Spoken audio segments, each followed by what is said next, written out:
Je déclare ouverte la 6e. I call to order the 6th plenary meeting of the General Assembly.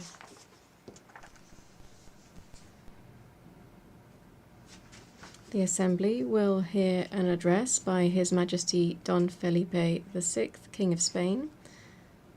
I request protocol to escort His Majesty and invite him to address the Assembly.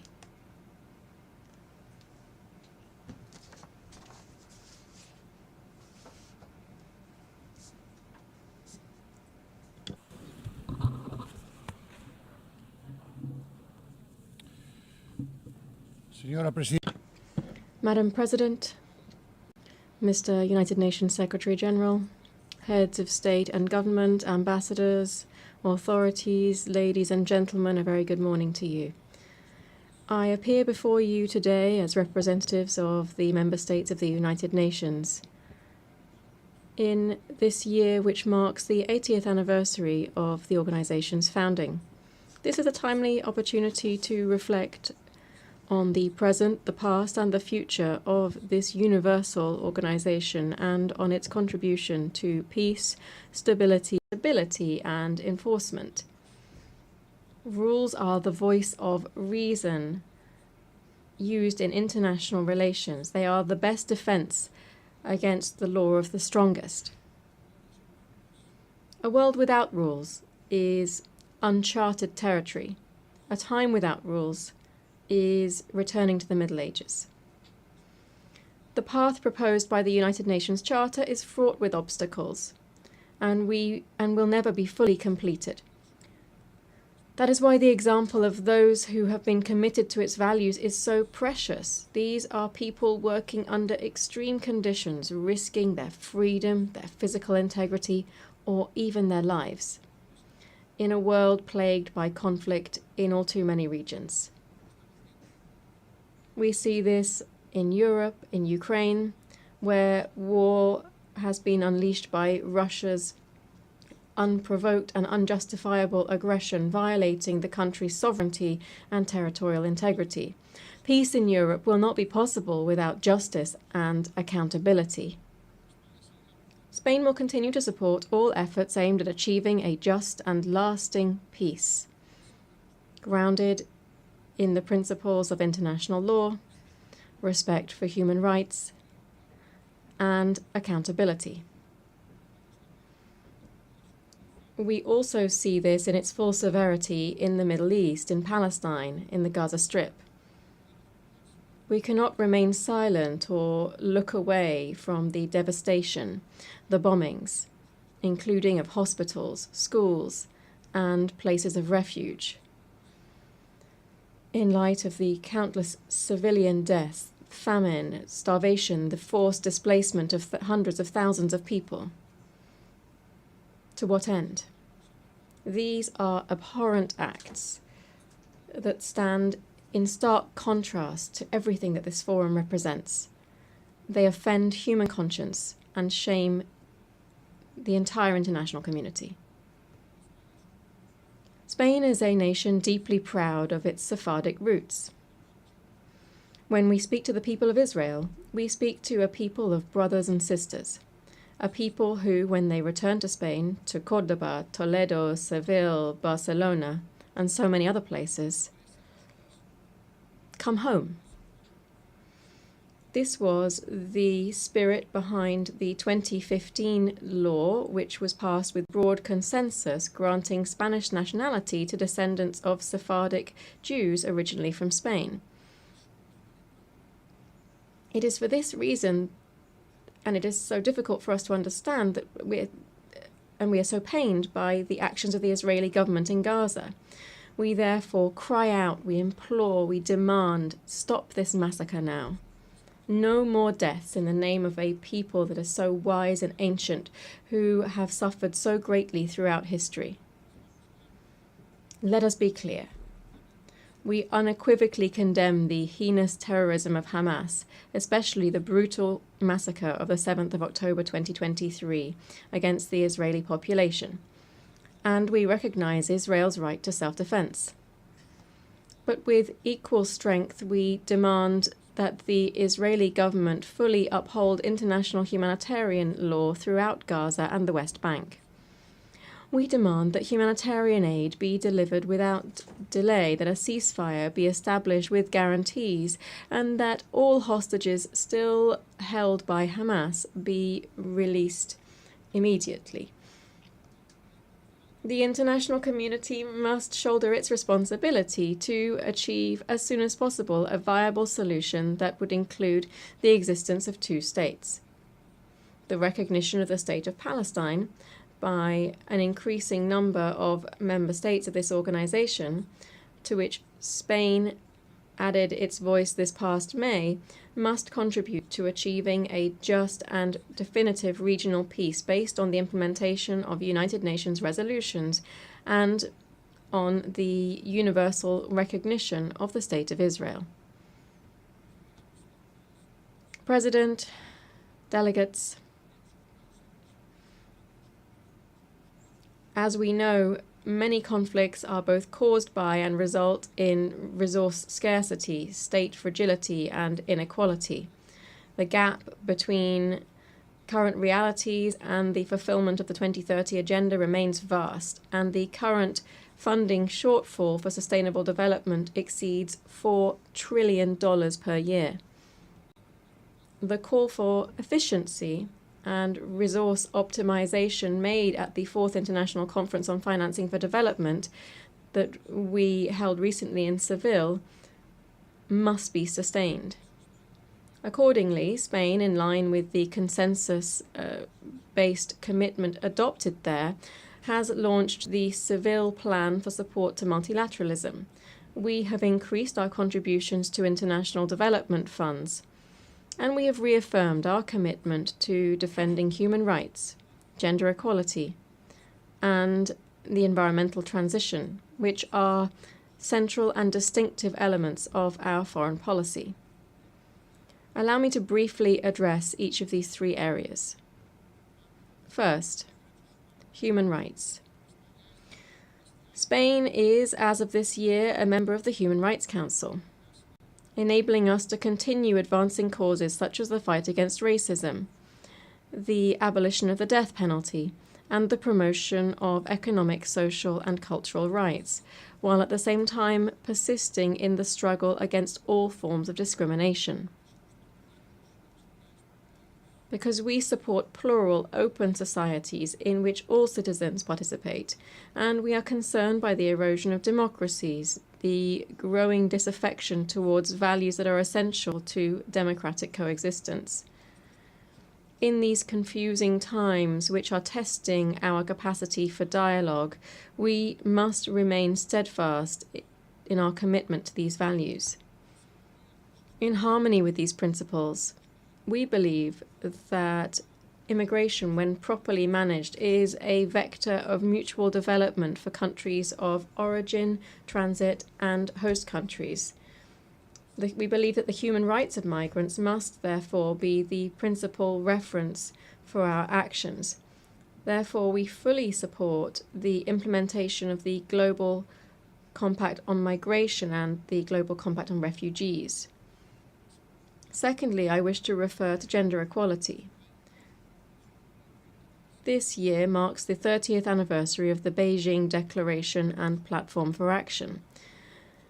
It is therefore a fresh opportunity to reaffirm our commitment to real and effective equality. This is not merely a step forward in human rights, but above all, a matter of justice. Spain aspires to remain a global beacon in areas such as sexual and reproductive rights, the fight against sexual and gender-based violence, and the increased participation of women in leadership roles and in decision-making processes. Third, the environment. The triple planetary crisis that we are facing, climate change, pollution, and biodiversity loss, demands strengthened governance and sufficient resources to accelerate a just energy transition. This must enable us to triple renewable energy capacity, double energy efficiency, and to continue decarbonizing our economies. These are goals that are as ambitious as they are essential, and doubt must be completely excluded from the equation here. Spain calls for consensus and ambition ahead of COP30, which will be held in Brazil this November. There are other just as important challenges, including managing the impact of the transformative revolution known as artificial intelligence, which can accelerate progress on the 2030 agenda if we know how to direct it towards a fair and equitable digital transformation. And in health, the global dimensions of which were tragically evident during the recent COVID pandemic, we welcome here the consensus reached on the pandemic agreement. This strengthens the central role of the World Health Organization within the global health architecture. Madam President, Spain's foreign policy is built around three fundamental axes based on geography, history, and conviction. These are towards Africa and the Mediterranean, towards the Americas and the Atlantic, and towards Europe. I would like to share some thoughts on these three areas. Spain is well aware that Africa represents a strategic global interest of the highest order. The present is marked in certain countries by structural deficiencies and some brutal conflicts and wars that receive insufficient attention when compared with others that I've already referred to. Here I'm referring to numerous peacekeeping operations in the region to which Spain contributes decisively. This is the case in Western Sahara, where Spain will continue to support the Secretary-General's personal envoy in seeking a solution that is acceptable and consistent with UN norms and frameworks. Africa's future will be shaped by a young, dynamic, and proactive population that is increasingly engaged in global affairs. That's the future that we must support. Spain has therefore adopted the Spain-Africa Strategy 2025 to 2028. We want to develop a partnership based on concrete action and shared interests, and to promote vibrant African multilateralism embodied by the African Union and other sub-regional organizations. Strictly bilaterally speaking, I must mention the special relationship of neighborliness and cooperation that binds us to the Kingdom of Morocco, which in recent years has been revitalized to the benefit of our peoples. Latin America and the Caribbean represent for Spain a community of kindred nations, an irreplaceable part of our identity strengthened by shared heritage, that is, the Spanish language, spoken by 600 million people around the world. Spain holds the pro tempore secretariat of the Ibero-American Community of Nations until the end of 2026, and Madrid will hold the next Ibero-American Summit. We will continue to support the EU's engagement in the region, which will culminate this year in the EU CELAC Summit that will be held in Colombia next month, November.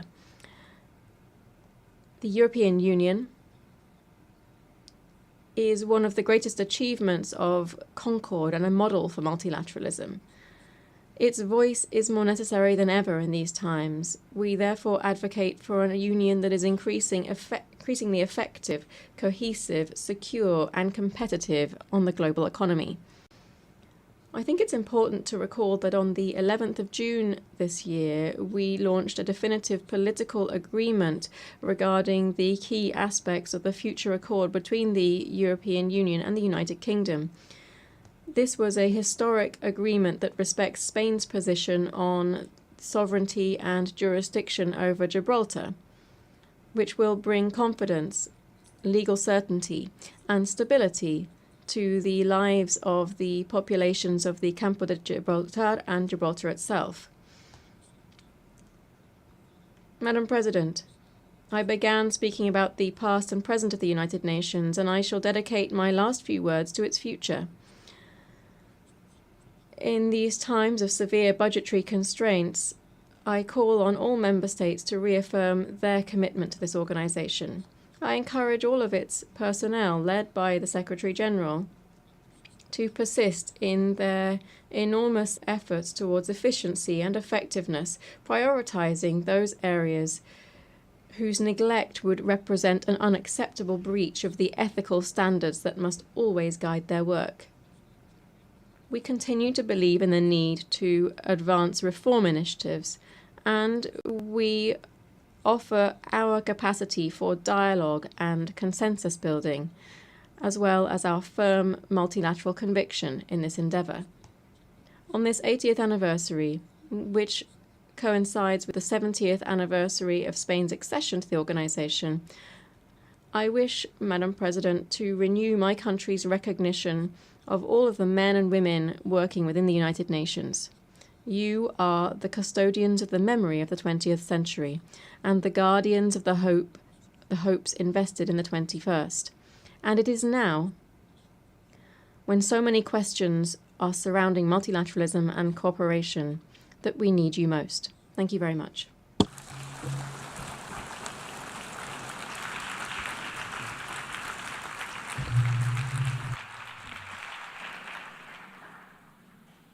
Au nom de l'Assemblée générale, On behalf of the General Assembly, I wish to thank the King of Spain.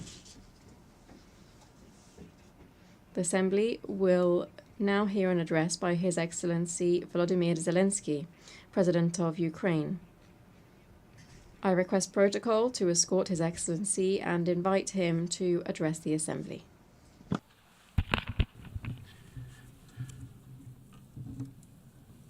Madam Chair, Deputy Secretary.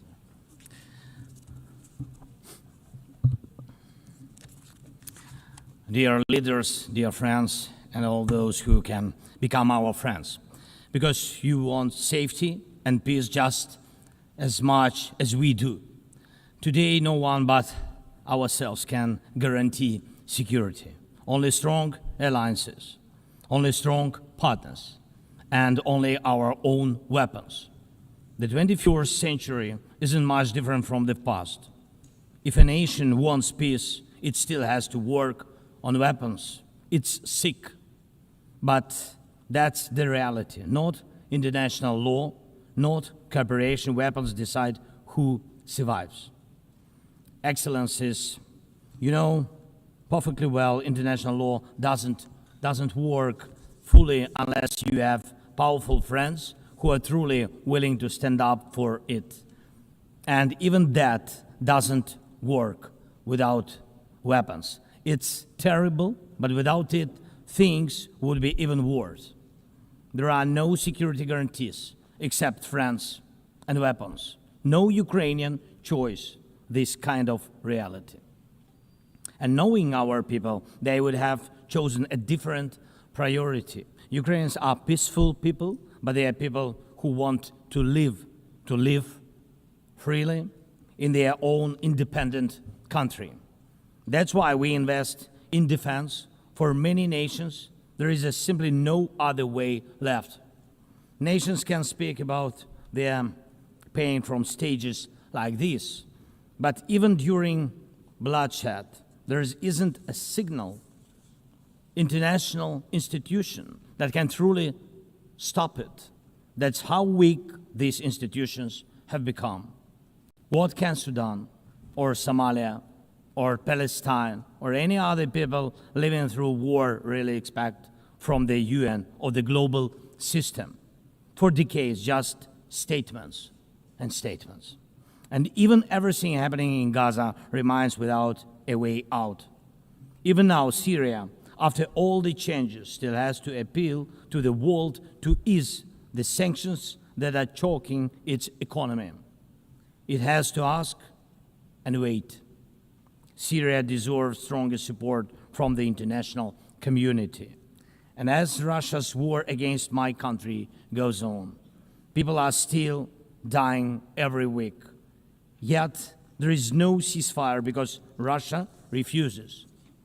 Russia abducted thousands of Ukrainian children, and we have brought some of them back. And I thank everyone who's helped. But how long will it take to bring all of them home? Childhood slips away faster than adults are able to help.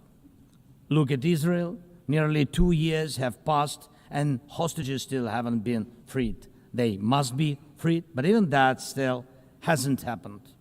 And for years, there have been no real answers to other threats, either chemical weapons and famine used as a weapon.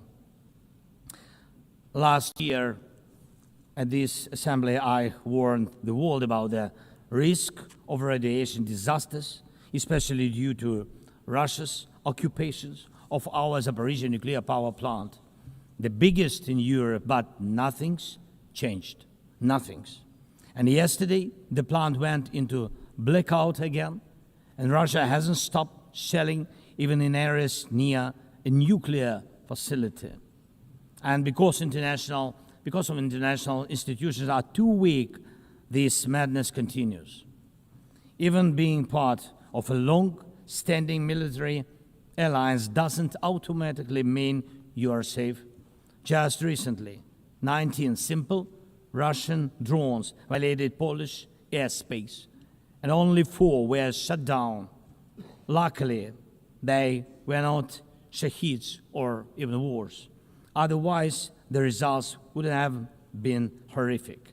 Estonia had to call a UN Security Council meeting for the first time in history because Russian fighter jets deliberately entered its airspace. Moldova is defending itself again from Russia's interference. We are helping Moldova, and Russia's trying to do to Moldova what Iran once did to Lebanon. And the global response, again, not enough. We have already lost Georgia in Europe. Human rights and the European nature of the state system are only shrinking there. Georgia is dependent on Russia. And for many, many years, Belarus has also been moving toward dependence on Russia. Europe cannot afford to lose Moldova too. It's important to remember how the world once ignored the need to help Georgia after Russia's attack, and how the moment was missed with Belarus. How Moldova must not be lost. And for Europe, supporting Moldova's stability is not costly, but failing to do so will come at a much higher price. That's why the EU needs to help Moldova now with funding and energy support, not just words or political gestures. We must not forget about protecting the rights of people and the rights of nations in regions where these rights are under threat. The UN Charter and the Universal Declaration of Human Rights must apply everywhere. But the Taliban in Afghanistan dragged a whole country back into the dark ages. Cartels in some Latin America countries are more powerful than the government there. This is all about collapse of international law and the weakness of the international institutions. And so it's about the rise of weapons. Weapons decide who survives. Excellencies, yesterday President Trump stood right here in this hall, and God saved him from a murder attempt during the campaign. A shot was fired from a rifle, and just a fraction of an inch saved his life. Just days ago, President, along with hundreds of thousands of Americans, honored the memory of Charlie Kirk. Sadly, his life was cut short by a bullet. Once again, violence with a rifle in hand. We also mourn the Ukrainian woman, Irina Zarutska. She was brutally killed with a knife here in America, the very country where she was seeking refuge from Russia's war. And almost every day, when we open the news, we see headlines about violent attacks happening all around the world. Most of it is done with weapons, People are already used to, but weapons are evolving faster than our ability to defend ourselves. Now, there are tens of thousands of people who know how to professionally kill using drones. Stopping that kind of attack is harder than stopping any gun, knife, or bomb. This is what Russia has brought with its war. It used to be that only the strongest countries could use drones because they were expensive and complex. Now, even simple drones can fly thousands of kilometers. War tech doesn't care about geography anymore. It's now reshaping it. Just recently, airports in Europe had to shut down because of drones. Authorities couldn't even say what kind of drones they were, who sent them, or from where. Last week, North Korea announced the test of a tactical strike drone. That means even countries with limited resources can now build weapons that are dangerous to their neighbors. Ukraine and nations like Saudi Arabia know all too well how dangerous Iranian attack drones are. But what happens when all the types of drones become available, even to small terrorist groups or cartels? The world moves too slowly to protect itself, and weapons move fast. Now companies are already working on drones that can shoot down other drones, and it's only a matter of time, not much, before drones are fighting drones, attacking critical infrastructure, and targeting people all by themselves, fully autonomous and no human involved, except the few who control AI systems. Dear leaders, we are now living through the most destructive arms race in human history, because this time includes artificial intelligence. And if there are no real security guarantees except friends and weapons, and if the world can't respond even to old threats, and if there is no strong platform for international security, will there be any place left on Earth that's still safe for people? We need global rules now for how AI can be used in weapons, and this is just as urgent as preventing the spread of nuclear weapons. We need to restore international cooperation, real working cooperation for peace and for security. A few years from now might already be too late. 10 years ago, war looked different, and no one imagined that cheap drones could create dead zones, areas stretching for dozens of kilometers where nothing moves, no vehicles, no life. People used to imagine that only after a nuclear strike. Now it's drawn reality. Mass-produced, simple drones, and without AI yet. Ukraine doesn't have the big fat missiles dictators love to show off in parades, but we do have drones that can fly up to 2,000-3,000 kilometers. We had no choice but to build them to protect our right to life. Control over the sea used to depend on having a big navy. Ukraine doesn't have a big fleet, but we succeeded. In the Black Sea, we pushed what's left of the Russian navy into remote base. And we did it with sea drones. That's how we protect our ports and maritime trade routes, because Russia has left us no other choice. And our spiderweb operation, when cheap drones destroyed or damaged dozens of expensive Russian strategic bombers, became a real example for special forces around the world of what new weapons can do to old systems. These very Russian bombers attacked our cities. And none of this would have happened if Putin had not started this full-scale aggression, full-scale war. And every year that this war goes on, weapons become even more deadly. And only Russia deserves to be blamed for this. Dear leaders, to protect lives, Ukraine builds underground schools and underground hospitals. to protect lives. We have to spend more on protecting power stations from drone and missile attacks than on building sports facilities or cultural infrastructure. Ukrainian farmers are learning how to protect their equipment from Russia's FPV drone strikes, and for them, that challenge is far greater than climate change. Russia's war has put us in this situation, but do you have protection against similar threats? The facts are simple. Stopping this war now, and with it, the global arms race, is cheaper than building underground kindergartens or massive bunkers for critical infrastructure later.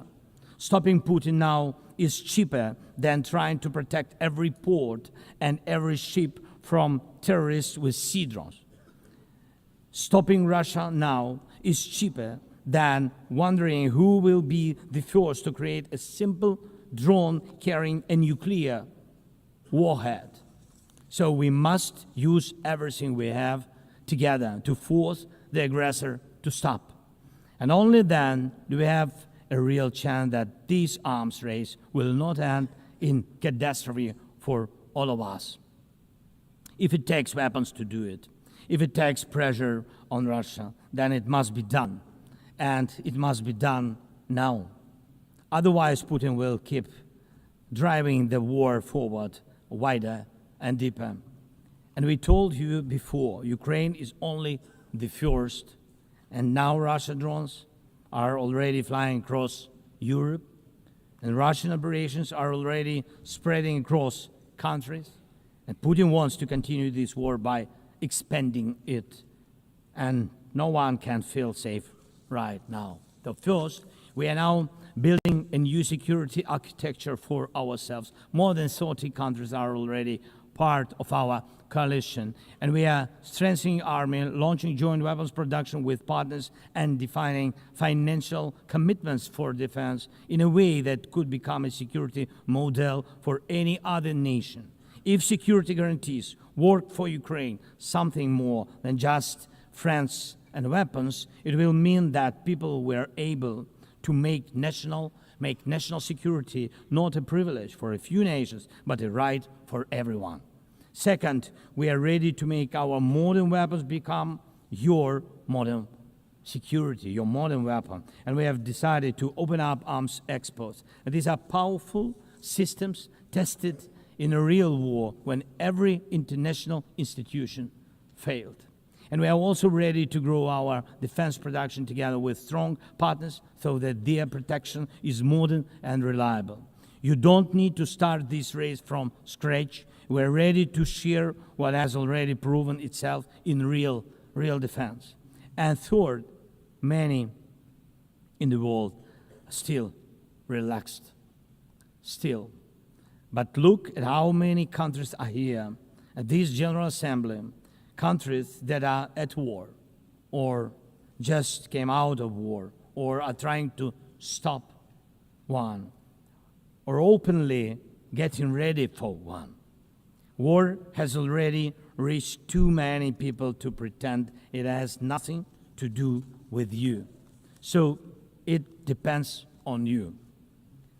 Whether you help peace or continue trading with Russia and helping Russia to fund this war, it depends on you.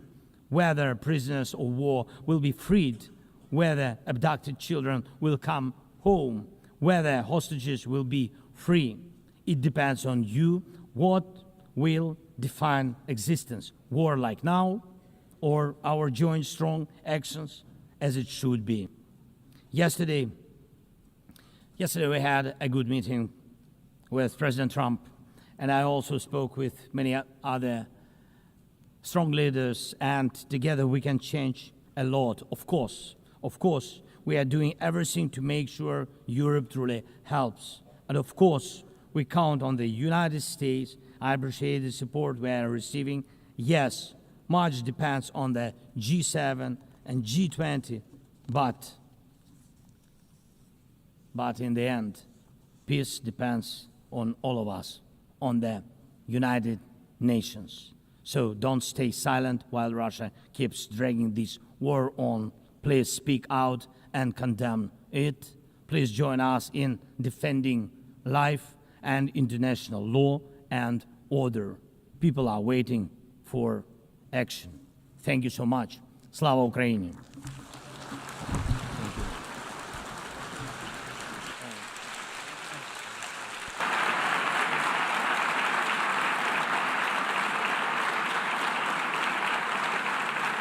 Au nom de l'Assemblée générale.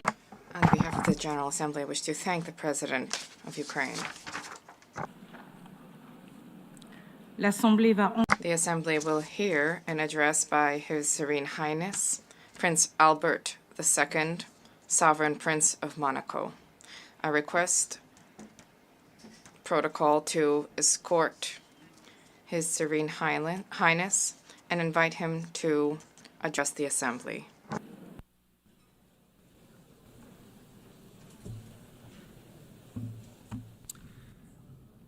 Madam President of the General Assembly, Secretary General, ladies and gentlemen, heads of state and government, excellencies, ladies and gentlemen. 80 years ago, the creation of the United Nations marked a decisive turning point in contemporary history in international relations, offering each state a forum for dialogue and exchange. The ambition of the founders was clear and bold. All nations, large and small, need to be able to participate on equal footing in crafting collective solutions, equality, respect, dialogue. This is the heart of the multilateral spirit and underpinning the values where Monaco found its place within the concert of nations. Over these past 8 decades, the United Nations has supported and ushered in major turning points: the reconstruction of Europe after the Second World War, the process of decolonization, the hope of an international order that is more peaceful after the Cold War. The organization contributed to the establishment of robust international law, the adoption of numerous treaties, law of the sea, counter-terrorism treaties, protection of the environment, the promotion of human rights. Monaco ratified more than 270 of these treaties, which, beyond their symbolic dimension, govern the day-to-day lives of our population. The UN also played a key role in the maintenance of international peace and security. On all continents, these operations help to prevent conflict and to support democratic transitions. International justice, specifically through the judgments rendered by the International Criminal Tribunals, have been significant sources of progress in combating impunity for the gravest crimes, and the International Court of Justice remains a pillar when it comes to peaceful resolution of disputes. The United Nations has been a pioneer in ecological awareness, raising the protection of our planet, mobilizing governments, scientists, civil society to put together concerted strategies, and these are issues which are of tremendous importance to us. The UN has shed light on the role of sports as a vector for peace, for inclusion, for development. Our principally welcomes the fact that sport is increasingly taking pride of place in the work of the organization. Madam President, we are cognizant of the progress that has been made over the past 8 decades, and yet we have more challenges to surmount, which requires resolute collective action. The progress that we have made is significant, but we have a grim reality. We are in a multipolar world where international realities are significant. There are proliferation of peacekeeping operations show that dialogue and preventive diplomacy, unfortunately, do not always generate the anticipated results. International security is today gravely imperiled. International tensions and conflicts are spreading in all 4 corners of the world, and this makes it all the more necessary for there to be a reaffirmation of the core principles of the United Nations: sovereignty of states, peaceful dispute resolution, respect for international law, and human rights. In this regard, the Principality of Monaco firmly condemns the war of aggression targeting Ukraine and the suffering this has inflicted upon civilian populations, and I reiterated this message just now to President Zelensky.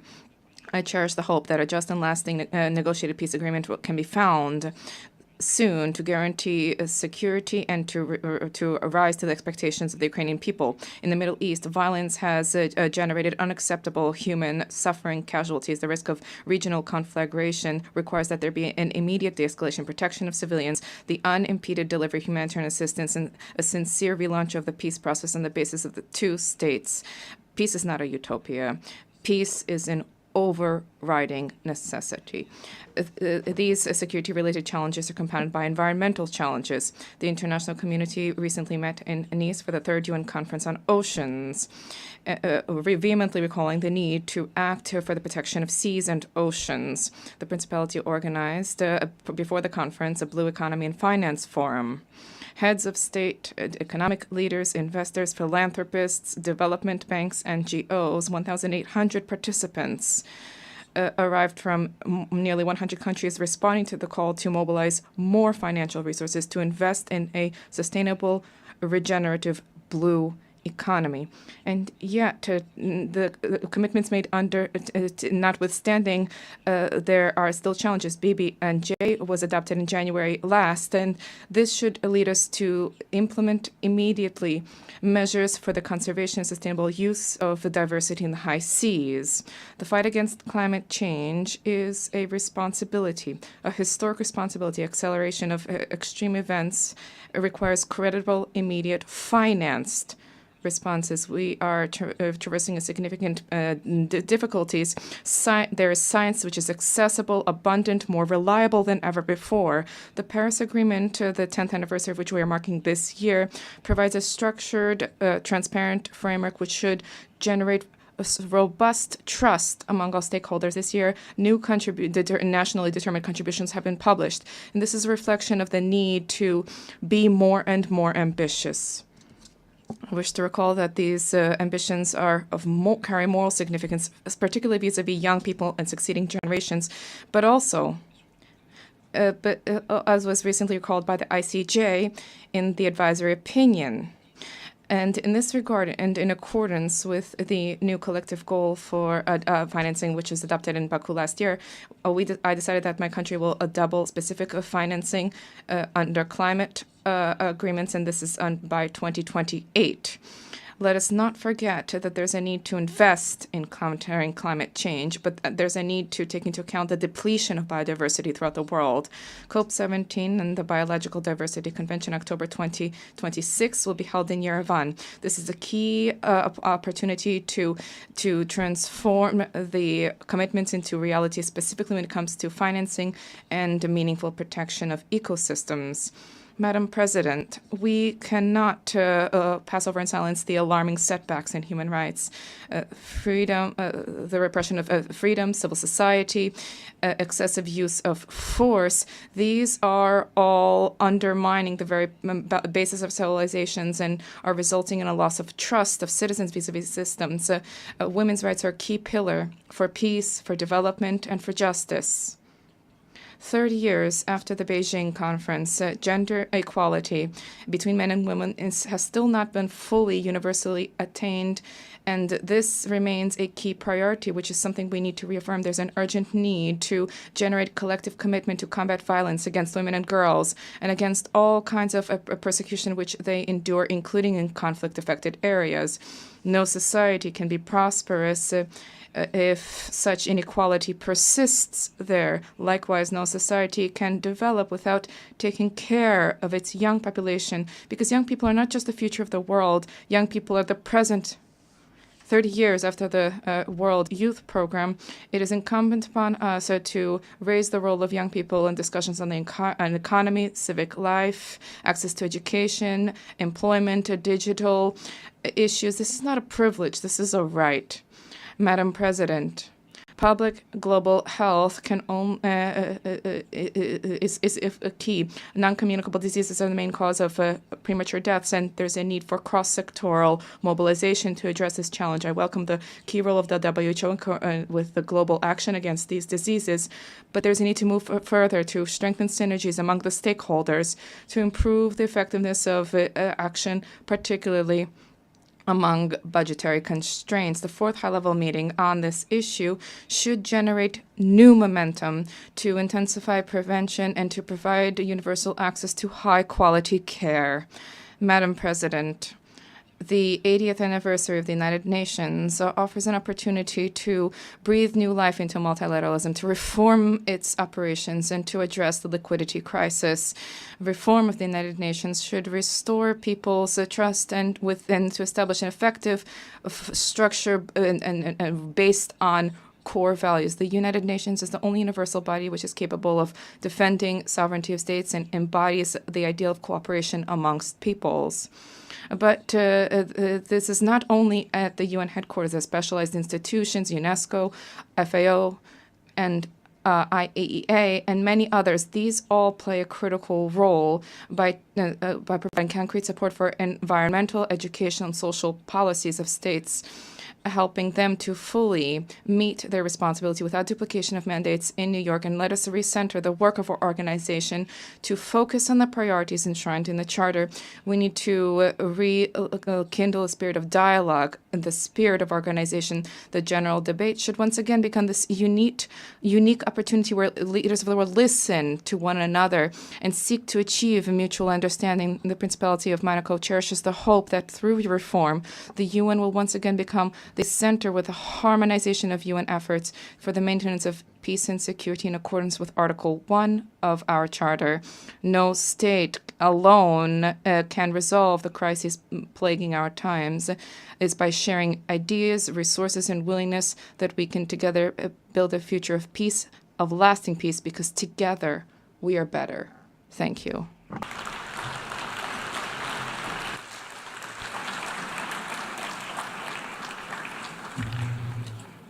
Au nom de l'Assemblée générale, je tiens On behalf of the General Assembly, I wish to thank the Sovereign Prince of Monaco. l'Assemblée va en The Assembly will hear an address by His Excellency Masoud Pezeshkian, President of the Islamic Republic of Iran. I request protocol to escort His Excellency and invite him to address the Assembly.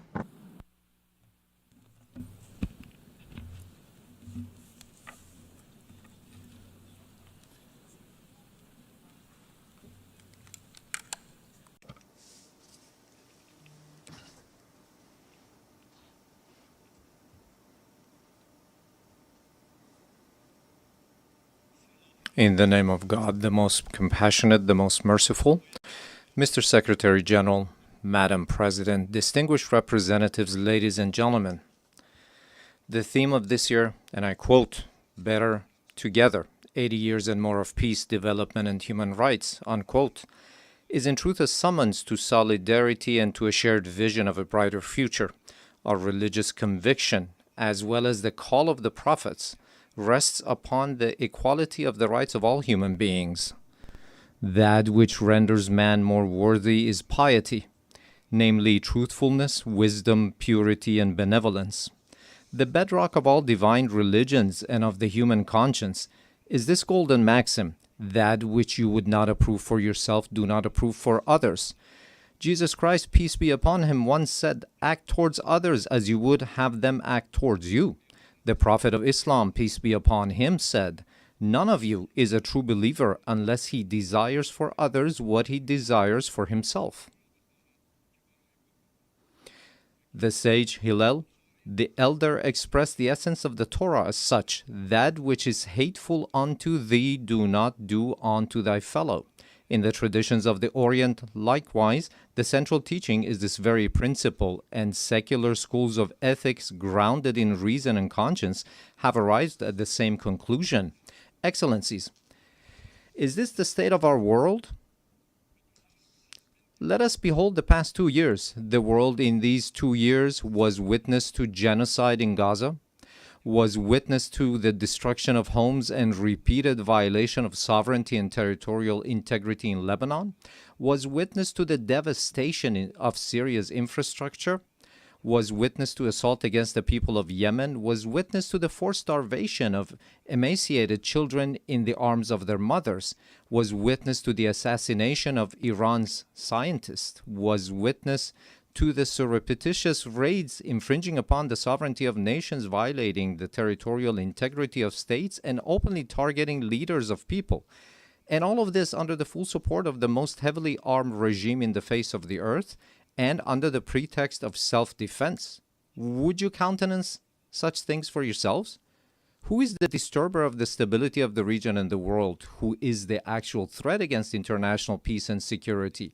Who is the violator of the golden moral maxim of mankind? Excellencies, ladies and gentlemen, You all bore witness that this past June, my country was subjected to a savage aggression in flagrant contravention of the most elementary principles of international law. The aerial assaults of the Zionist regime and the United States of America against Iran's cities, homes, and infrastructures, precisely at a time when we were treading the path of diplomatic negotiations, constituted a grave betrayal of diplomacy and a subversion of efforts towards the establishment of stability and peace. This brazen act of aggression, in addition to martyring a number of commanders, citizens, children, women, scientists, and intellectual elites of my country, inflicted a grievous blow upon international trust and the very prospect of peace in the region. Should we fail to confront such perilous breaches of international norms, these aberrations shall spread to engulf the world. The assault upon nuclear facilities under safeguards and international supervision, the open attempt to assassinate leaders and duly constituted officials of UN member states, the systematic targeting of journalists and members of the press, and the killing of human beings who solely by the reason of their knowledge and expertise are converted into military targets. Again, would you countenance such acts for yourselves? With this behavior, they have killed at the very least over 35,000 innocent civilians in Gaza. They have deprived them of food, drinking water, medication, and proper health care. Those who have perpetrated such crimes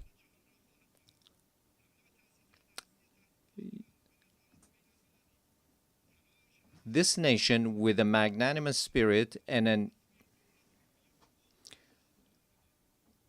the systematic targeting of journalists and members of the press, and the killing of human beings who solely by the reason of their knowledge and expertise are converted into military targets. Again, would you countenance such acts for yourselves? Those who have perpetrated such crimes must know that Iran, the most ancient continuous civilization upon the face of the earth, has ever stood steadfast against the tempests of history. This nation, with a magnanimous spirit and an eternal will, has time and again demonstrated that it shall never bow before aggressors. And today as well, in the face of the transgressors, it stands upright with reliance upon the power of faith and its national cohesion. In this 12-day defense, the patriotic and valiant people of Iran laid bare before the aggressors the fallacy and self-delusion of their arrogant calculations. The enemies of Iran unwittingly fortified the sacred national unity. The people of Iran, despite the most severe, protracted, and crushing economic sanctions, psychological and media warfare, and persistent efforts to sow discord, at the very instant the first bullet was fired upon their soil, rose in unison in support of their valiant armed forces, and today they continue to honor the blood of their martyrs.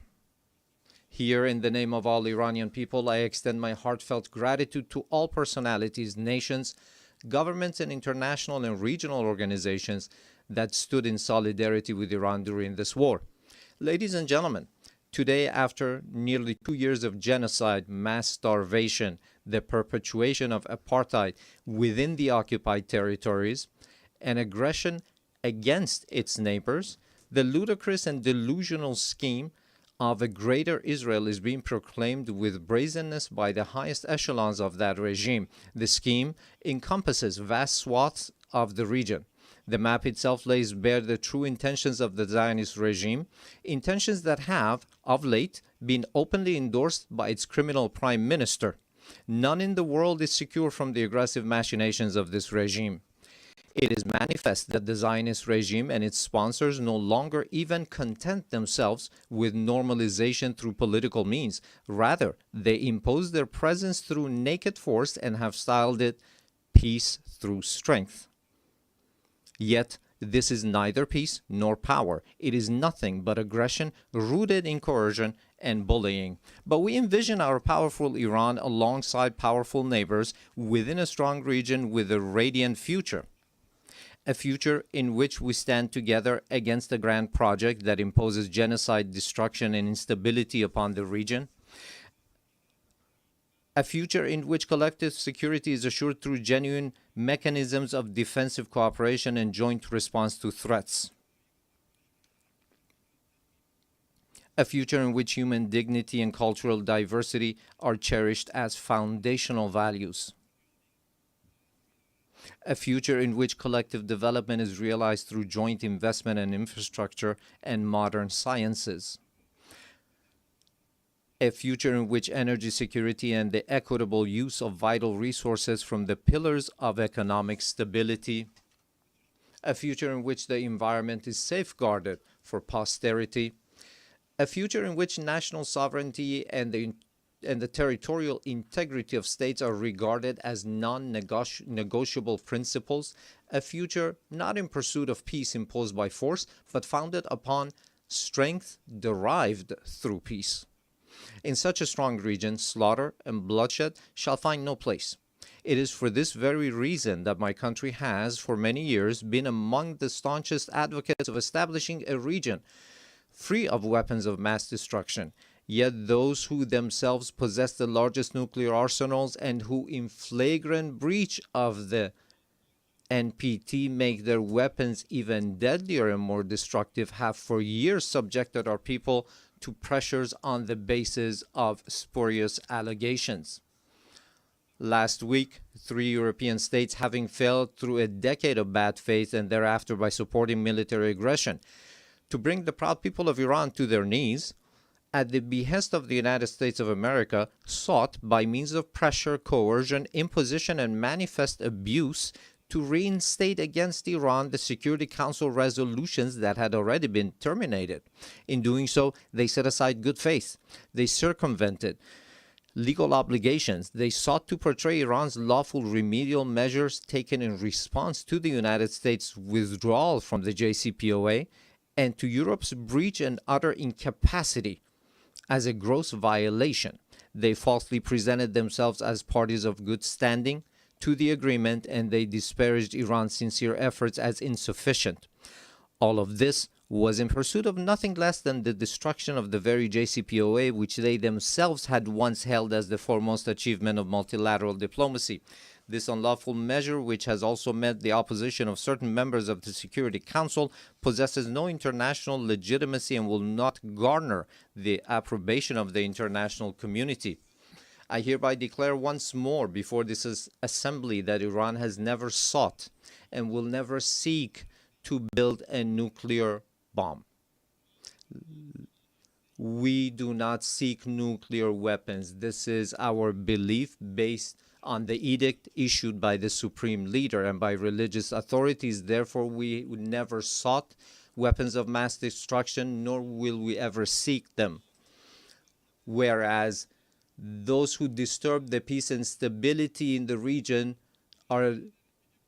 lies in Israel, but Iran is the one that is being punished for those actions.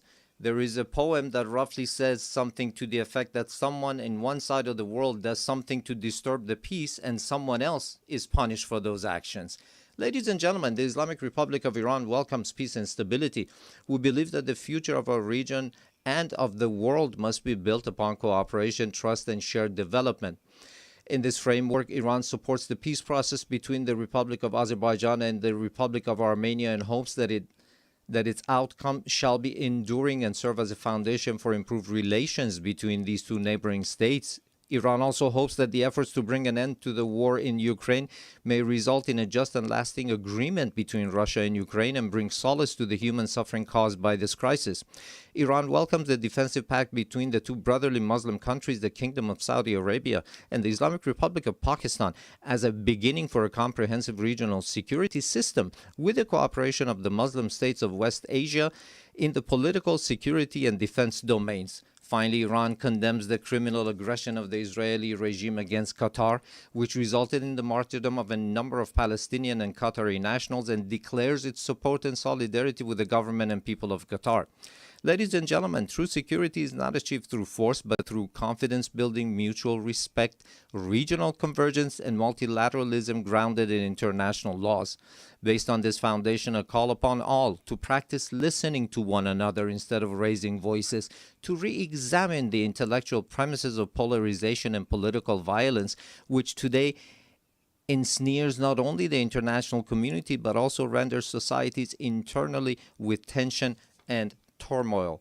To uphold as the common denominator of all beliefs and cultures the principles that whatever we do not approve for ourselves, we should not impose upon others, instead of distorting concepts and narratives with biased interpretations. To restore and rehabilitate the credibility of international laws, institutions, and mechanisms, and to commit to the establishment of a regional system of security and cooperation in West Asia. Ladies and gentlemen, we Iranians have extended our power in the world not by producing and employing nuclear weapons, nor by the slaughter of hundreds of thousands in the 20th century, nor by genocide and the imposition of starvation upon the children in Gaza in the 21st century, and not even through the historic empires of Iran, but rather through a culture of human fellowship and the message of empathy of universal sages such as Rumi, Hafiz, Saadi, who 8 centuries ago declared, "Human beings are members of a whole, in creation of one essence and soul. If one member is inflicted with pain, other members uneasy will remain. If you have no sympathy for human pain, the name of human you cannot pertain. Those criminals who bully by murdering children are not worthy of the name human being, and assuredly they shall never prove to be trustworthy partners. Relying upon its time-honored tradition of altruism and human fellowship, Iran is a steadfast partner and a trustworthy companion for all peace-seeking countries, a friendship and a partnership grounded not in fleeting expediency, but in dignity, trust, and a shared future. We, the upright people of Iran, by standing firm against lawless marauders, have surmounted with honor the injustices, discriminations, and double standards imposed upon us. And today, with an opportunity-oriented outlook, we have transformed this historic achievement of the Iranian people into a platform for a leap toward a hopeful future. Let us together with you turn threats into opportunities. I thank you.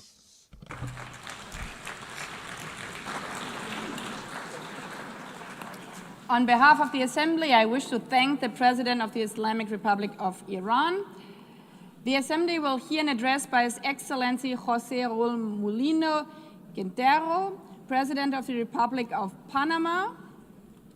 I request protocol to escort His Excellency and invite him to address the Assembly.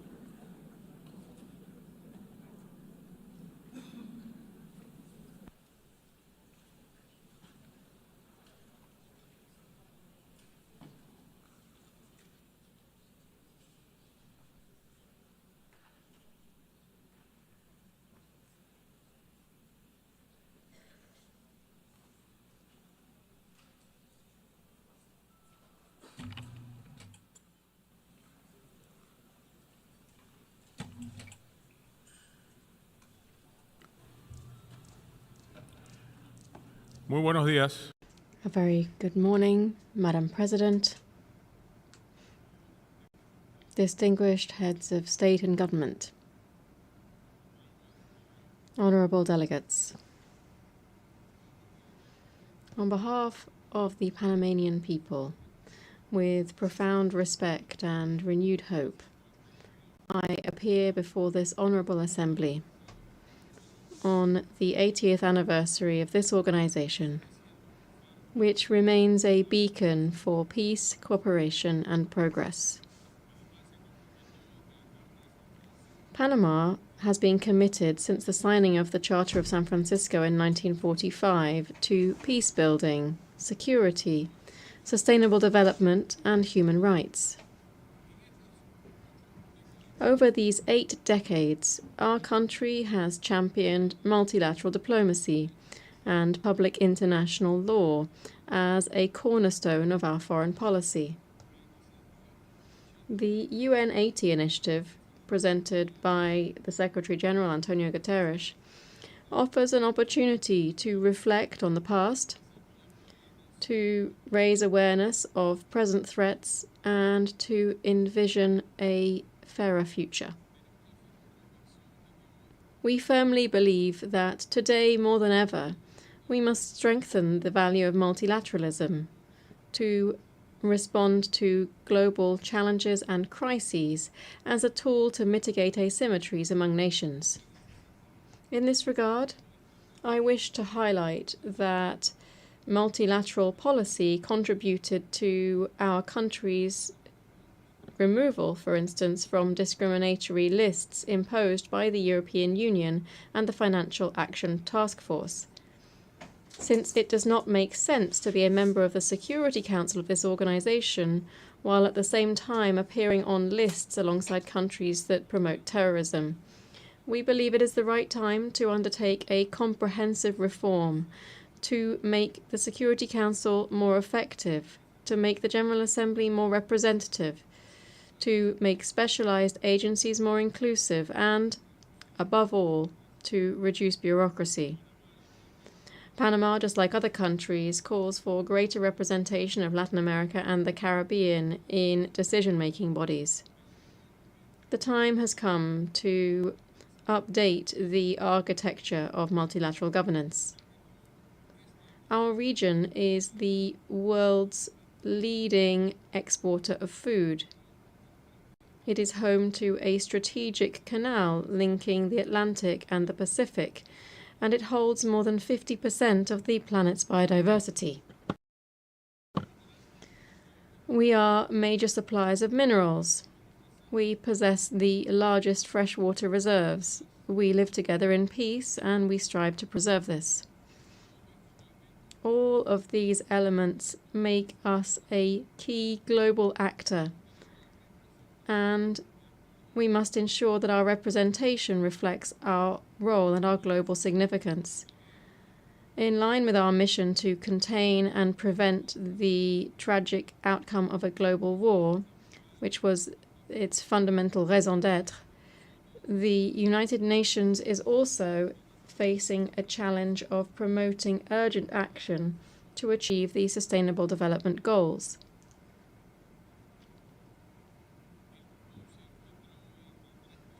Today, the world is facing a trifecta of devastating crises: climate change, pollution, and biodiversity loss, all against a backdrop of weakened cooperation. The response to these crises must be swift and united. In response, Panama has put forward its Nature Pledge, which is our pact with nature.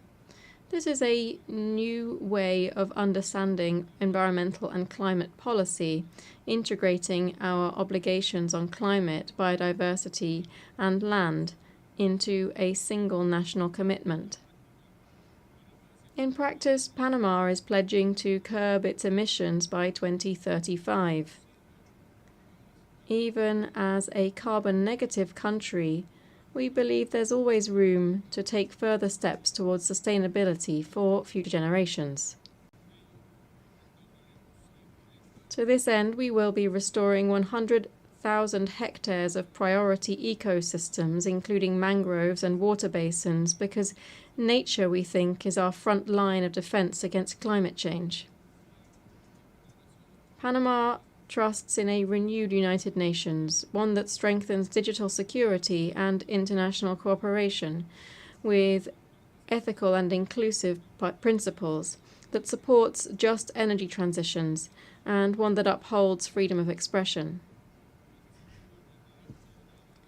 In this spirit, we reaffirm our unwavering respect for freedom and democracy in our region, which continues to suffer from instability at the hands of those who disregard the popular will expressed through the ballot box, or who simply do not permit open and transparent elections. We aspire to be a member of the United Nations that is capable of preventing conflicts before they arise, that can better respond promptly to humanitarian emergencies, that better coordinates its field agencies, and that more faithfully represents the diversity of peoples across the globe. Panama has offered to host offices of United Nations system organizations to support reform efforts under the UN Haiti initiative.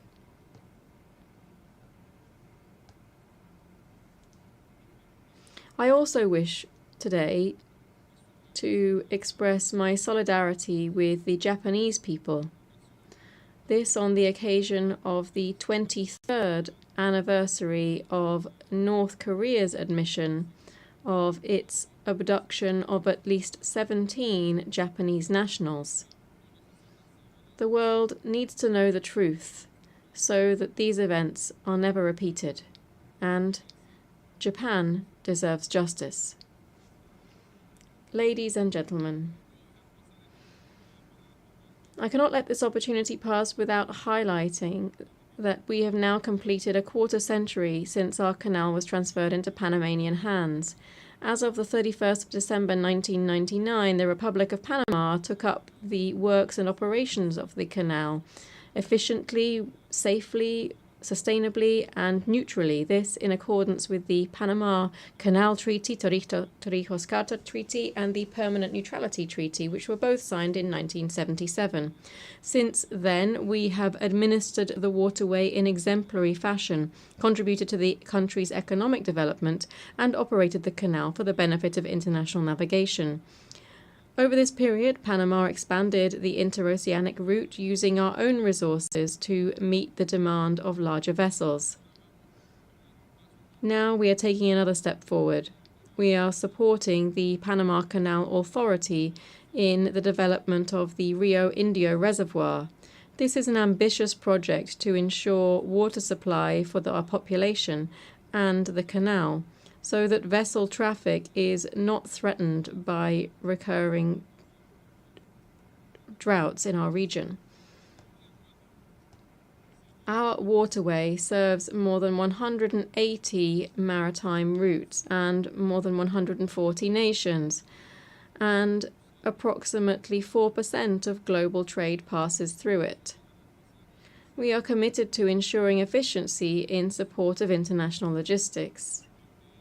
Before this assembly, Panama once again reaffirms its serious and sustained commitment to the regime established under the treaty concerning permanent neutrality, to which the protocol of which numerous states have adhered to. Neutrality is the best formula to safeguard the security of our canal, a global public good. The Panama Canal is neutral, open to the world, and a facilitator of more integrated international trade. It is and shall remain Panamanian. Ladies and gentlemen, Panama, as you know, holds a non-permanent seat on the United Nations Security Council for the 2025-2026 term. This past August, we held the rotating presidency of the Security Council. We viewed this role as a responsibility to maintain a strong voice in favor of peace, sovereign equality of states, justice, international law, and respect for agreements among nations. We have also stressed the importance of maritime security as a priority during our participation in the Council. Panama's national identity is closely linked to maritime transport. Over the centuries, we have consolidated our role as a key actor in navigation and international trade. Piracy, arms and drugs trafficking, and illegal fishing all affect trade and the global maritime transport system. As a transit nation and a logistics hub in our continent, Panama proposes to strengthen cooperation among specialized agencies, including through a regional network to promote maritime security. This would operate under the umbrella of ocean governance and in accordance with international law. I wish to reiterate before this assembly the work that this organization needs to undertake to mitigate the effects of illegal migration driven by organizations that are either directly or indirectly linked to drugs trafficking. For years, millions of people have been passing through our Darien region, which is on our border with Colombia. And yet in just 1 year in office, we've reduced the flow of migrants heading north to zero. That crisis was resolved, thus meeting the promise to shut down illegal crossings through the Darien. The humanitarian and environmental consequences were extreme. The suffering of women and children subjected to abuse and the pollution of one of the world's most biodiverse areas.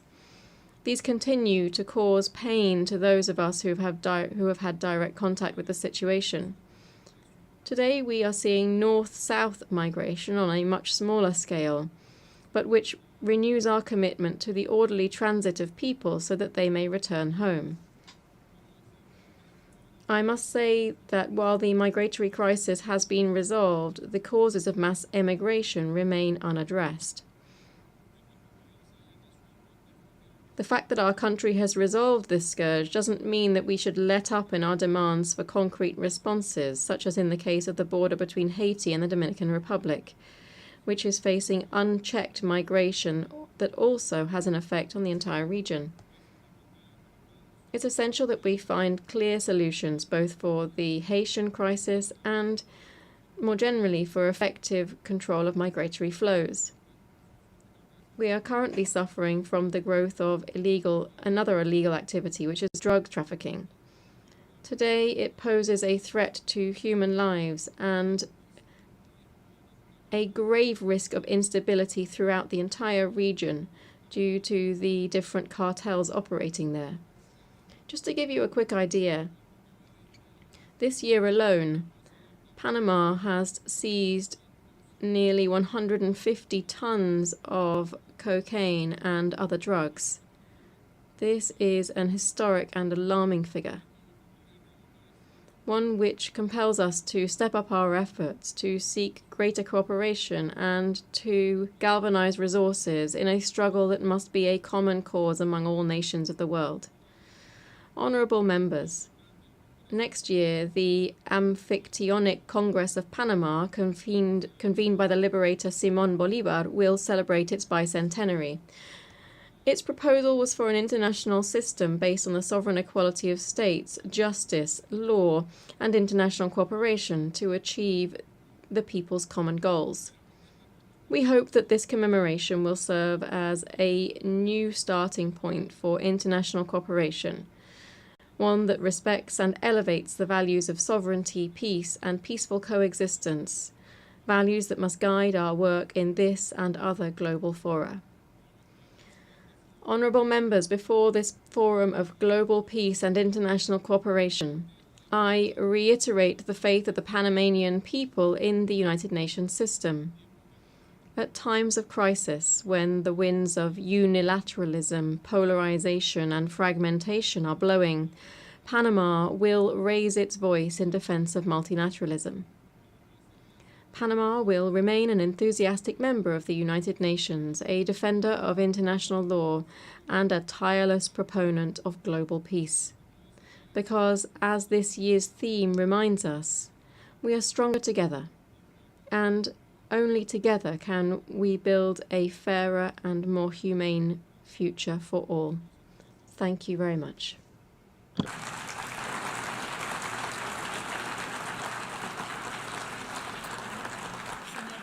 Muchas gracias. On behalf of the Assembly, I wish to thank the President of the Republic of Panama. As the Assembly will hear an address by His Excellency Peter Pavel, President of the Czech Republic, I request protocol to escort His Excellency and invite him to address the Assembly.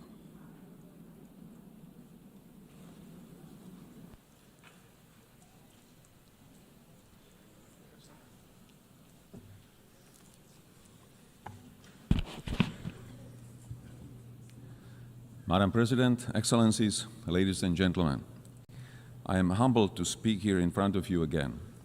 Today, I wish to address two main issues: United Nations achievements and necessity of its reform, and prospect of multilateralism in the light of Russian aggression. 80 years ago, the United Nations was founded with great hope to prevent war and destruction, never to repeat the horrors of World War II. My country proudly stood amongst the founding nations, signing the charter that would become our collective moral compass. Since 1945, we have witnessed remarkable achievements. The United Nations helped to prevent another full-scale world conflict. It assisted in dissolution of colonialism and rise of new sovereign countries in Asia, Africa, Europe, and Latin America. Together, we created a robust multilateral system of rules and global cooperation in international security, human rights, and economic development. Together with the UN, we have fought famine, disease, illiteracy, and poverty in some of the world's most vulnerable regions. Dozens of peacekeeping missions have helped to ease tensions in conflict zones. Thanks to its long-standing efforts, the UN has helped transform countless lives and laid the groundwork for a better world, a world which is more humane and more cooperative. It provided a platform where even the smallest nations can speak out and be heard. The UN remains the only institution where the world can collectively confront global crises. Not with weapons, but with dialogue, shared responsibility, and pressure where necessary. UN's greatest achievement is not perfection, it's persistence. With many devastating conflicts ongoing, Russia's invasion of Ukraine has significantly transformed the global security landscape. Since the last general debate a year ago, our world has not become more secure. On the contrary. In the game of smoke and mirrors, Russia continues targeting civilians, civilian infrastructure, foreign diplomatic missions, and most recently, even our neighboring country, Poland.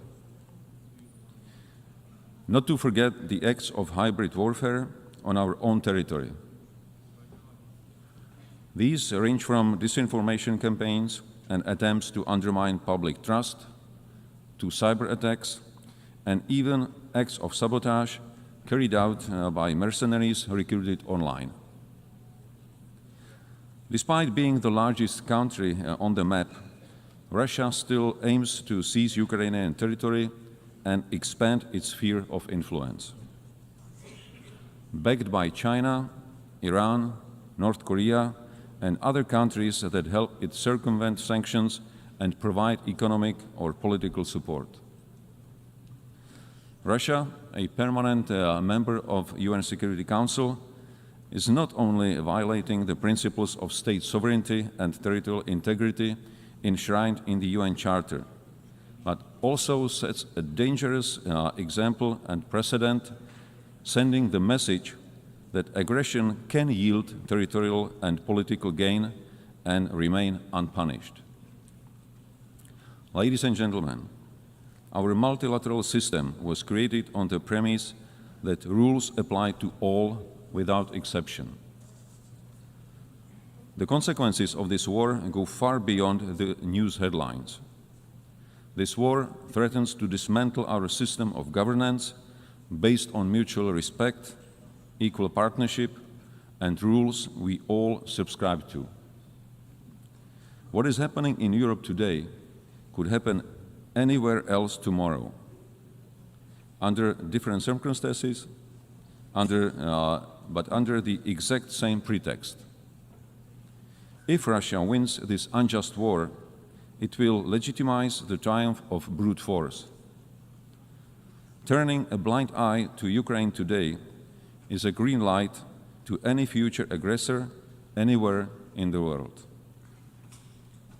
Disruptions of the status quo in the Taiwan Strait or elsewhere in the Indo-Pacific would further destabilize global security and trade. Geographical distance offers no protection. Security in one part of the world is directly linked to security everywhere. Tolerating the principle of might makes right will lead to the end of multilateralism and the beginning of life under principles dictated by a powerful few. It would be a future with history deliberately rewritten, with lies promoted as facts, and with truth slowly disappearing from our discourse and memory. Just the opposite of what most of our nations fought for in the previous century. The heroism of Ukrainian people, their willingness to sacrifice for freedom, and global solidarity with Ukraine demonstrate that most of us still believe in universal values and in our responsibility to defend them. To achieve sustainable peace, we democratic allies from all over the world must act in unity and intensify our economic pressure on Russia. This is the only way to bring the aggressor to the negotiating table. Such peace, based on the existing international law, including territorial integrity and the right of self-determination, is in the interest of not only European countries, but of the whole international community. Any future peace agreement must send a clear message worldwide that aggressor must not be rewarded and borders cannot be changed by force. Ladies and gentlemen, the structure of the UN was based on the outcome of the World War II. Today, one of the UN Security Council permanent members is waging a ruthless war while obstructing any constructive solutions put forward. It is in light of these new geopolitical realities that we need a strong and effective UN system capable of responding to today's global challenges, from security threats and climate change to rapid evolution of new technologies. Otherwise, we risk sliding into a world that is more fragmented, more dangerous, and far less predictable. Czechia welcomes the UN initiative and the commitments in the Pact for Future. Yet these ambitions stand in stark contrast with today's reality. In the light of Russian aggression against Ukraine, the UN Security Council is currently failing its purpose and mission. Therefore, we advocate for a comprehensive reform of the UN Security Council for greater effectiveness, inclusiveness, transparency, and accountability, with the aim to honor the principles of UN Charter and to strengthen the voice of underrepresented regions. Freedom and human rights are not granted entitlements. They are hard-won principles that must be cherished and protected. Security Council membership should not be seen as a matter of prestige or privilege, but above all, a responsibility to defend global peace. That's why Czechia is seeking a non-permanent seat on the UN Security Council for the term 2032-33, with a clear commitment to uphold the rules-based international order. We cannot afford to have the UN paralyzed or blocked in its ability to respond to crises and challenges. Current urgent crises are already consuming too much of our attention and resources at the expense of other major, equally pressing issues. Madam President, ladies and gentlemen, as I mentioned in the beginning of my speech, the UN significantly improved the quality of life of billions, including through access to education, healthcare, and services. In this year's Sustainable Development Report, Czechia ranked 10th out of 167 countries. I am fortunate to be a citizen of a country which by global standards offers a secure and comfortable life. This doesn't mean that there are no challenges. Much work still lies ahead if we are to achieve the Sustainable Development Goals 2030, both at home and globally. After all, most of the challenges we are facing are global. No single nation is powerful enough to succeed alone. That is why we need more dialogue. That is why we need greater cooperation and collective action. And ultimately, that is why multilateralism must not only survive, it must thrive. Not only for us, but most importantly, for future generations. Thank you. On behalf of the Assembly, I wish to thank the President of the Czech Republic. The Assembly will hear an address by Her Excellency Karen Keller-Sutter, President of the First Confederation. I request protocol to escort Her Excellency and invite her to address the Assembly.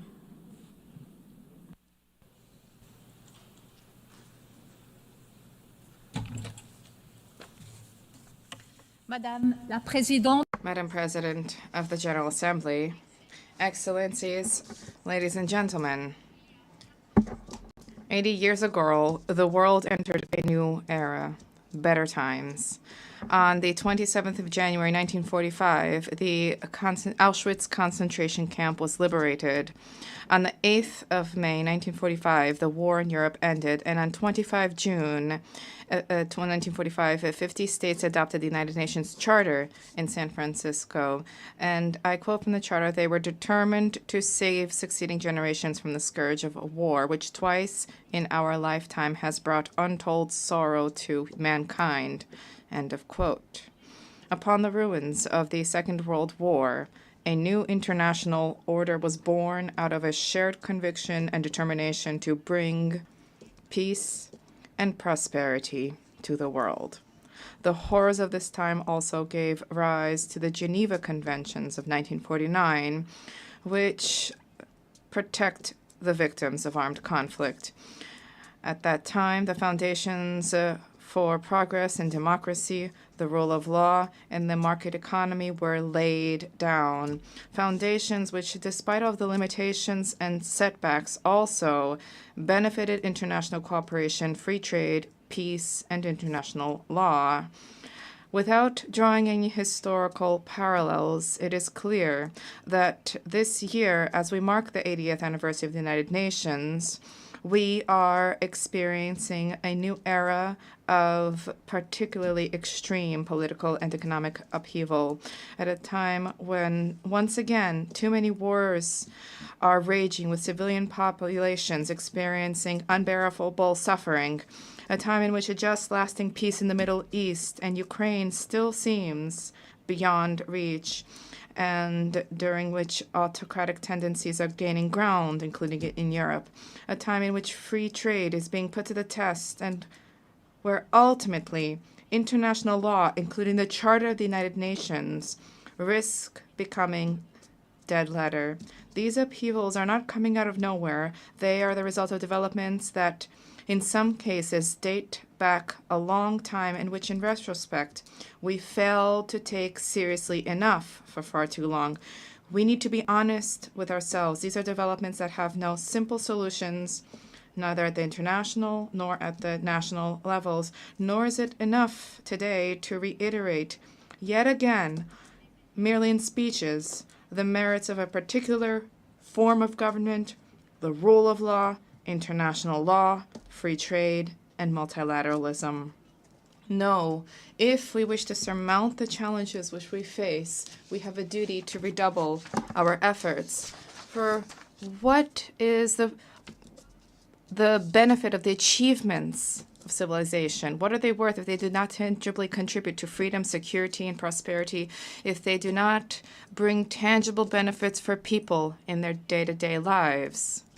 There are two errors which we must not make. Firstly, pointing the finger only at others. Secondly, leaving international organizations alone to work alone and acting as if they were completely detached from us. Ladies and gentlemen, we need to begin where we can guarantee freedom and contribute to security and prosperity right now. And generally, this is at home, within our own countries. Let me be clear, this is not about praising national self-interest, nor is this about condemning multilateralism. Quite to the contrary. Switzerland is convinced that multilateralism, international organizations, the United Nations are essential for the peaceful coexistence of peoples, for global economic prosperity, for the resolution of challenges, including migration, climate change, the digital transition, and as finance minister, I would also add for global financial stability. Last year, we together adopted the Pact for the Future, a robust commitment to multilateralism. A central pillar of that pact is the 2030 Agenda for Sustainable Development. We must now implement these roadmaps without delay. Switzerland is also convinced that International Geneva can make a unique contribution to the attainment of these goals.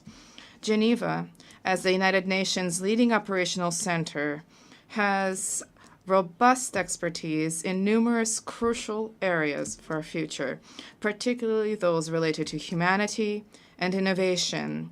This is a unique unparalleled ecosystem for reflection, discussion, and concerted action. But a strong international organization needs strong members. And when I say strong, I do not mean strength in terms of size or strength in terms of military might. I am talking about states that are in a position to provide their citizens with an environment in which they're able to flourish and to express themselves freely and in complete safety and security. Security not just in the military sense, but also at the legal, economic, and social security level. Security and freedom are essential prerequisites for economic growth and therefore for prosperity. They require institutions that are legally sound, reliable, and capable of taking action, and they require political, social, and financial stability. And here, each state has an obligation to shoulder its own responsibilities. We cannot simply delegate our responsibilities to an international organization. Ladies, gentlemen, the international community cannot but benefit from the domestic strength, prosperity, and stability of each state. Only strong states, strong domestically, can demonstrate true solidarity and contribute to a successful, prosperous international community. But we need to also redouble our efforts as an international community. Today, more than ever before, the United Nations must also take a critical look at itself to consider whether it is still able to fulfill its role as the 50 states intended when they adopted the Charter in San Francisco on 25 June 1945.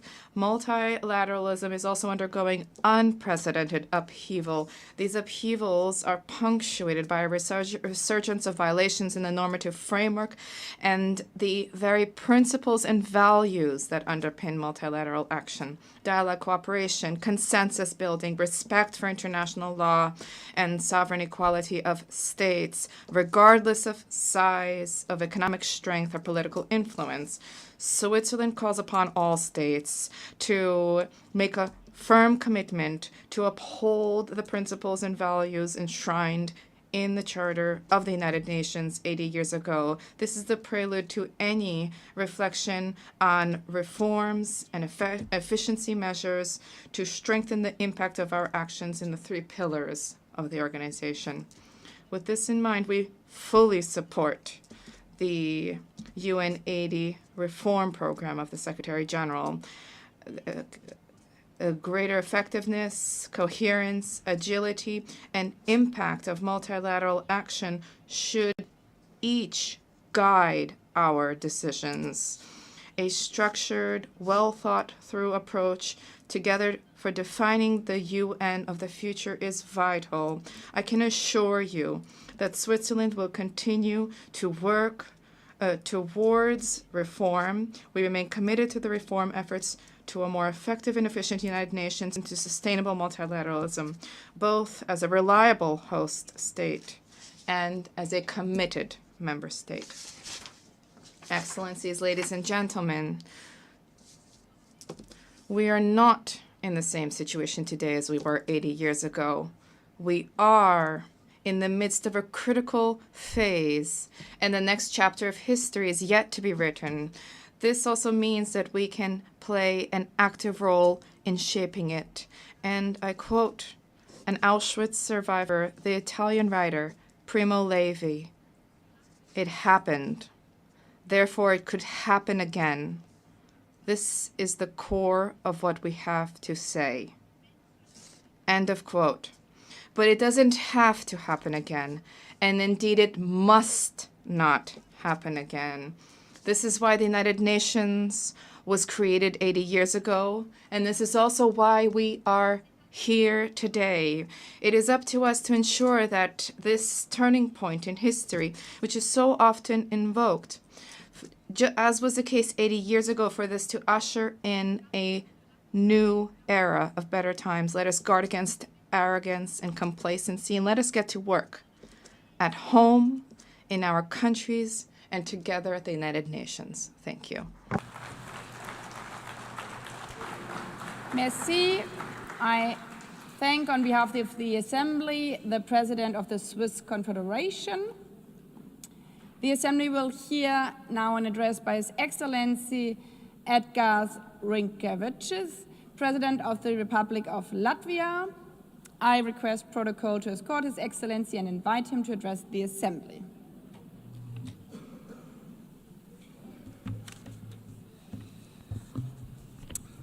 Madam President, Excellencies, distinguished delegates.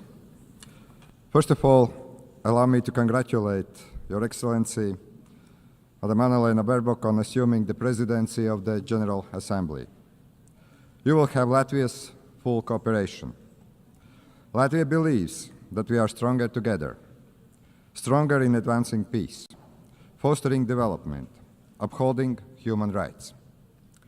Standing here on this world stage, I would like to congratulate us on the 80th anniversary of the United Nations. 80 years working together to build a better, more just and peaceful world. This task has never been easy, but it is our duty to persist with determination and give our very best. I want to express Latvia's gratitude for the overwhelming support for our candidacy for the United Nations Security Council. We are beginning our term next year. This is our first term. Latvia will take on this responsibility with a strong sense of duty, a duty to serve with integrity, transparency, and with a clear commitment to the principles of the United Nations. Latvia is honored to serve on the Security Council for the good of people around the world. And we will stand together for peace and resilience. Latvia's three priorities in the Security Council are: first, protect our rules-based international order. Second, advocate for women, peace and security agenda. Also protect the most vulnerable people amongst us. Third, find solutions to emerging security threats. These include climate change, hybrid threats, the challenges related to the safety of artificial intelligence. Excellencies, the world is in disarray. Before our eyes, we see blatant attempts to weaken or even to destroy the rules-based international order, the order that is rooted in the United Nations Charter. In effect, a new world order is emerging, and it is not a better one. There is an attempt to recreate the world where the might makes right. The permanent members of the Security Council undertook to maintain international peace and security, to prevent wars, to prevent devastation and loss of life. But it seems that one permanent member, Russia, doesn't want this. Russia wants a world where brute force prevails over international law, Russia does not want peace.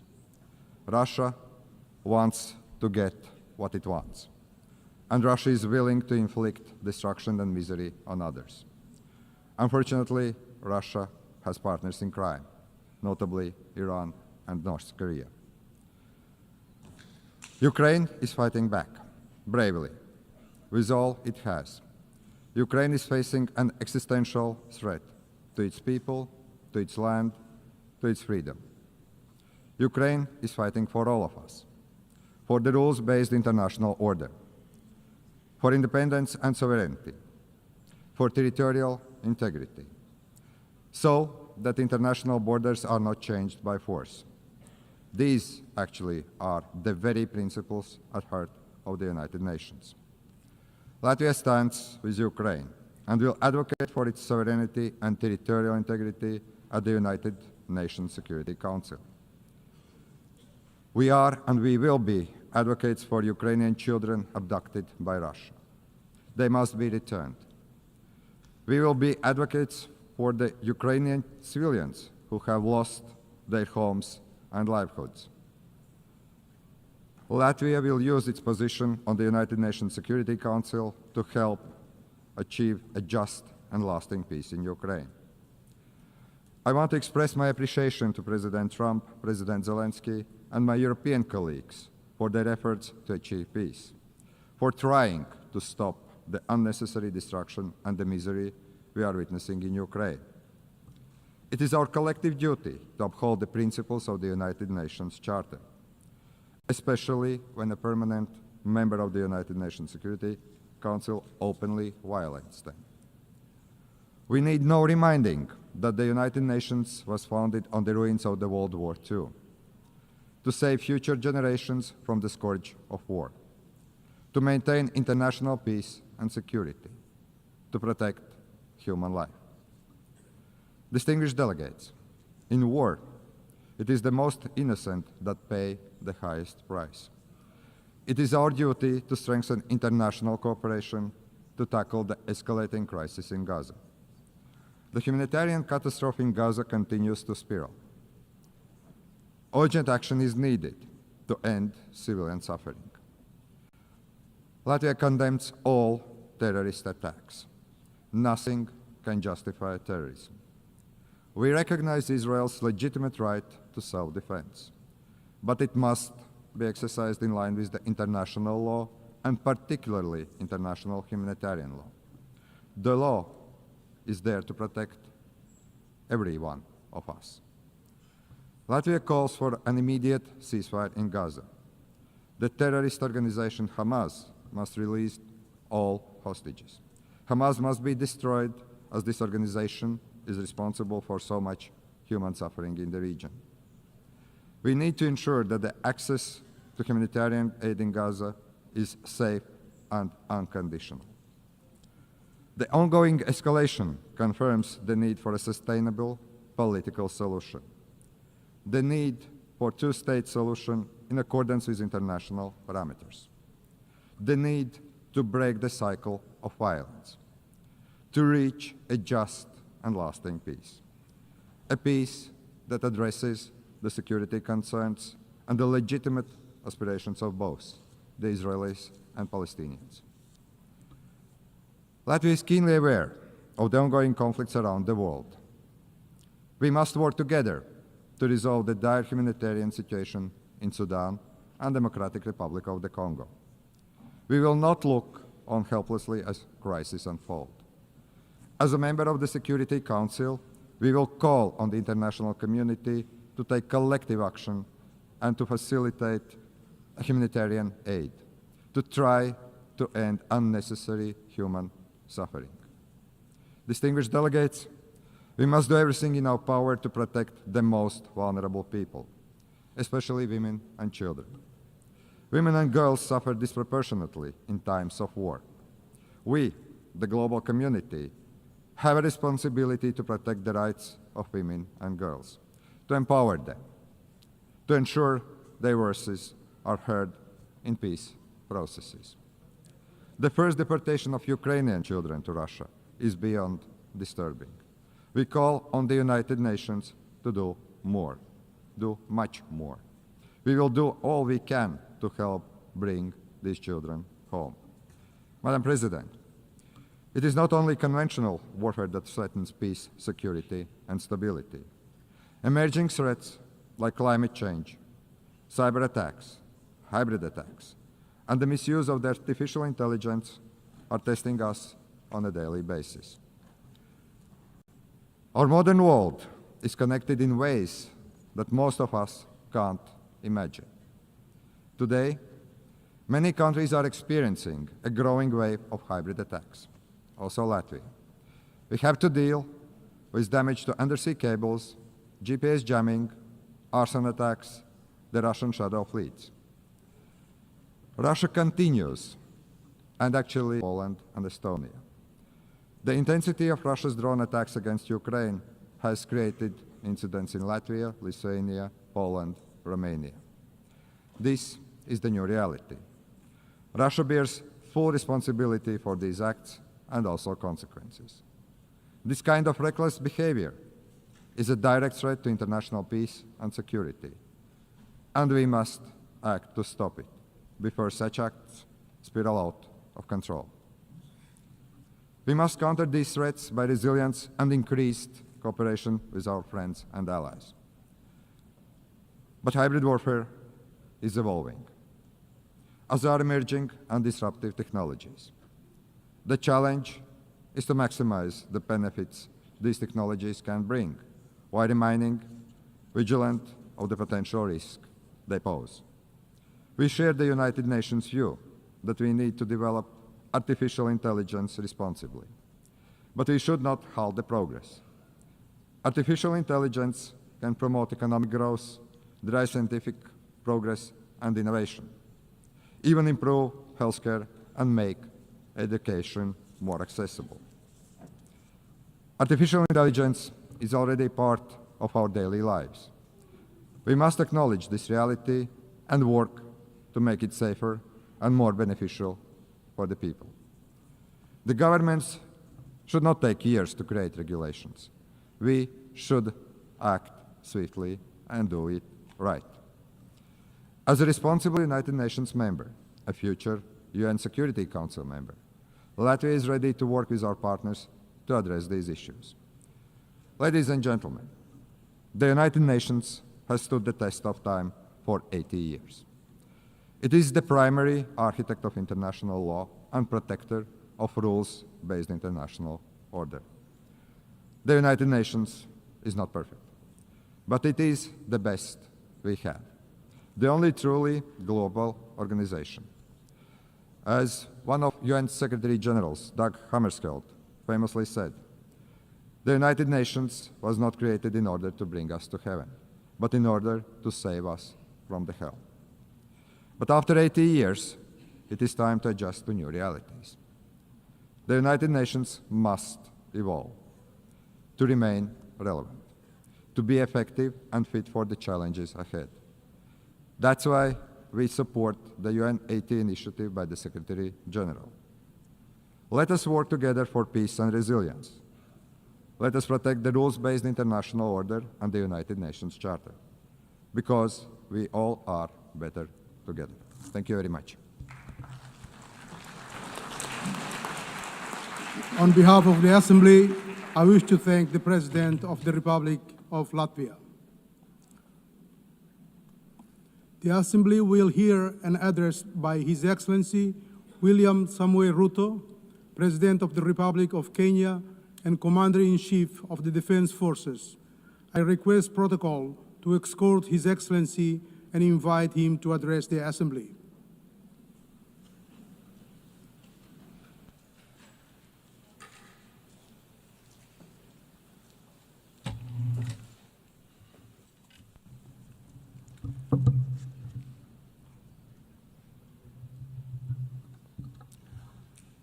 Madam President, the President of the 88th session of the UN General Assembly, Madam Annalena Baerbock, Secretary General of the United Nations, Antonio Guterres, Excellencies, Heads of State and Government, distinguished delegates, ladies and gentlemen.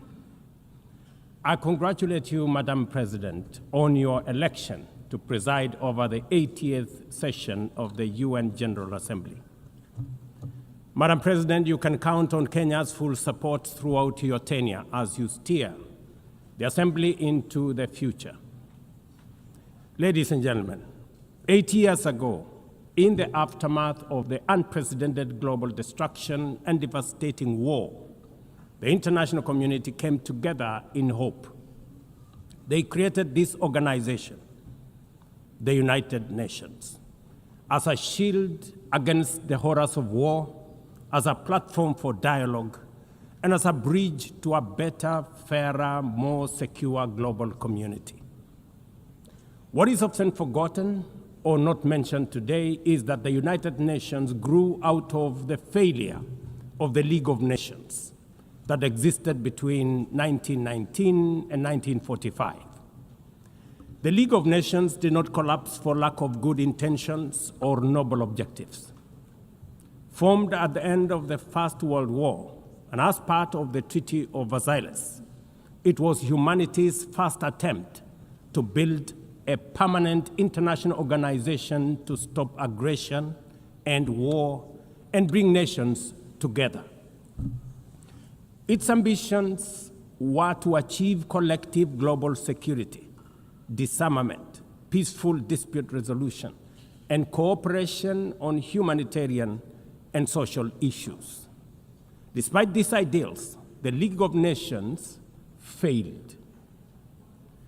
The United States never joined, other great powers came and went, and without enforcement authority, its condemnation carried little weight. When Japan invaded Manchuria, when Italy marched into Ethiopia, and when Hitler openly defied its rules, the League stood by, helpless and powerless. By the late 1930s, its credibility had collapsed, and with the outbreak of the World War II, it was rendered irrelevant. Madam President, this history is both a lesson and a warning. Institutions rarely fail because they lack vision or ideals. More often, they drift into irrelevance when they do not adapt, when they hesitate to act, and when they lose legitimacy. To remain relevant, institutions must be reimagined, must be reformed, renewed, and aligned with emerging realities. 8 decades ago, the founders of the UN sought to correct the failures of the League of Nations by creating a stronger, more inclusive organization anchored in the principles of, and I quote, "We the people of the United Nations, determined to save succeeding generations from the scourge of war," end of quote. Today, we are gathered for the UN at 80. The question is unavoidable. Is the United Nations relevant to the demands of our time? Can it continue to serve humanity in the face of current realities? Or has it become a relic of a bygone era? Madam President, Excellencies, we meet against a grim global backdrop. Conflict rages in Eastern Europe, the Middle East, the Sahel, the Horn of Africa, and beyond. Climate disasters grow fiercer by the day. Inequality deepens, pandemics loom, and technological disruptions outpaces governance. Instead of trust, mistrust is spreading. Instead of solidarity, fragmentation is taking root. In place of hope, anxiety fills our global community. We are living, to borrow from the words of the founders of this institution, not in larger freedom, but in growing uncertainty. At this moment of turbulence, when we most need a strong United Nations, the organization faces its deepest crisis in credibility and capacity. Funding cuts have paralyzed its operations. Bureaucracy has slowed its response. The Security Council remains frozen in the post-war structures of 1945, unable to act inclusively, with fairness, and with speed. Ladies and gentlemen, I can, however, state with absolute conviction that the United Nations has been one of humanity's greatest achievements. For 8 decades, it has held back the specter of global war, calmed conflicts from Cambodia to Liberia, and stood guard in some of the world's most dangerous places through the courage of its peacemakers and peacekeepers. Few institutions in humanity's history can claim such a legacy. The United Nations has stood at the front lines of humanitarian crisis, from famine relief in the Horn of Africa to emergency shelter for millions of Syrian and Ukrainian refugees. It was at the forefront in the eradication of smallpox, coordinated global responses to HIV and AIDS, Ebola, and COVID-19, and continues to champion universal vaccination. Its agencies have advanced women's rights, protected children, safeguarded refugees, and set global norms on everything from disarmament to climate action. The UN Sustainable Development Goals remain a shared blueprint for human progress. These are achievements no nation could have achieved alone, however rich, however great, or however powerful. And yet, every institution, no matter how noble its origins or impactful its legacy, must adapt to changing times or slide into irrelevance. Today, the United Nations stands at a crossroads of renewal on one hand or decay on another. Put differently, after 80 years, the rhymes of time are calling on us to reimagine the original promise that inspired the founding of the United Nations, and that is the quest for global peace, development, and human rights.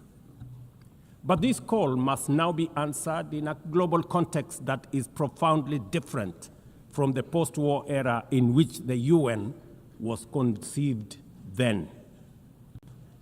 We would be denying the cold, hard truth if we say that the United Nations is delivering as it should. On peace and security, its voice is too often drowned by the rivalries of great powers, while some nations simply ignore its resolutions and do as they please. Too often, the UN's blue helmet, once a symbol of moral authority, no longer commands the same respect. From the conflicts in Gaza to Ukraine, to the crisis in Sudan, DRC Congo, Somalia, and the Sahel, we see actors proceed undeterred by the United Nations calls. Excellencies, ladies and gentlemen, Kenya speaks from the experience of a nation deeply invested in multilateralism. For decades, we have placed our troops and police in harm's way for peacekeeping missions across Africa and beyond, from Somalia to Democratic Republic of Congo, from South Sudan to most recently in our neighborhood here in Haiti. Over the past 15 months, we are proud to have led the multinational security support mission in Haiti, not because it has been easy, but because solidarity is the essence of the United Nations. Madam President, the mandate of the MSS mission is coming to an end in a few days. As the lead nation, allow me to briefly share our experiences, the successes and the challenges, as both a cautionary tale and a living lesson about the strengths and weaknesses of the current global security governance architecture. For far too long, the people of Haiti called out to the world. Too often, their pleas were met with silence, hesitation, or half measures. Haiti became a tragic reminder of what happens when the international community looks away, prevaricates, or offers half-hearted support. When Kenya responded to the quest for the Haitian authorities, it was in the belief that we were joining a genuinely multinational effort. we welcomed and fully embraced Resolution 2699, by which the United Nations Security Council authorized the MSS with Kenya as the lead nation. Drawing on our decades of peace support operations, we stepped forward, stepped up, and deployed our officers to confront the rampant menace of gang violence in Port-au-Prince and its environs. Madam President, ladies and gentlemen, the mission has operated in a volatile environment under enormous constraints. It has been underfunded, under-equipped, and operated below 40% of its authorized personnel strength. Our police officers have valiantly shouldered responsibilities without the full logistical support that would accompany any mission sanctioned by the United Nations. Despite these challenges, and against all odds, the MSS has delivered results many thought were impossible. The presidential palace, once under siege from gangs, is today restored as the seat of government. The police headquarters and the police training center, once overrun by gangs, are now secure, with the academy resuming the training of new police officers, over 700 of whom graduated a few months ago. Schools that have been shuttered by violence have reopened, with children back in class, learning and progressing. Roads once manned or blocked by gangs have now free-flowing traffic. Cases of kidnapping and extortion have reduced sharply. The airport and the seaport, once surrounded by gangs, are now abuzz with normal operations. Which begs the question, if so much could be achieved with limited resources and stretched personnel within just 15 months, what more could have been accomplished if the United Nations fraternity had truly acted together in solidarity with the people of Haiti? From this podium, I wish to assure all partners and actors that with the right personnel, adequate resources, appropriate equipment, and necessary logistics, Haiti's security can be restored. Gangs can be neutralized and the safety of streets, schools, hospitals, and homes secured. The continued harassment, abductions, and criminal acts undermining the lives of Haitians are unacceptable, unjustifiable, and must be stopped by this organization, the United Nations. Madam President, as the UN Security Council deliberates on the next steps, we must not lose sight of the fact that the situation in Haiti demands sustained, coordinated, and undivided international attention. A careful and orderly transition from MSS is essential to consolidate the hard-won gains so far achieved. I urge the Security Council and all partners to remain steadfast in ensuring that Haiti moves forward on a path of peace, stability, and renewal. Ladies and gentlemen, on human rights, our principle is clear and unwavering. The protection of civilians and respect for humanitarian law cannot be applied selectively. We cannot condemn suffering in one place and turn a blind eye in another. Kenya is gravely concerned by the humanitarian catastrophe in Gaza and by the immense suffering of civilians caught in the devastation of disproportionate military operations. At the same time, we call for the unconditional release of Israeli hostages. In line with the African Union and United Nations resolutions, we also call for a permanent ceasefire, for strict adherence to international humanitarian law, and for the launch of a credible political process. Only through such a process can the vision of a two-state solution be realized, where Israel and Palestine live side by side in peace, security, and stability. Kenya is equally deeply troubled by the worsening humanitarian situation in Sudan, where innocent citizens are caught in the crossfire of a needless war. We fully endorse the Quad, comprising Egypt, Saudi Arabia, the United Arab Emirates, and the United States, in affirming that there cannot be a military solution and that only political dialogue offers a viable path forward. We join the Quad in urging all parties, including SAF, RSF, and the external actors, to respect Sudan's sovereignty, unity, and territorial integrity, and firmly reject any attempts to divide the country, reaffirming our unwavering support for a unified Sudan for the benefit of all its people. Excellencies, distinguished delegates, those who look to the future with a clear vision know that climate change is not only the single greatest threat of our age, but also one of the greatest transformation opportunities of our time. The global stocktake has made it plain that the world is off track. Current national determined contributions are steering us towards temperature rises far beyond any safe threshold. This is the difference between survival on one hand and devastation for millions across the world on the other. Kenya and Africa are not passive victims of this crisis. We are taking bold steps showing that climate action is not only possible, but can also be the foundation for inclusive growth. We are building a climate-resilient society by embedding adaptation into every sector, from agriculture and energy to infrastructure and livelihoods, to sustainable mining and artificial intelligence. This ambition is visible on the ground.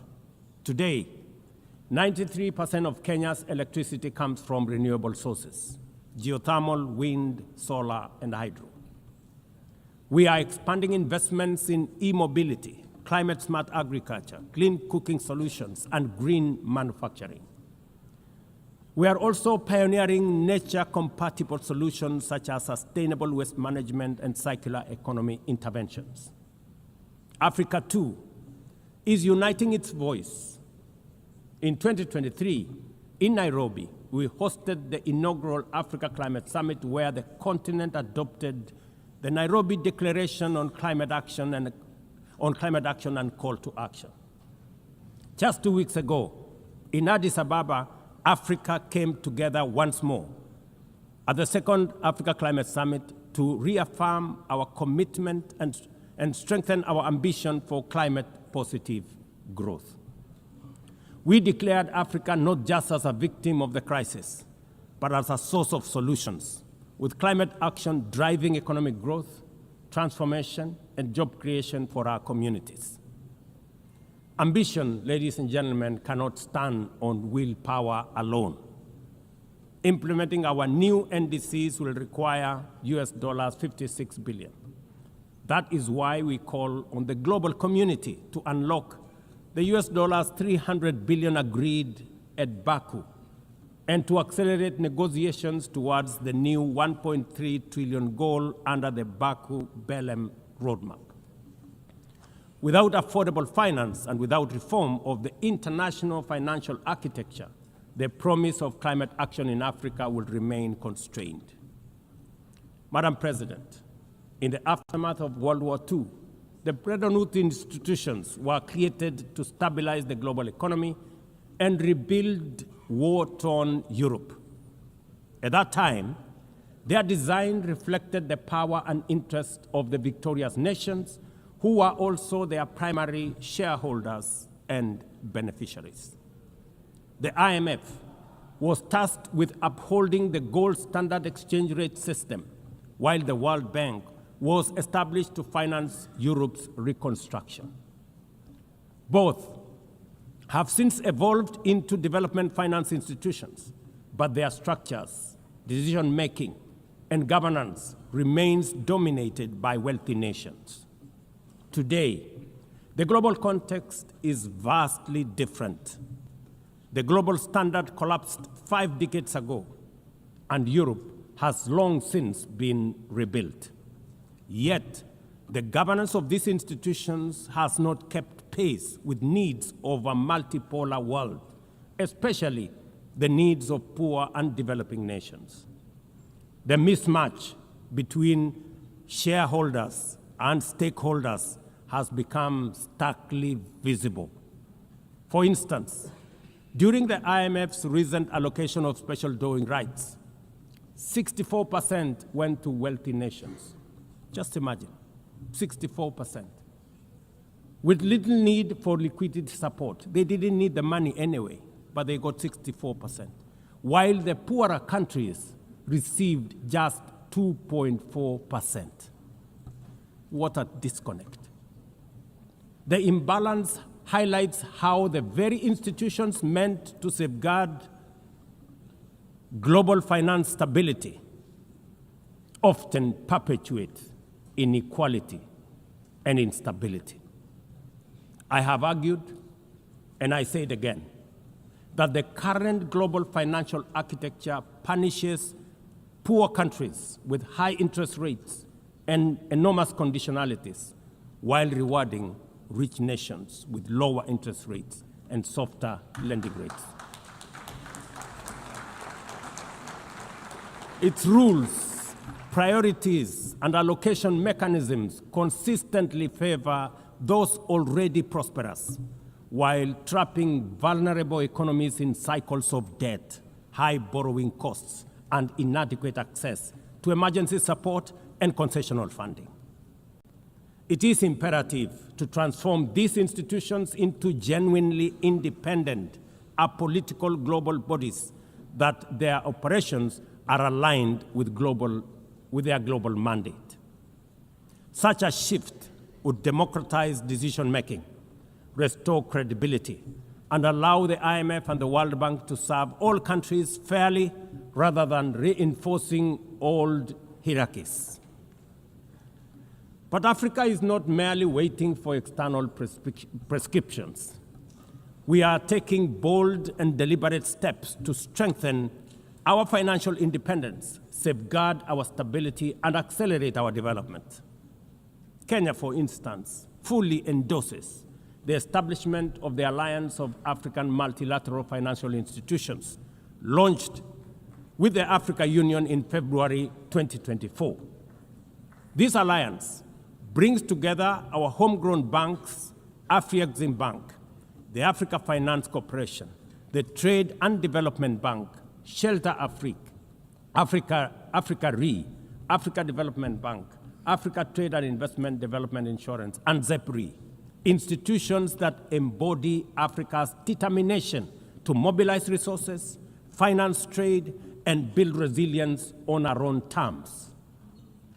At the same time, the Africa Union is championing 3 transformative institutions: the Africa Central Bank, which will issue a single currency and free our trade from dependence on foreign money; the Africa Monetary Fund, positioned to stabilize our economies and give us true financial sovereignty; and the Africa Investment Bank, designed to mobilize resources for infrastructure, industrialization, and integration that Africa needs to rise.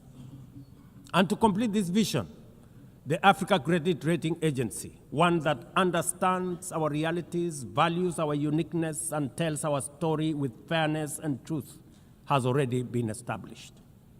Excellencies, as we mark the 80th anniversary of the United Nations, Africa also marks 20 years since the Ezulwini Consensus and the Sirte Declaration, the 2 historic milestones that establishes the common African position on UN Security Council reforms. For 2 decades, Africa has spoken in one voice, demanding justice, equity, and representation in the highest organ of global governance. This demand, however, continues to be ignored, deferred, or endlessly debated to the detriment of both Africa and the legitimacy of the United Nations itself. You cannot claim to be the United Nations while disregarding the voice of 54 nations. It is not possible. Africa is no longer willing to wait on the margins of global governance while decisions about peace, security, and development are made without our understanding, without our perspectives, and without our voice. Africa's exclusion is not only unacceptable, unfair, and grossly unjust, it also undermines the very credibility of the United Nations, this organization. Africa dominates most of the Security Council agenda, provides some of the largest contingents of UN peacekeeping forces, and bears the heaviest costs of instability. Yet we remain the only continent without a permanent seat at the main table where decisions about our destiny are made. Africa deserves, ladies and gentlemen, at the very least, 2 permanent seats with full rights, including the right to veto, and 2 additional non-permanent seats on the United Nations Security Council. The world must understand that reforming the Security Council is not a favor to Africa or to anybody. It is a necessity for the United Nations' own survival. If the United Nations is to remain relevant in this century, it must reflect today's realities, not the post-war power arrangements of 1945. Madam President, despite the stated and evident weaknesses of the United Nations, it still remains humanity's best chance at global solidarity. No other institution has the universal legitimacy or convening power of the UN.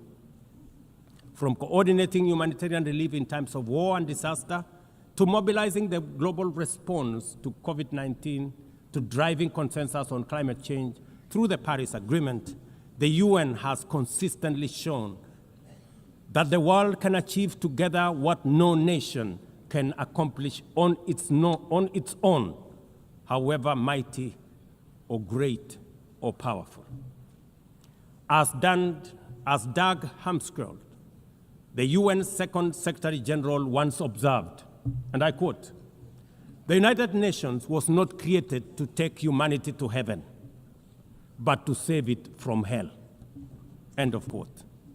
That mission is as urgent today as it was 8 decades ago.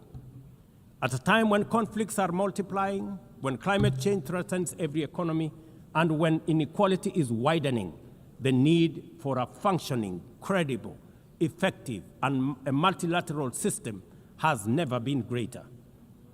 It is through the UN that nations have pooled resources to vaccinate billions of children, to protect refugees from through the work of the UNHCR, and to keep the peace in more than 70 missions across the world.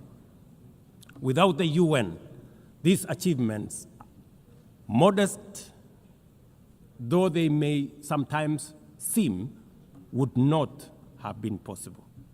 That is why we must resist the temptation to give up on the UN or abandon it. We must make it fit for purpose, reform its structures, strengthen its mandate, and ensure its decisions reflect today's realities rather than the geopolitical map of a bygone era.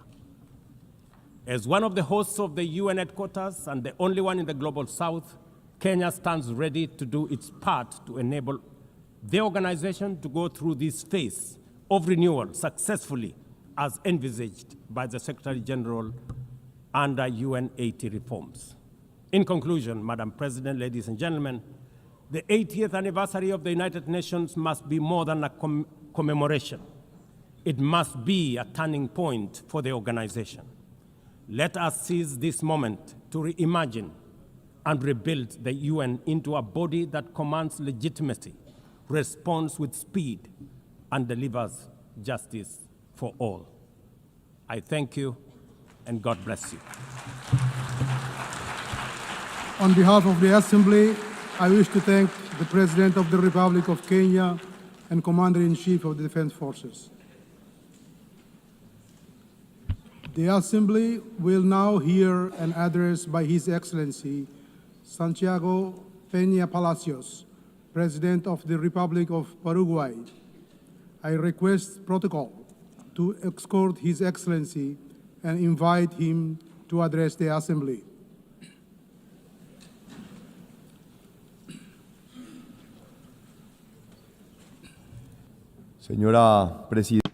Madam President of the General Assembly, distinguished heads of state and government, distinguished ministers of foreign affairs, ladies and gentlemen. This is my third address to the United Nations General Assembly. It is without doubt an immense privilege and an honor to represent Paraguay in this magnificent forum, a country which may look small on the map, but is a giant in its spirit and potential. As I flew into New York from afar, I was thinking that I might begin my speech by sharing the joy that I feel at having the opportunity to tell you about the great things that lie ahead for Paraguay. However, the events of recent days and months make this simply impossible. Instead, with regret, I must begin by recalling the anecdote of the great German historian Theodor Mommsen, who, upon receiving the Nobel Prize in 1903, asked his audience not to applaud after his acceptance speech. "The times," he said sorrowfully, "are too grave for that." The years that followed fully confirmed his intuition. I believe exactly the same thing can be said today. Indeed, in recent times we have witnessed that evil, radical ideologization, intolerance are unfortunately real and embedded in certain sectors of our societies. I remain shaken, saddened, and distressed by the shocking images of two cowardly and incomprehensible political attacks. First, intolerance and hatred which took the life of a great human being, Miguel Uribe, the Colombian presidential pre-candidate, who was assassinated in public while touring while on a national tour. Ghosts of violence which we thought were a thing of the past for our Colombian brothers and sisters. Second, we saw a young dreamer, Charlie Kirk, who was miserably torn from his wife and 2 children for one sole sin, defending his convictions and values with eloquence and courage. Both men, rather than resorting to violence to impose their ideas, chose the most civic and peaceful method possible: free, open, and frank debate, without evading controversial positions, yet always within a framework of respect. The ominous, macabre response must awaken us from our slumber of complacency. Dear friends, our values, our very way of life are at risk. The idea of democracy, that venerable and brilliant creation of Greek genius which allows us to have a peaceful modus vivendi despite our differences, is currently in jeopardy. Therefore, in times when darkness seeks to extinguish the light, we must take a stand. This is no time to be timid. Either we stand on the right side of peace and reason, or we stand with violence and intolerance. Our children and grandchildren will not forget the stance that we took when faced with the immense challenge before us. That's why I wish to be very clear with you. Political violence is immoral, intolerable, and profoundly harmful. We must reject it without equivocation. So let's say loudly and clearly no to hatred, no to violence, and no to authoritarianism. We mustn't underestimate the gravity of what's happening. These aren't isolated events, they are patterns. The situation has been worsening in light of political movements. There is polarization and extremism that were once subtly revealed in texts and speeches that are now today materializing in acts of real violence. There is a crisis of belief in institutions. Citizens simply no longer have trust.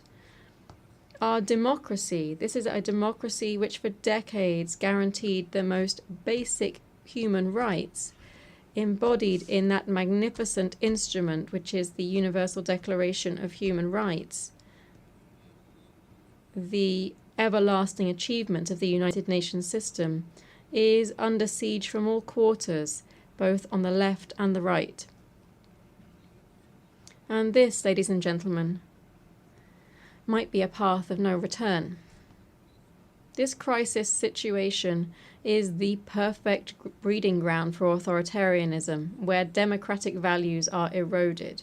Authoritarianism, or its perverse twin, populism, replaces it. Paraguay views with great concern the restrictions on the exercise of fundamental rights, such as access to free information and freedom of expression in some sister countries. These are already palpable demonstrations that the crisis is real and far-reaching. Thus, regrettably, the situation in Venezuela has become truly alarming. Systematic violations of human rights and fundamental freedoms are being compounded by actions that are contrary to international law and the persecution of political leaders. The electoral process in July 2024 trampled the will of the Venezuelan people. 7 million Venezuelans have left their homeland. This is the largest migratory crisis in the history of the Western Hemisphere. In Nicaragua, meanwhile, the persecution of political opponents persists and is expanding aggressively. The situation of human rights and fundamental guarantees is dire. Entire religious orders have been expelled. Hundreds of Nicaraguans have been stripped of their nationality for the sole crime of dissenting. Even the Catholic Church is being persecuted, something that was once unthinkable in Latin America. Paraguay knows better than most the calamity of authoritarianism and dictatorship, having lived through the longest military regime on the continent in the 20th century. The scars of this have not yet fully healed. We therefore cannot and must not stand silent while our Latin American brothers and sisters suffer the same oppression that marked our own past. The crisis of democracy, friends, will not be resolved with an iron fist, nor with censorship, nor authoritarianism, much less so still with violence. We must resist these alluring impostors. As the Italian philosopher Norberto Bobbio said, crises of democracy are resolved in one way only, with more democracy. Not with authoritarian charlatans, nor with hatred or intolerance. We must respond with more democracy, more republicanism, more tolerance, more dialogue, more rights, more freedom. The raison d'être, the essence of the United Nations, is and shall remain the maintenance of peace. Yet, while we are meeting here, more than 120 armed conflicts show just how serious the failure of our institutions can be. Paraguay extends its solidarity to all victims of armed conflict and calls once again for the peaceful settlement of disputes. I stress today in particular the painful situation in Haiti. The time for decisive and coordinated action by the United Nations, and in particular the Security Council, is now. Paraguay knows this and stands ready to assist the Haitian people who can wait no longer. Furthermore, I wish to highlight a situation that goes beyond armed conflict, but which highlights the same seriousness. We are facing a silent but devastating crisis, the collapse of global supply chains. The pandemic showed us just how fragile they were. The war in Ukraine strained them further, and now geopolitical fragmentation threatens to break them definitively. The world urgently needs supply chains that are more reliable, more diversified, more resilient. We cannot continue depending on systems that place efficiency above security, cost above reliability. I want to be clear here. Not all trade partnerships are the same. We must be cautious about deceptive economic models that come along with political authoritarianism, mass surveillance, and the erosion of fundamental freedoms. When we agree to investments that compromise our sovereignty, when we allow our critical infrastructure to depend on authoritarian regimes, we simply are gambling with not only our economy but also our democracy. Therefore, we call for deeper integration among our countries based not only on trade but on shared values. These are the rule of law, individual freedoms, a free market economy, the defense of the traditional family, and the right to life from conception. That is why Paraguay's foreign policy is not based on mere economic interests, but rather on these shared values and principles. For these reasons, Paraguay cannot and must not evade the realities that are challenging world peace. Diplomatic prudence cannot become silent complicity. It is exactly at these times that the principles that define us as a democratic nation should be translated into clear and unequivocal positions with our friends and allies. Paraguay reaffirms here its unambiguous position. Israel has the legitimate right to defend itself.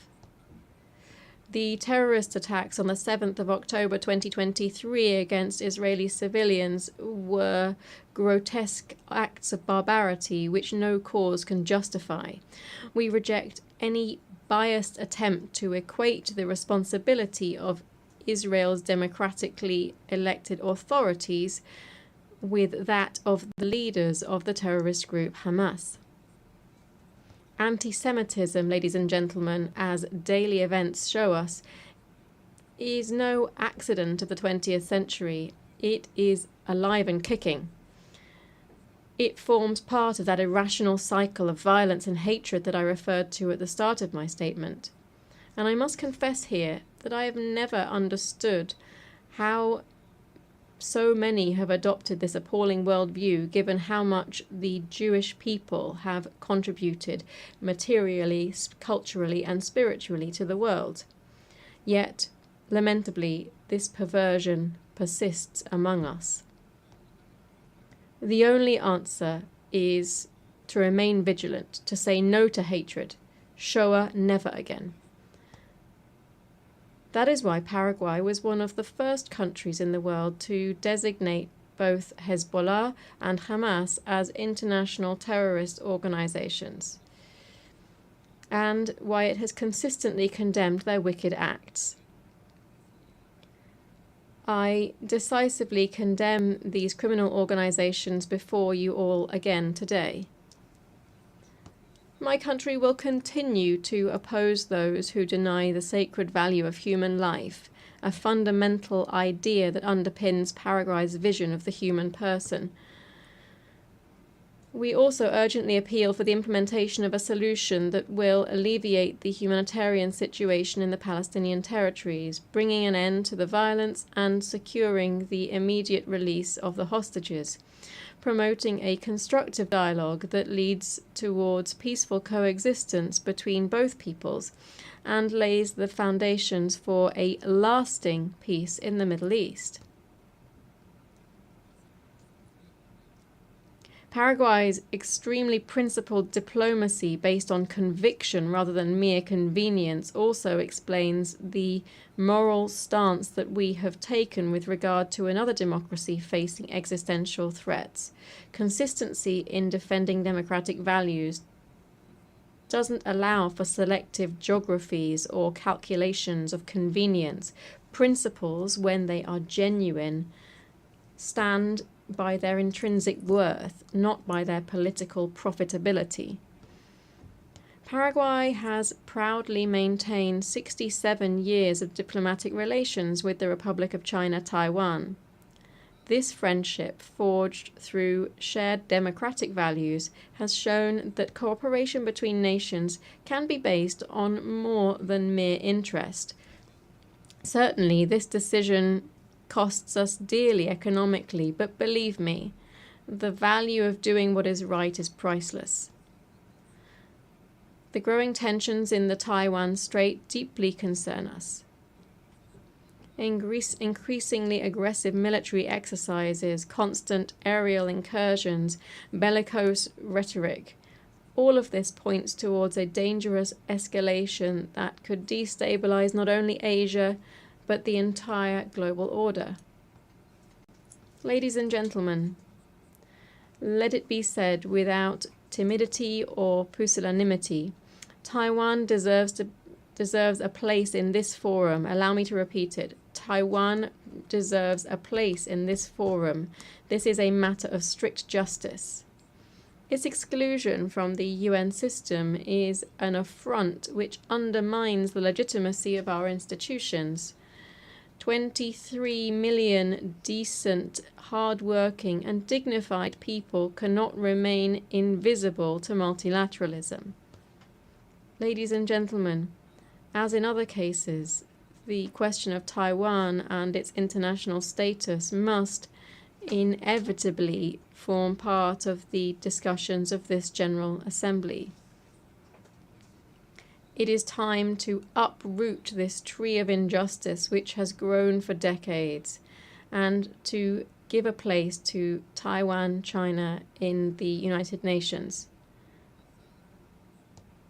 These principled positions based on conviction and not convenience give Paraguay something relatively scarce these days, which is genuine moral authority to discuss the problems that afflict us.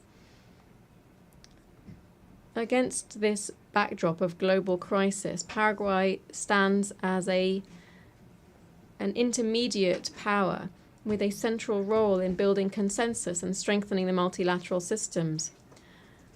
Our words are backed up with facts. Paraguay has a characteristic constructive spirit in multilateral debates.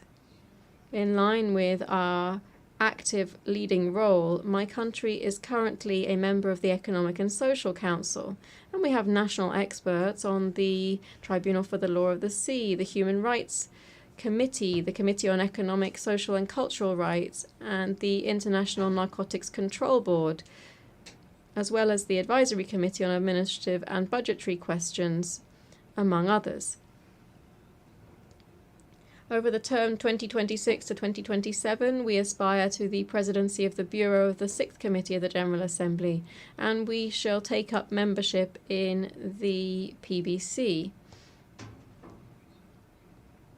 Dear friends, Paraguay stands ready to take its place in the concert of nations, not as a mere voice on the periphery, but rather as a true protagonist seeking solutions to global problems.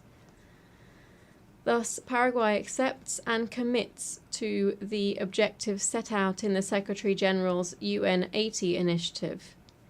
These include the quest for greater efficiency in resource use, simplification of processes, and the review of mandate implementation. We therefore demand the implementation of geographic balance in the appointment of the next Secretary-General.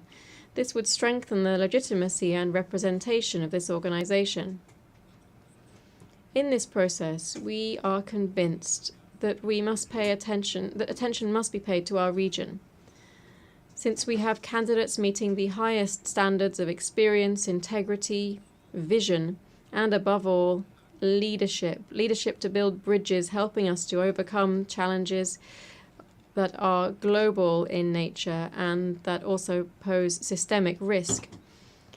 We therefore call for a deep reform of the Security Council to prevent it becoming dispensable within a multilateral system that must provide solutions to the numerous current conflicts, both those between states and those caused by non-state actors. We call, therefore, for more flexible positions so that the Security Council can once again become truly representative in its membership and regain effectiveness as it fulfills its mission. We call for the elimination of the veto, which would bestow greater legitimacy on the body and would enable the UN as a universal organization to once again play a leading role in finding solutions to the great challenges facing our world. Madam President, distinguished delegates, I know that the picture I have painted here is not the brightest. Indeed, it is rather somber. But I preferred to speak truthfully, so as to not underestimate the gravity of our current situation. And yet, optimistic as I am, I can't avoid saying this. I look to the future with great hope. As the great writer William Faulkner said, I believe that humanity will not merely endure, it will prevail. With all of our flaws, when we work together, when we place solidarity above division, dialogue above violence, tolerance above hatred, humanity is capable of great things. Building the future is not possible merely by wishing it. Building the future is not possible merely by wishing it. Building the future requires intention, persistence, constancy, and discipline. I always say, and I'll repeat it here today, there are no shortcuts to development, just hard work. But words are no longer enough. Our peoples are tired of empty promises, of grandiose declarations that don't lead to bread on the table, safety in their streets, or education for their children. Just like in any relationship where trust has broken down, the key to recovering it is to show results. Democracy must demonstrate that it can deliver, that it can generate prosperity, that it can secure justice, offer hope, be a democracy with a human face and with a social heart, as defended by the great thinkers of my own political movement, such as Ignacio A. Pane, Juan León Mallorquín, and Fulgencio R. Moreno. My party has been demonstrating all of this in office in Paraguay over the last few decades. We have been showing that it is possible to grow economically with justice, with democracy, and with human rights. I'm not saying this arrogantly, but rather with the humility that characterizes Paraguayans. This is a humility born of a history of greatness, but also suffering. Paraguayans know the eternal cycle of rebirth, of suffering, crisis, tragedy. We have had to reinvent ourselves and rise from the ashes, and in that noble process we have built the Paraguay that today is finally being recognized for what it is, a giant that is re-emerging. While the world is faltering, we are building something different, a model that is working, a model that inspires confidence because it's delivering results. The numbers speak for themselves. We have seen economic growth of 5.9% in the first quarter of this year, while at the same time the regional average barely reached 2%. Our inflation stands controlled at 4.2%, which is below the regional average. We are advancing firmly towards post-pandemic fiscal convergence. Our fiscal deficit has returned to 1.5% in the national budget for next year. Our unemployment levels have fallen to historic lows, 5.6% in the first quarter this year. But growth without social justice is worthless. That's why we are implementing ambitious programs to transform lives. Our Zero Hunger in Schools program feeds more than 1 million children a day in 7,000 schools. Che Rogapora is turning thousands of working families into homeowners. For the first time, the state is offering mortgages with payments equivalent to rent, transforming a monthly expense into family wealth. I stress that 118,000 people emerged from poverty in a single year. Extreme poverty fell to 4.1%, which is the lowest level in our modern history. But none of this would have been possible without solid institutions. That's why we've undertaken bold reforms. We promoted the Civil Service Act to professionalize civil service, ending with decades of clientelism. We have the Integrity and Transparency Act, creating true oversight and accountability mechanisms and strengthening the office of the Controller General. We've adopted a National Unified Registry Act, which proposes structural transformation and, after 100 years, orders land ownership in Paraguay. The outcome of this is that in July last year, Paraguay achieved investment grade for the first time in its history. Distinguished delegates, the Paraguayan model is not perfect, of course not. We face huge challenges and much remains to be done. But we are changing reality. We are showing today that Paraguay is not merely a country. As the president of the International Automobile Federation, Mohammed Ben Sulayem, said, Paraguay is the country. Madam President, distinguished delegates, I began this speech with some rather somber warnings about the state of global democracy and our societies. The times are grave, and there is much to worry about. But I do not wish to end on a pessimistic note. A different, better, brighter future is possible.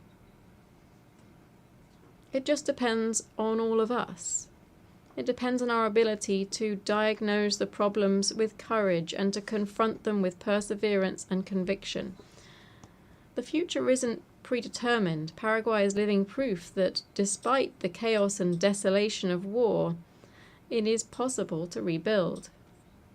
It is possible to reconcile prosperity with justice, growth with sustainability, openness with sovereignty. Paraguay, dear friends, stands ready to be part of the solution. The sleeping giant of South America has awoken and is re-emerging with strength. We are ready to be a central protagonist in the struggle for humanity's great values, to be a leading actor in the concert of nations. Because we believe in a future where democracy does not merely survive, but flourishes. Because we believe in a future in which development reaches everyone, not just a few. Because we believe in a future where cooperation is based on shared values, not on mere convenience. Because we believe in a future where trust is earned with results, not with rhetoric. Because we believe, indeed, that humanity will not merely endure, but will prevail. That different future is possible. Paraguayans are building it every day. I invite you to build it with us, together, to leave behind a better world for our children and our grandchildren, a world with more democracy, more freedom, more tolerance, more justice, a world in which hope defeats pessimism, in which light overcomes darkness and good triumphs forever and always over evil. Thank you very much.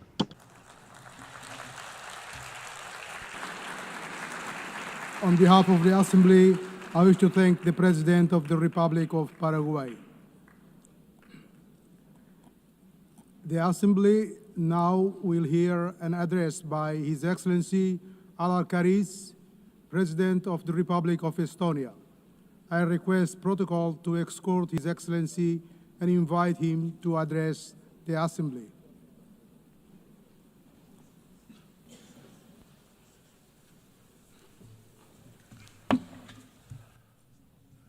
President, Excellencies, ladies and gentlemen. United Nations is an idea of a better world. It is an idea that is not an abstract construction nor an empty declaration, but carefully crafted agreement. The grand agreement that is the basis of a current multilateral world order. An agreement designed to protect international peace and foster prosperity. An agreement to ensure a free and dignified life for everybody. An agreement that is based on the understanding that destruction and horrors of war must not be repeated. Unfortunately, the international law-based multilateral system with the UN and its charter at the core that is supposed to keep us all safe is increasingly under strain. Its fundamental principles are violated in numerous conflicts across the world. Brutality prevails. We simply cannot let this go on. We all should be asking, what kind of future do we want?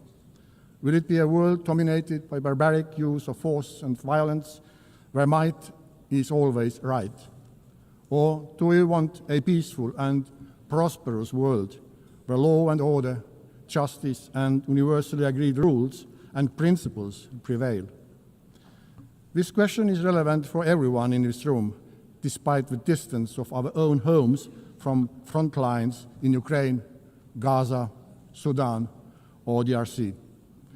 Multilateral world order based on international law and the principles of the UN Charter must be maintained and strengthened. What our peoples are expecting from us as world leaders today is to bring back the San Francisco spirit, to preserve peace and to reinforce the principles of the UN Charter. Ladies and gentlemen, Russia's war of aggression against Ukraine constitutes one of the gravest breaches in international law and the UN Charter since its adoption 80 years ago. Despite repeated calls by the General Assembly to stop the aggression and set the course towards peace, Russia continues its savage assault on the Ukrainian state and nation.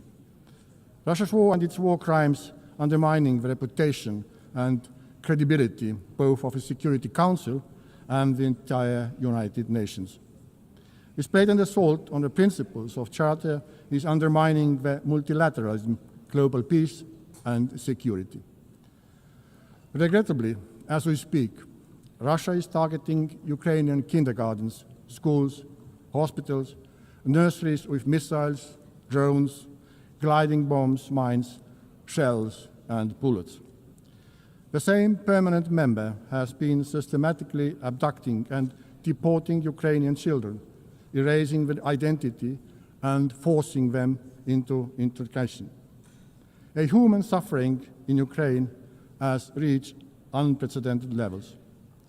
Only the Human Rights Monitoring Mission in Ukraine has documented the death of at least 40,000 civilians, including almost 1,000 children, and for about 35,000 civilians injured, including more than 2,000 children. The death toll increases with every year, month, week, and day. In total disregard of President Zelenskyy agreeing to ceasefire in March and the recent peace efforts by the United States, Russia has significantly intensified its campaign of terror with a barrage of drone and missile strikes on civilian targets. It is evident that Russia has no intention of agreeing to a ceasefire, let alone a lasting peace. Russia's objectives have not changed. They remain of the subjugation of all the Ukraine and the reshaping of Europe's security order to satisfy Russia's own neo-colonial and imperial ambitions. The increasing violations of neighboring countries' airspace by Russian drones and missiles are yet another escalation and a stark reminder of Russia's aggression threatens not only Ukraine, but the security of the entire region. Hereby, I have to regrettably tell you that just weekdays ago, the Russian fighter planes violated Estonian airspace, a hostile act that is part of a pattern of similar recent incidents happening on the European Union's eastern border. Therefore, the only viable way forward towards a ceasefire and just and lasting peace is to increase collective international pressure on Russia to force them to peace in Ukraine and to act in a way that is expected from the permanent member of the Security Council. Let me assure that my own country, Estonia, will continue to do everything possible to reinforce Ukraine's ability to defend itself in full conformity with Article 51 of the United Charter. Doing so, we are defending the sovereign equality of all member states, large and small, one of the core principles of which the United Nations was founded. We are also advocating for making Russia accountable for its crimes in Ukraine, including for the crime of aggression, as we know too well that impunity only leads to new crimes, new suffering, and even greater injustice. Ladies and gentlemen, the international law-based multilateral system has also failed to protect Palestinians and Israelis. Having visited both Israel and Palestine this year, I witnessed firsthand the devastating impact of a long-lasting conflict. Hamas's brutal terrorist attacks on October 7 have been condemned by the whole world. Hamas cannot have any role in the future governance of Gaza and Palestine. It has to be guaranteed that the horrors of terrorism would never be repeated. However, ordinary people and children in Gaza must not be the ones to pay the price. I am devastated that so many innocent lives, including children's lives, have been lost due to the military action, starvation, and the spread of disease. The promise of international humanitarian law was to ensure that people do not suffer during their armed conflicts. And yet, what has unfolded in Gaza has crossed all red lines. Estonia has supported all efforts for a ceasefire that would end the killing, destruction of lives, and bring all the hostages home. In order to alleviate the unbearable humanitarian situation, Israel must fully respect international humanitarian law and implement its commitments regarding access and delivery of humanitarian aid and security of all workers. In order to truly end the cycle of violence, we need a comprehensive political process with the end goal 2 states, Israel and Palestine, living side by side in peace and security. In command of efforts of France and Saudi Arabia to step up international action to implement the 2-state solution. Dear friends, the United Nations must be capable of fulfilling its core functions. In order to face the multitude of current global challenges, all the pillars of the UN, peace and security, human rights and sustainable development have to be strengthened. Estonia, therefore, supports an ambitious system-wide reform of the United Nations. This is not only an issue of monetary efficiency and financial discipline, it's a structural problem and credibility question for the UN. For this reason, we are fully behind the Secretary General in endeavors in pushing the UN 80 reform vigorously forward. Within this transformation, the reform of the Security Council is of central importance. Estonia supports the expansion of the Security Council membership so that it would include countries that have, inter alia, demonstrated their unwavering commitment to international law and the principle of UN Charter, and have consistently acted in accordance with these principles. Furthermore, If we want to have functional and respected council, we also need to restrict the use, or rather abuse, of the veto, increase the transparency of the council's work and its accountability. Last but not least, we also need to ensure transparency when it comes to the selection of the next Secretary General of the United Nations. After 80 years of men-only leadership, we are very supportive to the idea that based on a fair process seeking the most qualified candidate, it is high time for a woman to be chosen as a UN Secretary General. We need to put forward ambitious selection criteria, clear timeline, and assure greater role of a General Assembly in this process. Given the current credibility crisis of the UN, we cannot afford to fall short in the selection process. Dear ladies and gentlemen, sustainable development with clearly defined goals remains a central focus of the UN. We have to redouble our united efforts to address global challenges, like the effects of ongoing climate change, which are getting worse in all parts of the world. The upcoming COP30 in Brazil should be a turning point. Countries should submit strong climate plans. These plans should cover all parts of the economy and follow a 1.3-degree goal of the Paris Agreement. Substantial progress during this decade is crucial. We must work together to triple renewable energy production by 2030, because this is the most effective way to reduce emissions. Estonia shows that this is possible.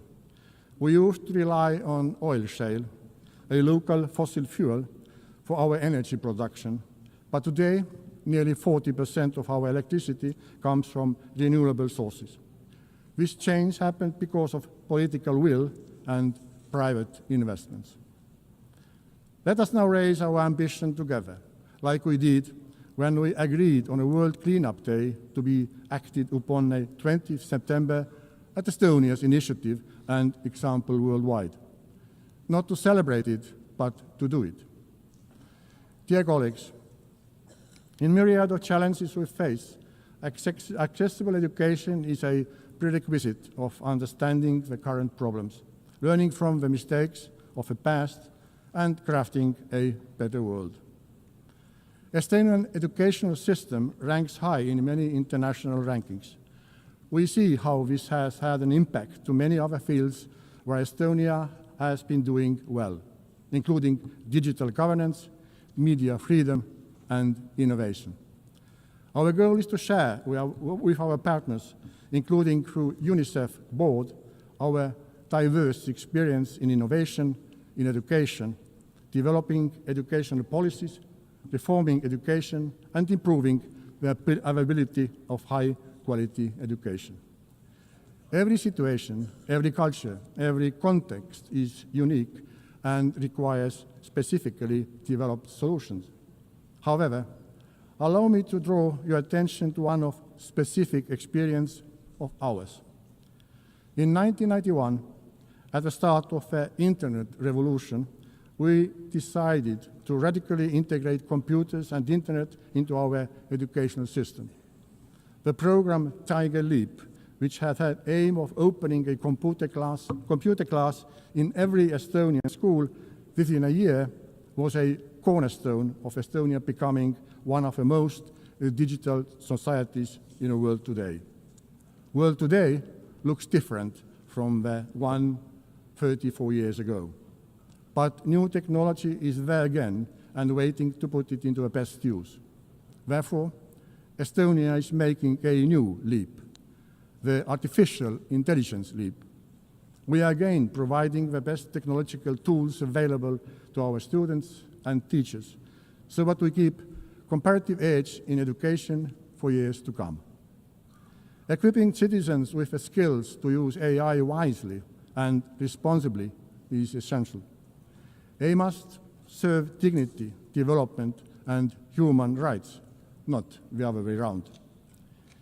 In Estonia, we believe in innovation, and we are most ready to develop new tailor-made solutions with our good partners all around the globe. In collaboration with the International Telecommunication Union and Germany, Estonia co-founded the CovStack initiative. This innovative platform provides governments with digital public infrastructure toolbox aimed at modernizing digital services by creating modular, open source, and scalable framework for governments worldwide. Dear Member States, whichever global problem we approach, we have to build human rights and basic freedom. Yet today, human rights and fundamental freedoms are increasingly under pressure worldwide. This is a deeply worrying trend that demands our collective response. This is the idea that guides us also on the way to becoming a member of a Human Rights Council for a period of 2026-2028. And I would ask your support at the election next month. Our priorities during our membership are the promotion and protection of children's rights, safeguarding digital rights and reducing the digital divide, and advancing media reform. All three are critical for advancing democracy and protecting international law-based multilateral world order. We are capable of learning as human beings and as a mankind. We learn from mistakes. We get up and will do better. Let us do it. Thank you for your attention.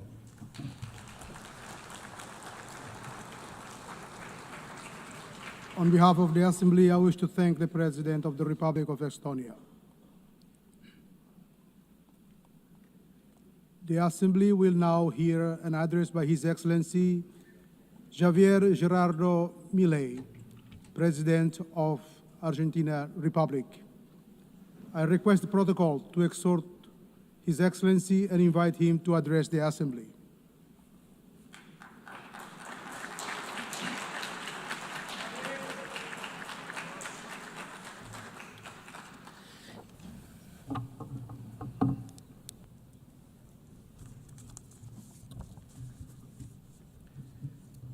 A las autoridades de las Naciones Unidas, United Nations authorities, representatives of member states, all citizens closely following this summit, good morning to you all. Last year, I stood here before you at this very same assembly, and I outlined a new direction that Argentina's foreign policy was going to take. We asserted that it was imperative to return to the ideas of freedom, the immortal principles that underpin the dignity of life, freedom, and property. These are rights that all individuals should enjoy under the law. We asserted that there was a need for international cooperation to aim to guarantee those rights. However, I also warned that the UN had cast aside what had been its lodestar in recent decades. The successful model of the United Nations spoke of the need for peace without victory. It was grounded in cooperation between nation states. It was, however, replaced by a supranational model of government comprising international bureaucrats that sought to impose on citizens across the world a specific way of life. The United Nations has moved from an organization that sought to mediate peace between peers to an organization that claimed not only to decide what every nation state does, but also what all individuals, wherever they may be in the world, must do. We believe in the original aim and purpose of this organization. We believe that there are global problems which require dialogue and international cooperation if they are to be resolved.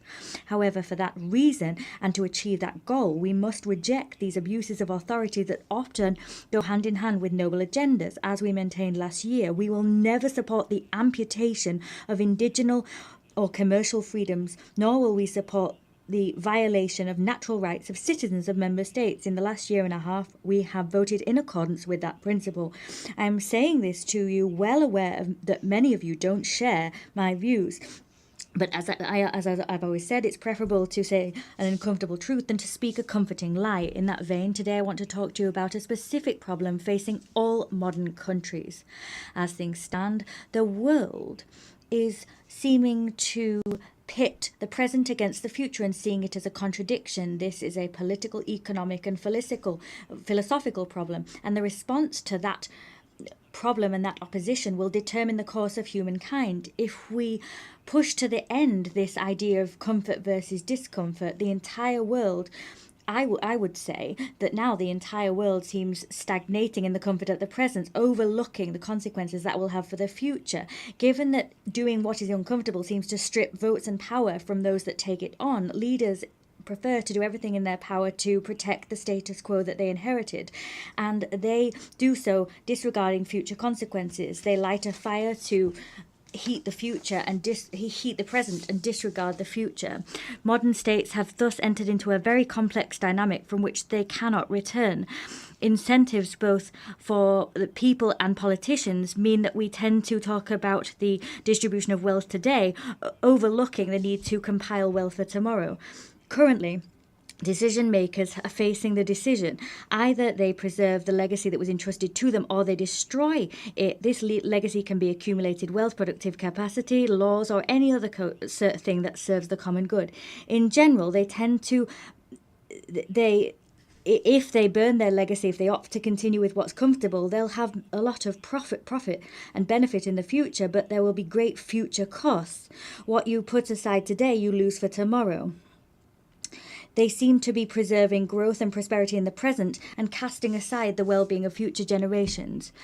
We need to find a balance, meaning that eating bread today doesn't mean we'll go hungry tomorrow, and we need to guarantee sustained growth and well-being. That's something economists call economic growth. That growth can sometimes seem slow and sometimes halt briefly because progress is never linear, but it's precisely long-term consistent growth that has systematically revolutionized the world and has wrenched thousands of millions of people from poverty. The difference between zero growth and 2% growth in the long term is the difference between stagnation and prosperity. The Argentinian people know a great deal about this issue because we're the only country in the region that hasn't experienced growth in the last 15 years. In legal terms, growth, the condition for growth, is respecting the sanctity of property and the free market. And that means nothing other than ensuring free trade between peers and free cooperation between peers. Without the right to ownership, there can be no savings. And without savings or free trade, there is no investment. If there's no investment, there can be no growth. But it's not in anyone's individual political interest, apparently, to respect these principles, because it is precisely when we expand the state that individual freedoms of citizens are eroded. And we simply seek to protect ephemeral present well-being to earn votes, and that's what our politicians do. Accumulated wealth decreases over time with this way of moving forward. And so what we're seeing now is countries are increasing public expenditure, but that doesn't ultimately create wealth. It rather destroys wealth. With that in mind, politics gains power on two fronts. They get democratic legitimacy and they obtain resources that they can spend. So politics has a double incentive to foster that intergenerational betrayal, because despite the fact that people lose in the future if this course is followed, there's short-term gain. A great man may be that who sows trees whose shade he will never enjoy. The great man might be the one who cuts down the trees that others sowed. But this cannot continue. This is the major trap that all nations are succumbing to. When this process is continued, growth stagnates. When growth stagnates, the demand for redistribution of wealth grows ever louder. So populist policies and the calls for them become stronger and stronger. These policies appeal to envy and resentment, and the ultimate conclusion of this process is vulnerable young people suffocated under the weight of a state that they know is only there to exploit them. Fiscal expansion, monetary expansion, and the expansion of state power is suffocating individuals, and that's all part of a pattern which we're seeing across all countries, particularly those who claim to make up the free world. But the problem is not only one of economic policies. We also see it when there are violations of equality before the law, or when we indiscriminately open the doors to immigration for political reasons. On the contrary to what we don't see there is immigration, we see invasion. International cooperation bodies has this one among its number. And such international organizations are not alien to this problem.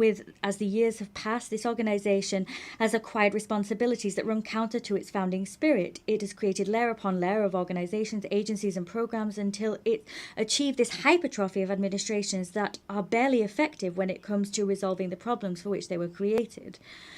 Responsibilities that the UN's taken on have swelled and swelled, and in step with that, the contributions made by member states have swelled, and in turn, the palpable results that this organization has achieved have greatly reduced. They can't offer the world what they could. There's this cocktail of incentives, and in addition, you have in this organization, unlike how it was, international organizations now see a situation whereby no one's really held accountable for their failures to resolve problems. This contradiction between lofty goals and scant results has created the erosion of the prestige of this House. Without going further, the poor results of Agenda 2030 bear witness to what I've outlined above. What continues to be seen in practice is a cycle whereby we recycle structures. There's more and more being spent and more targets being set. For this region, Argentina decided to step aside from this process because we saw in Agenda 2030 the improper expenditure of scant resources for purposes that we don't share in order to distract attention from the real global difficulties. The world is on course for stagnation, and that's why we stood apart. I need to raise the alarm here because in Argentina, we've seen the natural consequences of proceeding in this way. You keep doing what's comfortable, but then you end up out of step with the future. In other terms, what I'm saying to you is that we're speaking to you from a future that hasn't arrived to you yet, and you've still got time to avoid this problem because no society will survive if it sets fire to the future to simply heat the present. In my country, we've learned the hard way a very valuable lesson. For decades, we jeopardized a future in order to distribute the dividends of the present. In 2030, we finally got to a point where we'd had 100 years of doing things improperly. We'd been kicking the can down the road, but there was no one left to kick the can to. And then what happened was what I outlined previously. Our state crumbled as a result of this implosion. For the last year and a half, we've taken on the Herculean task of administering and managing extreme scarcity. And for the first time in decades, we're doing what we have to do for a better future. So the only way to usher in that better future is to do exactly the opposite of what we previously did. What we're doing stands in opposition to the rest of politics. That politics asks us to do what everyone was doing for years and what has pulled us into decline. They're asking us to jeopardize our future to meet present demands. They want us to apply the same remedy that we did 1,000 times, and that's exactly what brought us here. But I'd like to say clearly that Argentina has a government that decided to undertake the right path, even though it's the thorniest one, because prosperity and progress for our peoples cannot be delayed one day longer. However, we are not the only ones that are taking difficult decisions at this juncture, as history demands that we do. President Trump of the United States also understands that the time has come to reverse a dynamic which is leading the United States towards a disaster, and we know that a disaster in the United States is a global disaster. His unflinching and successful policy in terms of halting illegal immigration makes that conviction more than clear. He knows that he must do what's necessary, even though many may not like it, before it's too late. In other countries, for example, it's already too late to take the decisions he has. That's not only what's important. What Donald Trump is also doing is restructuring the terms of international trade in an unprecedented fashion. That's a titanic task which gets to the very core of the global economic system, because that system has been gnawing away at the industrial heart of his country, and the country now has an unparalleled debt crisis. Furthermore, he's undertaking a cleaning up of the institutional capture of the American state, because it's being infiltrated by left-wing factions that were seeking to undermine any reform program that was necessary. Both I and Donald Trump know what we're doing in the face of these challenges. All of these challenges have a common denominator that all countries, including supranational organizations, must address. They must find a way of creating dividends for the future and not succumb to the temptation of dealing with the present. This is something that major nations, Western nations, have been aware of and putting into practice for decades. We need to get back to that. We need to go back to our roots. We need to tackle priorities first, and that needs to go hand in hand with the idea that you need to do what's difficult but right and prioritize that over and above what's easy and comfortable. As I previously said, this also stands for international organizations that have gradually been integrating such actions into their ecosystem. I think I speak on behalf of all of you when I say that the UN must lead the charge when it comes to this paradigm shift. They must return to the roots that made it the great organization that it once was in the past. I wish to humbly lay before you as an assembly 4 principles that we think might serve as we seek to achieve the aforementioned goal. 1. The principle of a core mandate. The central mission of the United Nations is to preserve international peace and security. Everything else must be viewed as complementary to or in service of that goal. The strategic management of resources of this institution consequently requires that we stick to our priorities and not take on others. Secondly, the principle of international subsidiarity. The UN must tackle an issue solely when it is patently clear that the problem demonstrably exceeds national capacity for action. In all other cases, it is right and proper to return the initiative to states. They are the ones who have the democratic legitimacy and answer to their peoples. 3. The principle of institutional efficiency. Argentina has undertaken a process whereby it seeks to optimize the state. We've eliminated redundant structures and returned resources to taxpayers. In the same way, we believe that the UN requires a similar journey. That requires conducting reliable audits, closing ineffective programs, the consolidation of agencies into single bodies, and financing tied to real achievement. 4. The principle of normative simplification and streamlining. Peace is not only the absence of conflict, it requires prosperous societies. International cooperation must not transform into an obstacle for economic growth and an obstacle to the creation of opportunities. Consequently, we can only and must only support initiatives that do not stymie states' capacities to lead their own production and productive efforts to attract investment and foster trade that are the right way to reduce poverty. These principles will be highly valuable, we believe, in terms of getting our organization back on course so it can stand the test of time and produce tangible results over time. To conclude, I want to raise 4 sensitive and crucially important issues for the Argentine Republic. Firstly, I wish to reiterate our legitimate claim and irrenunciable claim in terms of sovereignty over the Malvinas, South Georgia, South Sandwich Islands and the surrounding maritime areas that continue to be illegally occupied. In spite of the fact that 80 years have elapsed since the creation of this organization, colonial situations such as this one remain unresolved. For this reason, we call upon the United Kingdom to resume bilateral negotiations in accordance with Resolution 2065 of this very same General Assembly, together with all relevant subsequent resolutions.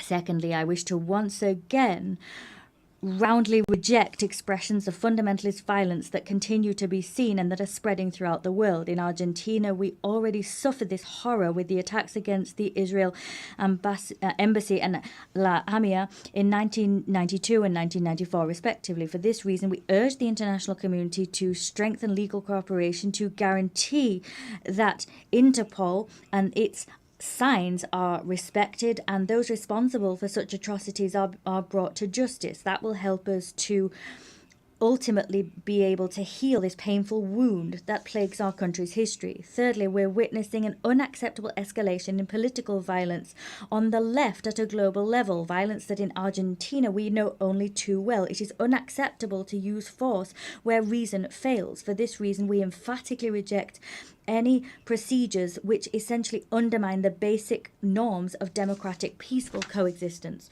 4, to the situation of the Argentine citizen Nahuel Gallo, who was abducted and detained arbitrarily in Venezuela without charge, with no legal assistance or consular assistance. In simple words, this is a forced disappearance. We demand that the Venezuelan government release him immediately, and we appeal to the international community so that this legitimate claim is heeded. This in defense of the most basic principles of international law and human dignity. Finally, we reiterate our demand for the immediate release of the hostages which remain captive in Gaza.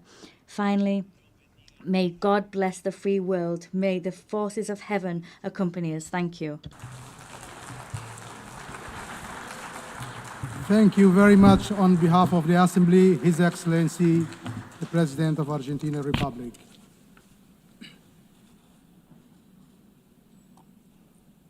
The Assembly will now hear the address by His Excellency Alexander Vučić, President of the Republic of Serbia. I request protocol to escort His Excellency and invite him to address the Assembly.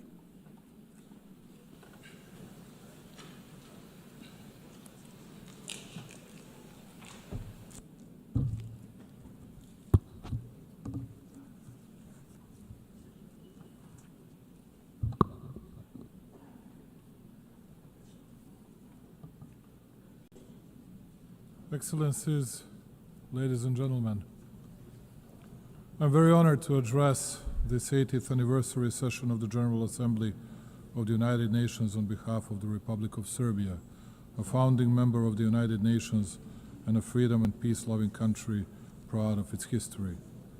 This year, we mark 8 decades of the existence of the World Organization, and during that period, the UN has provided a framework for dialogue, cooperation, and solidarity among the nations, short of which it would not be possible to respond to the challenges of our day. Only by joint efforts we can create a future featured by security and dignity. This brings me, ladies and gentlemen, to the 5 essential principles that guide Serbia and its foreign policy vision and constitute pillars in its international actions. Number 1, the United Nations is not a relic of the past, it is a compass for the future. 80 years on, this is a moment for reflection, but also for candor. The UN should not be a stage where giants wrestle while smaller countries hold their breath. It should be a round table where every seat counts. Countries like ours, countries that belong to Global South, are too often treated as chess pieces. It's time to show that we can be conveners, innovators, and guarantors of cooperation. We may not have the loudest voice, but we often have the clearest vision, because we see both East and West at once. Our engagement with all partners does not mean blind agreement. It means respect for sovereignty, territorial integrity, and the belief that dialogue is stronger than division. Serbia is a reliable, predictable partner, but reciprocity matters. We will defend our autonomy as firmly as we defend cooperation. The United Nations Charter was not written to serve one moment in history. It was written to withstand the test of time. In a world facing deep geopolitical fractures, the United Nations Charter remains the only framework capable of holding us together. Serbia is not a buffer zone, it is a bridge, and bridges connect, they do not divide. Therefore, as the President of Serbia, for the first time I would like to offer Belgrade, the capital of Serbia, as a place of dialogue for all the conflicts around the world. I believe that we will offer the best possible hospitality and absolute security for the participants. The world is facing its deadly surge in violence since World War II. In 2024, 61 armed conflicts erupted across 36 countries, the highest number in more than 7 decades. The proliferation of misinformation, particularly via digital platforms, has fueled distrust between countries, targeting elections, trade negotiations, and public sentiment. Serbia believes in pragmatic cooperation, finding common ground even where disagreements persist. People around the world are frustrated with governments and businesses, and they want a better future for themselves and their families. The best way to deliver that is through collaboration across nations.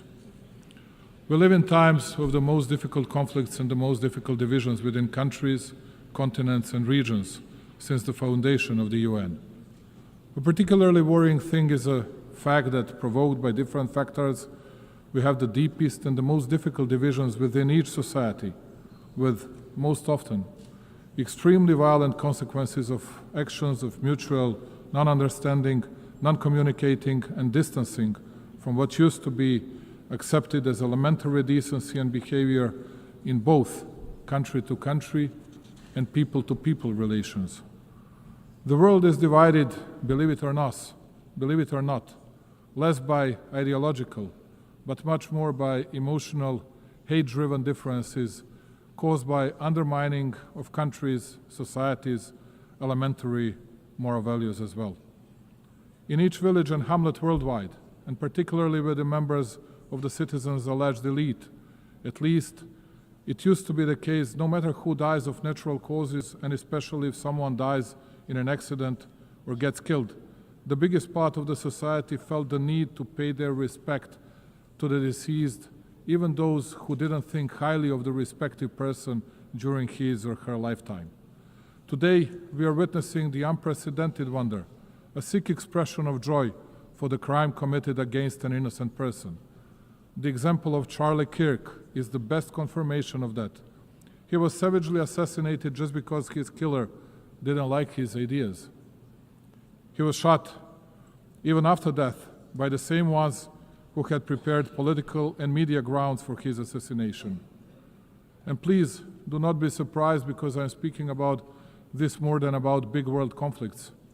It is precisely that such a development devastates in a deepest and the clearest way the world political community much more than conflicts with clear and visible actors. In the era of social networks, in the era of freedom, we have reached the point of the biggest unfreedoms and unambiguous limiting of freedoms of the others.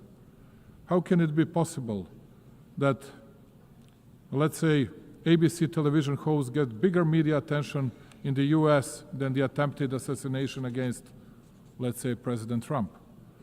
Who are these shadow rulers who impact the key political movements and who want to run the world and each country individually, and almost as a rule without the people's will and legitimacy?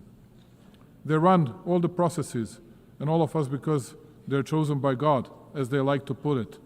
The elite and other people who are, I suppose, incapable of choosing their own path. Those are extremely dangerous things, which will lead to further dissolving of our societies and our countries, but also the overall world politics. It was mostly spoken here about Palestine and Israel. Both are our friends.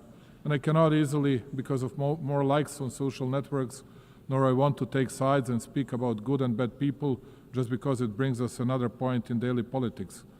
But speaking of which, let me bring you back to the beginning of this part of my speech. Big pro-Palestinian demonstrations were held in Italy during the past weekend. People were shouting Gaza, Gaza, but at least in Milan, some of them did not even think of Gaza. The only thing that was on their mind was demolishing and burning down of what the Italian people had created for centuries, just because it is popular to be against the government and take part in some kind of violence. And when otherwise very composed Italian Prime Minister Giorgia Meloni calls such hooligans, rightly so, thugs, we all ask ourselves what the next stage would be like and what awaits us in the future. During the past month, Serbia was facing unrest and attacks against the constitutional order. In spite of the violence exerted by the protesters, we tried to find a significant share of blame in myself, ourselves, and in us running the country. I wanted to listen, and I understood the message of the people in the streets. That is why, just like here at the United Nations, I believe that the dialogue between the nations and countries has no alternative. I offer dialogue and unconditioned discussion on all the topics of significance for our society to people who think differently, and I'm absolutely certain that in the upcoming period we will overcome all the difficulties from the past months. Progress on global challenges is uneven. Financing is dwindling, the UN budget is constrained, and smaller nations often lack access to the tools and support that richer countries enjoyed, particularly in the energy transition. Climate change is not just a statistic for Serbia and the Balkans, it is a lived reality marked by droughts, floods, and energy insecurity. Sustainable economic growth is essential, not optional, for climate resilience and well-being. For us, partnerships are defined by commitment, not hierarchy. We are a place where East and West collaborate on concrete projects from clean energy to infrastructure and digital transformation, when we will continue to build on this foundation. At a time when the UN seeks to inspire trust globally, these practical, results-driven partnerships strengthen confidence at home and abroad. Distinguished colleagues, alongside many other member states, especially those who do not belong among great powers, Serbia is adamant in pointing to the importance of and respect for the fundamental principles and rules of the Charter of the United Nations. Perhaps it is only too proper to repeat today what we committed to 8 decades ago. The principles and rules of the Charter are valid equally for all states, large or small, for all political powers or levels of development. With a feeling of deep pride, my country continues to commit to a consistent implementation of international norms, notwithstanding the fact that it too is facing a lack of fairness and double standards. In words and deeds, and on a number of occasions, Serbia has recommitted to respecting the sovereignty and territorial integrity of all UN member states, the fundamental principles of the Charter. In doing so, my country expects all the states to respect its sovereignty and territorial integrity, which I have the pleasure to note most of them do, and to which I owe my profound gratitude. After all, as I said on many previous occasions, the respect of the Charter of the UN is not a matter of choice. Rather than that, it is a universal and binding obligation of us all. Number two, territorial integrity is not a principle measured by power. It is the measure that restrains power. If the principle of territorial integrity is applied selectively, it ceases to apply at all. Its violation in one place becomes justification for conflict everywhere. Undermining it does not create exceptions. Rather, like in the case of Serbia, it creates precedents, dangerous ones. Serbia is well aware of the price paid in this regard of international law and multilateralism. 26 years ago, my country fell prey to a brutal aggression by NATO. It opened a Pandora box of sorts, whereby the very postulates of international law were unscrupulously undermined and the principle of territorial integrity brought into question. The consequences of such actions of those who consider themselves untouchable at the time are felt today as well. Even though small in respect of global powers, Serbia is not deterred from commitment to the principles of international law. We firmly believe that they should be respected in every situation, without exception and selectivity.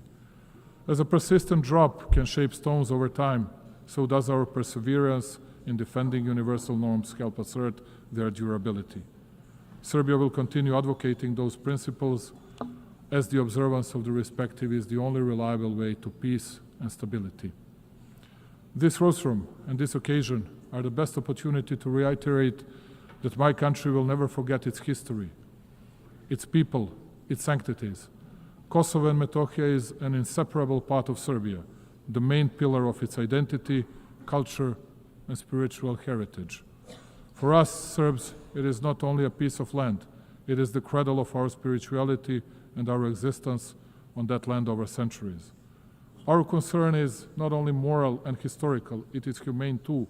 It is with a heavy heart that I advise of the dramatic circumstances in which the Serbs of Kosovo live today. Day in, day out, they are denied basic human rights, the right to life, freedom of movement, the right to education and health protection, access to workplace and property. They live in isolation, basic foods and medicines are in short supply, while children grow up in a fear and uncertainty. Their situation is not only local by nature, it touches upon the conscience of the entire international community and is a test of its readiness to fend for the innocent and helpless. We witness ethnic violence suffered by the Serbs almost every day. It is frightening in size and scope. The Serbs are physically attacked, intimidated, arrested unlawfully, their property is confiscated, and their rights to language, education, and cultural expression limited. The Serbs are often discriminated against, too. The practice sets the stage to make life in Serbian communities more difficult, as they are denied basic services, taxed exorbitantly, and erected hurdles and obstacles too. This is aimed at creating fear and pressure, and by extension change the demographic picture and force the Serbs to flee Kosovo and Metohija. Serbia, therefore, calls on the international community to take concrete and resolute measures to stop the violence in order to ensure security and rights of all peoples in Kosovo and Metohija. Compassion is not good enough. We need deeds and protection mechanisms.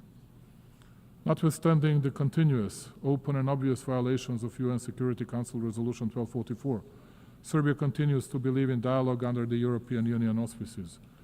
It has no alternative, and if true and committed, it is the only way to a just and sustainable solution in line with international law and with full respect for mutual obligations. Just as in the past, my country will continue to fight for peace, patiently, emphatically, and in good faith. Number 3, the Balkans must not be a stage for the ambitions of others, but a space for shared responsibility. 30 years after the conflict, stability has become our highest value. The nations of the Balkans deserve the right to shape their future free from external patronage through cooperation, mutual respect, and regional ownership. Distinguished colleagues, cooperation, dialogue, and mutual confidence are perceived as main levers of international relations also on the regional level. We consider that our region should look to the future while we continue to work to the benefit of all citizens and economic interlinkage. To paraphrase Indira Gandhi, who once said that one cannot shake hands with a clenched fist, let me say that Serbia will keep its hand extended, the hand reaching over divisions and borders, devoted to stability and prosperity for all those who strive for a positive agenda and a vision of common European future. The stability of our region is of paramount importance for us. As a guarantor of the Dayton Peace Agreement that we signed 30 years ago, we shall always work toward its full implementation and respect for the rights of all 3 constituent peoples in Bosnia and Herzegovina, Serbs, Bosniaks, and Croats. Unilateral acts and the abuse of authority contrary to the letter of the agreement are not conducive to peace and bring about new tensions. Only by the agreement of Bosnia and Herzegovina's people and entities can the stability and functioning of that country be guaranteed.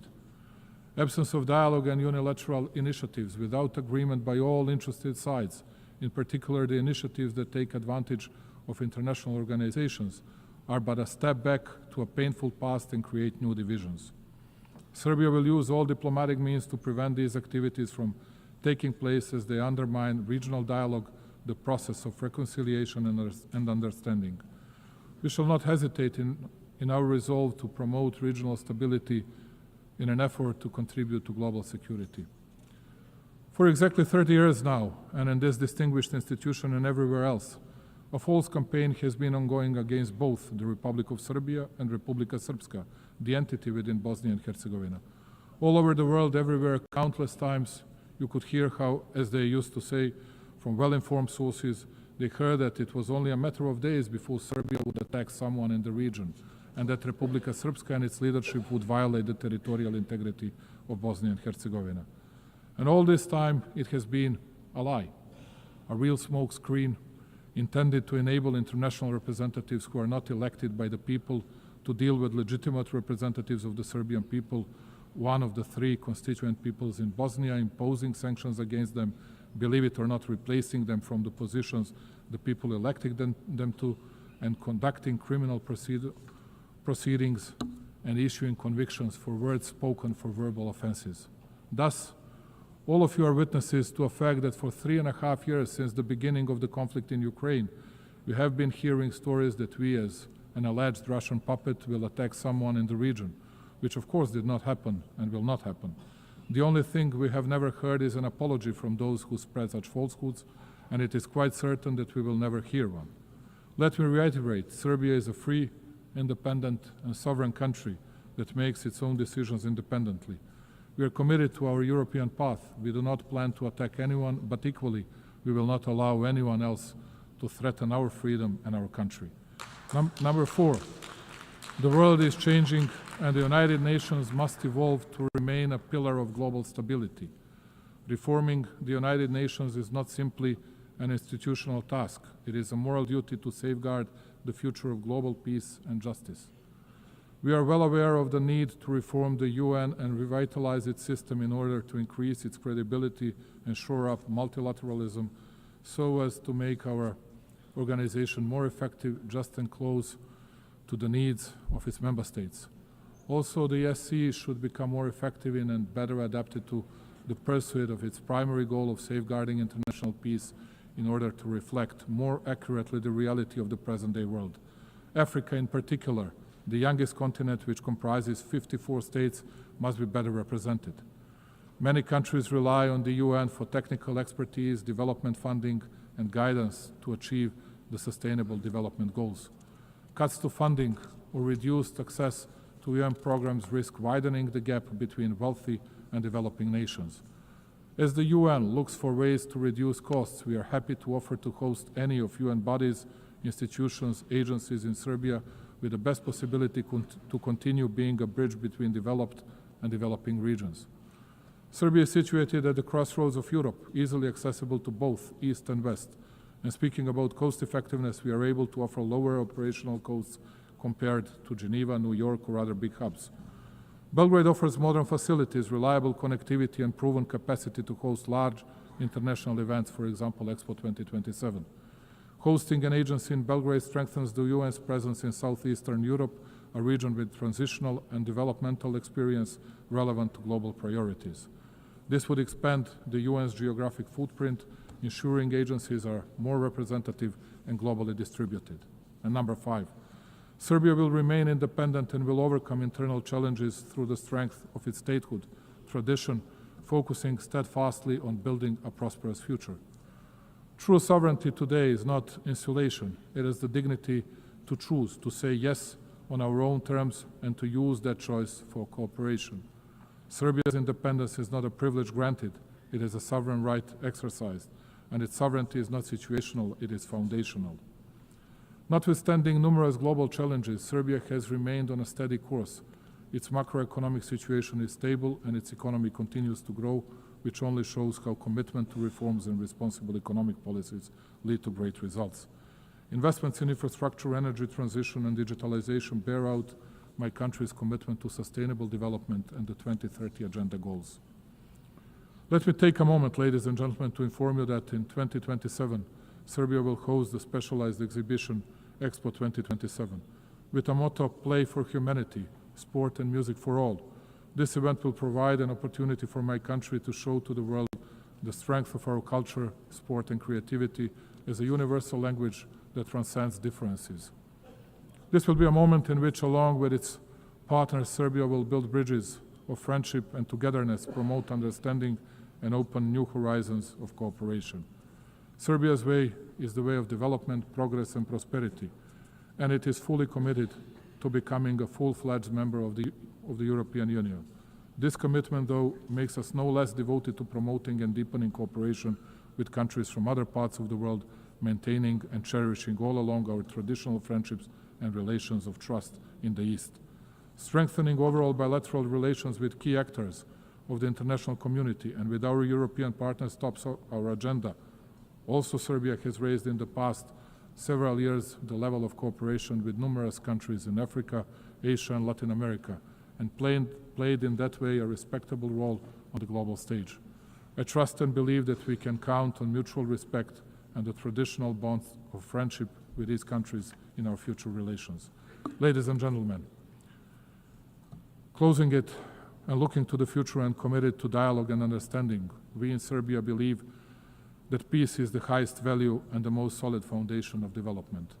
We shall continue to invest our energies, knowledge, and will in building a world more just, secure, and worthy of the coming generations. I thank you very much. On behalf of the Assembly, I wish to thank the President of the Republic of Serbia. The Assembly will now hear an address by His Excellency Hamad al-Sharah, President of the Syrian Arab Republic.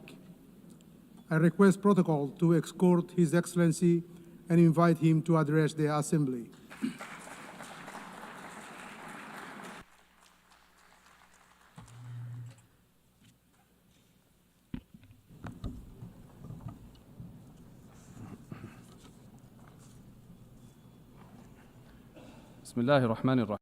In the name of God, most compassionate, most merciful. The Syrian story is filled with emotions, and it mixes pain with hope. The Syrian story is a story of struggle between good and evil, and between the weak right cause that has no supporter except God. Our story is one of the lessons of history, and it is an embodiment of noble human meanings and values in this eternal struggle between good and evil. We find the Syrian story that tells a new chapter of the struggle, one filled with creativity and determination and patience and torture and pain and sacrifice and clinging on to noble customs and values and hard work and relying on God. All these are tools for truth against injustice and falsehood. Your Excellencies, Mr. Secretary General, Madam President of the General Assembly, Your Excellencies, may the peace of God be upon you. I come to you from Damascus, the capital of history and the cradle of civilizations, a beautiful country that has taught the world the meaning of civilization and the value of human beings and coexistence, to be a beacon for the world. Syria, however, for 60 years fell under a repressive rule that disregarded the value of the territory it ruled over. For long years, we've suffered injustice and deprivation and oppression. Then we rose in claiming our dignity.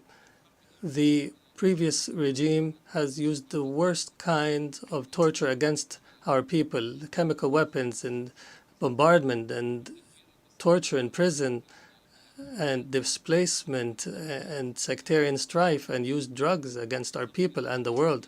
It has torn our country apart and brought forth fighters from around the world.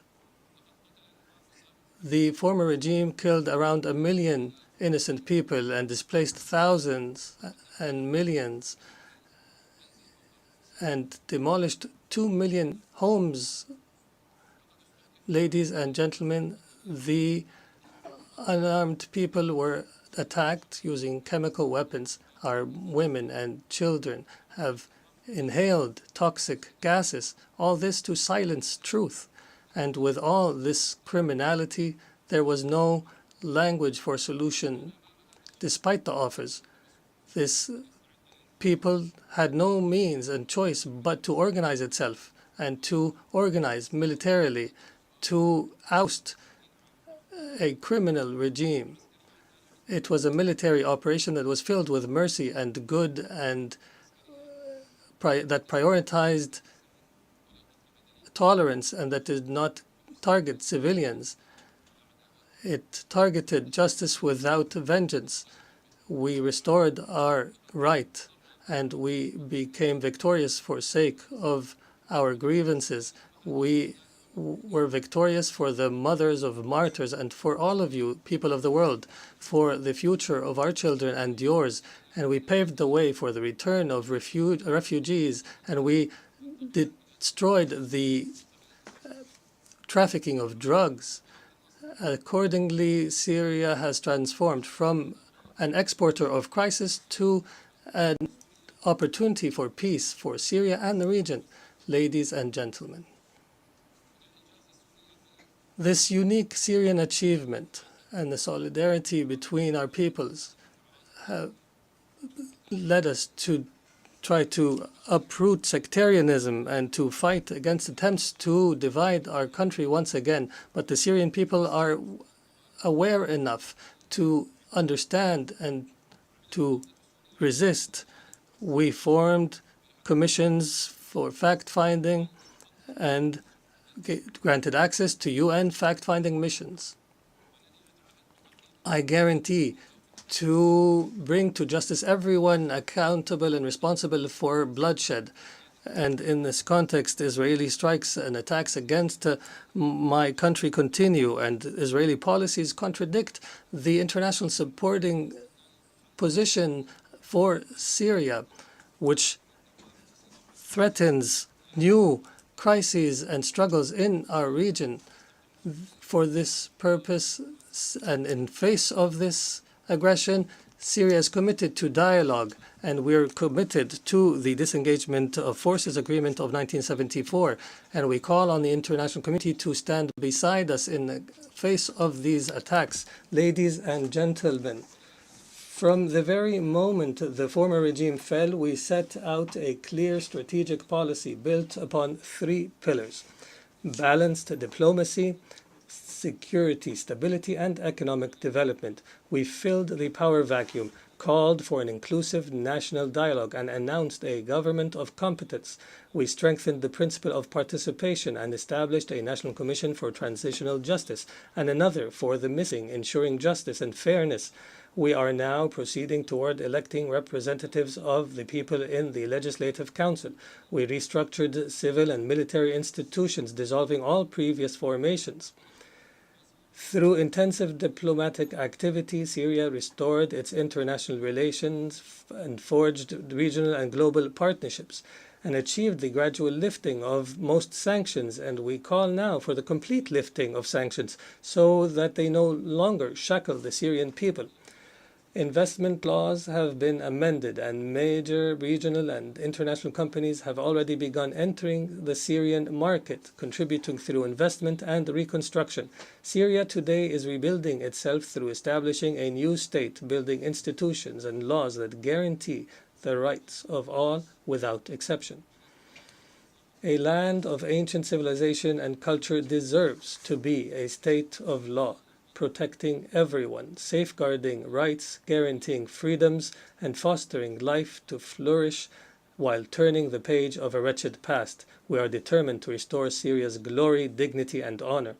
And in continuation of the Syrian story, I declare before you today the triumph of truth over falsehood. Truth has come and falsehood has perished. Syria is reclaiming its rightful place among the nations of the world. This announcement is the echo of a great people's will, a people who forged glory throughout the ages, who rose again from beneath the rubble to restore their rights and freedom and dignity. On behalf of the Syrian people, I extend gratitude to everyone who stood by the Syrian cause, who aided Syrians in their tragedy, and who welcomed them in their countries, and to all nations and peoples who rejoiced in the victory of the Syrian people's will. And I particularly thank Turkey, Qatar, the Kingdom of Saudi Arabia, and all Arab and Islamic states, the United States of America, and the European Union. And before I conclude, let me affirm, the suffering Syria endured, we wish upon no one. We are among the peoples most deeply aware of the horrors of war and destruction. For this reason, we stand firmly with the people of Gaza.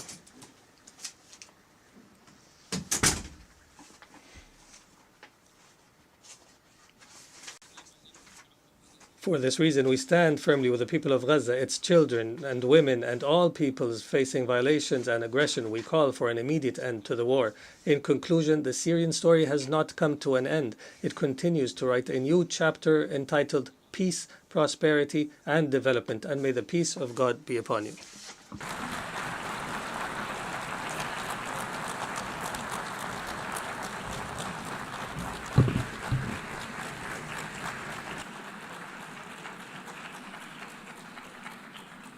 On behalf of the Assembly, I wish to thank the President of the Syrian Arab Republic.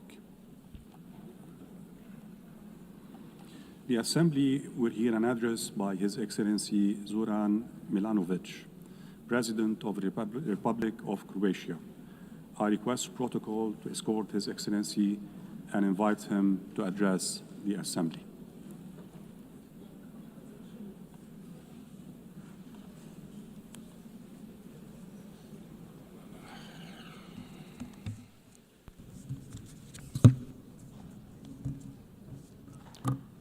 Mr. Vice President, Excellencies, ladies and gentlemen, for Croatia, the United Nations has always been a core, essential global institution. During our own struggle for independence, sovereignty, recognition, and territorial integrity, the UN played a decisive role.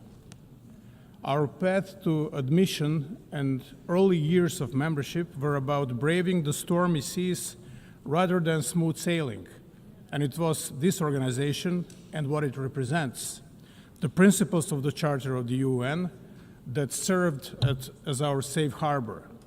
I believe this experience proved productive for both Croatia and the UN and has provided many lessons for the future, including on how to successfully end a complex war and conduct peaceful territorial integration and reintegration. Today, the international community faces daunting challenges. Armed conflicts are more numerous than at any time since the Second World War. They are multiplying and intensifying, overwhelming humanitarian systems and eroding trust in our capacity to prevent or resolve crises. In Ukraine, we hope the senseless loss of human lives will end as soon as possible. We welcome recent diplomatic efforts and encourage inclusive dialogue that can restore peace. Beyond Europe, other regions faced devastating crises. In Gaza, tens of thousands of women and children, human beings after all, or before all, have been killed and are being killed. Millions live without safety, food, medicine, and basic human dignity. This is worse than a mere war. It's a carnage, and we urgently call for it to end, for safe delivery of aid, especially to children, and for the release of all hostages. Lasting peace can only come through the universal recognition of the legitimate political aspirations of the Palestinian people, long denied. Time to close the chapter. The suffering is less visible crisis is no less real. In Sudan, one of the gravest humanitarian catastrophes of the 21st century is unfolding before our eyes. UN peacekeeping must adapt to today's conflicts. Missions must be flexible, realistic, and sequenced towards achievable goals, reasonable goals. This requires the Security Council to focus on political solutions and remain committed to sustaining peace long after missions withdraw. Peace is more than silencing the guns. It requires preventing new wars and breaking the cycles of violence from the past. Lasting peace rests on democracy, legitimate governance, and full respect for the right of each people to freely choose their leaders and representatives. Excellencies, in our region of Southeast Europe, Croatia continues to champion and promote legitimate political processes as the foundation of progress. The EU membership is not a cure-all, but it remains a strong driver of prosperity, as can be witnessed in my country, Croatia. We promote good neighborly relations and urge all countries to refrain from actions that undermine stability in the region. In Bosnia and Herzegovina, we call for full respect of the constitutional order, sovereignty and equality of three constituent peoples. All parties and the international community must uphold the Dayton-Paris Peace Accord. Respecting the right of constituent peoples to choose their legitimate political representatives at all levels of government is fundamental prerequisite of lasting stability and progress in European Bosnia and Herzegovina. Lasting peace cannot be imposed. It must be built. And if it's to be sustainable, it must include respect for human rights and development that is inclusive and fair, basic building blocks of any just and prosperous society. The humanitarian system must be reformed to respond with speed, innovation, and stronger partnerships with local actors. Croatia supports the UN's humanitarian reset in order to make responses more agile, effective, and grounded in resilience. Above all, strict respect for international humanitarian law must remain the moral core of multilateralism. In Croatia, decades after the Homeland War, 3 decades, 3.5 decades, Families still search for 1,744 missing loved ones. Not bodies, not just numbers, but human souls. Fathers, sons, grandchildren still missing, unaccounted for. As co-chair of the Global Alliance for the Missing, Croatia draws on its painful experience to raise global visibility of this issue, share good practices, and strengthen cooperation, survivor-centered justice enshrined in our laws in Croatia, and we encourage the others to follow this path. We also share the Croatian model for searching for the missing. It rests on an effective interdepartmental cooperation and a comprehensive, transparent approach without discrimination, consistent with the highest international standards, of whom some are set by us. With this in mind, Croatia is proud to host later today a high-level side event on missing persons in armed conflict, dedicated to advancing the search for answers. Another legacy of the homeland war is the issue of landmines. Croatia has been active in promoting the Human Rights Council's first resolution on landmines, adopted by consensus on April 4th, International Mine Action Day. The resolution reaffirms the treaty banning anti-personnel mines and sends a clear message. The needless cruelty of these weapons violates basic human rights, violates the sense of humanity, the notion of humanity.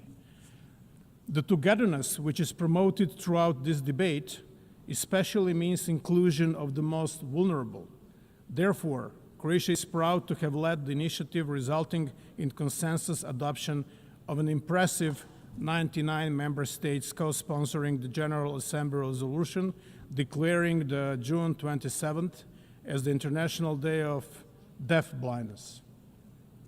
Peace and security are inseparable from development and human rights.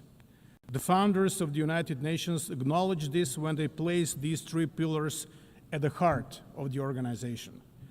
As we marked the 10th anniversary of the General Assembly's resolution on the 2030 agenda, Croatia reaffirms its commitment to the SDGs and to ensuring that no one is left behind. We are grateful to member states for their support in electing Croatia to the UN Economic and Social Council for the 2026-2028 term.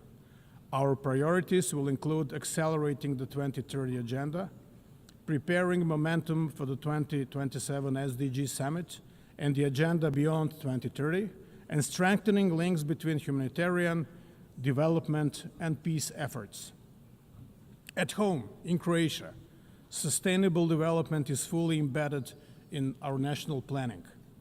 Croatia's National Development Strategy 2030 is closely aligned with the SDGs, placing us among leading global performers. We reaffirm our commitment to progress made at SOP meetings, including the landmark SOP28 agreement to begin phasing out fossil fuels.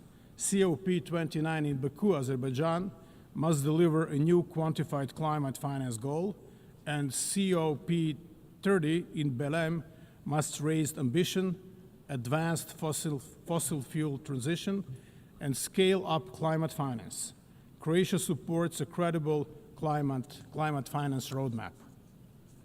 The triple planetary crisis also threatens global public health. Croatia endorses the One Health approach, recognizing the interdependence of human, animal, and the environmental health. We welcome adoption of the pandemic agreement at the 78th World Health Assembly earlier this year. As a Mediterranean nation, Croatia knows that healthy seas are both a national imperative and a global responsibility. We remain committed to multilateral ocean protection under the United Nations Convention on the Law of the Seas.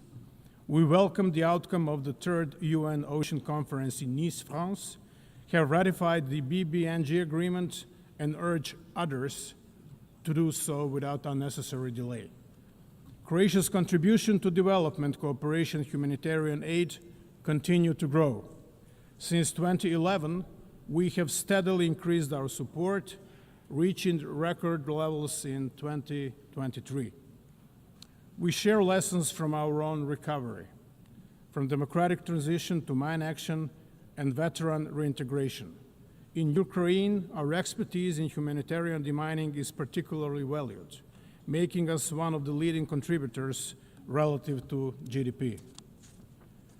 Our support extends far beyond our neighborhood, reaching whole Southeast Europe, the eastern and southern neighborhoods, and Africa.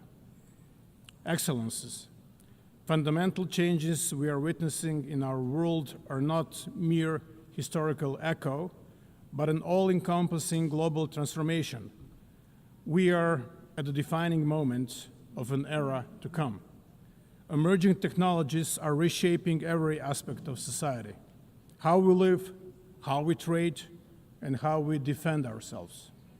Drones are a clear example. They did not only increase the lethality of war, they changed its economics. They showed us that assumptions we held only a decade ago about defense and deterrence are already outdated, total bygones. This disruption brings danger, but also opportunity. New tools can be misused by hostile actors, spreading instability and lowering the threshold for conflict. But the same tools, used responsibly, can strengthen our defenses, improve disaster response, and drive economic growth. Artificial intelligence, cyber capabilities, space technologies, robotics, each can be a threat or a solution. The choice is ours. We need to rethink security, not only nationally but globally. Rules, safeguards, and cooperation must keep pace with innovation. If they do not, we risk instability and peril. But if they do, these technologies can become engines of resilience and stability. The task is urgent. The world must act with clarity, not hesitation. Emerging technologies are not tomorrow's challenge.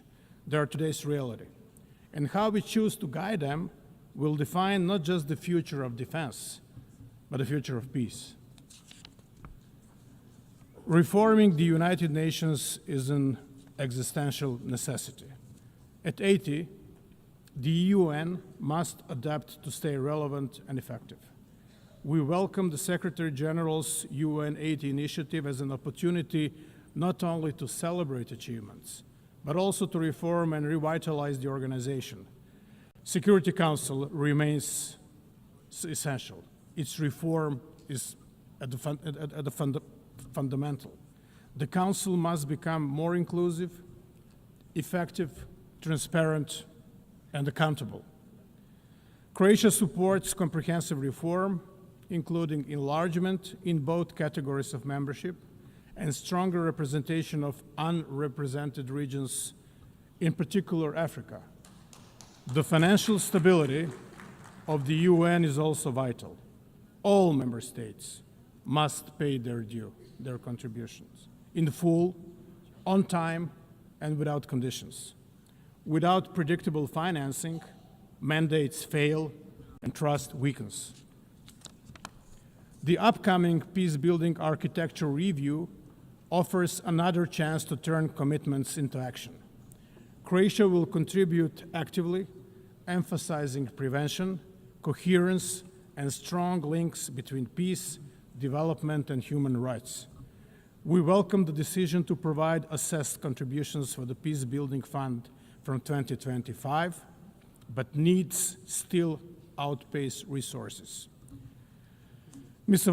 Vice President, Your Excellencies, ladies and gentlemen, the UN does not exist for itself, but to serve humanity, to save and improve lives, protect dignity and freedoms, and advance peace, security, and sustainable development. On its 80th anniversary, we have a duty to leave to future generations a UN system that is stronger, not weaker. Croatia will continue to defend the principles of the Charter and international law, not rules-based order, to support multilateral solutions, and to build partnerships rooted in respect and responsibility. The world is not short of strategies and grand ideas, reports, or debates. What it lacks is political courage and determination. Let us find that courage together and prove that multilateralism can meet this moment and rise to the challenges of our times. Thank you so much.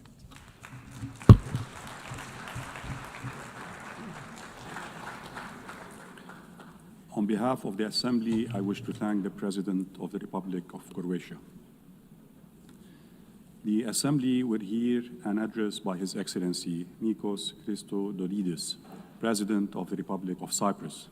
I request protocol to escort His Excellency and invite him to address the Assembly.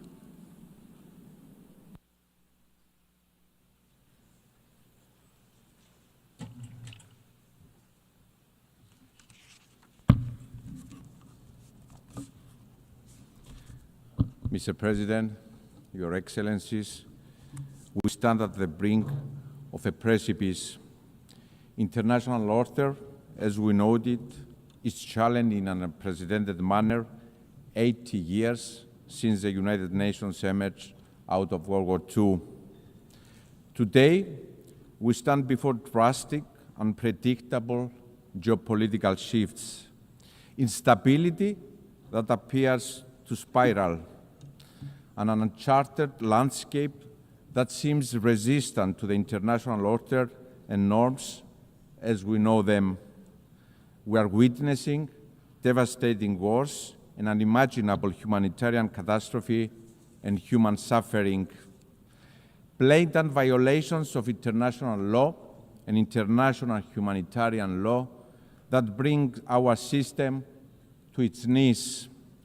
We stand before the rise of use of force against sovereign states that constantly escalate and expand, threatening regional security and stability. States are sponsoring Malayan actors to destabilize, disrupting critical maritime routes. The use of new means of warfare is rising without even the most basic safeguards in place. Global security is constantly undermined. At the same time, we are faced with the challenge of the uncontrolled expansion of technology and AI, threatening our security and the well-being of our children.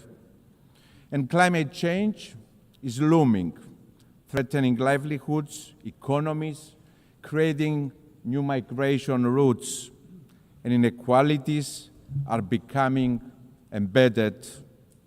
Our world is changing rapidly. And while there can be no doubt that the United Nations has served a noble cause and that together we have achieved tremendous progress, at this critical moment of inflection, we have a responsibility to recognize the shortcomings, to admit that we have lagged behind, that we have failed along the way. And these admissions need to steer us into action. We must urgently evolve to be fit to effectively address the immense, complex challenges we are faced with. Ladies and gentlemen, this is our moment of responsibility, collective responsibility and individual state responsibility, inextricably linked and mutually reinforcing. The scale and nature of the challenges we face require both. Better together is the theme of this year's Assembly, but beyond better, we are also stronger together, more resilient together. This is the moment to renew our collective commitment and stand firmly and boldly in support of multilateralism and international law. Dialogue and diplomacy are the sole path to lasting stability and security. Dialogue and diplomacy over violence, each and every time. And most importantly, this is the moment to transform pledges into bold action, into change. Ladies and gentlemen, history will look back to this moment in time, and it will be unforgiving. It will judge us all, not by the declaratory statements we pronounce, but by the change we enable. We will be judged by the change we become as states, as governments, as leaders that have been elected by our citizens to deliver. Your Excellencies, my country, Cyprus, walks this path of responsibility, and it stands ready to step up further, to assume even more its role as an enabler of security and stability in the Eastern Mediterranean and the greater Middle East, as a driver of cooperation underpinned by a vision of strength through partnership with like-minded countries and a safe harbor in turbulent waters, determined to transform our geography in a complex region into a blessing by building on our long-standing historical ties with our neighbors that are anchored on trust, mutual respect, and cooperation, always part of the solution to the region's challenges as a credible,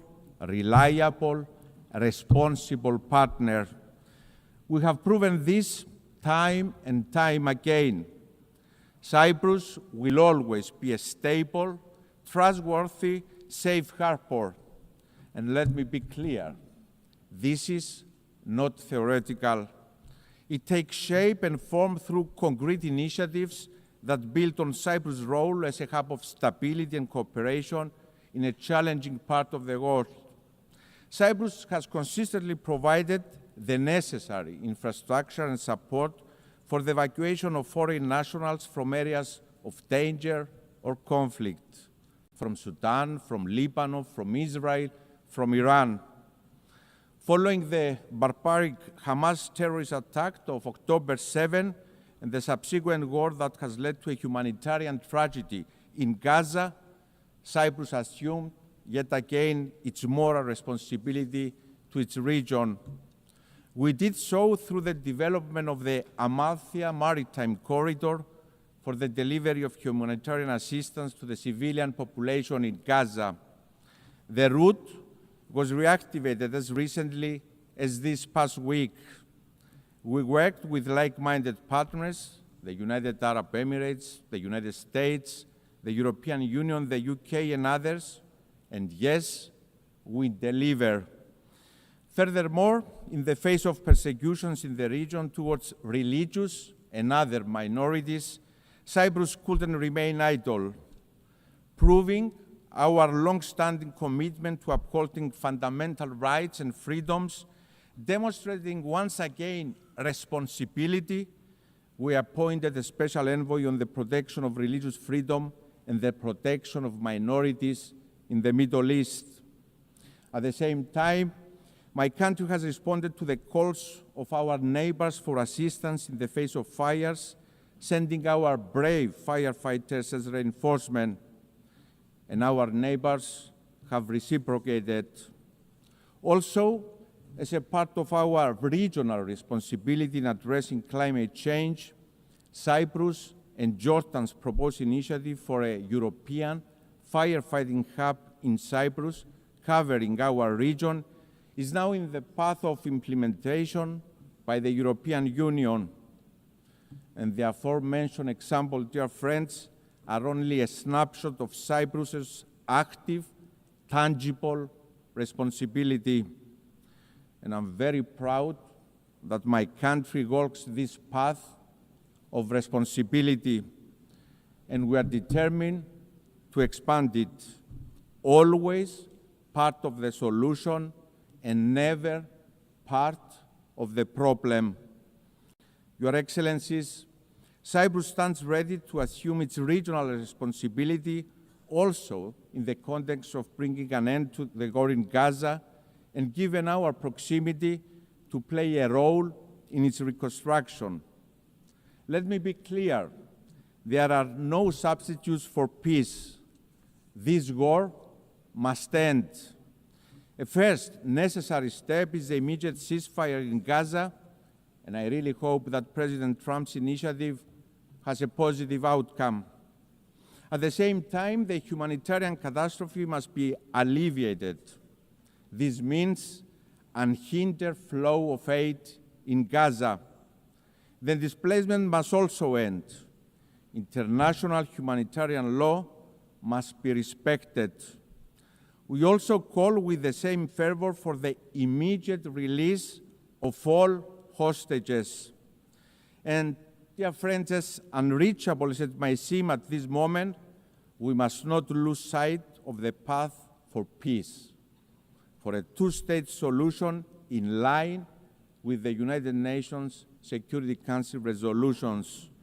We have a responsibility to continue our work for a future in which Israel and Palestine live side by side in conditions of lasting security and peace. And we must be clear and unequivocal that Hamas, a terrorist organization, has no place in such a future. Your Excellencies, as part of our responsibility, my country will assume the rotating presidency of the Council of the European Union in January of 2026. The European Union, that has evolved into an unprecedented political union embodying the essence of multilateralism, anchored on respect for the UN Charter. It is a project of collective responsibility that delivers a unifying force of stability, security, and prosperity. And the European Union presidency is yet another moment of responsibility for Cyprus. Europe's heart will beat for 6 months from the Union's last divided member state under occupation since the 1974 Turkish invasion. We will exercise our responsibility fully aware of what is at stake. An imperative need to deliver stronger multilateralism, more integration and more cooperation between Europe and the world. To deliver a stronger, more secure, more autonomous European Union, committed to supporting partners focusing also on the Eastern Mediterranean and the greater Middle East, supporting and investing in strategic partners that are pillars of stability in the region, such as Egypt and Jordan, working together with our Lebanese partners to ensure long-lasting stability in the country, working to ensure stability in Syria, inclusivity, respect to religious freedoms, and of course, protection of minorities, assuming more responsibility as a union for our security, but also for our neighborhood. Ladies and gentlemen, Cyprus will assume another role of responsibility for the first time in its history as a member of the Human Rights Council for the period 2025-27. It is in the same spirit that we also proudly presented our candidature for the presidency of the 81st session of the UN General Assembly. As a member state that embodies and embraces the principles of multilateralism, inclusivity, bridge building, and of course responsibility. Mr. President, Your Excellencies, the Russian aggression against Ukraine in violation of the UN Charter must serve as a wake-up call. As we condemn the use of force against a sovereign nation, the killing of civilians, the forced disappearance of children, the destruction and displacement, we have an obligation to remember. We must collectively act against aggressor, no matter who they are. Appeasing the aggressor never yields results, and history demonstrates this very clearly. Each time we turn a blind eye to violation of territorial integrity and sovereignty of states anywhere in the world, we create space and opportunity for the next aggressor. And this time, it can be bordering your country. In 2022, Russia invaded a sovereign nation, Ukraine, violating the UN Charter. In 1974, Turkey invaded a sovereign nation, Cyprus, violating the UN Charter. The violation is equal: the suffering, the invasion, and the occupation. My country, Cyprus, is under Turkish occupation for 51 years. Tens of thousands displaced, women raped, destruction of cultural and religious heritage, the fenced town of Varosha held hostage by Turkey, awaiting for its lawful inhabitants to return, as the relevant UN Security Council resolutions have prescribed for Turkey to allow. A policy of illegal settlements to change the demographic character of the country. Families, 51 years later, waiting for the fate of their loved ones. As a young boy in those early years after the invasion, the images of mothers and children weeping for their loved ones have been engraved in my memory. Dear friends, the playbook of occupiers is always the same. Your Excellencies, from this very podium yesterday, Mr. Erdogan preached the call on peace and accountability. He pointed the finger to others for crimes Turkey itself commits every single day. That is selective sensitivity and hypocrisy of the highest form. Illegality cannot yield legality. Illegality stemming from use of force cannot be recognized, no matter who is the perpetrator is, no matter who the victim is. Ladies and gentlemen, politicians are judged not by their words, but by their actions. It is what distinguishes politicians from leaders.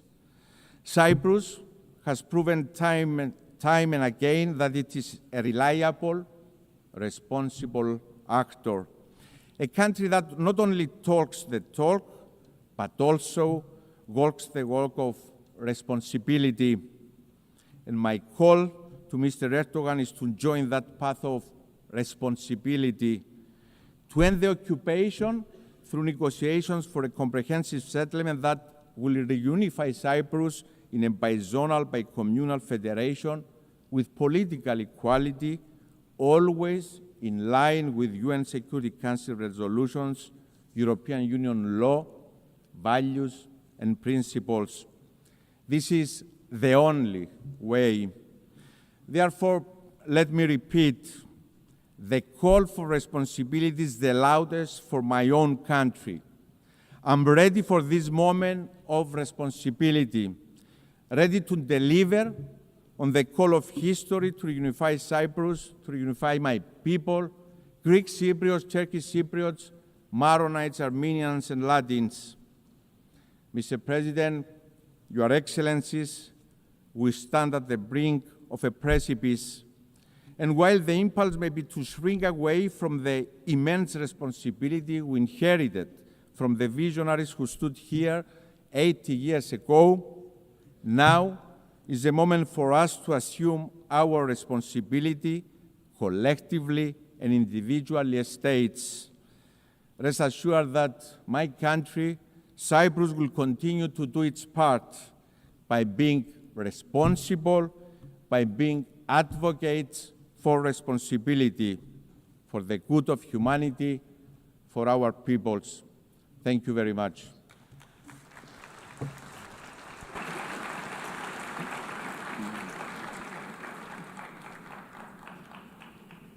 On behalf of the Assembly, I wish to thank the President of the Republic of Cyprus. The Assembly will hear an address by His Excellency Alexander Stubb, President of the Republic of Finland. I request protocol to escort His Excellency and invite him to address the Assembly.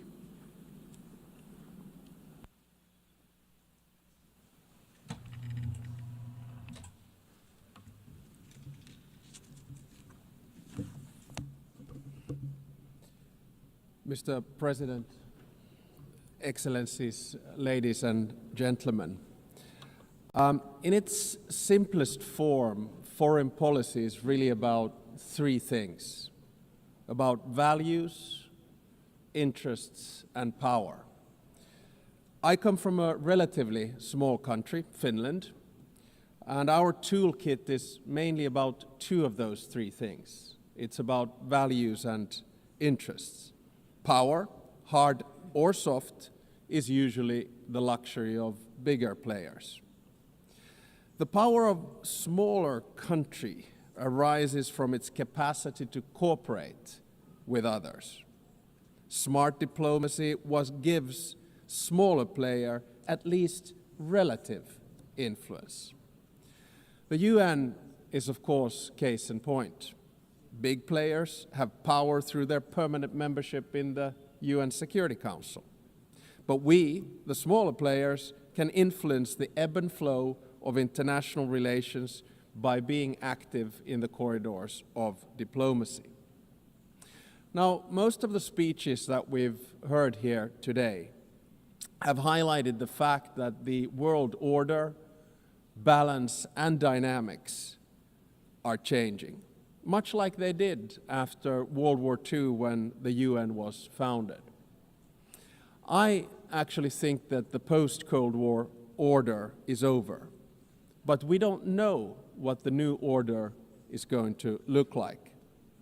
It will take at least 5 to 10 years for things to settle. And my message to this Assembly today is that regardless of the size, each and every member state of the United Nations has agency, a say in how the new world order will look like. It is important that we all use this power wisely and responsibly. Now, I fully appreciate that our interests differ, depending on our geographical location, history, state of development, or culture. But fundamental values are something we should all share. We have commonly defined some of the most essential of them in the UN Charter. Today, I want to do two things. First, analyze where we are, and second, give my proposals on what we might want to do together. To understand what's currently happening in the world, I'd like to raise three different but yet related developments. First, it seems to me that there's a growing tension between multilateralism, in other words, an order based on the rule of law, and those that speak the language of multipolarity or transactionalism. So difference between multilateralism and multipolarity. Now, I can understand the temptation and the rationale of the proponents of multipolarity and transactionalism. But can they solve the world's biggest challenges, such as climate change or sustainable development? Today, I see many states, both big and small, pursuing transactional or multivectoral foreign policies. In essence, their aim is to diversify their relations with multiple actors rather than aligning with any one particular bloc. Now, this can be opportunistic, but it may also be justified and reasonable. This depends on political choices. A transactional or multivectoral foreign policy is dominated by interests. Interests drive practical choices of states, and this is entirely legitimate. This kind of foreign policy is based on a realistic understanding of power. Power defines the limits of what is possible for each state. However, values should actually underpin everything we do. Even transactional or multivectoral foreign policy should rest on a score of fundamental values. Without them, foreign policy will ultimately run into a wall. If you set aside values for unhindered pursuit of power and interests, you will eventually find before you the very same problems you wanted to overlook. Second, the balance of power in the New World Order is shifting towards the South and the East. Many countries, especially in Africa, Asia, Latin America, are becoming or have become key players in determining the direction of the New World Order. To put it simply, they have both agency and power. They are not only an expanding economic force, but their demographic growth is inexorable. This will also turn them into a political and cultural force. It will yield them both hard power and soft power, and they will use it to promote their interests as they should. The 193 members of the United Nations do not have to agree on every minute detail of values, but we have to have a common understanding of fundamentals. They include the sovereignty and territorial integrity of states. They include the prohibition of the use of force and the respect for human rights and fundamental freedoms. These values are the building blocks of who we are and what we stand for as the United Nations. The broad international community has overwhelmingly an interest to uphold them. Let me be clear. Russia has no right to continue its aggression on Ukraine. Israel has no right to violate international law in Palestine. States have no right to use Sudanese or Congolese territories to fight proxy wars for their economic or strategic self-interests. I urge us all to heed this message of the international community and act accordingly. War is always a failure of humanity. It is a collective failure of our fundamental values. It is a failure of us as human beings.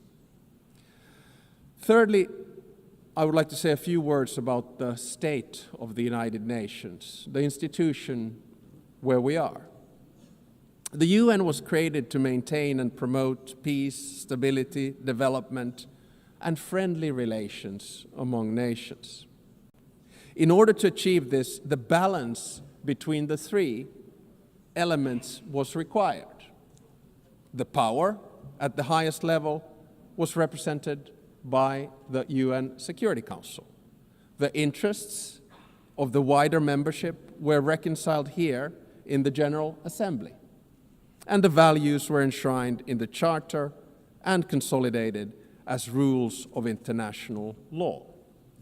Now, unfortunately today, the UN is struggling to fulfill its central promise of delivering peace and stability. We can always blame each other, but at the end of the day, it's a collective decision. Countries have increasingly taken the liberty to break the rules of international law and to use force against other people's territories and suppress other nations. The United Nations of today does not sufficiently reflect the realities of the balance of power. All too often, it fails to serve as a forum for the coordination of interests, and the values at its core are too often not respected in good faith. We all want to have the freedom to make choices and a possibility to influence the world around us. Today, many countries are seeking answers in multipolarity or transactionalism. If the UN fails to deliver, this trend will accelerate. So, let me sum up in the terms of the three pillars: values, interests, and power. Our values can divide us. Fundamentally, however, they should unite us around the basic principles of humanity, the rule of law, and the prohibition of aggression. Our interests differ, and it's only right that we promote them. However, our choices have consequences. Opportunism will eventually be forced to confront the problems it tried to ignore. Power will constantly seek a new balance. We must adapt to change. Nevertheless, we should not allow the rise of hard power to blind us. The power of legitimacy, integrity, and rules will remain strong. So let me get to my second part, from the situation to possible solutions or things that we could do together. Never before in history has humankind had such means of innovations at its disposal to solve the world's most pressing problems. However, the current direction is wrong in so many ways. There are more wars than at any time since World War II. The world is becoming increasingly divided. And so are our societies, and the measures to deal with climate change and sustainable development are lagging behind. In different parts of the world, we're witnessing immense civilian suffering and blatant disrespect for humanitarian principles. For me as a Finn, Russia's war of aggression in Ukraine not only reminds me of our past, but is directly linked to the security of the part of the world where I live. On the other hand, there is aggression and total disregard for civilian life, and an attempt to undermine the fundamental principles on which the international order is based. On the other hand, there's a bastion of freedom that is defending its right to exist and to make its own choices. The battle for what consequences we will draw from this aggression is not yet over. Recently, there's been serious attempts at diplomatic solutions of the war on the initiative of the United States. There are no perfect solutions to wars. At the same time, we know that any decision made in these matters will have far-reaching consequences in Ukraine and beyond.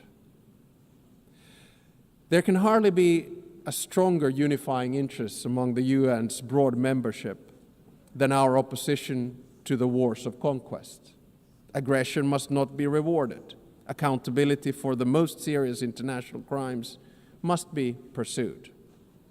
In the Middle East, civilians in Gaza are experiencing immense suffering. The deepening humanitarian crisis has reached unbearable levels and represents a failure of the international system. At the same time, Hamas continues to hold the hostages it has taken, and many have already lost their lives. An immediate ceasefire is needed in Gaza. That has been reiterated from this podium many times today and yesterday. Humanitarian aid must be granted safe and unhindered access. The hostages must be released. I commend the efforts led by France and Saudi Arabia to advance the two-state solution. The negotiations must meet the Israeli and Palestinian security needs and Palestinian right to self-determination, its legitimate aspiration for statehood and sovereignty. The occupation that began in 1967 must end, and all permanent status issues must be resolved. Correspondingly, the countries that have not recognized Israel must do so. At the same time, the international community must support and strengthen the Palestinian Authority for it to govern the entire Palestinian territory effectively. This is the only viable option for achieving a two-state solution. A stable Palestine will also significantly benefit the security of Israel. In many parts of the world, conflicts are raging, causing immense suffering locally, instability regionally, and reverberations globally. We've witnessed particularly brutal violence in Sudan, in the Democratic Republic of Congo, in Haiti, Myanmar, and Mali, among others. Civilian populations continue to face famine and displacement at a large scale. And sometimes I feel that we end up looking at conflicts only that are near to us. But I think the job of the UN is to look at all of them with equal determination. I praise all those who, in good faith, continue to work for peace despite the daunting task. In June, a peace agreement was reached for the conflict in the Eastern Democratic Republic of Congo. The true test, like with all peace agreements, lies in its implementation. Does it stick? There's a humanitarian crisis of alarming proportions that compels us, all of us, to respond. Peace processes should not be transactional. They must be guided by international law. All countries and stakeholders in the region must be engaged and committed to achieve sustainable peace. The presence and involvement of the UN is essential. I would also like to stress the crucial work carried out by journalists amid conflicts and in other difficult circumstances.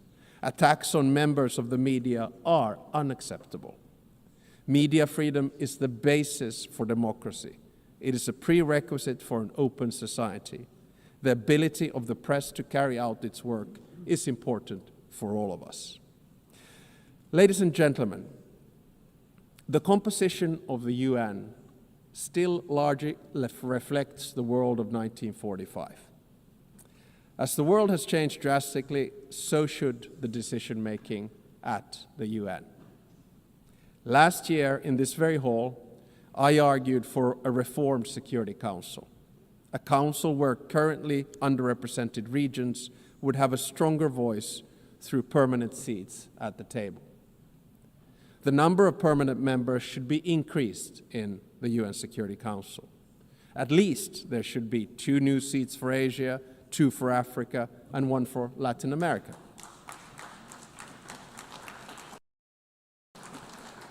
I think I'm going to say this every year because no single state should have a veto power. And if a member of the Security Council violates the UN Charter, its voting rights should be suspended. I believe that these changes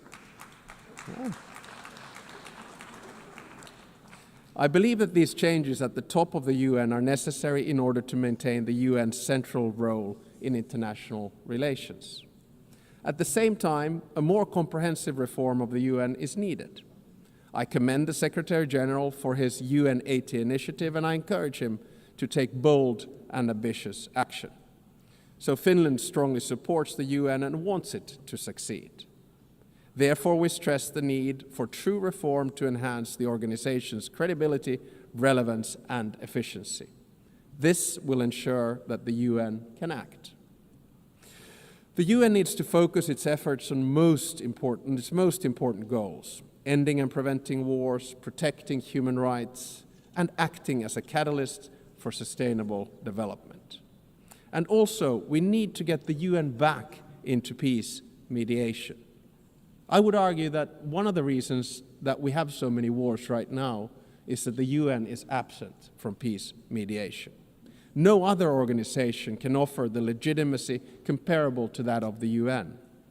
If the UN is absent, conflicts are not resolved without it, which is not in our common interests. The UN is needed as a mediator, and the member states should support it at this endeavor.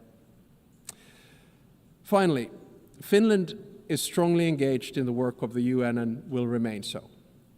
Therefore, we're also standing for election to the Security Council for the term of 2029 to 2030. Should we be elected, Finland pledges to be a principled and pragmatic partner for peace. We are principled in our commitment to international law with the Charter at its core. We are pragmatic in seeking solutions that truly advance international peace and security, recognizing that progress is often incremental. At the outset of my speech, I said that each and every one of us has agency, a say how the new world order will look like. We want to be able to make our own choices and have an impact on the world around us.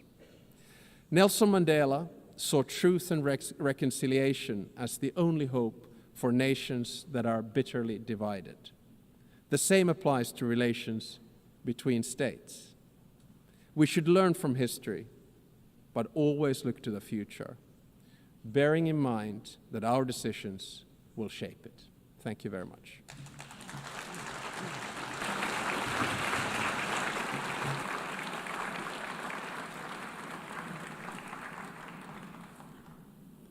On behalf of the Assembly, I wish to thank the President of the Republic of Finland.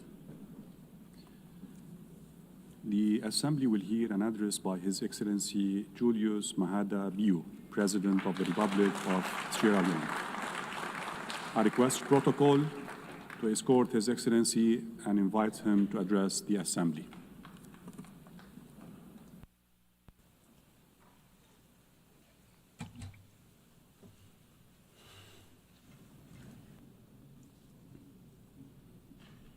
President of the General Assembly, the Secretary General, Excellencies, distinguished ladies and gentlemen, I congratulate Her Excellency Annalena Baerbock on her election as President of the General Assembly to lead this historic 80th session of the General Assembly. I thank her predecessor, His Excellency Philemon Young, for his distinguished leadership during the 79th session. I commend the Secretary General, Antonio Guterres, for his steadfast commitment to the ideas of the United Nations during these increasingly turbulent times. Madam President, it's both an honor and a solemn responsibility to address this Assembly on the 80th anniversary of the United Nations. This Assembly is not just ceremonial. It is a call for the world's conscience to act with unity, determination, and vision. Our theme, Better Together, 80 years and more for peace, development, and human rights, both celebrates and summons. It reminds us that cooperation delivers progress. It also demands that we reimagine multilateralism so that peace, dignity, and equality are not promises on paper, but realities in the lives of people.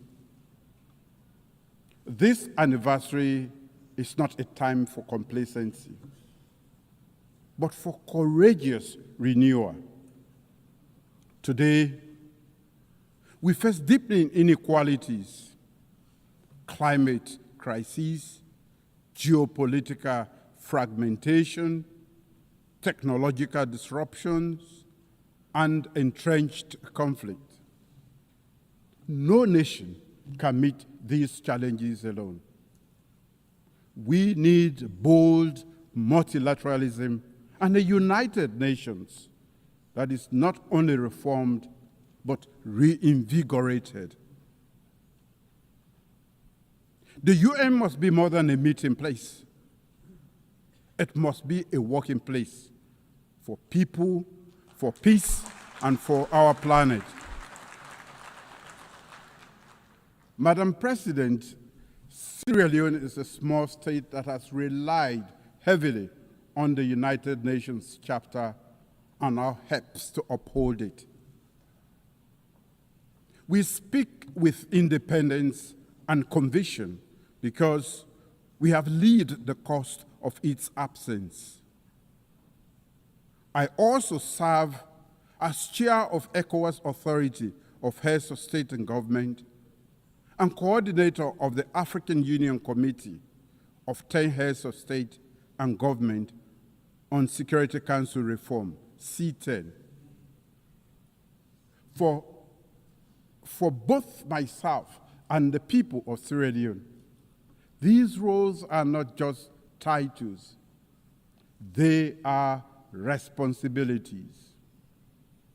They reflect Sierra Leone's conviction that principled multilateralism is the surest defense of law, equity, and peace. Since 1945, the Charter's promise of sovereign equality, non-aggression, and human dignity have been the bedrock of small states like ours.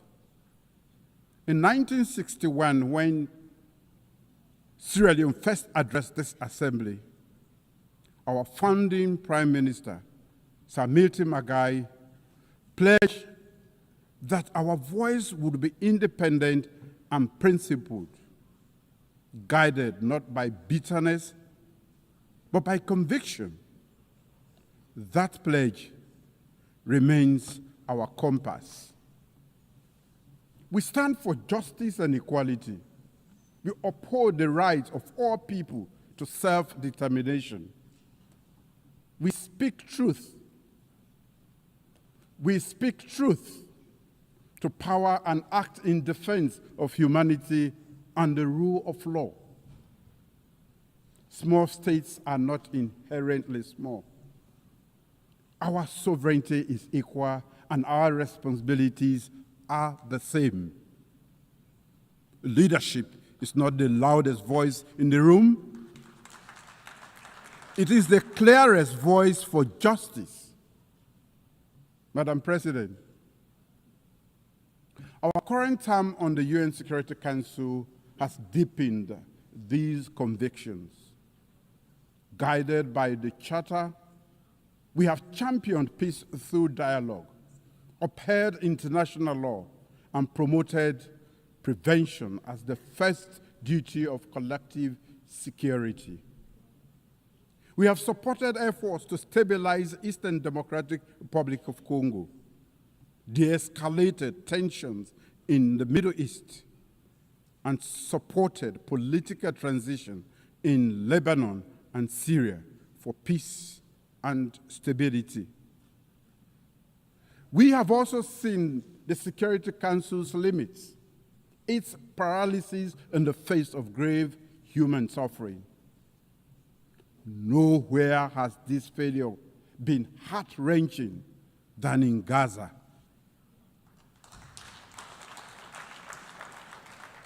A preventable genocide was not prevented. Mass starvation that could have been avoided was not avoided. A broadly supported two-state solution has been obstructed by division and inaction. We therefore welcome all member states that have recently announced their long overdue recognition of the state of Palestine. Yet, much more remains to be done. We must bring an end to the war and ensure the release of all hostages and prisoners. Sierra Leone has not wavered. We have spoken with independence, voted with principle, and pressed for urgent action to end atrocities and revive hope. We say again, cease fire now in Gaza. Cease fire now in Sudan. Cease fire now in Ukraine. These are not just slogans. They are calls to conscience, calls to action. In fact, they are echoes of the UN's founding pledge to save succeeding generations from the scourge of war. Its veto should never be a verdict against humanity. Madam President, across the world, the UN's authority and legitimacy are being tested. Selective adherence to international law, disregard for Security Council and General Assembly resolutions, deprivation of funding, attacks on peacekeepers and humanitarian workers, disinformation that corrodes trust, and over-reliance on unilateral action. For countries like Sierra Leone, this is not an abstract debate. We know what a working United Nations means. At our darkest hour, during one of the most brutal civil wars in modern history, the UN stood by our side. The United Nations missions in Sierra Leone, UNAMSI, one of the largest peacekeeping operations of its time, helped disarm over 75,000 combatants, restore civilian governance, support democratic elections. The Special Court for Sierra Leone and the Truth and Reconciliation Commission, both backed by the United Nations, ensured justice and reconciliation. When the United Nations Integrated Peacebuilding Office in Sierra Leone closed in 2014, it signaled something rare in our world: a successful transition from war to peace. We saw blue helmets on our streets. We saw ballot papers returned to citizens' hands. We saw our nation breathe again. When the UN works, lives are saved. When it fails, lives are lost. We must ensure the UN delivers for all.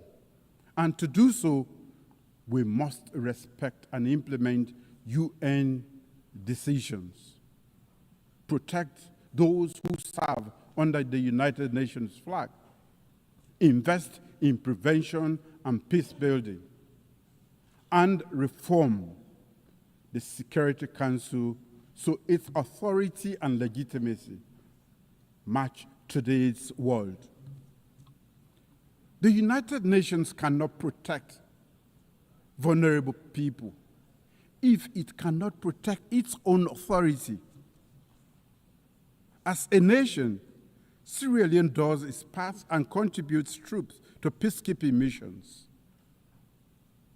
We serve as elected Security Council member and offer our experience in peace building to the world. Sierra Leone's story is proof that multilateral solidarity works when it is grounded in trust, mutual respect, and genuine investment in national ownership. Madam President, peace is inseparable from development. In Sierra Leone, our medium-term national development aligned with the SDGs and the African Union's Agenda 2063 prioritizes people-centered growth. We are transforming our agricultural sector to ensure food security. We are investing in a digital economy that fosters inclusion and innovation. We are deepening investment in human capital development through free quality education and in healthcare, particularly maternal and child health. We are expanding renewable energy to support industrialization and climate resilience. Climate change is an existential threat to Sierra Leone. Our greenhouse gas emissions are negligible, yet Our people and our wide coast bears the cost through erosion, flooding, and pressure on food systems and fisheries. We have mainstreamed climate adaptation and strengthened disaster preparedness. In fulfillment of the commitment made at the Third United Nations Oceans Conference, Sierra Leone has ratified the Biodiversity Beyond National Jurisdiction Treaty, BBNG. As the 60th state to deposit its instrument of ratification, Sierra Leone is proud of the collective endeavor to trigger the entry into force of the BBNG Treaty, a historic milestone for multilateralism and the collective stewardship of our ocean commons. We urge all countries to do the same, so the high seas and areas are governed by common good. Climate justice is not charity. It is a legal and moral responsibility. If the poorest are left to pay the highest climate price, there is no justice. Developed nations must honor their commitments. $100 billion per year in climate finance, technology transfer, and capacity building. We welcome the International Court of Justice advisory opinion on climate change, affirming states' obligation to prevent environmental harm and to protect future generations. In that spirit, Sierra Leone is proud to present the candidature of Professor Dr. Charles Cherno Jallow to the International Court of Justice, a distinguished jurist and tireless advocate for the rule of law. We respectfully solicit the support of all member states in the November 12 elections this year. Madam President, as chair of the ECOWAS Authority of Heads of State and Government, I proudly note our community's 50th anniversary. For 5 decades, ECOWAS has embodied regional integration and collective security, often acting decisively when others hesitated. ECOWAS moved early in Sierra Leone's peace process before and alongside the UN to end our civil war. It has done so in Liberia, the Gambia, and elsewhere to defend democracy and stabilize the region. These are African solutions to African challenges, open to global partnerships anchored in regional legitimacy and trust. Partnership with Africa must move from promise to practice. As chair of the ECOWAS Authority, I recently embarked on a regional tour, including a second visit to Burkina Faso in 2 years. This was to demonstrate solidarity and build trust between ECOWAS member states and the Alliance of Sahelian States.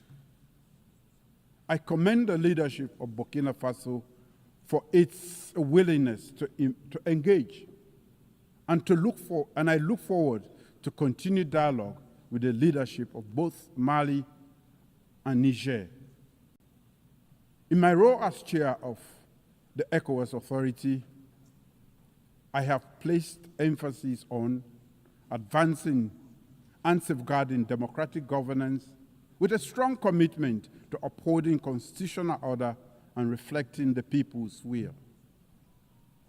Countering terrorism and strengthening our regional security architecture, including operationalizing the ECOWAS standby force and implementing counterterrorism strategies.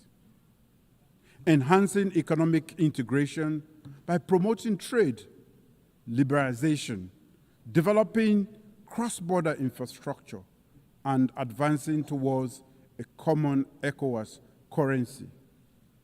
Strengthening the credibility of institutions through reforms that promote transparency, efficiency, and service focused on citizens. We urge the United Nations to deepen its partnership with ECOWAS and other African regional mechanisms in the spirit of Chapter 8 of the United Nations Charter. Africa is not a problem to be solved. Africa is a partner to be empowered.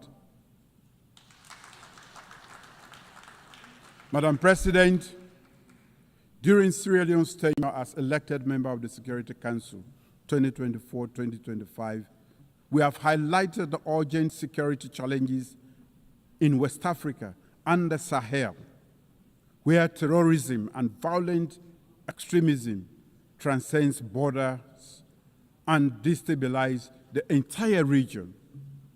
However, Africa's lack of permanent representation continue to hinder the Council's ability to act decisively and contextually. We have advocated for a comprehensive approach to counterterrorism in the Sahel, linking security with development, governance reforms, and regional cooperation, and strengthening the UN-AU-ECOWAS partnership. Too often, however, the Council's response has been hindered by narrow geopolitical interests, delaying action that could have saved lives. Our experience confirms a clear truth. Lasting peace requires inclusivity, ownership, and legitimacy. The Council's structural imbalance undermines its credibility and must be addressed to ensure the safeguarding of collective security.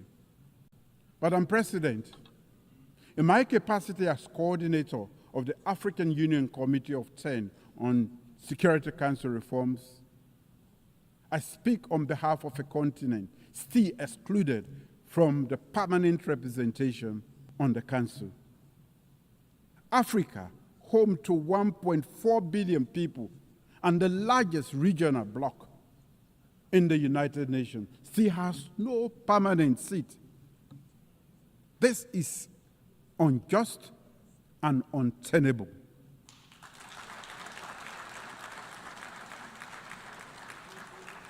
It undermines the credibility of the Council and the legitimacy of its decisions.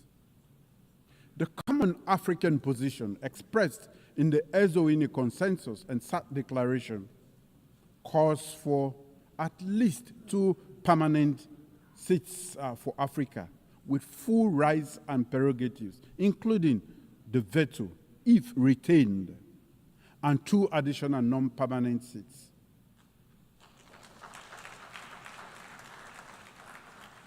This is not a request. It is a demand for equity.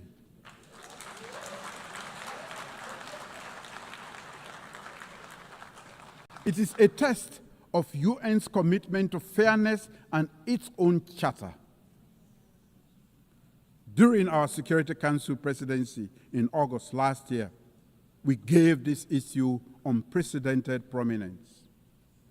As we mark the 80th anniversary of the United Nations and the 20th anniversary of the Eswatini Consensus and SAT Declaration, let this be the moment that the international community answers Africa's call. Let us not pass on to the next generation a Security Council reform that fails to reflect the world as it is today.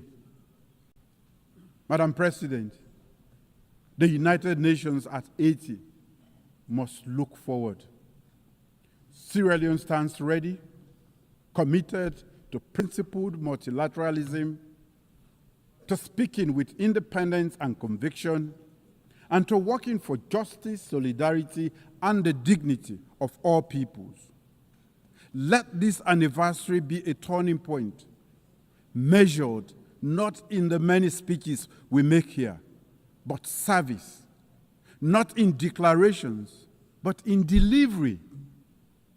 Let us build a United Nations more representative, more responsive, and more resilient. The world does not need a louder United Nations.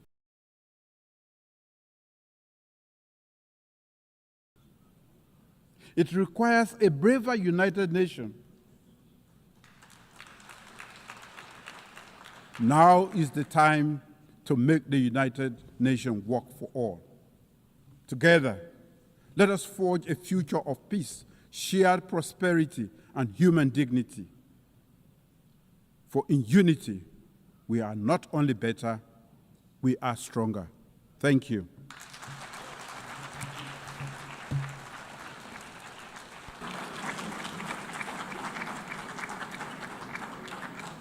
On behalf of the Assembly, I wish to thank the President of the Republic of Sierra Leone.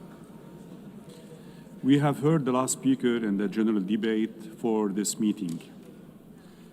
The next plenary meeting to continue with the general debate will begin at 3 p.m.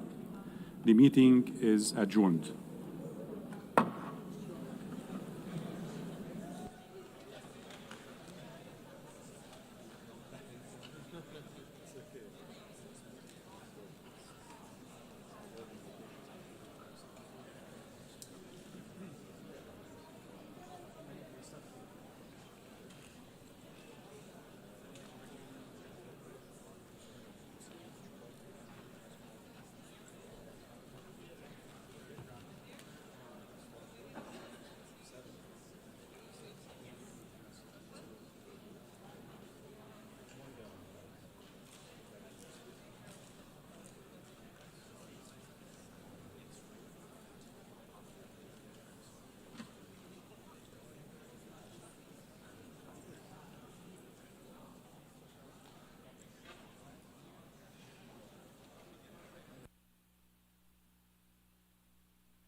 The 7th plenary meeting of the General Assembly is called to order.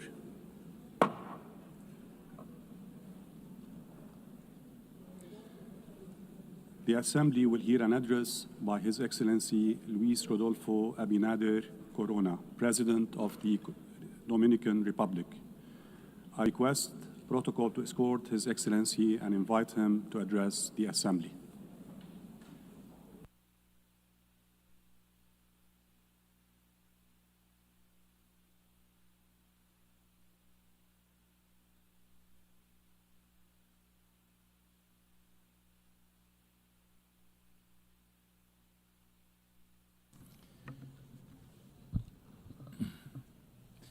Excelentísima señora. Your Excellency, Madam President Annalena Baerbock, President of the General Assembly, Your Excellency, Secretary General Antonio Guterres, Secretary General of the United Nations, Excellencies, distinguished heads of state and government, honorable heads of delegation, ladies and gentlemen. 80 years ago, this organization was born out of the ashes of war with the staunch resolve to prevent humanity from once again slipping into hatred and barbarity, and with the firm conviction that cooperation and dialogue should govern our coexistence. In the Dominican Republic, we are well aware of our responsibility as a member state of the international community and of the impact that global decisions have upon our societies. We therefore firmly call for a fairer international order in which the development of some does not mean the sacrifice of others. We are living through a time of great international complexity, shaped by a combination of 5 forces that are driving the destiny of our peoples: political polarization, the re-emergence of trade protectionism, the technological revolution, climate change, and geopolitical competition. These global challenges are having very specific consequences for countries such as ours. The recent and persistent wars we've seen have disrupted markets, generating volatility and uncertainty in commodity prices. Newly introduced tariffs inject a further element of unpredictability into international trade. Hurricanes and the uncontrolled blooming of sargassum reminds us of our climate vulnerability. Added to that, disinformation, which gains even greater volume in digital environments, is eroding public trust. These are converging challenges that test the principles of the Charter of San Francisco. Franklin Delano Roosevelt expressed the key to addressing these. He said, "The only true safeguard for peace can be found in cooperation based on economic and social justice." Against this backdrop, the Dominican Republic reaffirms its faith in the founding Charter of the United Nations, in its principles and values, not to be seen as secondary options, but rather as the only path to preserving peace and human dignity. We welcome the theme convening us here today, Better Together, 80 years and more for peace, development, and human rights. We embrace this as a historic mandate and as the legitimate cry of our peoples. Madam President, multilateralism is undergoing profound challenges, exacerbated by the financial crisis affecting this organization and by the increasing difficulty in reaching consensus to halt conflicts. In this context, we urgently need to see more candid, effective, and results-oriented spaces for dialogue at all levels. We must listen to each other with greater openness and a genuine willingness to achieve mutual understanding. If we fail to transform the United Nations, we risk it falling into irrelevance, and this would be a disaster that we must not allow. The UN Haiti initiative provides an historic opportunity to revitalize mandates, renew structures, and to restore effectiveness and credibility to this common house of nations. The Dominican Republic firmly supports this process. In the coming months, a new Secretary General must be chosen. It now falls to Latin America and the Caribbean to offer renewed leadership with the vision, independence, and commitment demanded by our times. Our region possesses the diversity, capacity, and experience to be able to raise a strong voice for peace, climate justice, human rights, and sustainable development. I am fully convinced that the time has come for a woman to take up the post of Secretary General. Colleagues, we stand barely 5 years from 2030, and yet the Sustainable Development Goals remain behind schedule. The principal obstacle is an international financial architecture that does not reflect the realities of developing countries. The commitments undertaken at the recent Conference on Financing for Development in Seville are a positive step, but insufficient. We need to see genuine transformation, a new international financial compact with access to concessional finance, debt relief, innovative mechanisms, and enhanced technical cooperation. The Dominican Republic's commitment is strong. Despite the challenges, we have achieved tangible progress in implementing the 2030 Agenda. In particular, we stress the sustained advances in the first 2 SDGs, poverty reduction and zero hunger. As a result of our social protection policies, boosting our agricultural production and increasing the minimum wage, we managed to reduce moderate levels of poverty from 25.8% in 2019 to 18.05% in the first quarter of 2025. At the same time, undernourishment fell from 8.6% in 2018 to 3.6% in 2025. Ladies and gentlemen, I have responsibly and consistently stated before this Assembly and in every relevant international forum that the multidimensional crisis in Haiti represents a serious threat to peace and security for the Dominican Republic and the region.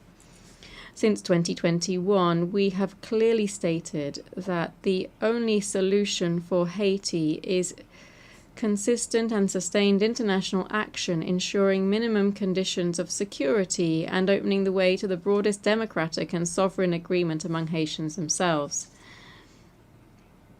This neighboring country is experiencing an unprecedented human tragedy, extreme violence, institutional collapse, and territorial control by numerous criminal gangs terrorizing its population.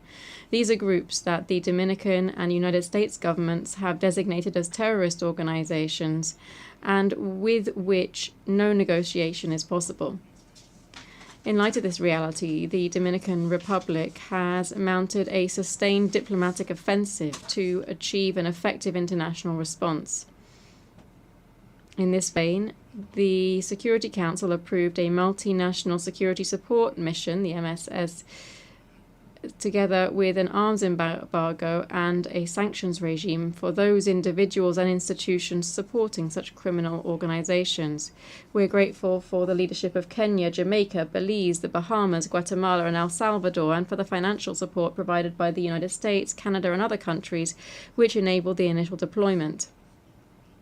Yet the mission has still not attained the necessary scale, personnel strength, and adequate financing, and has therefore not yet met its goals.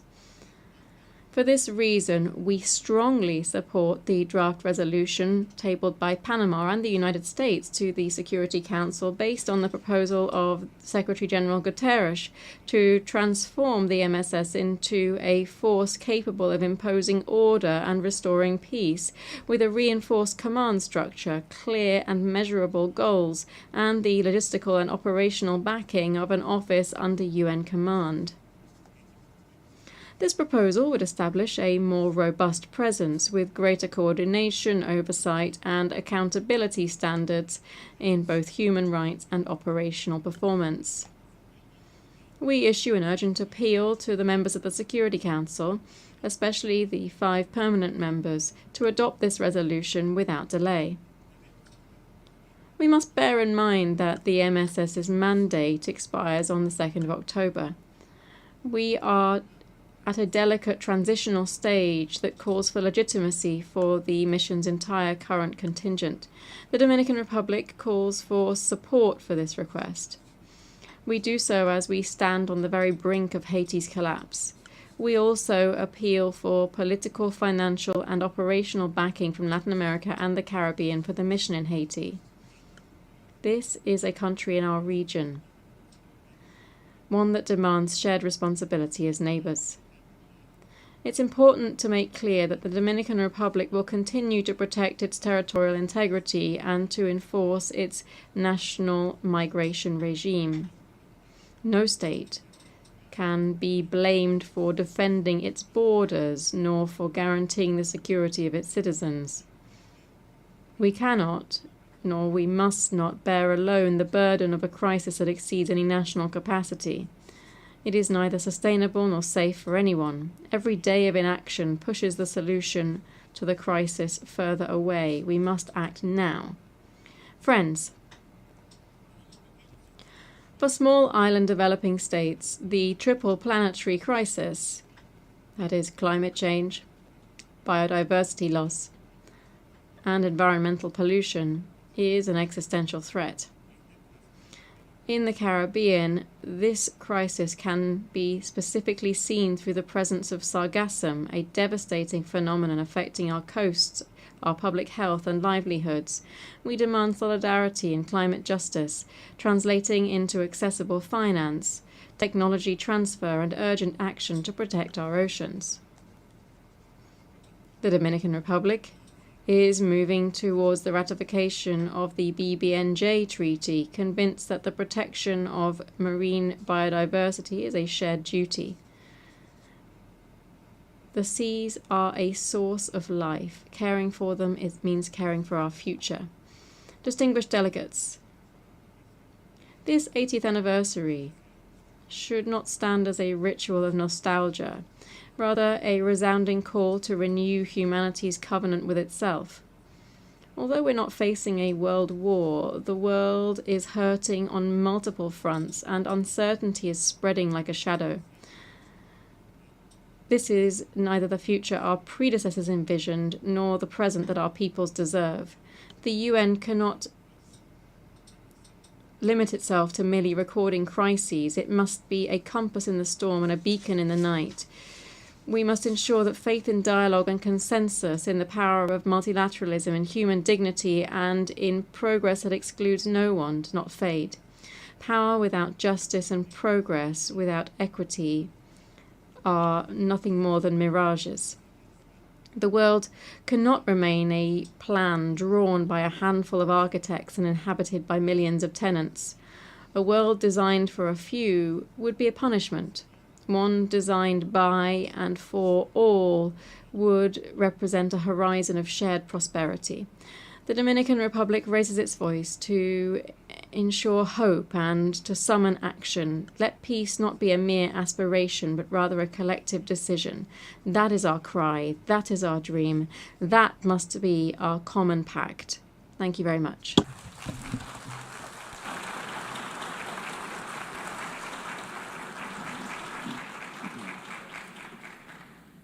On behalf of the Assembly, I wish to thank the President of the Dominican Republic. The Assembly will hear an address by His Excellency Anura Kumara Desanayake, Head of State and President of the Democratic Socialist Republic of Sri Lanka. I request protocol to escort His Excellency and invite him to address the Assembly.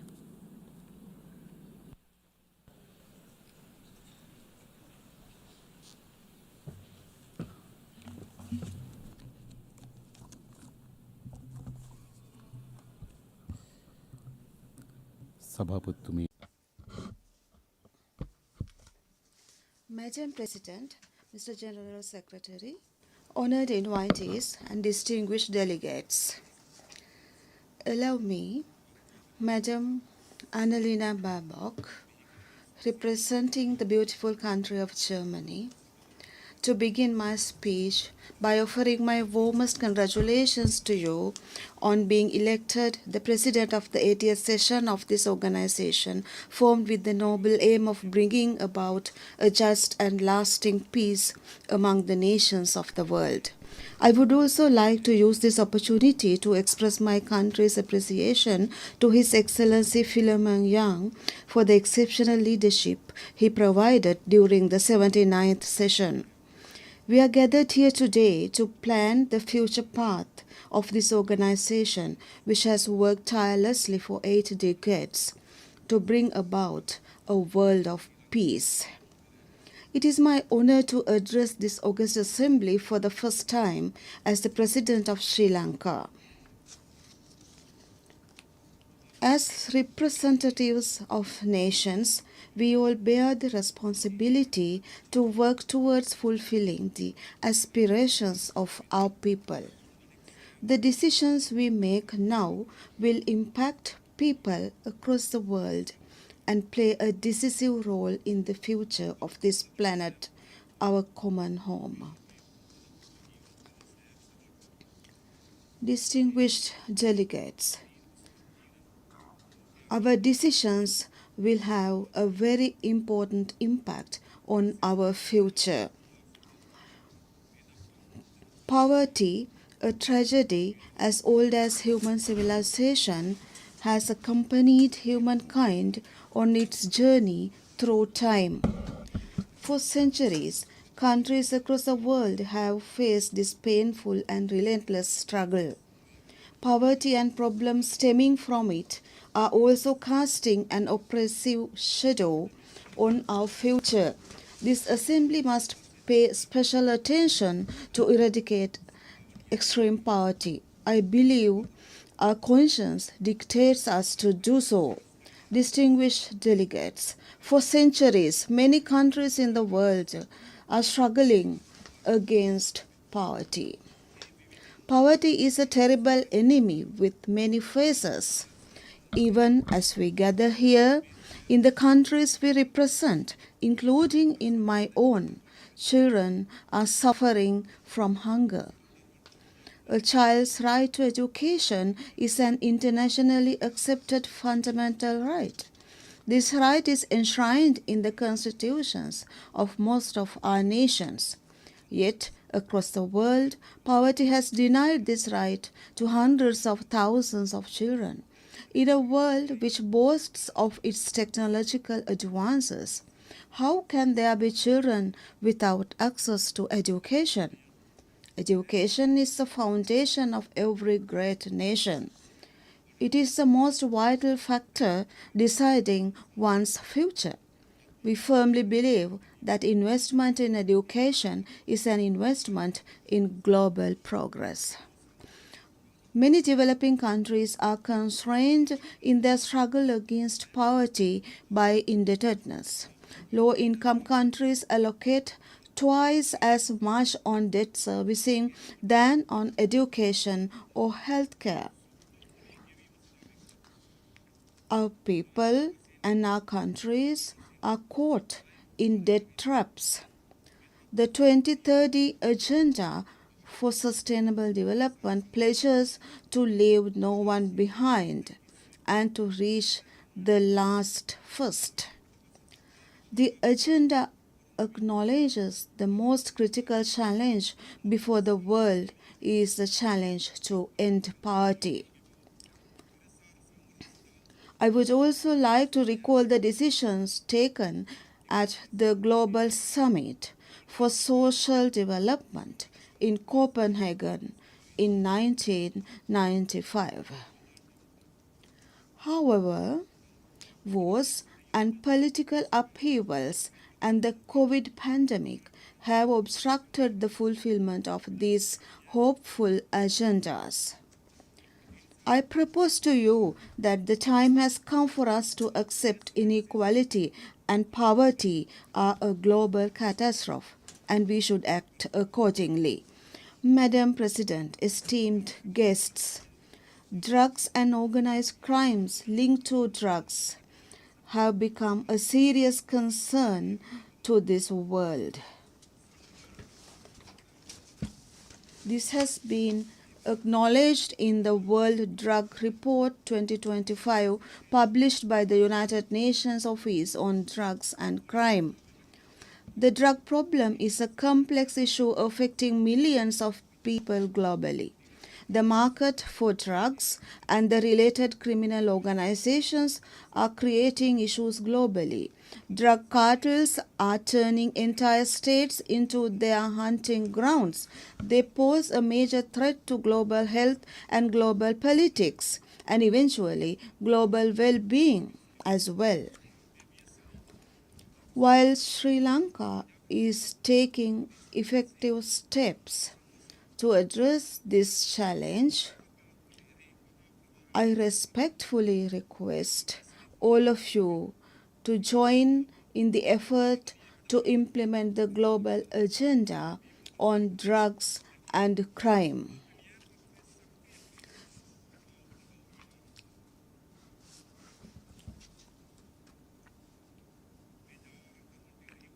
I bring to your notice the need to implement the law strictly against these drug traffickers and prevent drug traffickers from taking refuge in our countries, and also to set up rehabilitation centers for rehabilitation purposes. Madam President, honored guests, we regard corruption as an epidemic causing widespread harm to broad swaths of society.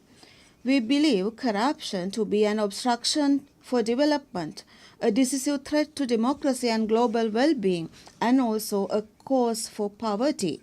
Let me remind you that fighting corruption is dangerous, but not fighting corruption is even more dangerous. The Universal Declaration of Human Rights of 1948 was a remarkable victory for the people of the world. Civilizational achievements were never accomplished overnight. They were all results of unwavering efforts and sacrifices. And the struggle against corruption is also a difficult one. We must take the necessary steps here. The first step may be difficult, but if the courageous first step we take is correct, 1,000 steps will follow. That is what I believe. Madam President, delegates, be brave. All the rest will follow. Sri Jawaharlal Nehru has once stated so. I represent a small island of nearly 22 million people. Sri Lanka's population is about 0.30 of the global population.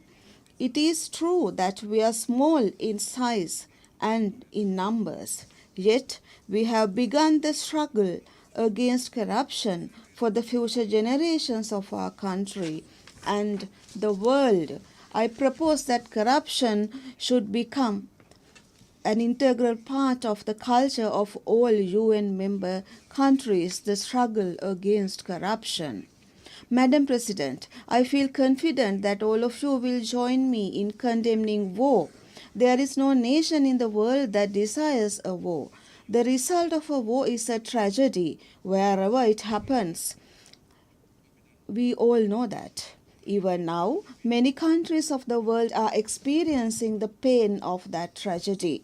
As a country that lived through a 3-decade war, we know well the futility of war.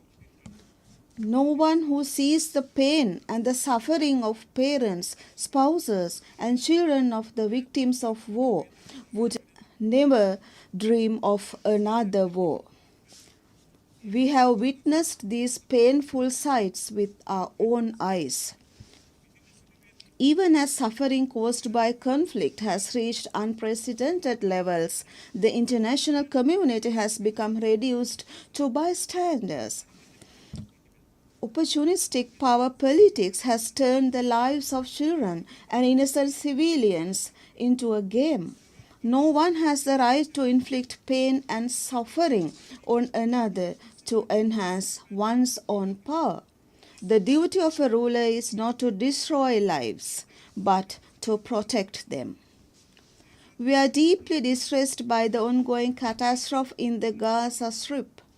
Gaza has been turned into an open prison full of pain and suffering, echoing with the cries of children and the innocent civilians. The United Nations Organization and all related parties must work towards an immediate ceasefire, enable adequate humanitarian aid to these areas, and to ensure the release of hostages of all parties. We recognize the Palestinian people's inalienable right to their own state. We also believe that legal, security, and humanitarian concerns of Israel and Palestinian people need to be acknowledged. Sri Lanka reiterates the importance of early implementation of the UN General Assembly resolutions regarding a two-state solution on the basis of the 1967 borders. The time has come for the international community to stop being a mere spectator and to move decisively to end the suffering of millions. Religious extremism and racism have been major causes of wars and conflicts, bringing suffering to millions of people. Although a century has passed since the abolition of slavery, the poison of racism still lingers in many places. Extremist and racist ideas are as deadly as epidemics. We must ask ourselves how these extremist and racist ideas survive like sparks under the ashes in a world that has witnessed so many advances on so many fronts. I believe that we must awaken our conscience to oppose racism and religious extremism in protection of human rights and freedoms. We must be brave enough to speak up for peace. We must not be afraid to speak up for war. We must be afraid to speak up for war. In a world where millions of children die of hunger, we spend millions on weapons. When tens of millions die of inadequate health facilities, hundreds of millions are spent on futile wars. When hundreds of thousands of children are denied the right to an education, millions are spent on invading another's land. In every inch of this world, if every inch of this world can be turned into peaceful communities, what a wonderful world would it be? As a country that suffered the horrors of war for decades, where loved ones still weep in remembrance of their loved, we have a duty to make that heartfelt proposal.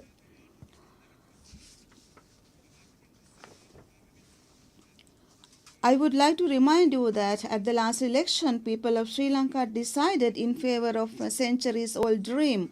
A legislature has been established according to that decision, reflecting the ethnic and religious diversity of the country. A parliament has been established with women and other marginalized communities in representation. We believe that the duty of legislatures is to develop the country and the people, not to develop themselves. And we have established that idea. Madam President, distinguished guests, our people have chosen light over darkness. They have given their approval to realize the vision of a thriving nation, a beautiful life.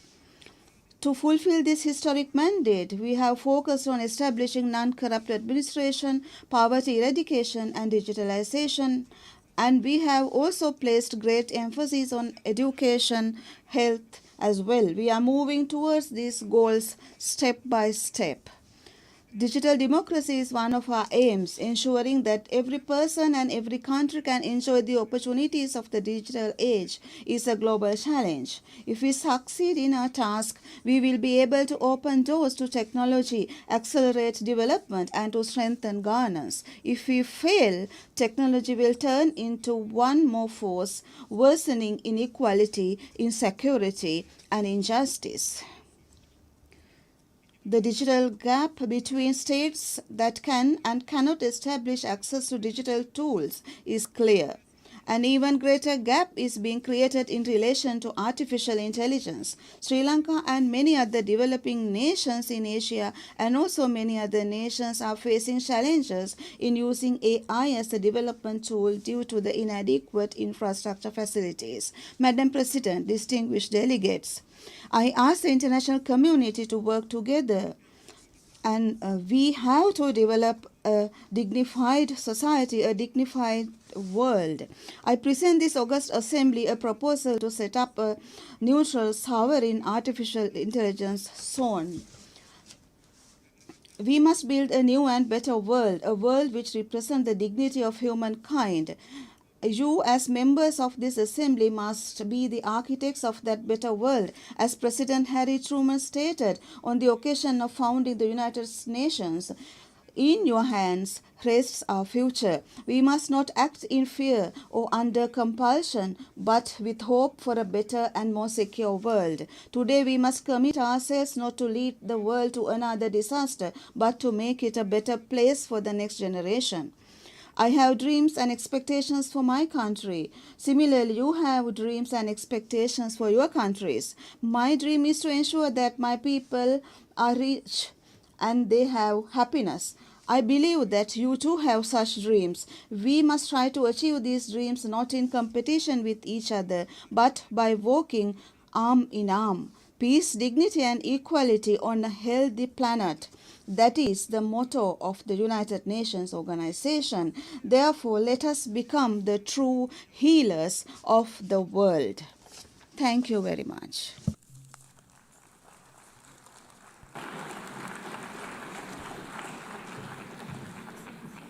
On behalf of the Assembly, I wish to thank the Head of State and President of the Democratic Socialist Republic of Sri Lanka. The Assembly will hear an address by His Excellency Cesar Bernardo Arevalo de Leon, President of the Republic of Guatemala. I request protocol to escort His Excellency and invite him to address the Assembly.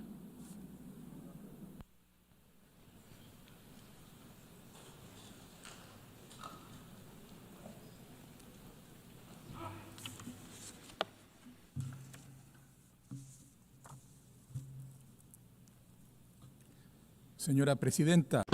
Madam President of the General Assembly, Annalena Baerbock. Mr. Secretary General of the United Nations, Antonio Guterres. Heads of State, distinguished delegates, ladies and gentlemen, a very good afternoon to you. Unres ilal, tuk ilal, ut sail cholechil, chok reheb litenamit, sarau chichoch, sa ishkabaeb, likaib chi tenamit re Guatemala. Traigo. I bring a message of peace and harmony to the peoples of the world on behalf of the 4 peoples of Guatemala. These words come from the heart of the Americas, from the lands inhabited for centuries by the Quechua people in northern Guatemala. I greet you in the language spoken in the region of Verapaz, that means true peace, a region that could only be incorporated into the Spanish colonial administration through peaceful means after 20 years of dignified resistance. And I present these words to call for the true peace which today seems so distant. In the ancestral calendar of the Mayan peoples, periods of 20 years are called catunes. So in 2025, we can say that 4 catunes will have passed since the United Nations was founded.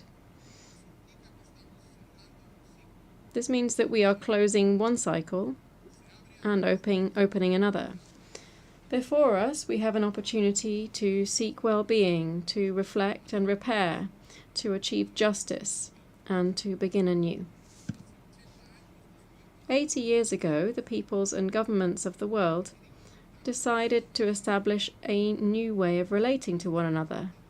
Out of the ruins of a war that shook humanity's deepest convictions in every corner of the planet, emerged the certainty that dialogue and cooperation would be central tools in building a new world,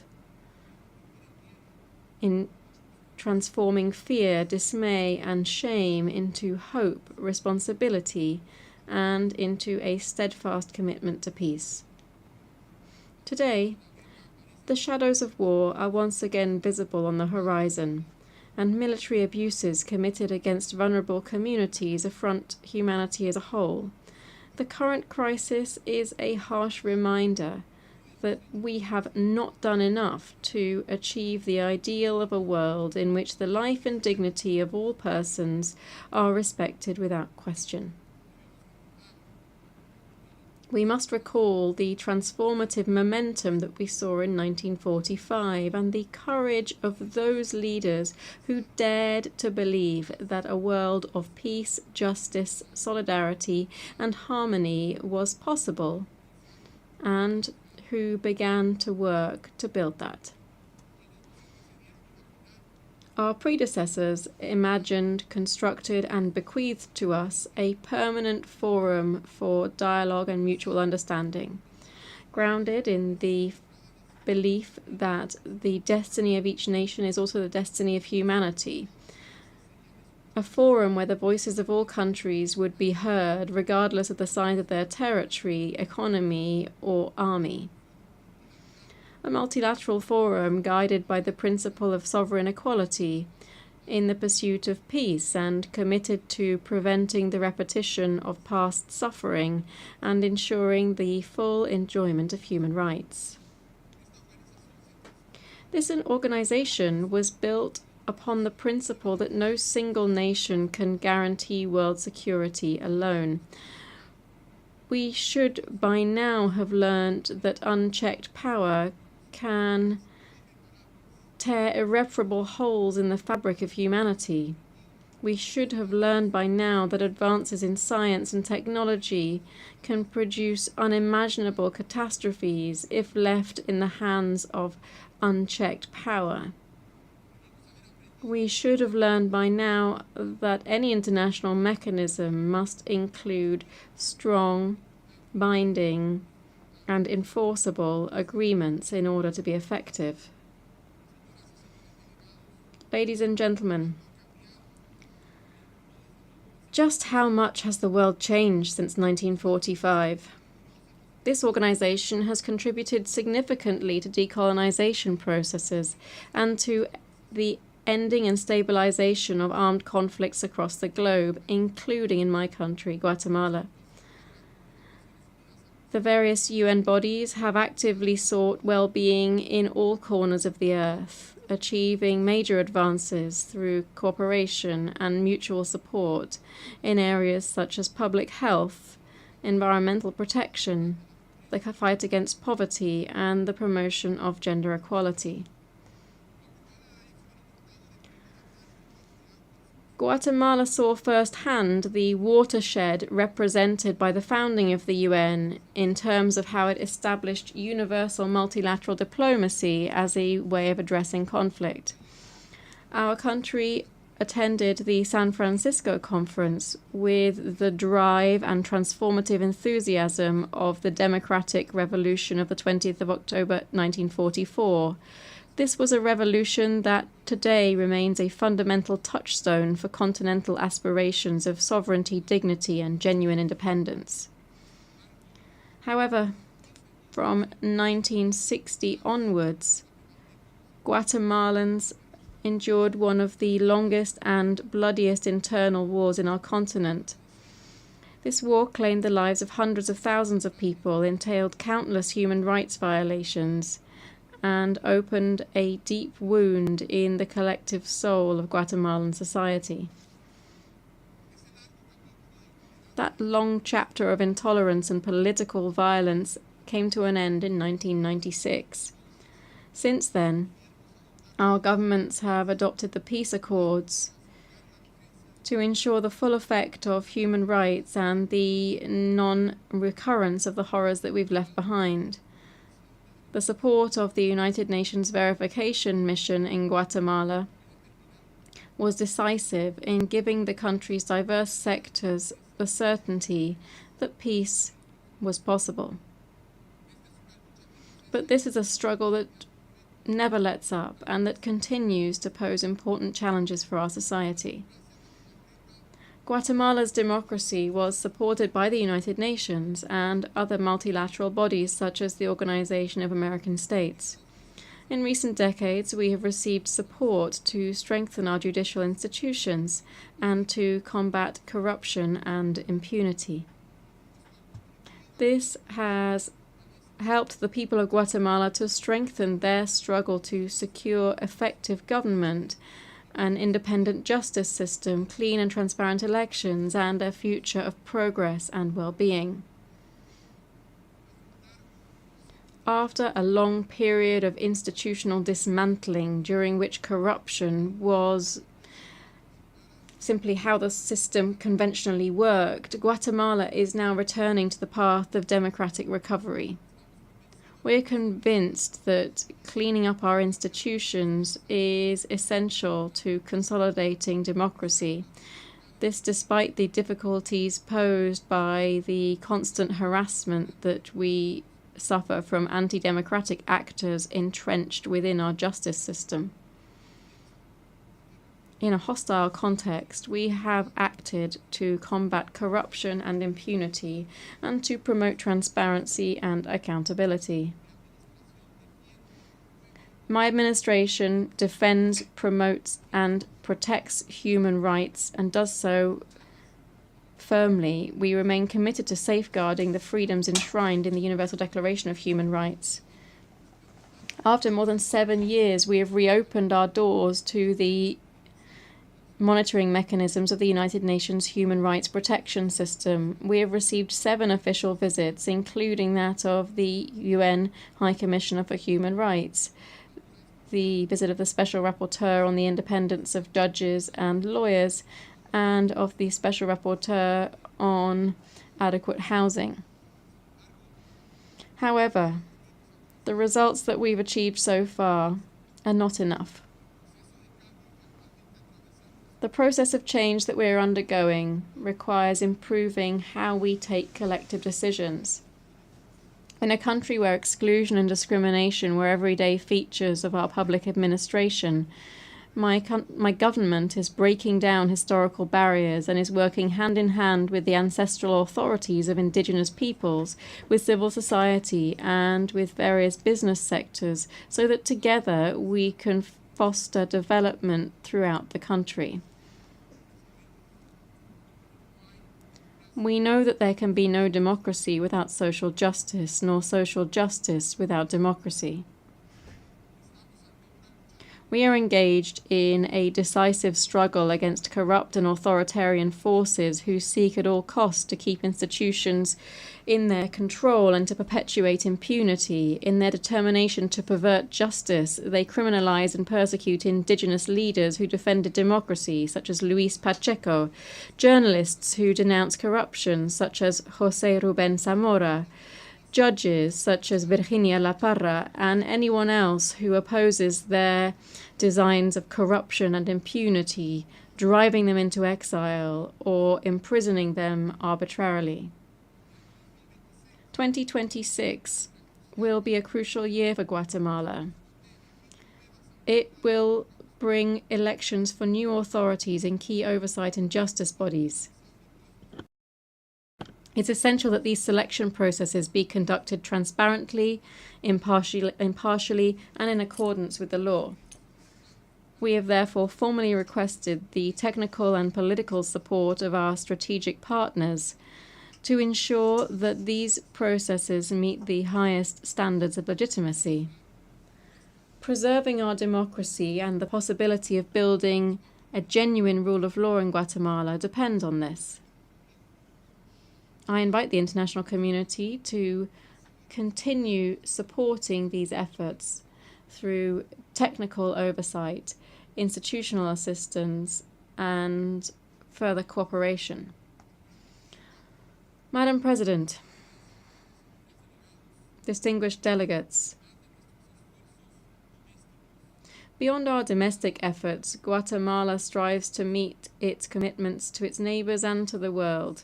We are strengthening our capacity to be able to address the needs of the thousands of migrants who transit our territory, ensuring that they receive dignified treatment, the same dignified treatment that we demand for Guatemalans abroad. At the same time, we are tackling the root causes of poverty that have forced so many Guatemalans to migrate. And we are stepping up the assistance that we provide to our citizens in the United States and in Mexico. Together with our neighbors, we are promoting major initiatives to combat transnational organized crime and drug trafficking. We participate actively in 7 peacekeeping missions and contribute 150 personnel to the multinational security support mission in Haiti. We support the Secretary General's proposal to transform that mission into a hybrid mission backed by the organization and financed from the assessed peacekeeping contributions. We reaffirm our support for Haiti and its efforts to achieve stability with the backing of the international community. Distinguished delegates, climate change is the greatest existential threat facing humanity. It can only be addressed through joint action by the peoples and governments of the world. One example of this is the collaboration that we've established with our neighbors in Mexico and Belize to protect the biocultural corridor of the Great Maya Forest, which is one of the continent's main lungs. Although Guatemala is responsible for only a tiny fraction of global emissions, we are one of the countries that is most vulnerable to their effects. That's why we have reactivated and strengthened our National Climate Change Council. This is tasked with reviewing national plans, strategies, and targets that contribute to the quest for common solutions. Guatemala recognizes that many countries need effective access to climate finance, to technology transfer, and capacity building. We therefore urge all states to honor their climate finance pledges and to accelerate the implementation of the Paris Agreement. By cooperating with our neighbors to protect migrants, by taking the measures necessary to restore our environment, by participating actively in peacekeeping operations, by offering our experience and our knowledge where they're needed. This is how Guatemala participates in this great mosaic of the United Nations.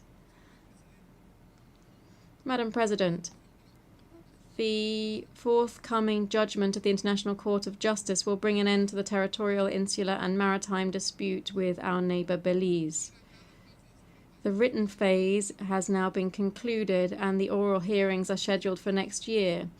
We now stand before an historic opportunity to open a new chapter in relations between the two countries. Resolving this dispute peacefully is an example of how even the most complex differences can lead to peace and cooperation.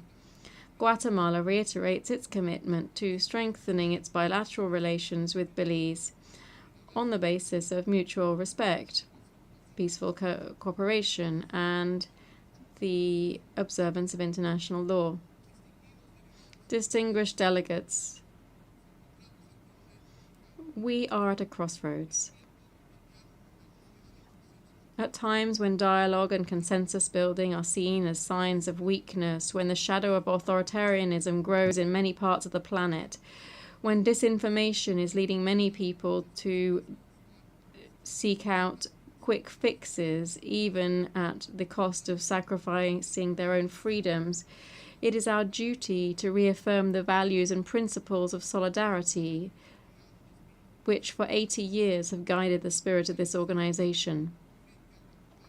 My country makes an urgent appeal for us to remember that multilateralism is a matter of humanity. Humanity understood as the community of human beings inhabiting this planet and aspiring to equality, happiness, and well-being. But this is also humanity understood as the quality that allows us to feel empathy, to feel compassion, and to be profoundly offended by any form of injustice committed against our fellow human beings. For Guatemala, it is very clear that injustice anywhere in the world is unacceptable.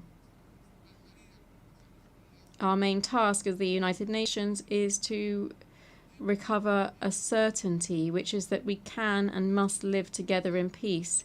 The universal aspiration for a world without war and the desire for sustainable peace mean ensuring legitimate, open and plural processes to make decision-making more effective. This quest for legitimacy must not become an obstacle or an excuse for delaying necessary action. The United Nations has not fulfilled its mandate to act when military machinery is devastating individuals, families, communities, and entire populations in the name of security and sovereignty, as is happening right now in Ukraine, in Sudan, and in Gaza. We must immediately halt the attacks and guarantee the entry of humanitarian assistance to all war-torn territories. We must put an end to the invasion of Ukraine, an end to the war in Sudan, a total end to the suffering and death of the civilians in Gaza. We also call for the immediate and unconditional release of the hostages. Consistent with the position that we have maintained since 1947, Guatemala calls for renewed efforts to achieve a peaceful settlement to the conflict between Israel and Palestine, ensuring the establishment of a state for the Palestinian people and its peaceful coexistence with the State of Israel. We should never have reached this point. It's up to us to learn from this painful moment and to act accordingly, as others have done over the last 80 years in this very hall. That's why we need to discuss and promote reforms of the United Nations that make our work more efficient and brings it closer to the peoples of the world. We must strengthen the impact of the United Nations and its three fundamental pillars: international peace and security, sustainable development, and human rights. We reiterate the urgent need to reform the Security Council of the United Nations. This body, which is tasked with maintaining international peace and security, must reflect the realities of the 21st century, not the geopolitical structures of the past. We therefore support a more representative and democratic structure that removes the complications of the veto power and reflects today's geopolitical reality. In this regard, I wish to make my own the words of a former UN Secretary General, Dag Hammarskjöld, when he said, "This organization was not created to take humanity to heaven, but to save humanity from hell." Peoples of the world. Today, multilateralism is in crisis. Its survival as joint action by free nations giving meaning, orientation, and life to this organization depends on our ability to reform it and at the root. We cannot afford to waste any more time. We must strive to ensure that the United Nations becomes a community of united human beings caring for life in all of its forms and everywhere. Only this will guarantee true peace. Vera paz. Thank you very much.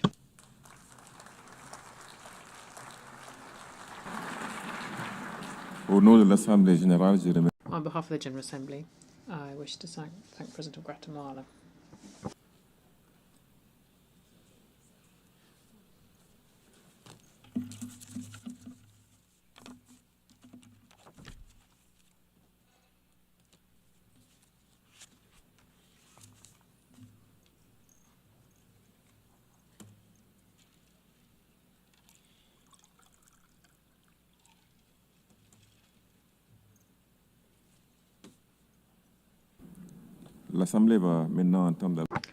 The Assembly will now hear address from His Excellency President Azali Assoumani, President of the Union of the Comoros. I invite press protocol to escort His Excellency and invite him to address the Assembly.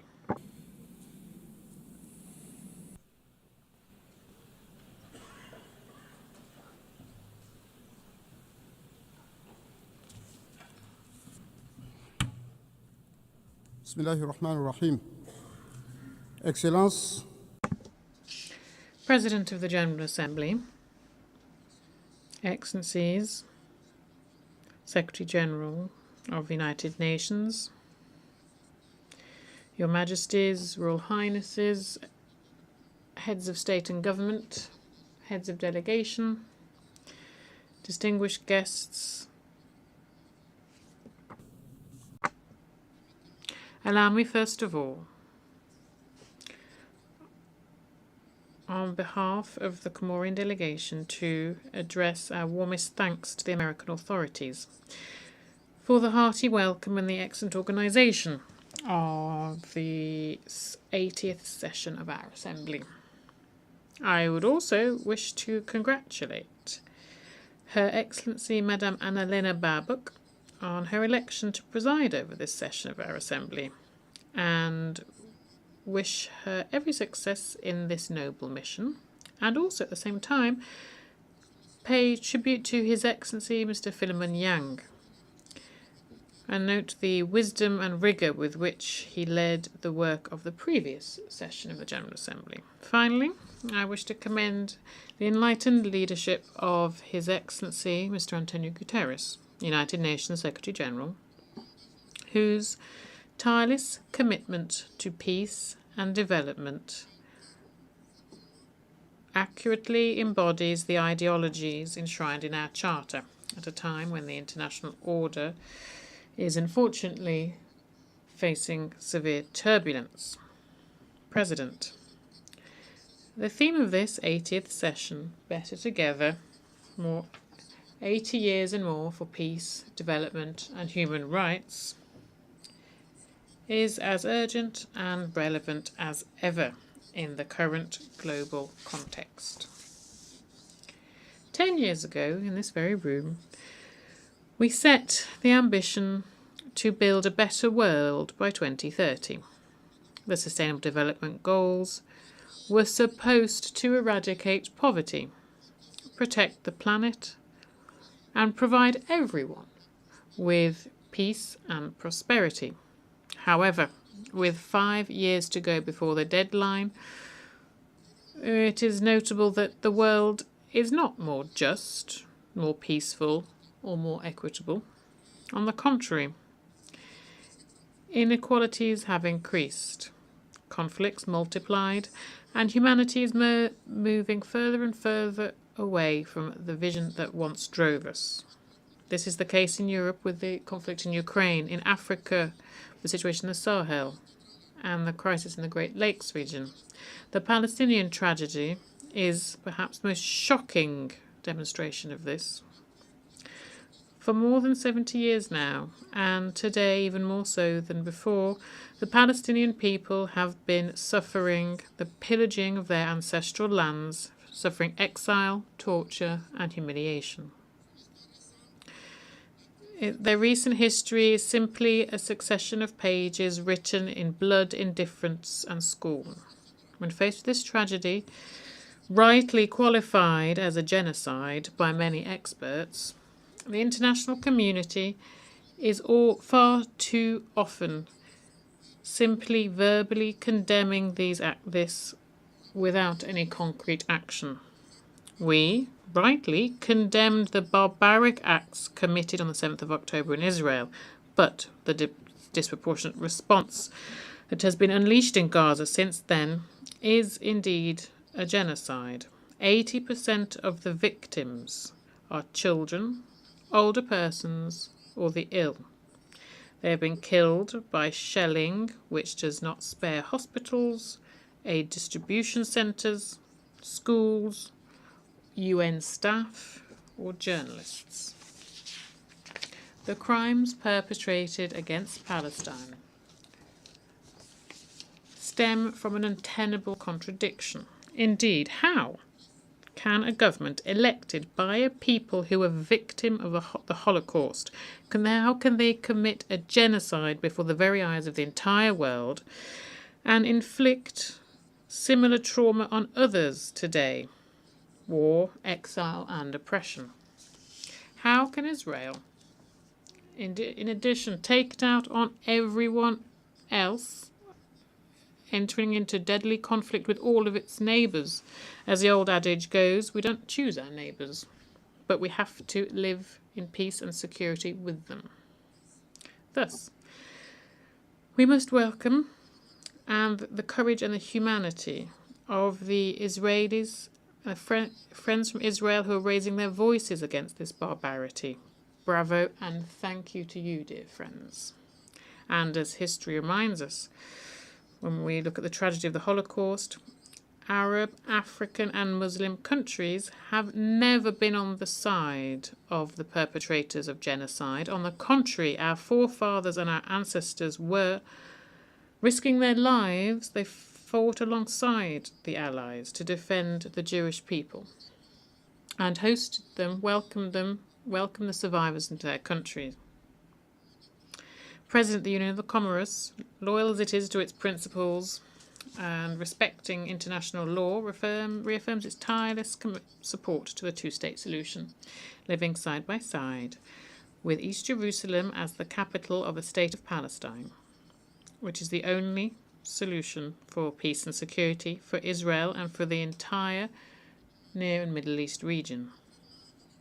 Unlike the argument put forward whereby recognizing the State of Palestine is a gift to Hamas, having a Palestine state that is recognized will allow the Palestinian people to accomplish their duties and obligations under international law. This is the best gauge of establishing peace, rather than having groups as interlocutors and negotiators. Thus, we welcome the historic decision taken by France, and we pay tribute here to President Macron and also to the leaders of many other countries who, on Monday the 23rd of September, recognised the State of Palestine at this UN rostrum.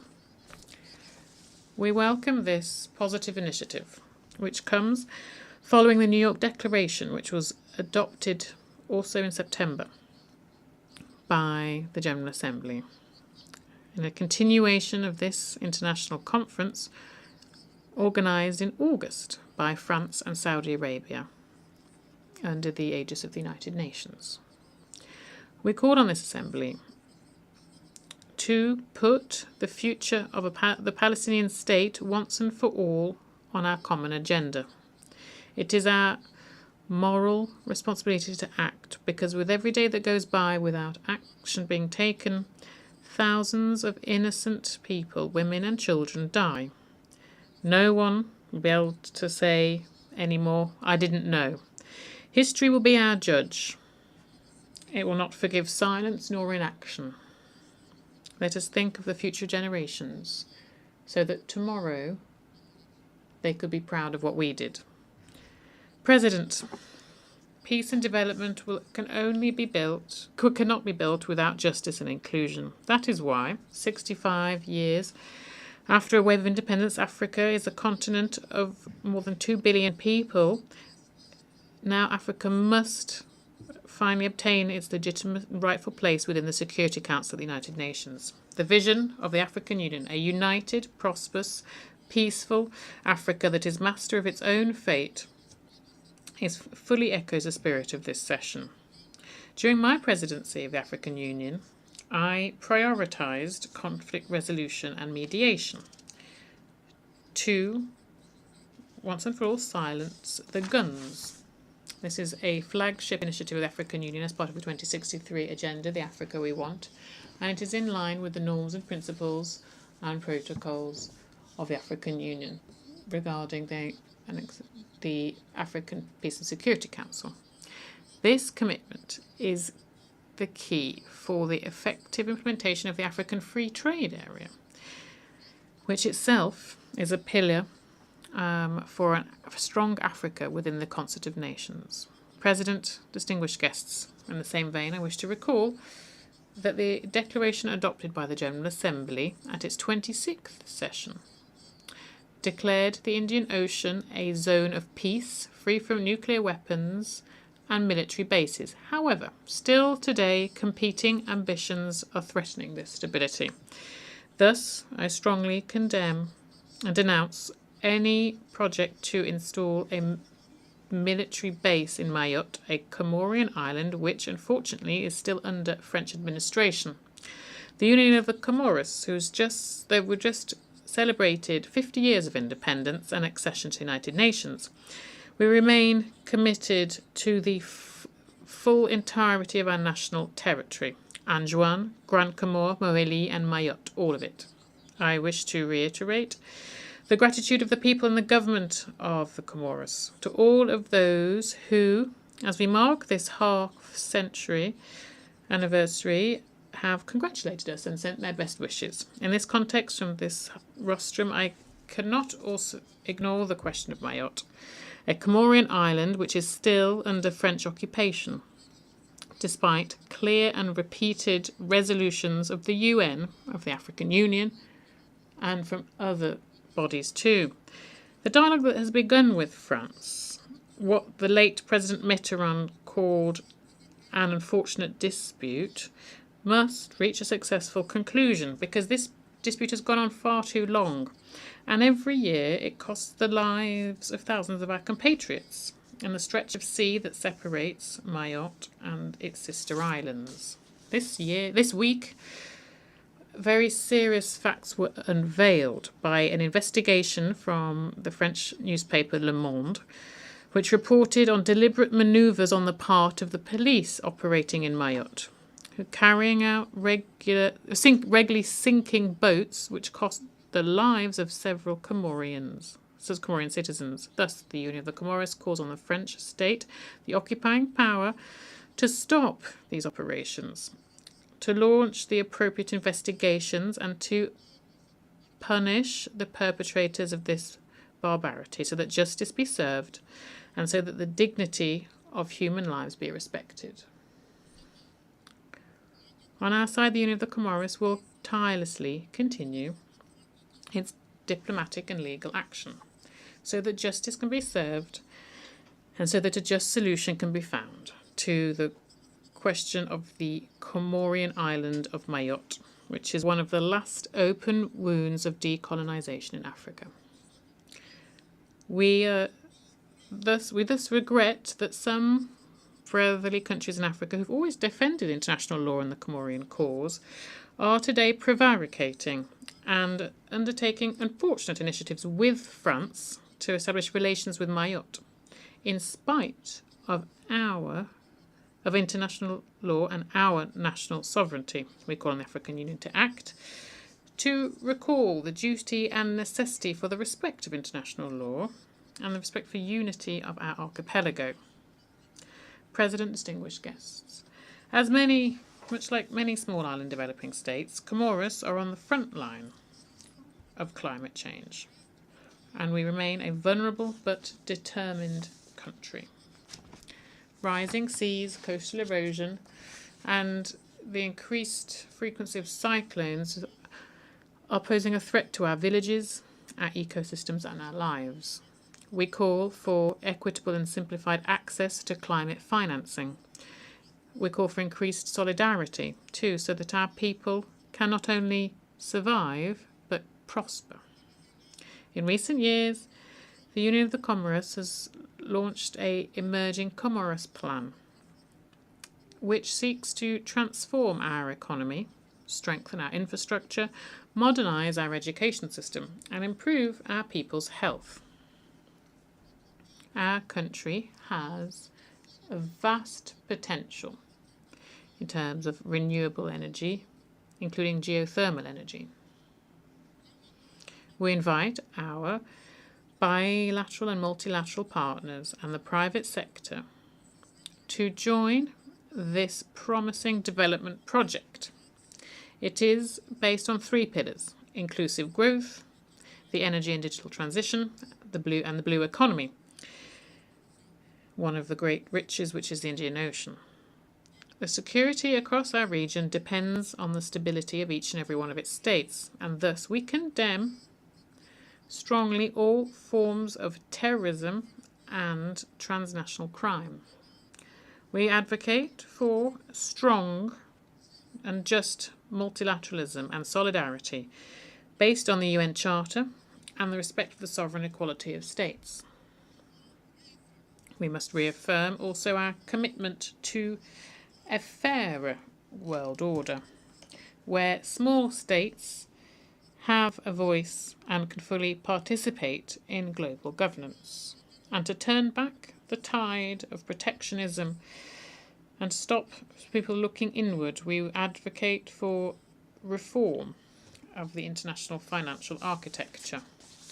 Following the COVID-19 pandemic, the climate crisis and the increasing debt of developing countries, it is crucial to adapt the global financial system to the economic, geopolitical and social realities.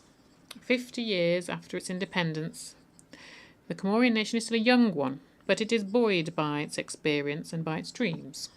The Comorian people is proud of its history and confident in its future, and they remain committed to this assembly, which embodies our common aspirations for peace, justice and development, which must be consistently consolidated. I therefore solemnly appeal to the international community and our development partners to support our efforts so that we can have a world that really is for peace, development and human rights. Thank you for your kind attention. Au nom de l'Assemblée, On behalf of the Assembly, I wish to thank the President of the Union of the Comoros. The Assembly will now hear an address by Her Excellency Ms. Netumbo Nandi-Ndaitwah, President of the Republic of Namibia.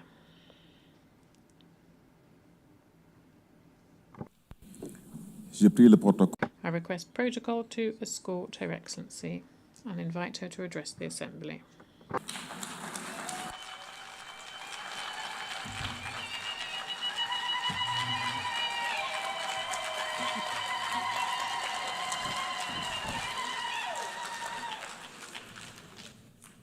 Thank you, Madam President.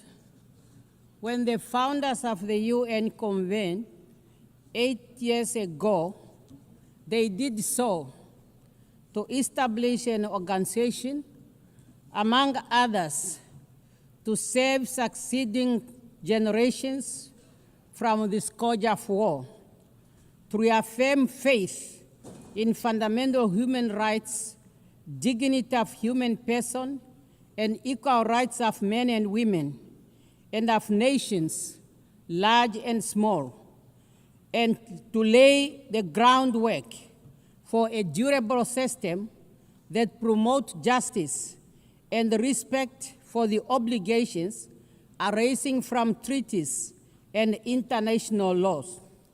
While over the following decades, we have become closer to the brink of war, the United Nations has stood the test of time, from decolonization to promoting the right to self-determination, from conflict prevention and securing peace to the provision of humanitarian assistance. The UN has continued to fulfill its founding mandate under very difficult circumstances. Therefore, the international community must honor the brave men and women who, under the blue flag, have been at the forefront in the securing of world peace. Namibia's journey to independence is one of the UN's most successful stories. It was through this very organization that our forebears tirelessly petitioned for the end of apartheid, colonial rule in Namibia, for freedom and independence of our country. At this point, I want to thank the UN family for having held a special session in remembrance of our founding president, Comrade Sam Safishuna Nujoma, when he passed on. Madam President, my personal journey with the United Nations begins in 1974, where I have had the privilege to serve my country and Africa in various capacities within the halls of this distinguished global organ. Today, I am deeply honored and humbled to stand before you as the 5th President of the Republic of Namibia with a mandate to deliver services and to ensure justice of all inhabitants of our country. As a woman, I encourage every girl and woman by affirming that your voice matters. Your vision is needed, as it will pave you a way to the helm of whatever institution you are serving. Madam President, Namibia's 8th administration is built on the strong foundation and legacy of our predecessors. Under the theme, Unity in Diversity, Natural Resources Beneficiation, and Youth Empowerment for Sustainable Development. That theme aims to shape and transform the Namibian economy through value addition and other economic activities.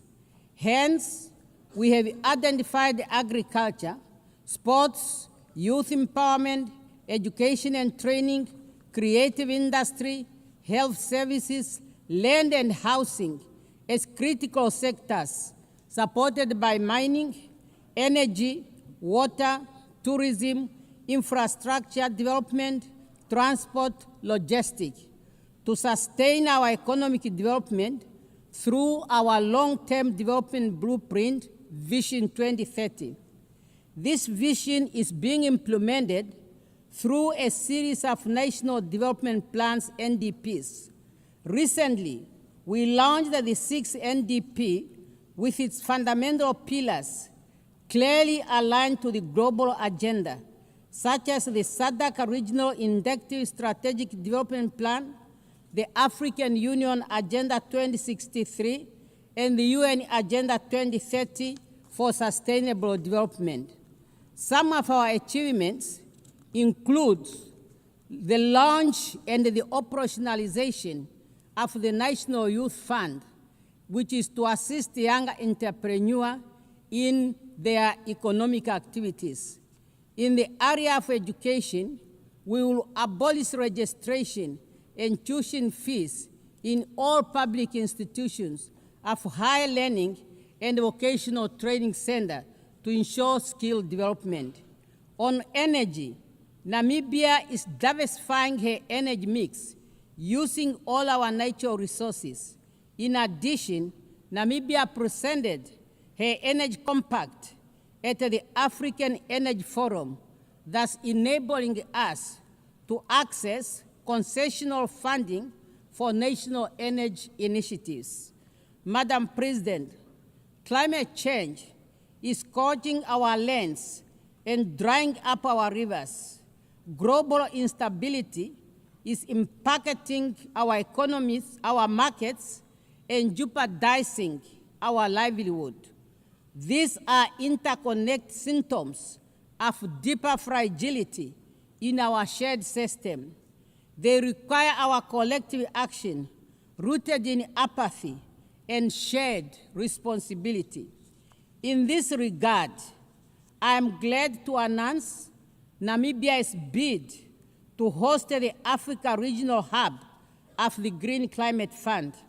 Furthermore, severe droughts, floods, and other climatics brought about by climate change cannot be overemphasized. Namibia calls for the implementation of the provision of the Namib Declaration on a strong United Nations Convention to combat desertification for a land degradation and neutral world. Namibia acknowledges the technological advance in all fields, but ethical boundaries must be respected.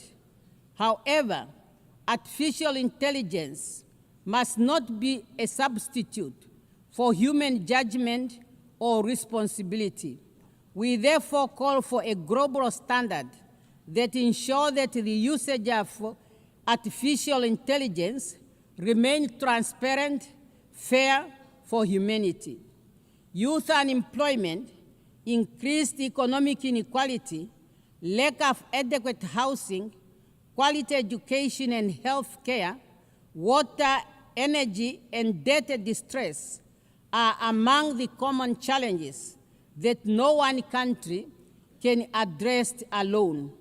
Through multilateral cooperation, our collective action must ensure that we all forge ahead to make the world a better place and to work together on those challenges in line with our theme, Better Together. Madam President, 30 years since the adoption of the Beijing Declaration and Platform of Action, we have made much to celebrate and to ponder on. Namibia continues to make progress in the area of women participation in politics and decision-making. Currently, Namibia's cabinet has 57% of women.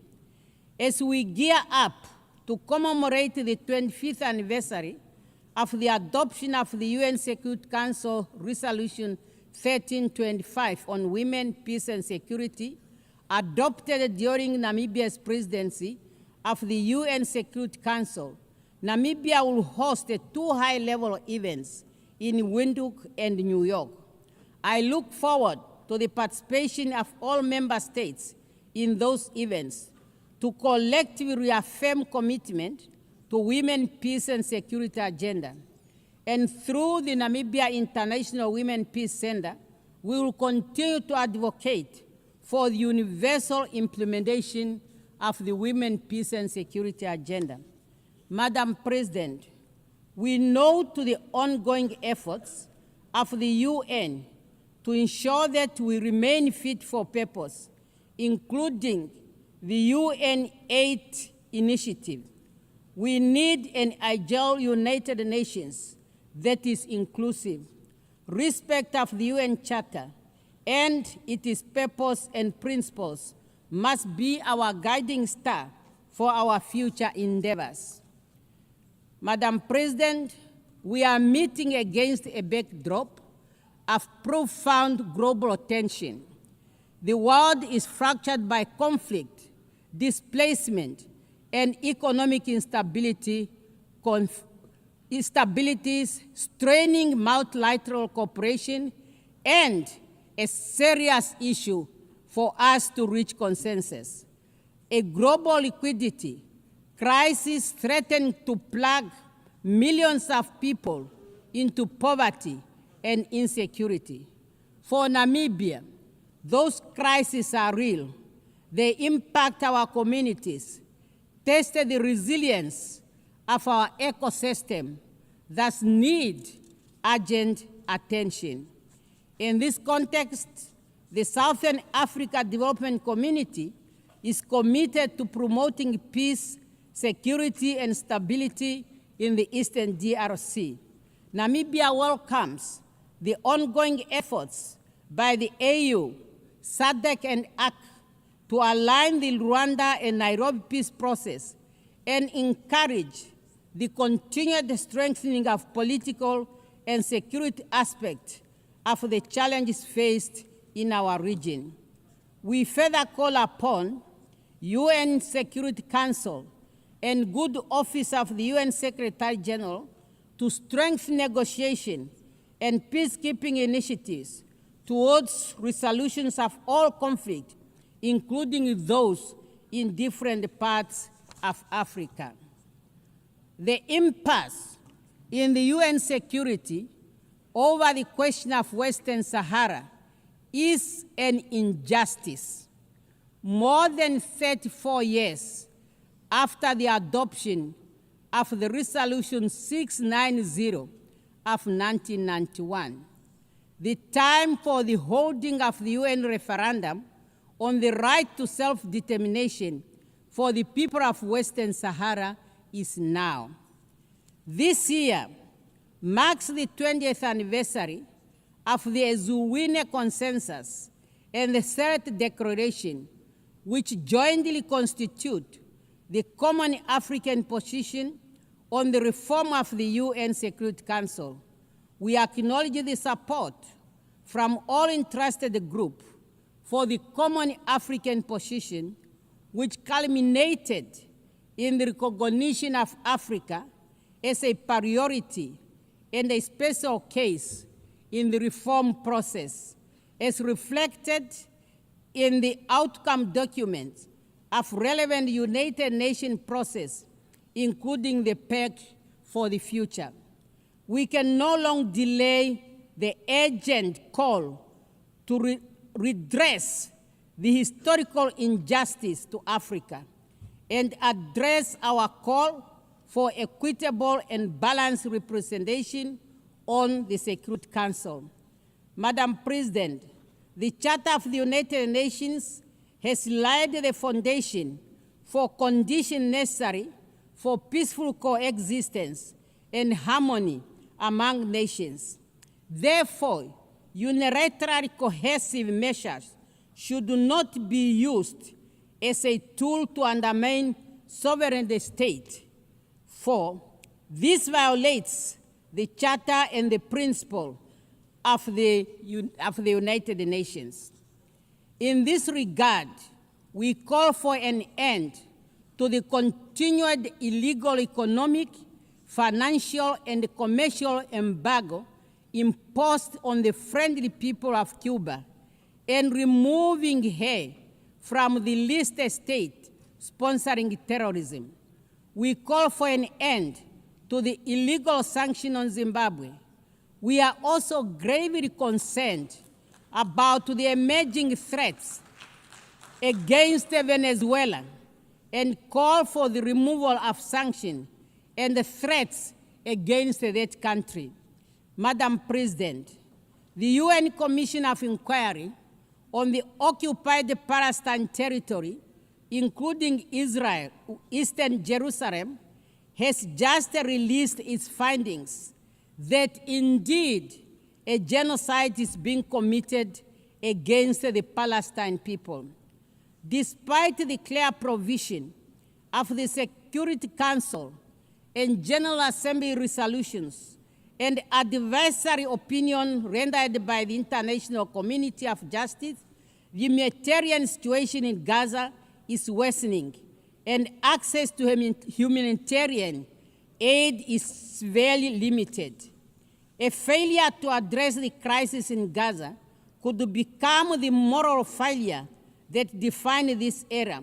We call on the UN Security Council to find consensus and help put an end to the lasting conflict between Israel and Palestine.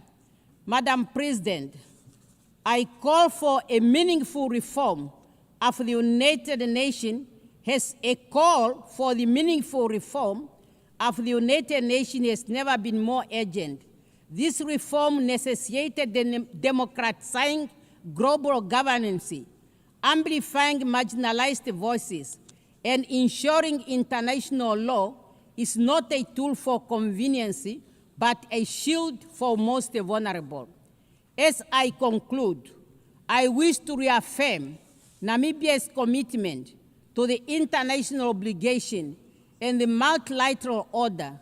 Respect for international law is not just a legal duty, it's a moral imperative.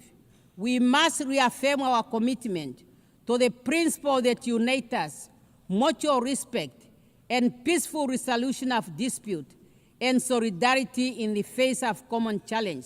Let us remember that even the smallest nation have a voice. When those voices are heard and heeded, durable peace and justice will prevail.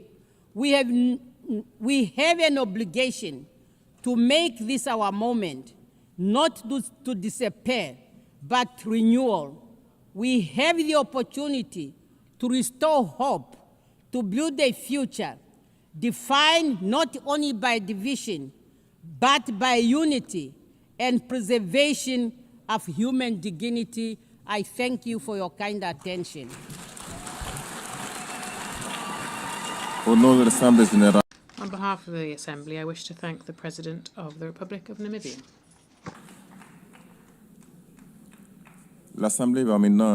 The Assembly will now hear an address by His Excellency Mr. Mohammed Irfan Ali, President of the Cooperative Republic of Guyana. I request protocol to escort His Excellency and invite him to address the Assembly.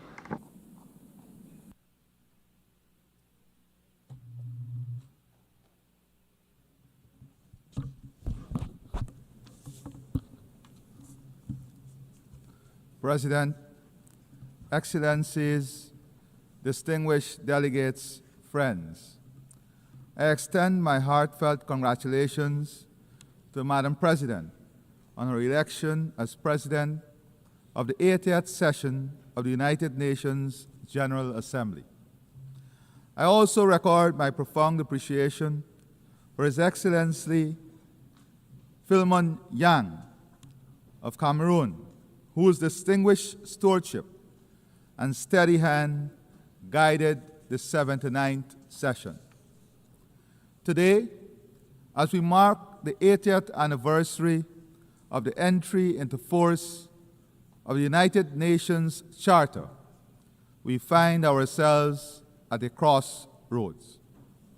This organization, our organization, has delivered. From creating international law, promoting development and human rights, to resolving disputes, providing humanitarian aid, and advancing self-determination and independence. The fact remains, over these 8 decades, we have worked together for the greater good. From 51 member states in 1945 to 193 today, the UN has established itself as the premier organization for multilateralism. In fact, it is difficult to imagine our world without the United Nations. However, as it is with anniversaries, we must reflect honestly and candidly, where are we at 80? Conflicts are raging as geopolitical tensions intensify. Food insecurity is worsening. Displacement is growing. Human rights are being ignored, and climate change is threatening lives and livelihoods. Our sustainable development goals are imperiled by shrinking development and budget support. Spending on peacekeeping budgets is diminishing, and humanitarian costs are soaring. Meanwhile, global military spending in 2024 saw its steepest annual increase since the Cold War. President, the United Nations' noble mission to maintain international peace and security will ring hollow if it allows power to triumph over principle and might to override right. In remaining faithful to its charter, the United Nations must ensure that the survival and progress of humanity are not mortgaged to the ambitions of the powerful. The collective will of our membership must be reflected in the institutions and governance structure of the United Nations, including the Security Council. On this note, as we prepare to leave the Security Council at the end of this year, I want to thank our permanent representative and a team from Guyana for their exceptional work at the Security Council and their leadership.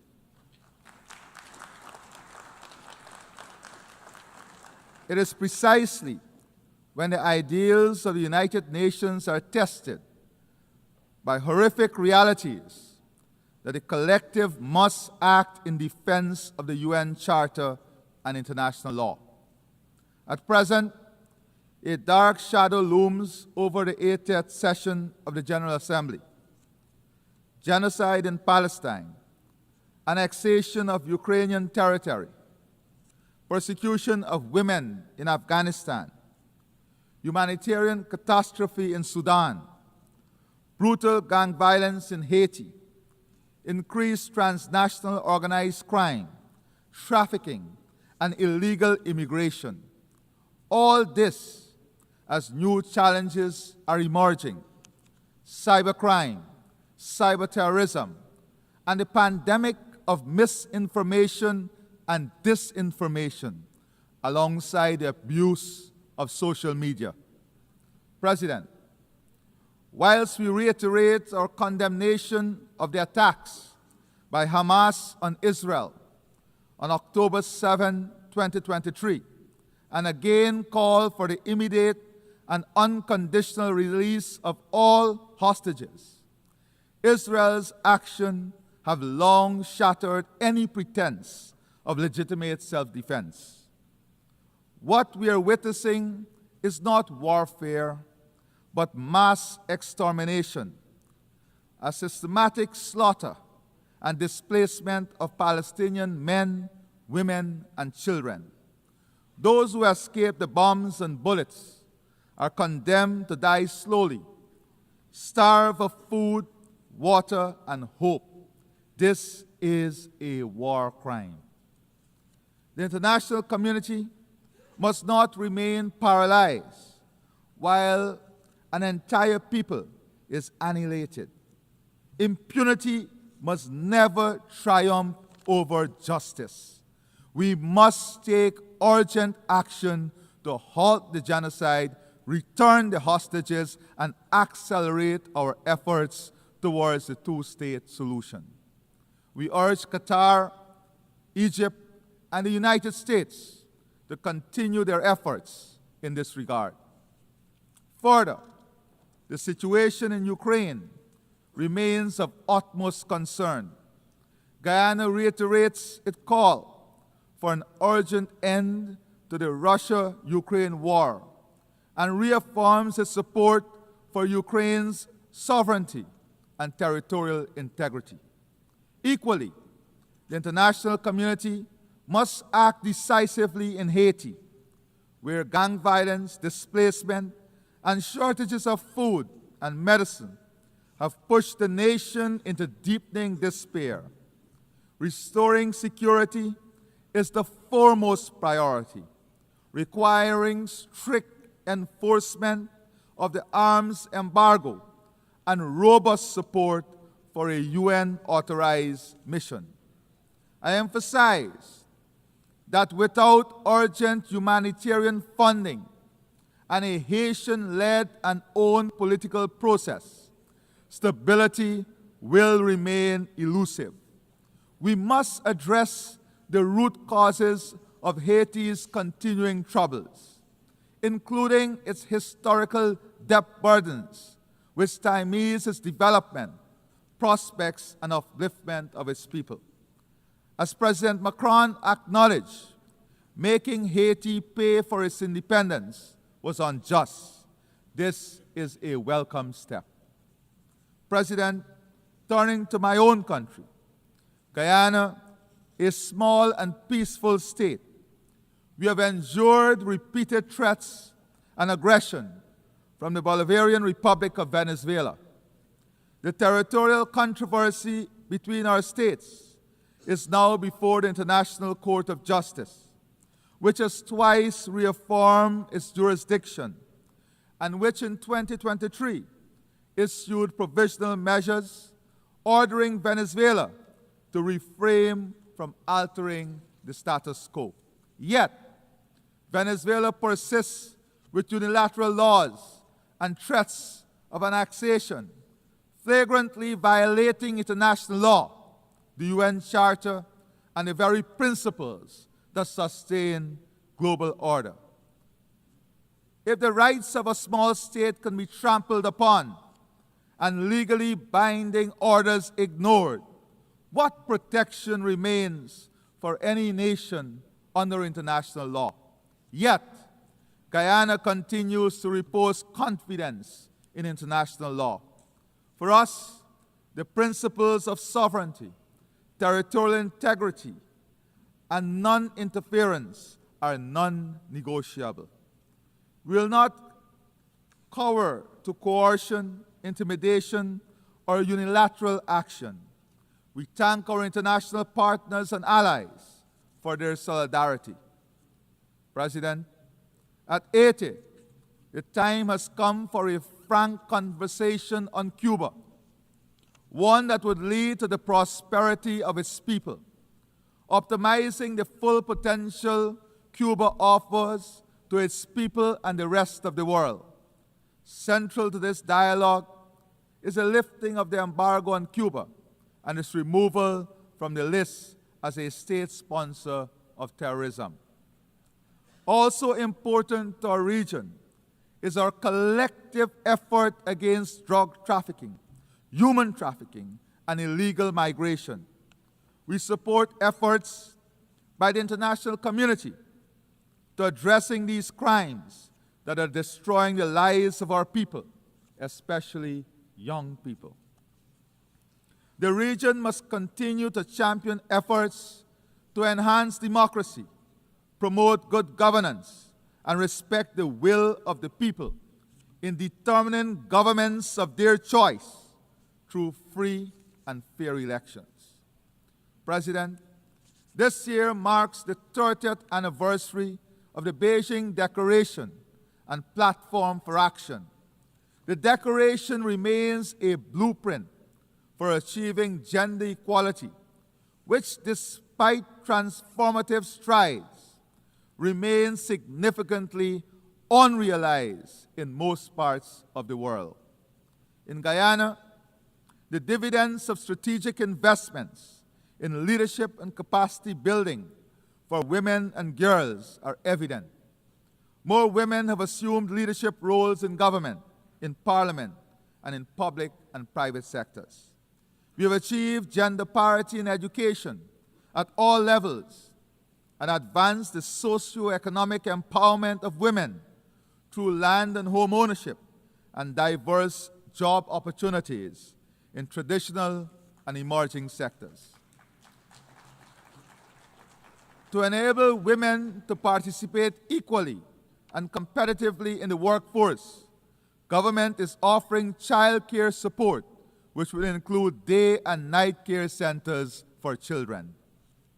President, survival of our people, our economies, and our planet depends on accelerating action on the Sustainable Development Goals.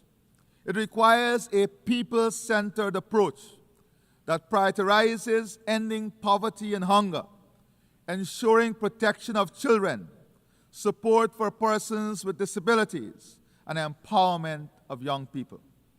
Peace, stability, and sustainable development cannot exist in isolation from the urgent need to address climate change, which poses an existential threat to the most vulnerable and to our shared future. Guyana repeats the call for accelerated, unified global action to limit global warming. We continue to match our words with actions, protecting our forests, investing in sea and river defenses, improving drainage and irrigation, and restoring mangrove ecosystems to protect our people, our land, our livelihoods, and our planet. Our low-carbon development strategy 2030 demonstrates that economic growth and environmental stewardship can advance hand in hand. As the first country certified under the RED+ Environmental Excellence Standard and a successful seller of carbon credits, we are demonstrating that nature has tangible value and that innovation and responsibility can and must be rewarded. We call on the international community to deliver predictable, accessible climate finance, to support adaptation and resilience, and to embrace nature-based solutions. We once again commend Prime Minister Motley and the Bridgetown Initiative as the path towards sustainable financing for climate action. President, this year marks the 10th anniversary of the Sustainable Development Goals. Yet, the slow pace of implementation and regression in many areas sound a stark warning that the promise of 2030 is at risk.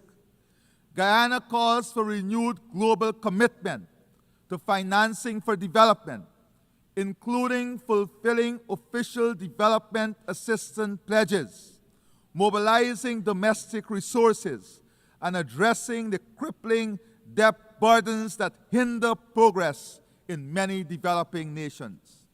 Addressing these development challenges requires recognizing that the health of our ecosystems is inseparable from achieving the SDGs. Guyana proudly convened the inaugural Global Biodiversity Alliance Summit in Georgetown in July 2025, uniting over 140 countries, organizations, community groups, indigenous leaders, scientists, and financial institutions. The Georgetown Declaration, endorsed by this broad coalition of stakeholders, sends a clear and urgent message that biodiversity is a global public good, and its protection must be woven into national development plans, climate strategies, and financial frameworks. Building on the global pledge to double protected areas by 2025 and achieve the 30 by 30 goal by 2030, the summit underscored the urgent need for innovative financing mechanisms, including biodiversity credit, green bonds, debt for nature swaps to fund nature's protection. Guyana is actively exploring biodiversity credits to create sustainable income streams for forest communities, building on our carbon credit success. We have signed a memorandum of understanding with the Yale Center for Biodiversity and Global Change to co-develop a national biodiversity information system, a digital backbone for data-driven conversation. Guyana is demonstrating that economic development and environmental stewardship can advance together by using natural gas as a bridge away from heavy fuel oil and investing in hydropower, solar, wind, and other renewables. We aim to lower electricity costs for our citizens and businesses while ensuring universal access to affordable, reliable, sustainable, and modern energy. Guyana is pursuing an ambitious energy infrastructure and investment plan.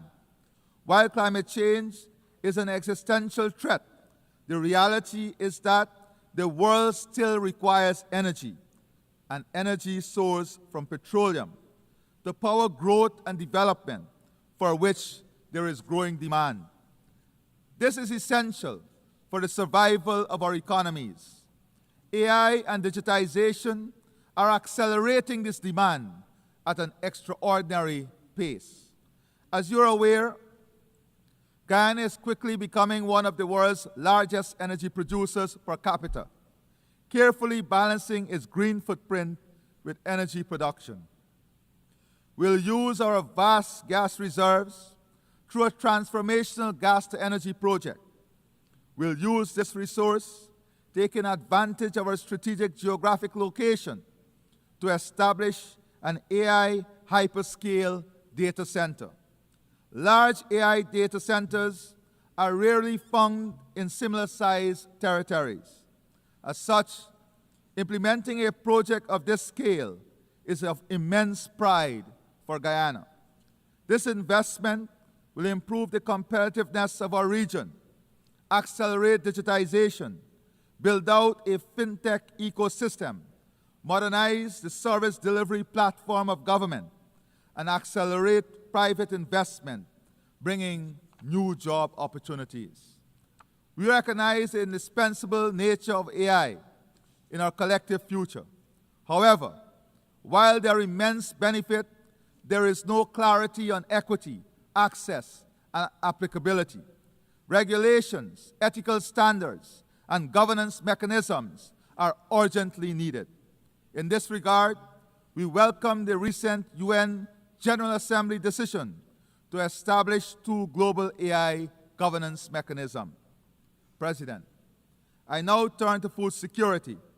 Guyana is actively leading efforts to advance the CARICOM agri-food systems agenda through Vision 2030, aiming to boost food production, end hunger, and ensure food security across the Caribbean region.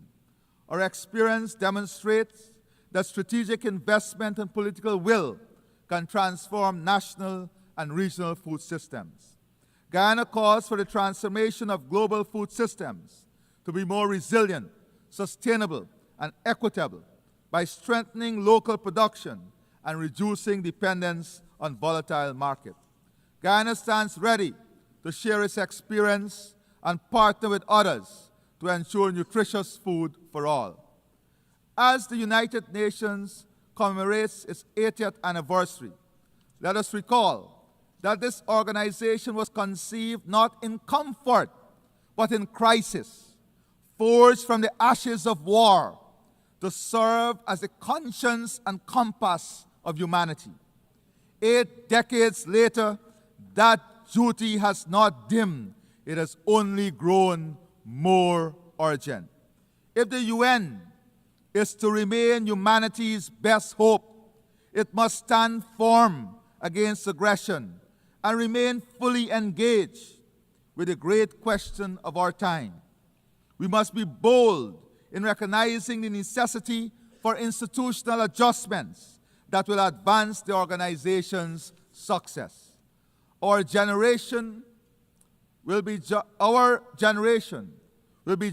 not by the eloquence of our declaration, but by the substance of our deeds. From the ruins of Gaza to the streets of Haiti, from Kiev to the drowning coasts of small island states, the peoples of the world cry out for more than words.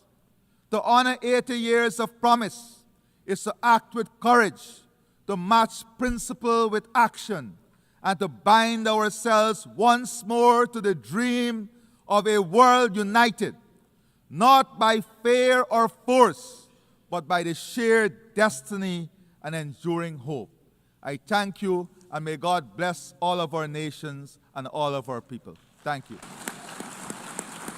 On behalf of the General Assembly, I wish to thank the President of the Cooperative Republic of Guyana.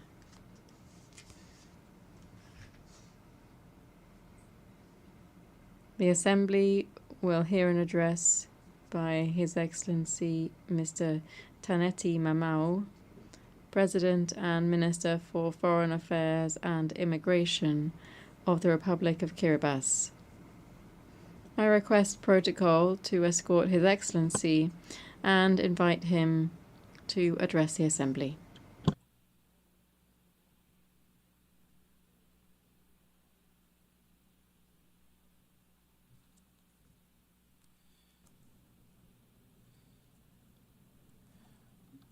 Madam President of the General Assembly, Head of States and Governments, Secretary General of the United Nations, Excellencies, ladies and gentlemen. In His holy name and on behalf of the government and the people of Kiribati, I extend our warm greetings to you all. I am honored to warmly congratulate you, Madam President, on your election to preside over this historic 80th session of the United Nations General Assembly. And I wish you every success as you guide these important deliberations.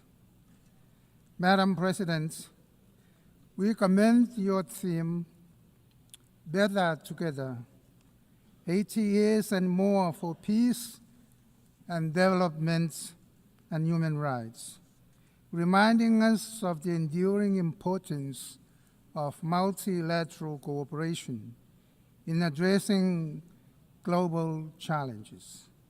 For Kiribati, it underscores the value of working collectively to advance peace, safeguard human rights, and promote sustainable development. Your Excellencies, Kiribati welcomes the initiative of the Secretary General to reform the United Nations for the challenges and realities of the 21st century in order for it to respond more effectively to member needs, especially small island developing states or SIDS, and the least developed countries, LDS. These countries are faced with unique and special circumstances that require targeted assistance and support from the UN. The Secretary General's UN Haiti initiative is a crucial step toward a more effective UN. In this context, we encourage reforms that remove duplication, improve efficiency, and ensure that mandates most vital to vulnerable nations, such as climate action, sustainable development, and resilience, are protected and enhanced. Kiribati is proud. Since joining the UN, we have been contributing in our way to its mandates and its initiatives. On the international level, especially peace and security, Kiribati has actively supported the Treaty on the Prohibition of Nuclear Weapons, particularly in the implementation of Articles 6 and 7, efforts which we jointly coordinate with Kazakhstan. We fully support the United Nations push for a world free of nuclear weapons and are committed to addressing man-made disasters like dumping of nuclear waste, radioactivity wastewater discharges, and traversing of nuclear-powered submarines, and testing that pose grave risk to our oceans' fragile health. Advocating for a nuclear-free ocean and the world should be backed by our commitment to peace and security. Kiribati has strengthened governance in the capital and is now working with the outer highlands to improve accountability, develop relevant initiatives, manage assets, and enhance customer service. These efforts are very essential for peace and security.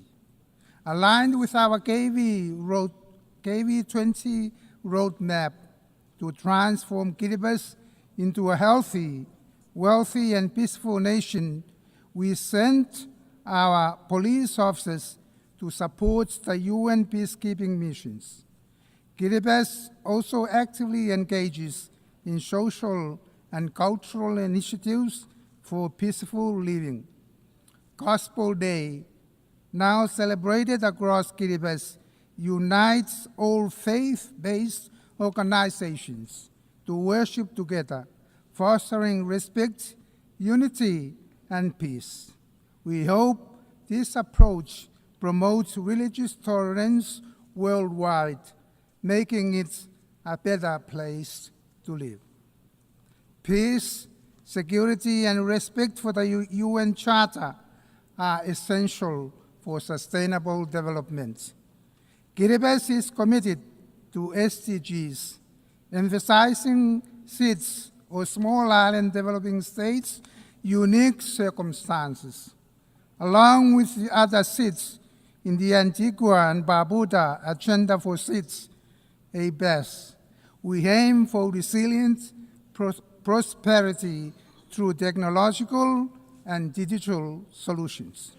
These innovations are vital to overcoming challenges from geographical isolation and limited economies of scale. While Kiribati has technological constraints, we see digital solutions as key to enhancing public services, education, commerce, and climate resilience. Kiribati faces climate challenges, but it remains resilient. While some narratives claim our islands are sinking, we have traditional and modern strategies to adapt and thrive. Our efforts, aligned with international climate goals, focus on building resilience, protecting livelihoods, and preserving our culture. We urge global action to limit warming to 1.5 degrees Celsius and support frontline states to the loss and damage fund. We welcome and commend the International Court of Justice in its landmark decision, giving its firm hope and assurance that Kiribati and other vulnerable countries will continue to exist in light of climate change impacts. This milestone demonstrates what the Blue Pacific can successfully achieve collectively, and that is to secure the full legal certainty and permanence of our maritime zones, irrespective of the impacts of climate change. The Multi-Dimensional Vulnerability Index, the MVI, is particularly important for Kiribati as it captures the combined effect of economic, social, and environmental vulnerabilities that are not fully reflected in the income-based measures alone. By incorporating the MVI into development planning and international supports, countries like Kiribati can better access resources, build resilience, and implement effective strategies to achieve sustainable development despite our structural limitations. Kiribati's ocean is vital for its identity, economy, and food security. Protecting marine life, fighting illegal fishing, and supporting the BBNJ agreements are key to sustaining livelihoods and ecosystems. IUU fishing causes over US $600 million annual loss, a moral and economic injustice that could fund universal child care. Guided by the 2050 Strategy for the Blue Pacific and recent UN Ocean Conference outcomes, Kiribati believes these issues can be addressed through strong multilateral ocean governance based on the UN principles. Your Excellencies, as part of Kiribati's efforts to support the global ocean commitments to protect and sustainably manage the marine resources, we have committed to increase the value of our tuna and maximize economic returns, and at the same time ensure that this resource is protected for our future generations to the parties of the Nauru Agreement or the Peña. Access to sustainable and renewable energy is fundamental to advancing development and resilience in Kiribati. Small island states and Pacific Islands Forum family at large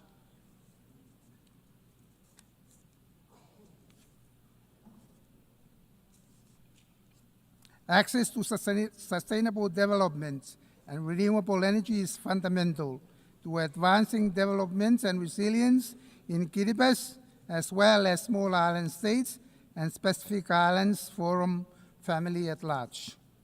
Kiribati is investing in clean energy technologies, such as solar lights at household levels to reduce our dependence on imported fossil fuels. We call for the enhanced international cooperation and financing to accelerate the transition to sustainable energy systems that are accessible, affordable, and climate resilient. Your Excellencies, the role of education, youth, and women in building resilient communities is vital. Investing in quality education, promoting gender equality, and empowering young people are key to sustainable development, innovation, and social cohesion. We support initiatives that foster youth leadership and women's full participation in the economic, political, and social spheres. Sports, culture, and traditional knowledge further boost community resilience, health, and belonging, supporting peaceful and sustainable societies. Healthcare in Kiribati faces challenges from the dispersed nature of the islands. To improve, the government will introduce sea ambulances and advance medical services to enhance capacity and reduce the need for overseas referrals. Your Excellencies, equitable and predictable development financing is vital for Kiribati's future. Reforming the international financial system, improving access to concessional finance, data, sustainability, and bridging the digital divide are key to enabling states to meet their development goals. The Blue Pacific recognizes the challenge of accessing climate financing and supports the establishment of the Pacific Resilience Facility, led and known by members, with $162 million pledged to fund it. Kiribati highlights the importance of the Doha Program of Action for Least Developed Countries, which mobilizes international support for the most vulnerable. We await the UN financing for development conference, hoping it would provide concrete solutions to improve access to finance for those in need. These efforts are crucial for less developing countries like Kiribati to build resilience and promote sustainable development. Kiribati reaffirms its belief in the fundamental principle of multilateralism as the cornerstone for addressing global challenges collectively. By embracing cooperation, solidarity, and multilateral engagement, we can shape a future in which all nations, particularly the vulnerable, can thrive and prosper. In this endeavor, we draw inspirations from the wisdom of our forefathers, who taught us that by working hard in resilience and peace, we can secure enough to prosper. This enduring principle guides Kiribati's approach to sustainable development, resilience, and multilateral engagement, reminding us that collective efforts and peaceful collaborations are the foundation of lasting progress. Allow me to close by bestowing upon the United Nations and all its members and all its staff our traditional blessings of the Maori, the Roi, the Tabamoa, meaning abundant health, peace, and prosperity. I thank you, Ambassador. Au nom de l'Assemblée générale, On behalf of the General Assembly, I wish to thank the President and Minister for Foreign Affairs and Immigration of the Republic of Kiribati. The Assembly will now hear an address by His Excellency Mr. Bassirou Diomaye Diakhar Faye, President of the Republic of Senegal. I request protocol to escort His Excellency and invite him to address the Assembly.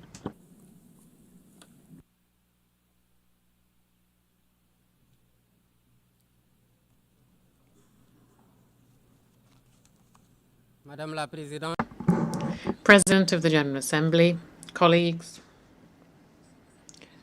Secretary General, distinguished delegates, ladies and gentlemen. President, on behalf of Senegal, I wish to thank your predecessor and also extend to you our warmest wishes for success in your presidency of this, the 80th session of the United Nations General Assembly. I would like to reiterate to the Secretary General, Mr. Antonio Guterres, our constant support in the exercise of his noble mission to benefit member states. We are meeting today in this symbolic place of universal dialogue, aware that we carry the burden of history and the urgent nature of the tasks before us today. The theme of this session, Better Together, 80 years and more for peace, development and human rights, reminds us, indeed, the founding pact of the United Nations. It is a pact of peaceful coexistence, collective security, and an international order based on the law. On this foundation, the United Nations has made undeniable progress in cooperation and solidarity to prevent conflict, promote international peace and security, and to settle disputes. Equally, significant progress has also been made in the codification of universal norms for the protection of human rights and to create a safer and more peaceful international order. But 80 years following the creation of the United Nations, the world is teetering again, as if we had been caught in the same currents that dragged humanity into two major disasters in the space of one generation. We are living in turbulent times. There are new challenges and multiple uncertainties. The spread of terrorism, old and new conflicts, climate change, far-reaching economic crises, and falling international solidarity, and a higher risk of the collapse of multilateralism. Not forgetting either the resumption of the arms race, including in cyberspace. The most concerning, of course, is the appalling dehumanization, a world that feels selectively according to geopolitical interests and stakes. There can be no justice based on law when what is taken to be the international order is governed by double standards, by the right of the mighty and a spirit of us versus them. In this worrying context, Africa remains confronted with armed conflict, terrorism, particularly in the Sahel, cross-border crime and political instability. When faced with so many challenges, our approach should be an integrated one that combines prevention with resilience and a targeted response. Peace and security have a price. Let's give ourselves the resources to afford them with predictable and sustainable funding of African peace support operations, with suitable equipment and robust mandates and rules of engagement. That's the only way of tackling the scourge of terrorism and of rebuilding a minimum level of security and stability in the areas affected. Here I wish to reiterate Senegal's solidarity towards our brotherly countries who are working day in, day out to fight terrorism. In the Middle East, the Palestinian people continue to live through the worst of tragedies, now indescribable. Under the daily shower of bombs, all lines have now been crossed. We cannot stay silent nor look away, because Gaza is no longer alive. Gaza, the land of blood, sweat and tears has become hell for thousands of souls of all ages trapped in an open-air prison. Men, women and children are in agony every day, deprived of food, water and health care. Senegal reiterates its strong condemnation of this tragedy that nothing can justify. In its capacity as chair of the Committee for the Inalienable Rights of the Palestinian People, Senegal believes that only the creation of an independent and viable Palestinian state will bring lasting peace for all parties, each of them within safe and internationally recognized borders.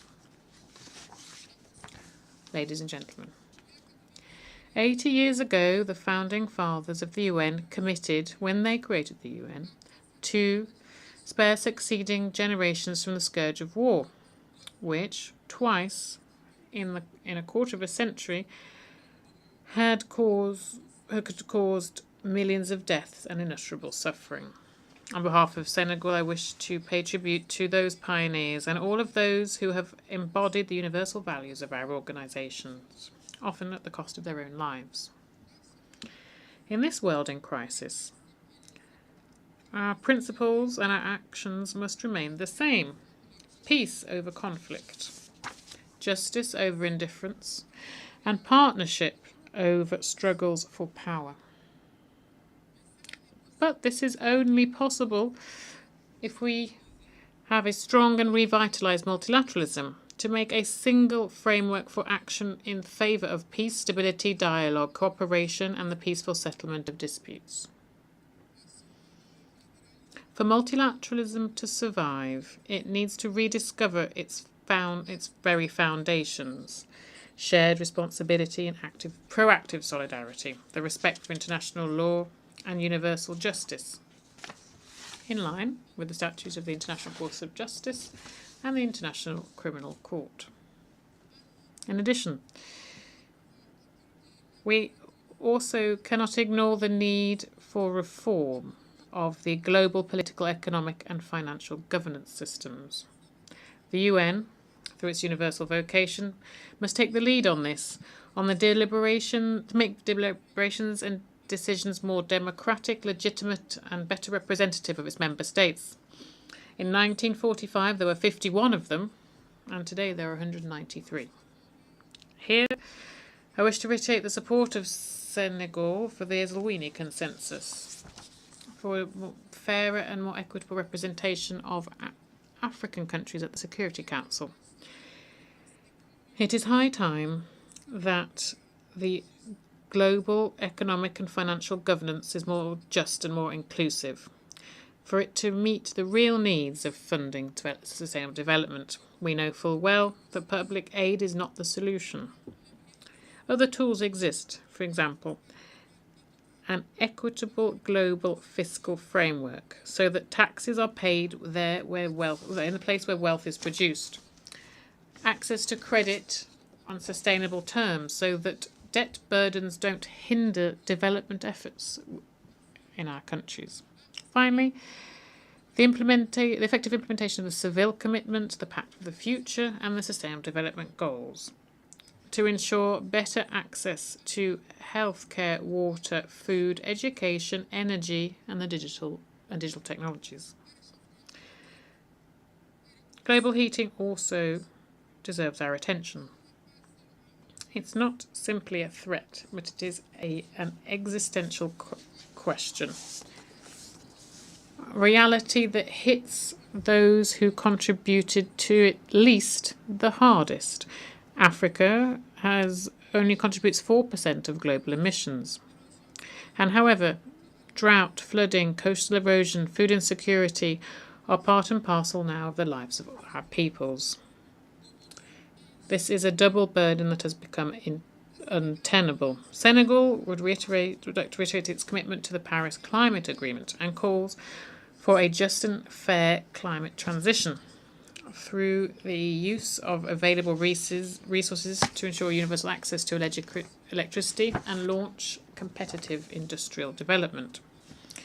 The fight against climate change will, of course, need significant funding for adaptation, improved access to climate funds, and also guarantees for technology transfer. Senegal welcomes the creation of a loss and damage fund and calls for greater solidarity on an international level to replenish the fund so that operations in the field can be financed. Excellencies, ladies and gentlemen, faced with the emergency and urgent challenges and numerous challenges before us, we are not helpless. The world does have the necessary means to feed the hungry, to raise our children, to heal the sick, and to silence the guns. The real obstacle isn't a financial or a technical or a material one. It's a question of political will. The will to make multilateralism a tool for collective solidarity, for cooperation over confrontation. The will to build a future where human dignity is at the heart of every decision we take. So, at this, the 80th anniversary of the United Nations, let's not just state that the world order is tired, but let's springboard for new hope. A hope for a more effective organisation to benefit the people it represents. Senegal remains committed to work to this end with all members of the organisation. We are ready to build bridges, to enact reforms, and to continue our common endeavour to build a world of peace, justice and solidarity. I wish every success to the work of the 80th session of the UN General Assembly, and I thank you for your kind attention. Au nom de l'Assemblée générale. On behalf of the General Assembly, I wish to thank the President of the Republic of Senegal. The Assembly will hear an address by His Excellency Peter Pellegrini, President of the Slovak Republic. I request protocol to escort His Excellency and invite him to address the Assembly.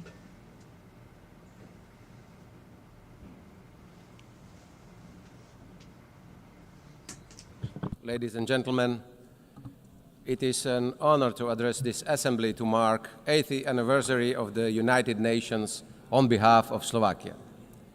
Indeed, it was Slovak Jan Papanek who was one of the 14 co-authors of the UN Charter. It proves that also small nations can be part of big things and to contribute to international peace order. This milestone invites us to reflect on the reality of the world that deeply concern all of us, including my country. 80 years ago, humanity emerged from the darkest conflict in history. It claimed millions of lives, left entire regions in ruins. My country witnessed the Holocaust, but also the courage to stand up to evil. A few days ago, I visited the Hiroshima Memorial, and it was a deeply moving experience and a painful reminder of the destruction in a single brief moment.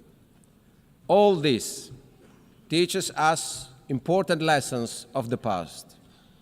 Hiroshima and Nagasaki must be the last places where nuclear bombs were used.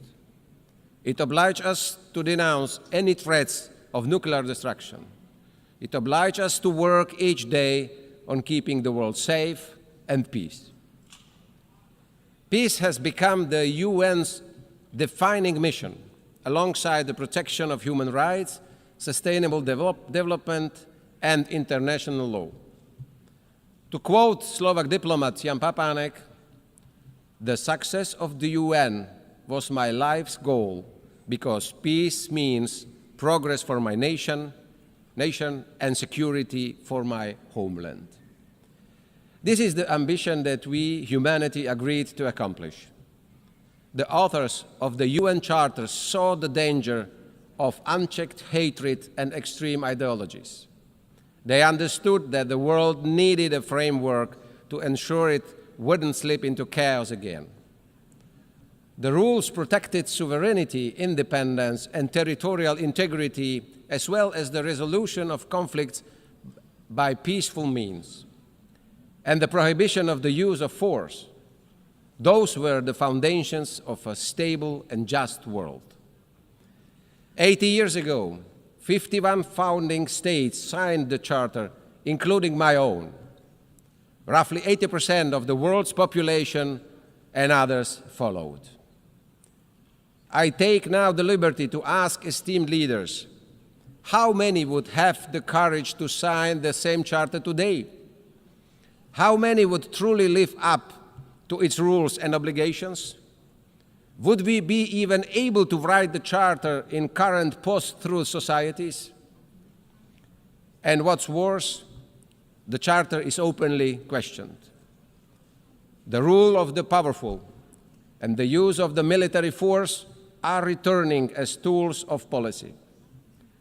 International law is being dismantled, piece by piece, norm by norm. We see the mass proliferation of violations and their violators. But let us ask, where is this leading us? What will be the result?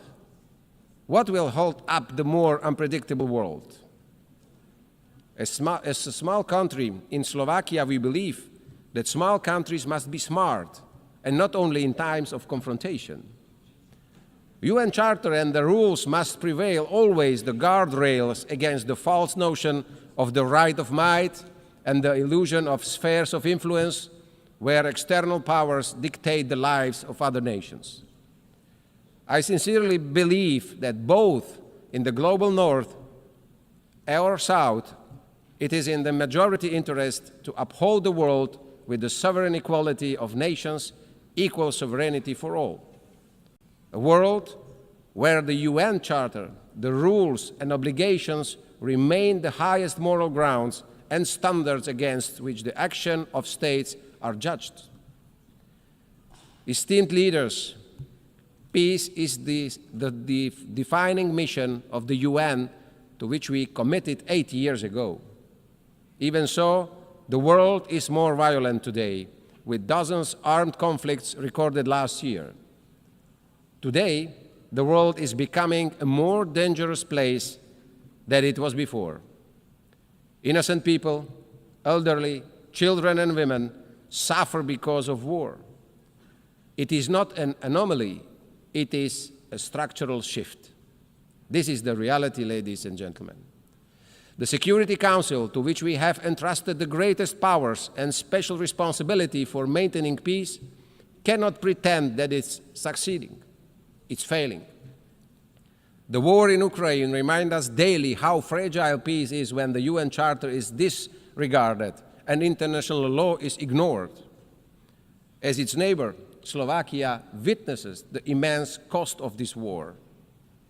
Sadly, despite all efforts towards a peaceful settlement, Ukraine must defend itself against Russia. This is despite the groundwork for diplomatic talks being set at the US-Russia summit in Alaska, despite the clear agreement that negotiations would soon continue with Ukraine being included. Ladies and gentlemen, instead, 2 weeks ago, the airspace of Poland, our neighbor and ally, was seriously violated by Russian drones. A flagrant violation of sovereignty, international law, and direct threat to shared Euro-Atlantic security, equally as we saw it also in Estonia and Romania. I want to express my firm support and solidarity with our allies. The door open to negotiations should never be mistaken for weakness or an invitation to further violence. My country calls for too early peace. We call on commitment and concrete steps in line with the result of summit in Alaska. We continue to be ready to contribute to it and to support the guarantees ensuring the future peace that stands the test of time. In the Middle East, after the horrific act of terrorism, Israel has the right to defend itself. Hostages must return home. In Gaza, children and families do not feel safe anywhere neither in hospitals nor in their temporary shelters. Esteemed leaders, the thin line between legitimate defense and unacceptable suffering is being painfully tested. We must allow access to humanitarian aid for those who need it. We hear the quest by Palestinians to have their own state. And I am proud that Slovakia does not need to make big gestures today, because for more than 3 decades, or 3 decades ago, we have recognized the right of Palestinian people to decide upon their fate. In Bratislava, we already have the embassy of the Palestine, and we believe in two-state solution.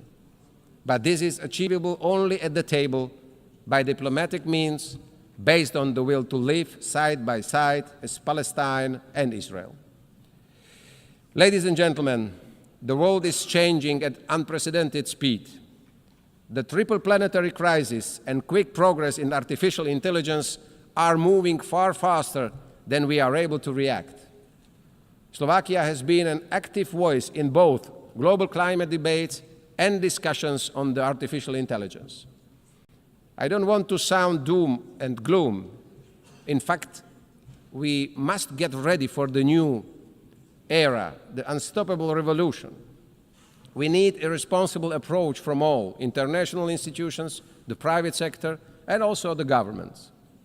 My country wants to contribute and to steer the debates and find solutions by hosting all the actors at the Summit on Education and AI in Bratislava, in our capital, in November this year. Finally, at the UN's 80, I want to return to the matter of how to make it fit for the next decades. To be diplomatic yet frank, in recent years, it has not always been in the best condition to meet its tasks. Its credibility has been reducing. Yet it would be unfair and incorrect to say it is irrelevant or incapable.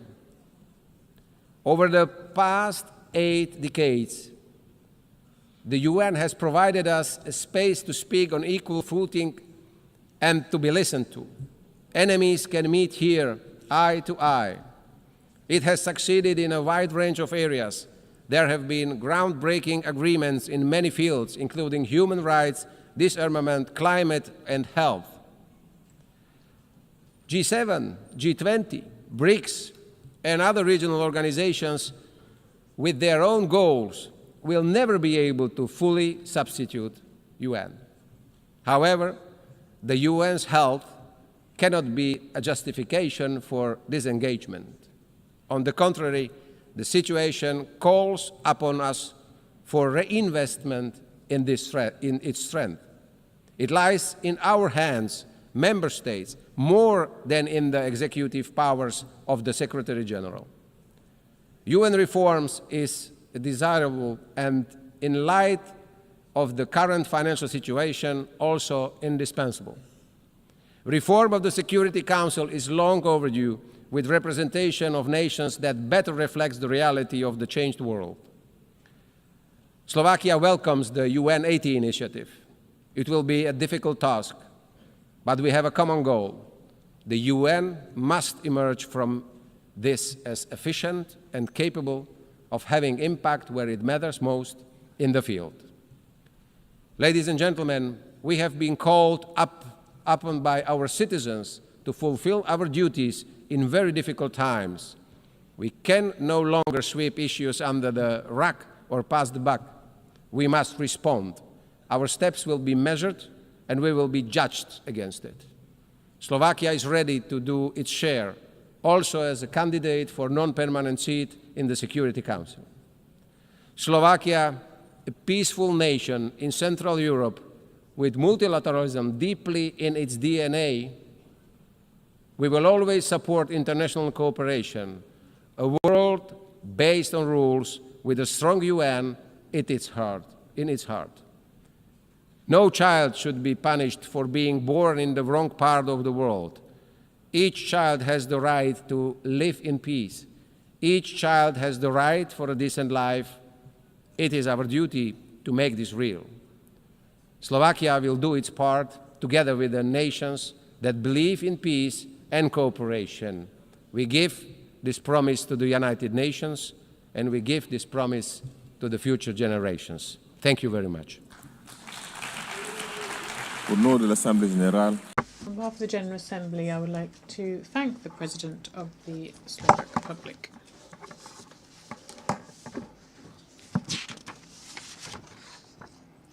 The Assembly will now hear an address by Her Excellency Hilde Heyn, President of the Republic of the Marshall Islands. I request protocol to escort Her Excellency and invite her to address the Assembly.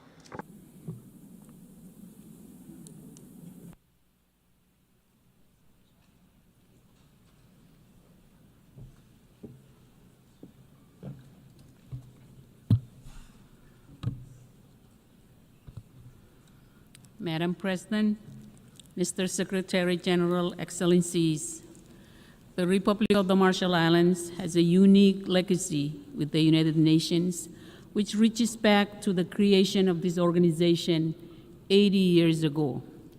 As a strategic UN trusteeship, it was the UN flag which flew first over our islands, and it inspired us to define our nation and speak up when we saw injustice. The UN was founded on a commitment to never again tolerate aggression, to avoid the very kind of geopolitical tension or even future open conflict between superpowers now openly foretold today in my own Pacific Islands region and far beyond. At a time when international cooperation is in dire need, the very foundations of global order are now more uncertain than ever. My low-lying atoll nation bears witness to the sharpest edge of climate change, which the Pacific Islands Forum leaders have consistently defined as the region's #1 security threat. The scale of impact and the future of our youngest generations depends on whether global powers are working together. If I could find a louder alarm for the Pacific Islands than my words today, I would sound it. There is still time for action, but only urgent action at scale can reduce vulnerability across all key sectors and to strengthen the free and democratic nations which define our island region. We need the world to better understand that our security is linked to our fragility, cutting across key indicators. We worry our institutions will not easily withstand future threats, whether if by rising seas or geopolitical competition. Madam President, during our decades as a UN strategic trusteeship administered by the United States, the UN Trusteeship Council remained an early and important platform for our voices and to tell the world where right lay from wrong. But it fell short of its mandate. Today, our nation bears the legacy of 67 atmospheric nuclear tests between 1946 and 1958, which posed profound contemporary challenges. And while we acknowledge important actions by the former administering authority, the US, significant disagreements remains, including ultimate responsibility for what remains today. Our communities seek justice, a clean environment, and safe return to their homes. Our Marshallese pleas to the Trusteeship Council to stop nuclear testing were disregarded with assurances of our well-being, with 2 resolutions assuring our well-being in 1954 and 1956, remain the only instance in which a UN organ has ever so explicitly allowed nuclear detonations. And the eventual result was a legacy burden of nuclear risk and exposure which has persisted for generations of human rights, environmental, and health challenges, as addressed by UN Human Rights Council Resolution 57/26 and reported on by the UN High Commissioner for Human Rights and Special Rapporteurs on Toxic and Internally Displaced Persons. Today, the difficult lessons of our past should help drive international efforts to curb and end nuclear threats through any effective means. Rising global tension has only heightened nuclear risk. The Marshall Islands has recently become a signatory to the Rarotonga South Pacific Nuclear Free Zone Treaty, and we also look forward to completing timely ratification. It does not escape attention that the Trusteeship Council is due to meet this December. 79 years after the first nuclear test was conducted in my country in 1946, the UN should now be capable of delivering a contemporary acknowledgement and apology for what took place in its name and under its flag, and for not hearing the voice of our people when we told this body to stop. Perhaps after 34 years since our admission as a member of this body in 1991, the appropriate UN organs can help to bring healing and closure over decisions which never should have been made. Madam President, the positive momentum for this year's third UN Oceans meeting in Nice will be needed to demand a reordering of short-term blunder against longer-term benefit. The Marshall Islands stands firmly committed to safeguarding the health of our oceans, which are central to the livelihoods of our people. As a small island and large ocean nation, we are acutely aware of the threats posed by overfishing, unsustainable marine resource exploitation, and the escalating impacts of climate change. Our efforts are grounded in a vision of a healthy, resilient ocean ecosystem which supports both ecological integrity and economic prosperity. As stewards of the Pacific Ocean, we urge the international community to take bold action to scale up efforts in addressing marine pollution, ocean acidification, and supporting small island developing states in strengthening our management capacity.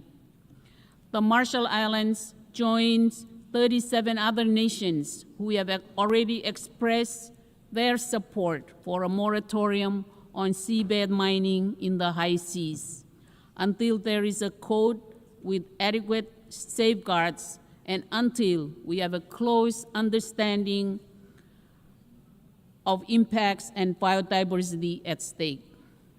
More political will is needed to break through a mentality of drill first, ask later, before even assessing what is at stake, including the impacts on fisheries and marine food chains.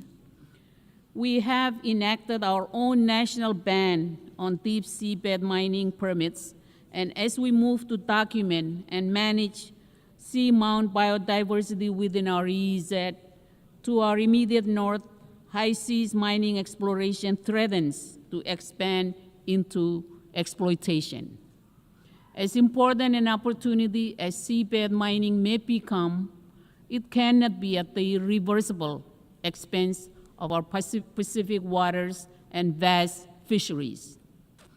The Marshall Islands welcomes this week's achievement of entry into force of the Biodiversity Beyond National Jurisdiction Agreement early next year and looks forward to building a robust early architecture. Madam President, this year is the 10th anniversary of the Paris Agreement and the creation of the High Ambition Coalition, which helped deliver the agreement's 1.5 degree Celsius warming limit. A decade on, we stand on the verge of that threshold. The International Court of Justice has confirmed that international law demands all demands actions from all nations, whether signatories to the Paris Agreement or not. Its ruling was clear. There are binding obligations to prevent exactly the type of significant harm that we see today, and that will only worsen as temperature rise. The vast majority of countries are failing to meet their obligations. The International Court of Justice has now stated that international law demands action and stringent due diligence from all, that there are binding obligations to prevent exactly the type of significant harm which we face. The ICJ also confirmed what the Pacific has always said. Once established, our maritime zones are fixed, and that our statehood will persist even as sea levels rise. Every country should have submitted its new climate target by February, so that by now we would have a clear picture of what we must do to keep 1.5 degrees Celsius alive. Only 15 countries, including the Marshall Islands, did so by February, and only 32 have done so now. These plans must set out how countries will end the reliance on fossil fuels that holds our future hostage and replace them with the renewables that are better for our health, our economies, and our future. To thrive, we need billions in climate finance, particularly for adaptation and loss and damage. We've heard the promises, but promises don't reclaim land in atolls nations like mine. They don't develop mangrove defenses, shore up our hospitals and schools against rising seas, or preserve cultures deeply tied to land that is slipping under waves. Those things require money. It is past time for the rich world to meet its obligations and get money to where it's needed most. As we approach COP30, we need all nations to deliver on promises to respond to the climate catastrophe. We must close the $1 trillion climate finance gap, particularly for adaptation. We must deliver stronger plans which show how we'll end fossil fuels and have global emissions in this decade. Excellencies, our sharp challenges are far-ranging. Together with Pacific Island neighbors, we face one of the world's highest burdens of non-communicable diseases. Diabetes, heart disease, and other NCDs are now leading causes of premature death, straining our health systems and undermining economic resilience. This crisis reflects both global inequities and local challenges, and it underscores the need for island-driven partnership at scale so that our people can achieve basic human rights to dignity and health care. Madam President, as a small nation, events half a world away are increasingly relevant upon our own shores. Starting with the 2014 occupation of Crimea, Russian aggression in Ukraine has lacked any basis in international law and has pushed the world deeper into global tension. Accountability must be applied to all, and while strong leadership is needed to help fairly resolve and address this difficult crisis, it must also closely and directly involve Ukraine itself. And while the Pacific Islands are halfway across the world, we should have a very direct interest in how small and vulnerable democracies are treated in the footsteps of larger powers. Madam President, a more effective UN Security Council is needed to meet modern challenges. The Marshall Islands considers Japan and India, among others, to meet objective consideration as permanent members of the UN Security Council. Madam President, the island nation of Taiwan has been repeatedly excluded from important international engagements throughout the UN system, despite its role as an important partner to the Marshall Islands and the world in the SDGs, in technical cooperation, and in promoting regional peace. UNGA Resolution 2758 has been repeatedly and falsely portrayed as a consensus on a one China UN law. Never has there been such gaslighting in this institution. While this resolution does address who sits behind a nameplate at the UN, it does not confer or justify any basis for coercion or seizing sovereign control of an independent democratic nation. The UN Secretariat should further end discriminatory practices against Taiwanese passport holders, including journalists, and all member states should understand that these and other politically influenced practices where Resolution 2758 is misrepresented will never be justification under international law for military invasion or coercive acts against Taiwan. Madam President, in 1961, United States President John F. Kennedy addressed this hall and said of the UN that, quote, either it will grow to meet the challenges of our age, or it will be gone with the wind, without influence, without force, and without respect, unquote. It described the UN as two forces. One is composed of those who are trying to build the kind of world described in Articles 1 and 2 of the Charter. The other, seeking a far different world, would undermine this organization in the process. Madam President, the threat of nuclear war that confronted the world in 1961 remains today, though now at an even greater scale.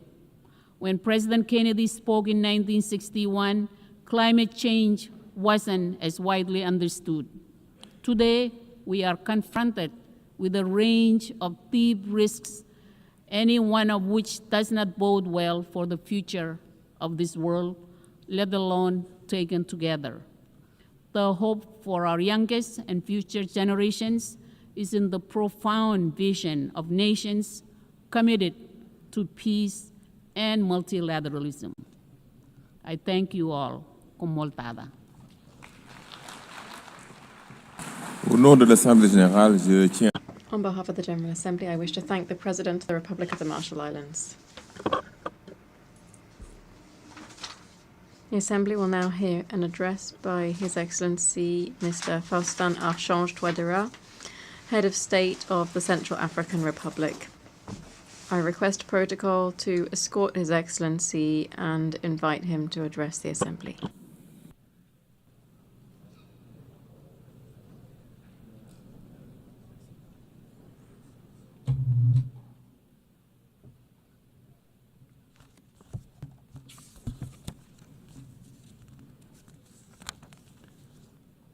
Madame la Présidente, Madam President of the General Assembly, Majesties, Excellencies, Heads of State and Government, Mr. United Nations Secretary General, distinguished delegates, ladies and gentlemen, it is with a profound sense of responsibility that I take the floor on behalf of the people of the Central African Republic, as our organization marks its 80th anniversary. This anniversary reminds us of a simple truth. Our destinies are intertwined. Humanity is one and indivisible. Our peoples can only prosper if peace is secured, if development is shared, and if human dignity is guaranteed for all. 80 years after the founding of the UN, the world is confronted by an unprecedented accumulation of threats, protracted wars, geopolitical rivalries, rising terrorism and organized crime, the climate crisis, humanitarian relief and food security crises that are unprecedented. Not since the Cold War have we witnessed such fragility.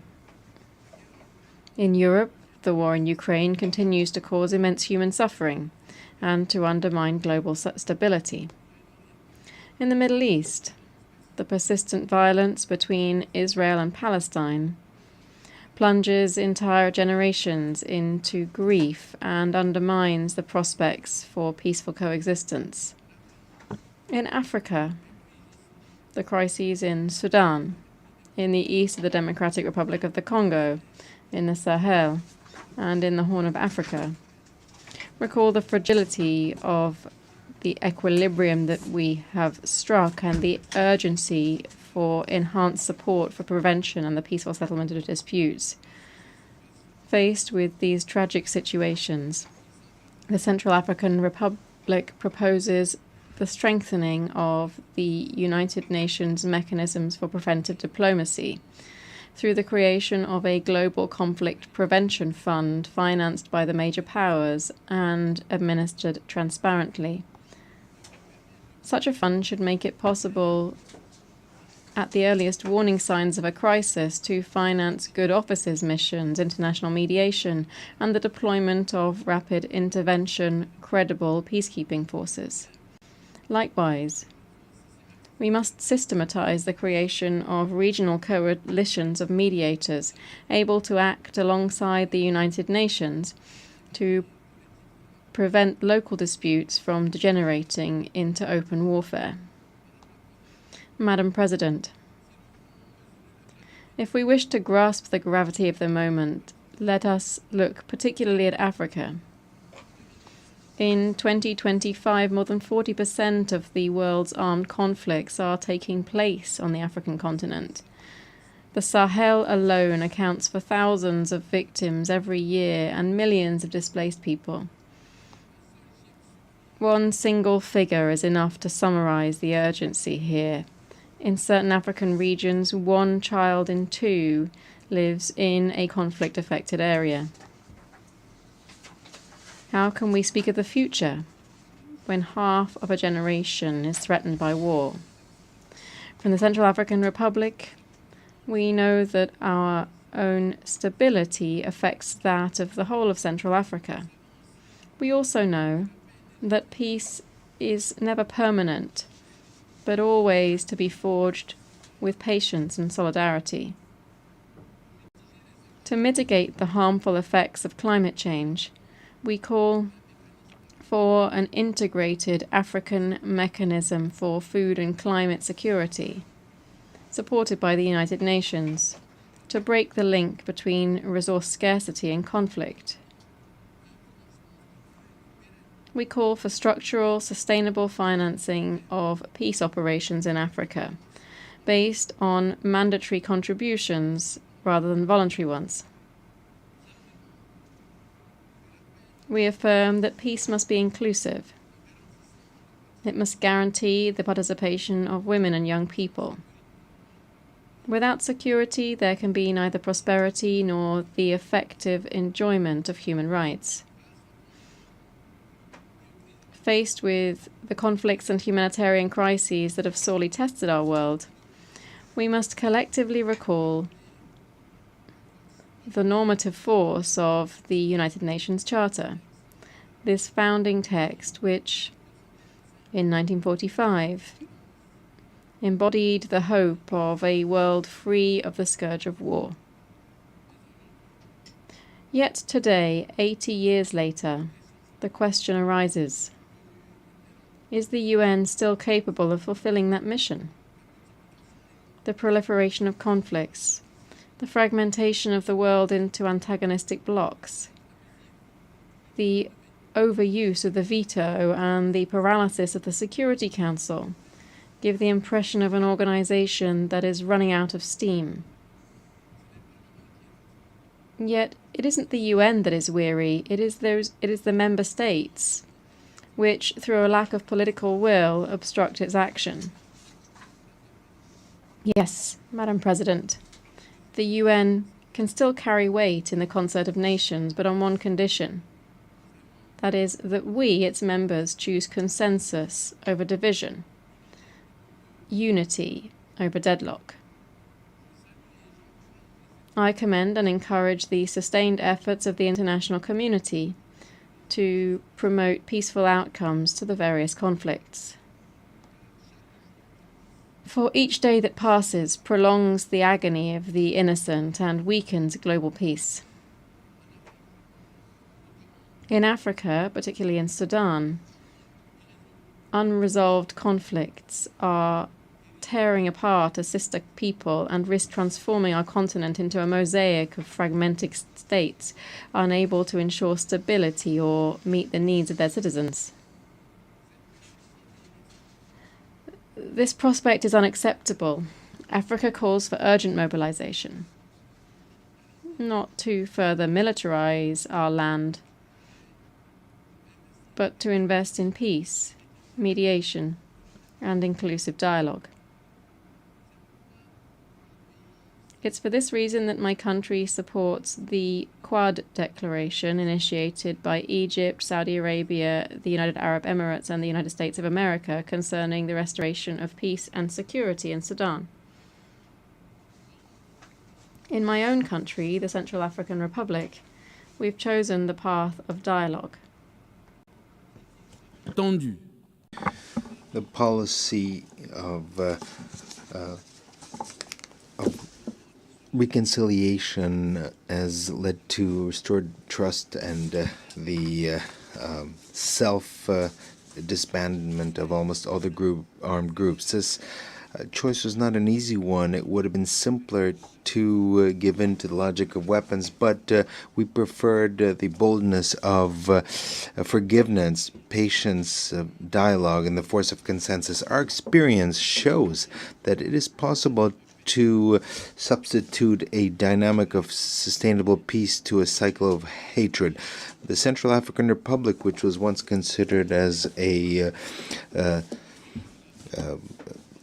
place of violence, is today is an example that it is possible to bring about a return of peace instead of war. Thanks to restored peace, we are today preparing for general elections in December 2025 that we want to be democratic, inclusive, and transparent, to consolidate the democratic consolidation of the country that was began in 2016. We think that this model can be studied and strengthened as an example of African good practices in the framework of the United Nations and the African Union.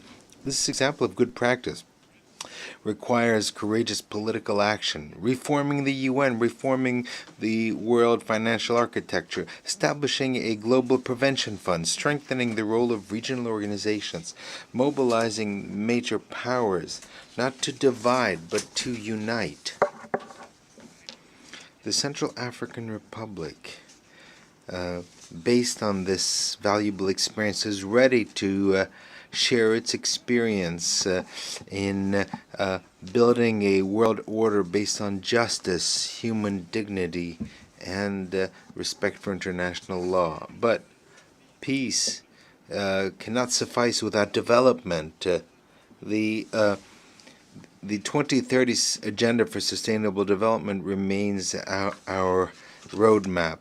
We are working to reduce poverty, to strengthen food security, to promote education and healthcare as levers to bolster dignity, to implement reforms for an inclusive growth that creates jobs and respects the environment. The Central African Republic today has come here to affirm our simple conviction that sustainable development and international cooperation are essential for world peace. In a world where crises follow each other and are and seem to replace one after the other, no country can take up the challenges of the of the century alone. We need active solidarity. We need truly shared prosperity. We need a true upsurge in humanity. For this upsurge in humanity, Madam President, allow me to deliver 3 simple but essential messages. First of all, inclusive development is a weapon of prevention. Wherever there's exclusion, poverty, and injustice, anger takes root, resentment accumulates, and conflicts break out. But wherever we invest in education, healthcare, and employment, it is in fact the seeds of peace that are planted. An open school is not merely school desks behind which there are students, but rather it's a society that chooses for the future instead of violence. A job that's created is not simply an income, it is a dignity of an entire family that is preserved, that once again believes in peace. Secondly, international cooperation is essential. Our challenges disregard borders, climate, pandemics, migrations, markets. All this exceeds the capacity of a single isolated state. No wall, no closed door, no barriers can lastingly protect against a storm, a virus, or the despair of those who migrate. The only protection is collective action. It is multilateralism. Thirdly, sustainable development is also a moral debt that we have towards our children. Will we leave them a planet that is in an environmental that is environmentally unsustainable? Will we condemn them to this as they begin their life as adults, or will we leave them a world that is more just, more green, more dignified? This is the choice that awaits us. Madam President, for a world that is more just, the Central African Republic would like to chart a path of hope by sharing 3 suggestions that are not simply technical proposals, but rather an entire choice of civilization. First of all, we need to imagine a global initiative for the rebuilding of the most fragile states in a world that leaves some of its members shattered. We cannot claim to seek universal peace. Nations broken by conflicts must not be left alone to heal their wounds. They need the international community to help them get back on their feet, to support them, to restore their trust. Investing in institutional reconstruction means refusing the endless cycle of war and despair. Now, this rebuilding of institutions must be followed by a powerful commitment to our planet. This is why we call for a UN pact for the protection of critical ecosystems, a pact that links climate, biodiversity, and human rights.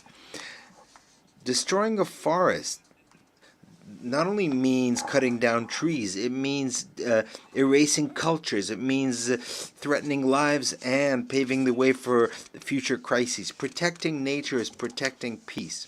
Lastly, the time has come for ambitious dreams for Africa. That is the idea behind a green corridor, a development corridor in Central Africa, which brings together modern infrastructure, clean energies, and regional integration. From Bangui to Kinshasa, from Douala to Libreville, this corridor would be a bridge between our peoples and a promise of the future for all of humankind, because Africa is not a continent that needs simply help. It's a continent that is awaiting a courageous partnerships. The role of Africa in the community of nations must be respected. Sovereignty rather than subordination. Partnership rather than exploitation.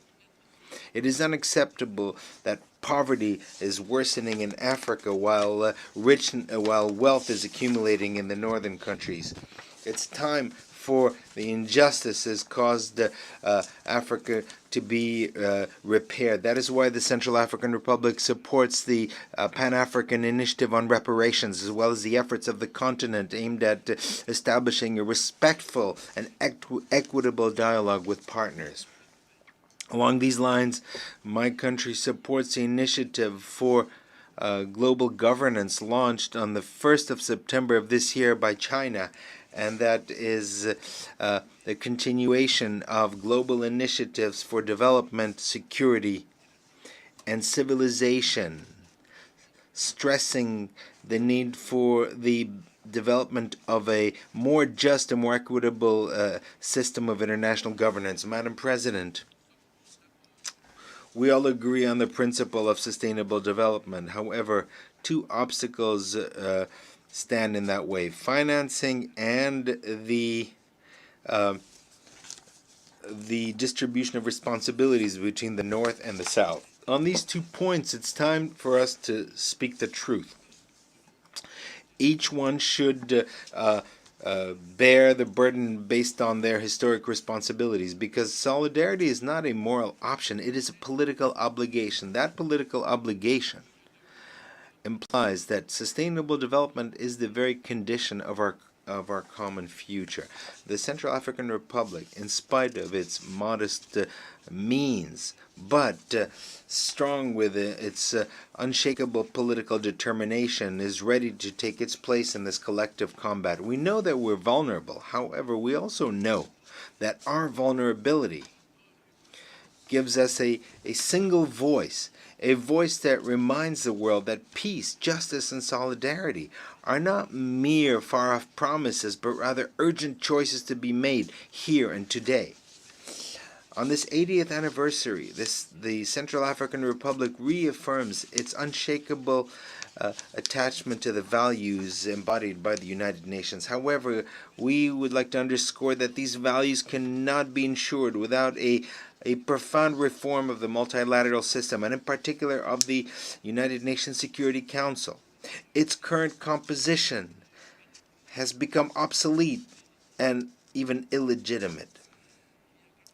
80 years ago, when the United Nations was born, Africa was not free. Most of our countries still were living under colonial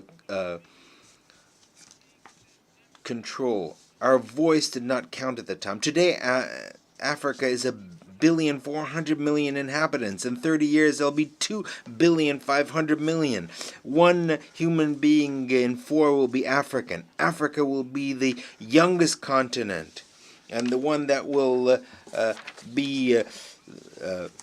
play a decisive role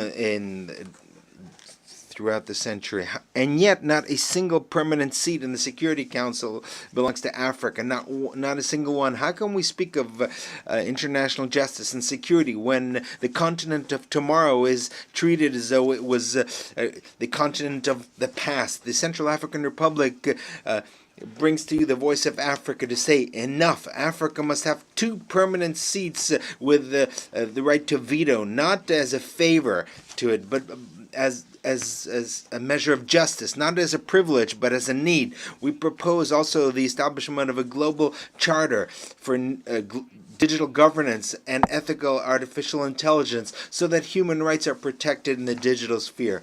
We call on the establishment of a global index of equity and democratic resilience, in addition to GDP, to measure dignity, to measure justice and inclusion. My country is already acting within its means. We have validated our 3rd national report on Resolution 1325, Women, Peace and Security. We have updated our follow-up plan of Beijing Plus 30. We're strengthening national accountability mechanisms to put women, young people, and the most vulnerable at the heart of public policies. On this 80th anniversary of the UN, let us recall the vision of its founders to to substitute the force of the powerful by the force of law, and to build a future of dignity for all. Thank you very much. Je remercie le président de la République centrafricaine. I thank the President of the Central African Republic. Excellence, l'Assemblée.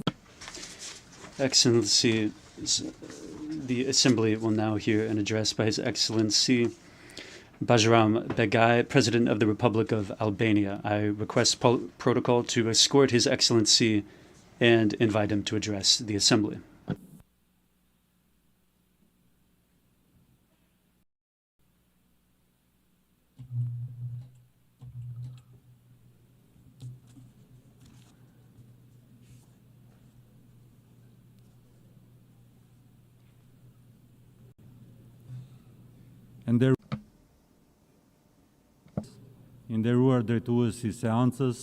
Madam President, Honorable and Excellencies, it's an honor for me to address the General Assembly today on behalf of the Republic of Albania on this important anniversary of the United Nations. It is also a special significant moment for my country as we mark the 70th anniversary of our membership in the United Nations.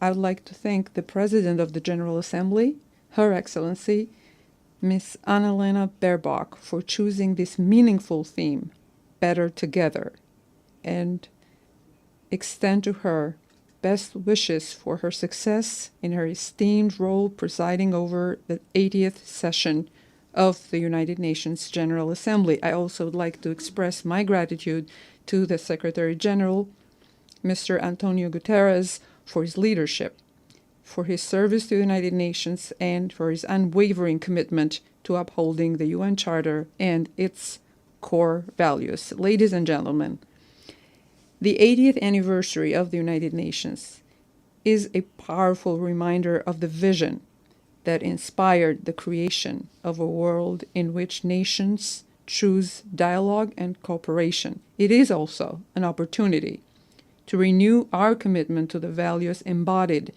in the UN Charter: peace, equality, and cooperation among nations, to choose cooperation over conflict, dialogue over division, and solidarity over indifference. For the Republic of Albania, the United Nations has been and continues to be the universal platform for dialogue, giving every country, large or small, a voice in shaping our shared future. Its achievements are undeniable: the prevention of conflicts, the advancement of human rights, and the provision of humanitarian aid to millions. Yet, in the context of today's global crisis, it is natural to demand more from these organizations and more from ourselves. This is the moment to renew our commitment to ensuring that the UN continues to serve as the foundation of peace, justice, and solidarity, not just for us, but for future generations. Albania believes that global challenges, from conflicts and terrorism to climate change, artificial intelligence, and economic insecurity, are not only complex, but are also deeply interconnected. Humanity, therefore, needs more multilateral cooperation. As a member of the United Nations, a member of NATO, and a proud European nation, the Republic of Albania is well positioned to contribute to the strengthening of international peace and security. We support a global order in which conflicts are resolved through sustainability.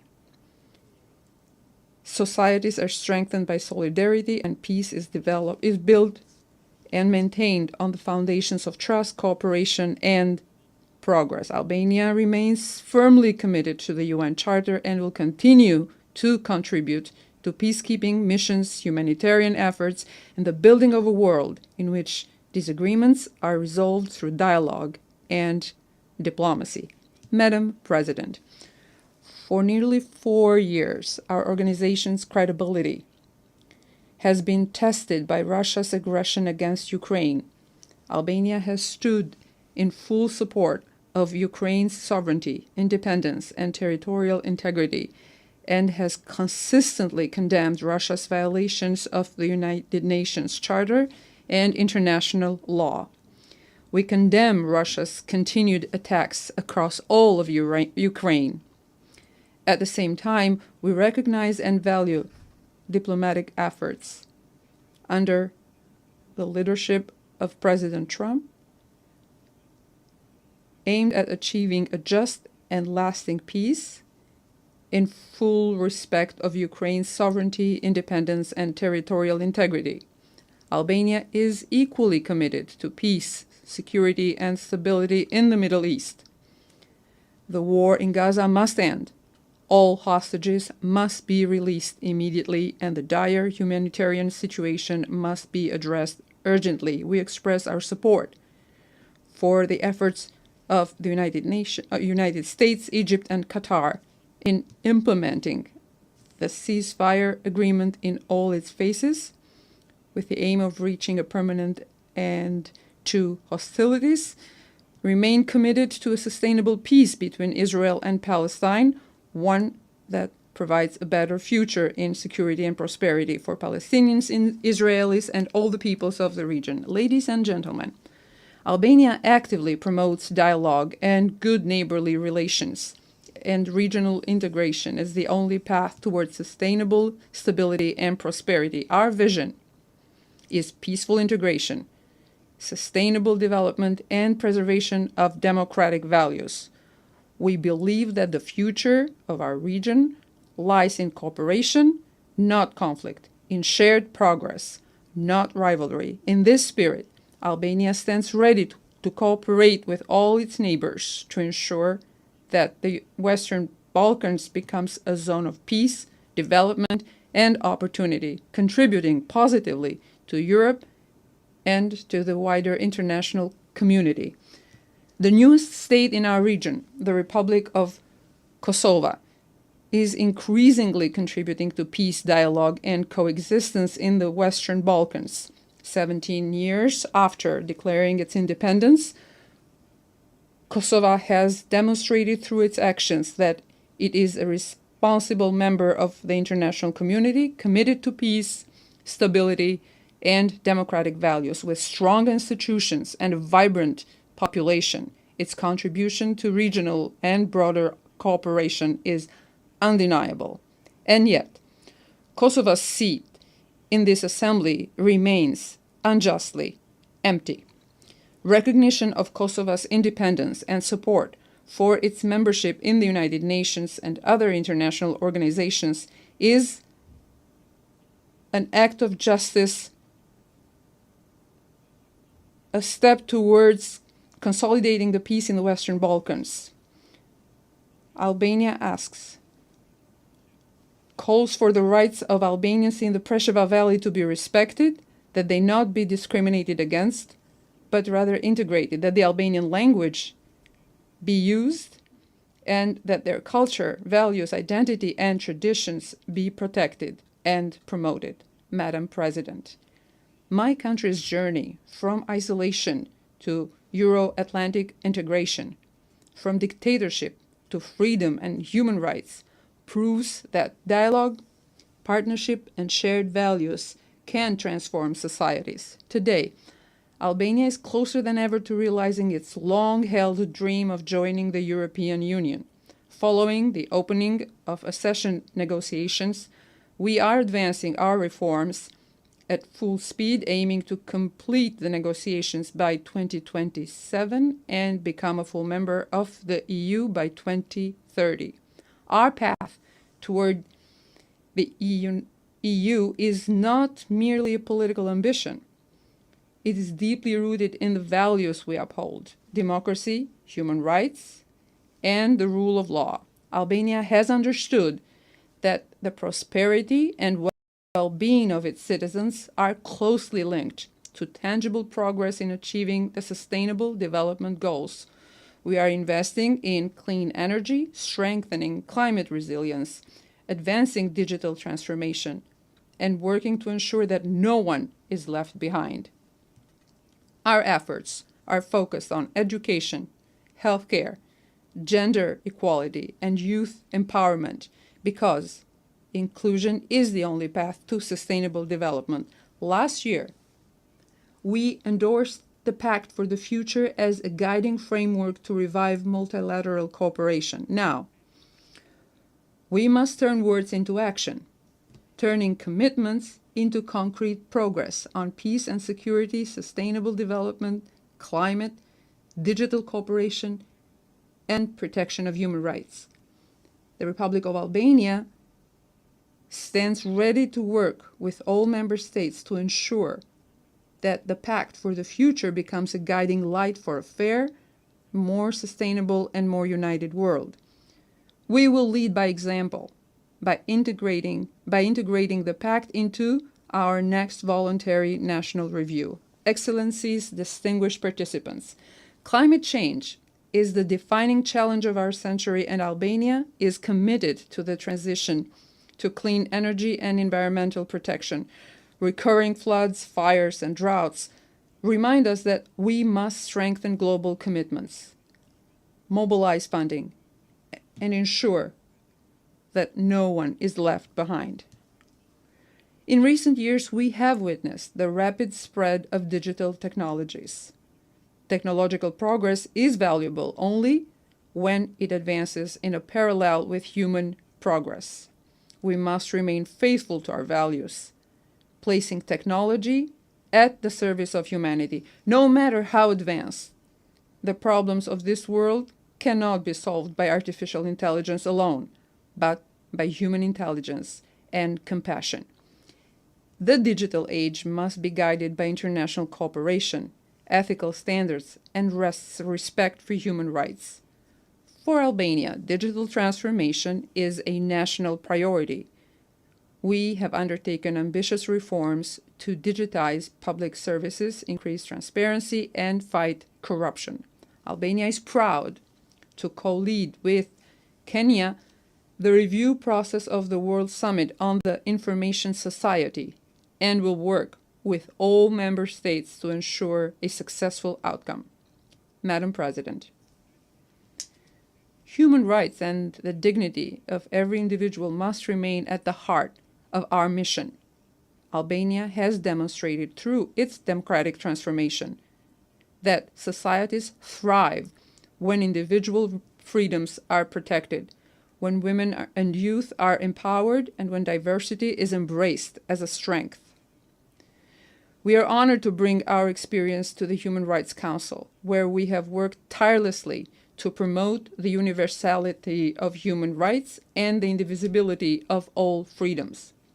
During our mandate, we have focused on protecting vulnerable groups, advancing gender equality, and defending the rights of those most at risk of violation. We will continue to raise our voice against discrimination, intolerance, and violence whenever they occur.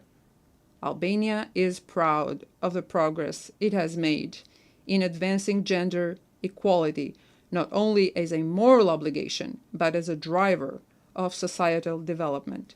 Today, women hold some of the highest offices in our country, in and outside of the country, and works closely with partners to make equality a tangible reality for all.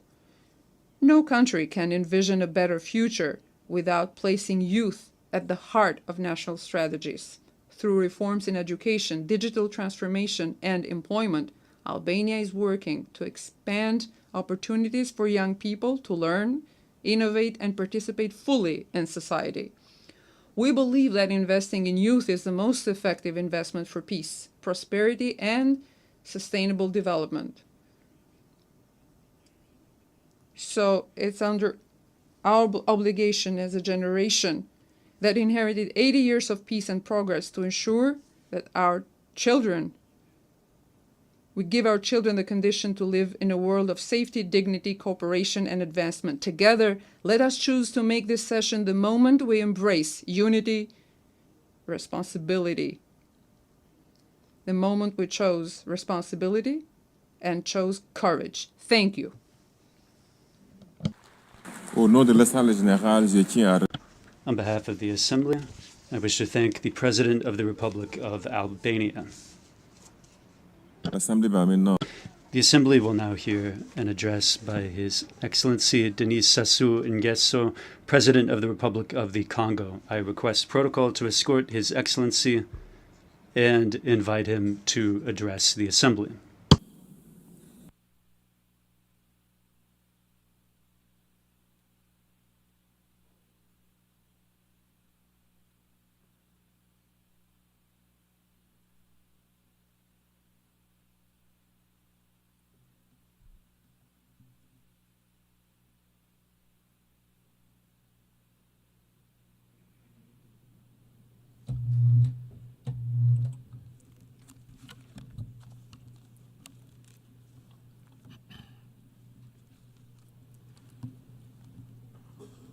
Madame President of the General Assembly, Secretary General of the United Nations, heads of state and government, distinguished delegates, ladies and gentlemen. It is with solemnity and also with my faith intact in the ideals of the United Nations that I speak to you today. We have gathered here at a time of upheaval, at a time when our collective responsibility has never been so great. We are living in a period that is characterized by increased tensions, by multiple threats and deep divisions, and yet never has the world been so in need of unity, cooperation, and dialogue. What is at stake here is not only peace or development. Indeed, it is the very future of multilateralism and of this precious humanity that all of us share in common. 80 years ago, in the wake of the horrors of the Second World War, the founders of the United Nations met and came together with the firm intention of crafting a fair and sustainable international order. They dreamed of a world where cooperation and solidarity would be the most important words, a world where diplomacy and dialogue would replace violent conflicts. Their plans were ambitious. They remain fully relevant. The United Nations was founded upon a foundation of two major principles: international solidarity, that is, the belief that the destiny of nations is inextricably intertwined with that of others, and that only a collective effort can allow global challenges to be overcome. Multilateralism, or the acknowledgement that every nation, be it great or small, must have a place, a voice in international affairs, and that only collective action can guarantee a lasting peace. Regrettably, 80 years after its inception, our organization faces a disturbing resurgence of armed conflicts the world over. In so many places, the language of weapons has won out over good sense and diplomacy.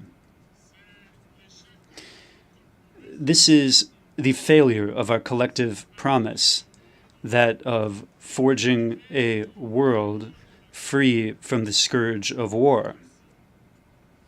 It is also the sign of a weakened international system, sometimes a powerless international system, faced with the logic of confrontation.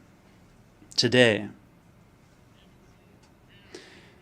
we must reaffirm the primacy of law in international affairs and the need for a global order that is based not only on the force of weapons, but on established rules and rules that are shared in common. The United Nations must once more become an effective tool for conflict prevention and mediation. As an actor committed to peace and justice that works for friendship among all the peoples of the world, the Congo supports peaceful coexistence, reciprocal tolerance, and mutual understanding. This is why, in the Middle East, my country is a staunch supporter of the two-state solution. An Israeli and Palestinian state living side by side in peace. In the Caribbean, my country will continue to support the Cuban people, exhausted by decades of an embargo which is today incomprehensible. Trade tensions, technological and geopolitical tensions among great powers, which we are witnessing today, are clearly fragmenting our world and fueling distrust among nations. They are weakening international chains of solidarity, and they are undermining our capacity to tackle together the great global challenges with serious repercussions for the economies of developing countries. This is illustrated, inter alia, by instability on the markets, by increasing commodities prices, and through recurrent disturbances in supply chains. Now, as understandable as it may be, economic competition must not transform into systemic confrontation. One of the greatest successes of the United Nations was undeniably establishing a sound platform for cooperation among nations. But today, this multilateralism is under threat by national egotism and by unilateral policies, which are a source of harmful diplomatic crises. This tendency needs to be rolled back. This is because the global challenges that we face, in particular climate change, pandemics, and food insecurity, require a global response that shows solidarity, coherence, and which is concerted. The Republic of the Congo firmly believes that a stronger and more effective United Nations is the crucial condition for preserving peace and guaranteeing sustainable development. Hence, we call for a reform of its bodies, starting with its Security Council. This so as to make these bodies more representative, more transparent, and closer to the realities of our world. One can see clearly that the Security Council, in its current composition, no longer reflects the geopolitical balance of our world. Thus, the urgent need to reform it, not in theory, but in practice. Africa cannot remain marginalized. This is a continent with more than 1,400,000,000 residents. It is a continent of the future, of the youth, of potential, for which today we need to ensure full and complete participation in global decision-making. I wish to state forcefully, Africa deserves permanent representation on the United Nations Security Council.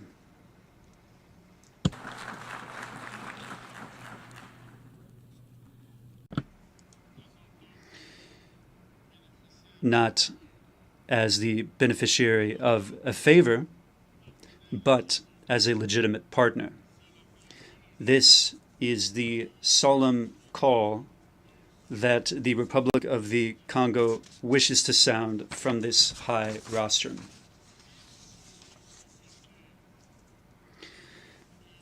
We must invent a smarter multilateralism, a more effective multilateralism, one that is closer to the aspirations of the people and one that is more representative of the realities of the 21st century. This multilateralism also needs to be made manifest through concrete acts, through tangible results, and through sustainable solutions. The peoples of the world will not judge us by our speech, but rather by what we succeed in accomplishing together. Madam President, ladies and gentlemen, there can be no lasting peace without development, and the opposite is true as well. Poverty, inequality, youth unemployment, exclusion. This is the ground that produces frustration, instability, and violent extremism. We must honor our commitments for the financing of the Sustainable Development Goals and put an end to the machinery that strangles vulnerable economies, such as unsustainable debt or unfair trade rules. International solidarity remains vital to allow for developing countries to successfully to successfully weather their transition toward a more prosperous future. This is the reason why we need to invest massively in education, in health, agriculture, infrastructure, new technologies, artificial intelligence, inter alia. The climate is a very big challenge today. It goes beyond all borders, beyond all divisions, and beyond all ideologies.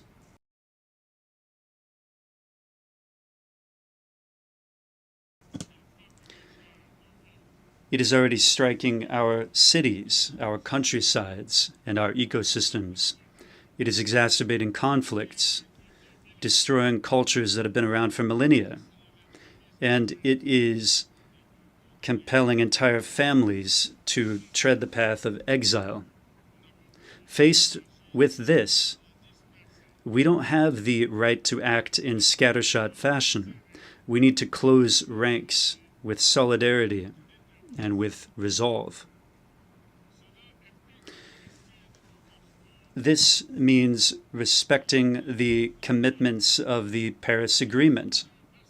It means massive support for the adaptation of the most vulnerable countries. And it means a deep transformation of our means of production, consumption, and financing. This is the opportunity to hail the adoption by the United Nations General Assembly of the resolution on the global decade for forestation and reforestation, which my country initiated, as one of the solutions conducive to making inroads in our common struggle to preserve the environment and to mitigate the ravages of climate change. The climate must not become a new factor that divides the North and the South. It must be a factor for global unity, a means of solidarity throughout the planet, and a vehicle for shared hope. Madam President, ladies and gentlemen, at a time when the nations of the world face serious challenges, some of these challenges are clearly existential in terms of their repercussions. And now, something new and disturbing is unfolding, an arms race. Global military spending today has reached record levels. Even while millions of human beings live in extreme poverty, with reduced access to drinking water, reduced access to quality education and primary health care. Disarmament treaties have been called into question, while the proliferation of weapons of mass destruction, in particular nuclear weapons, is becoming again a central concern. This is a dangerous slide in every way. It is not making our world any safer. Quite the contrary. It is exposing the world to the most serious jeopardy, including the risk of a generalized conflagration which could rage out of control completely. Faithful to its commitment to peace and international security, the Republic of the Congo reiterates its call for global disarmament. The time has come for all of us to invest in searching for solutions that strengthen our collective security, stability, and the prosperity of all peoples. This instead of fueling the vicious and destructive cycle of conflicts and violence. Madam President, ladies and gentlemen, in this unstable world, many people are in doubt today. Many people are asking questions. They're asking, is the United Nations still useful? Is the United Nations still good for anything? For them, I wish to respond from this high rostrum and say clearly, yes, yes, the United Nations is crucial, but provided one condition is met, namely that the United Nations succeeds in evolving, in reforming itself, in moving closer to the people, and provided it responds concretely to the myriad challenges of the present moment. We are not condemned to war, to retreat, and to distrust. We still have the choice of courage, solidarity, and responsibility. Therefore, together, united in diversity, let us bring to life the founding promises of our organization, namely peace, dignity, and progress. Let us not allow history to be made without us. I thank you.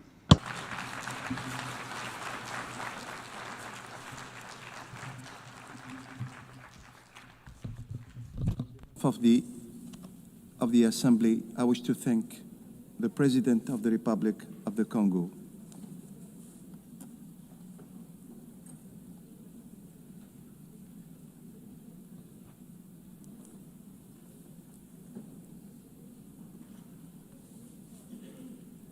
Now the Assembly will hear an address by His Excellency Andry Nirina Rojolina, President of the Republic of Madagascar.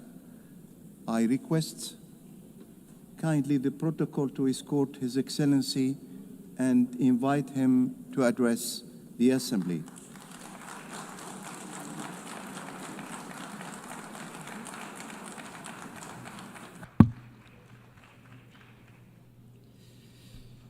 Madame la Présidente, Madam President of the 80th General Assembly of the United Nations, Excellencies, Heads of State and Government, Secretary General of the United Nations, Distinguished Assembly, ladies and gentlemen, it is with sincere emotion that I represent my country, Madagascar, at our General Assembly at the United Nations in this temple of multilateralism, which is our common home. We are celebrating this year the 80th year anniversary of our organization. 80 years.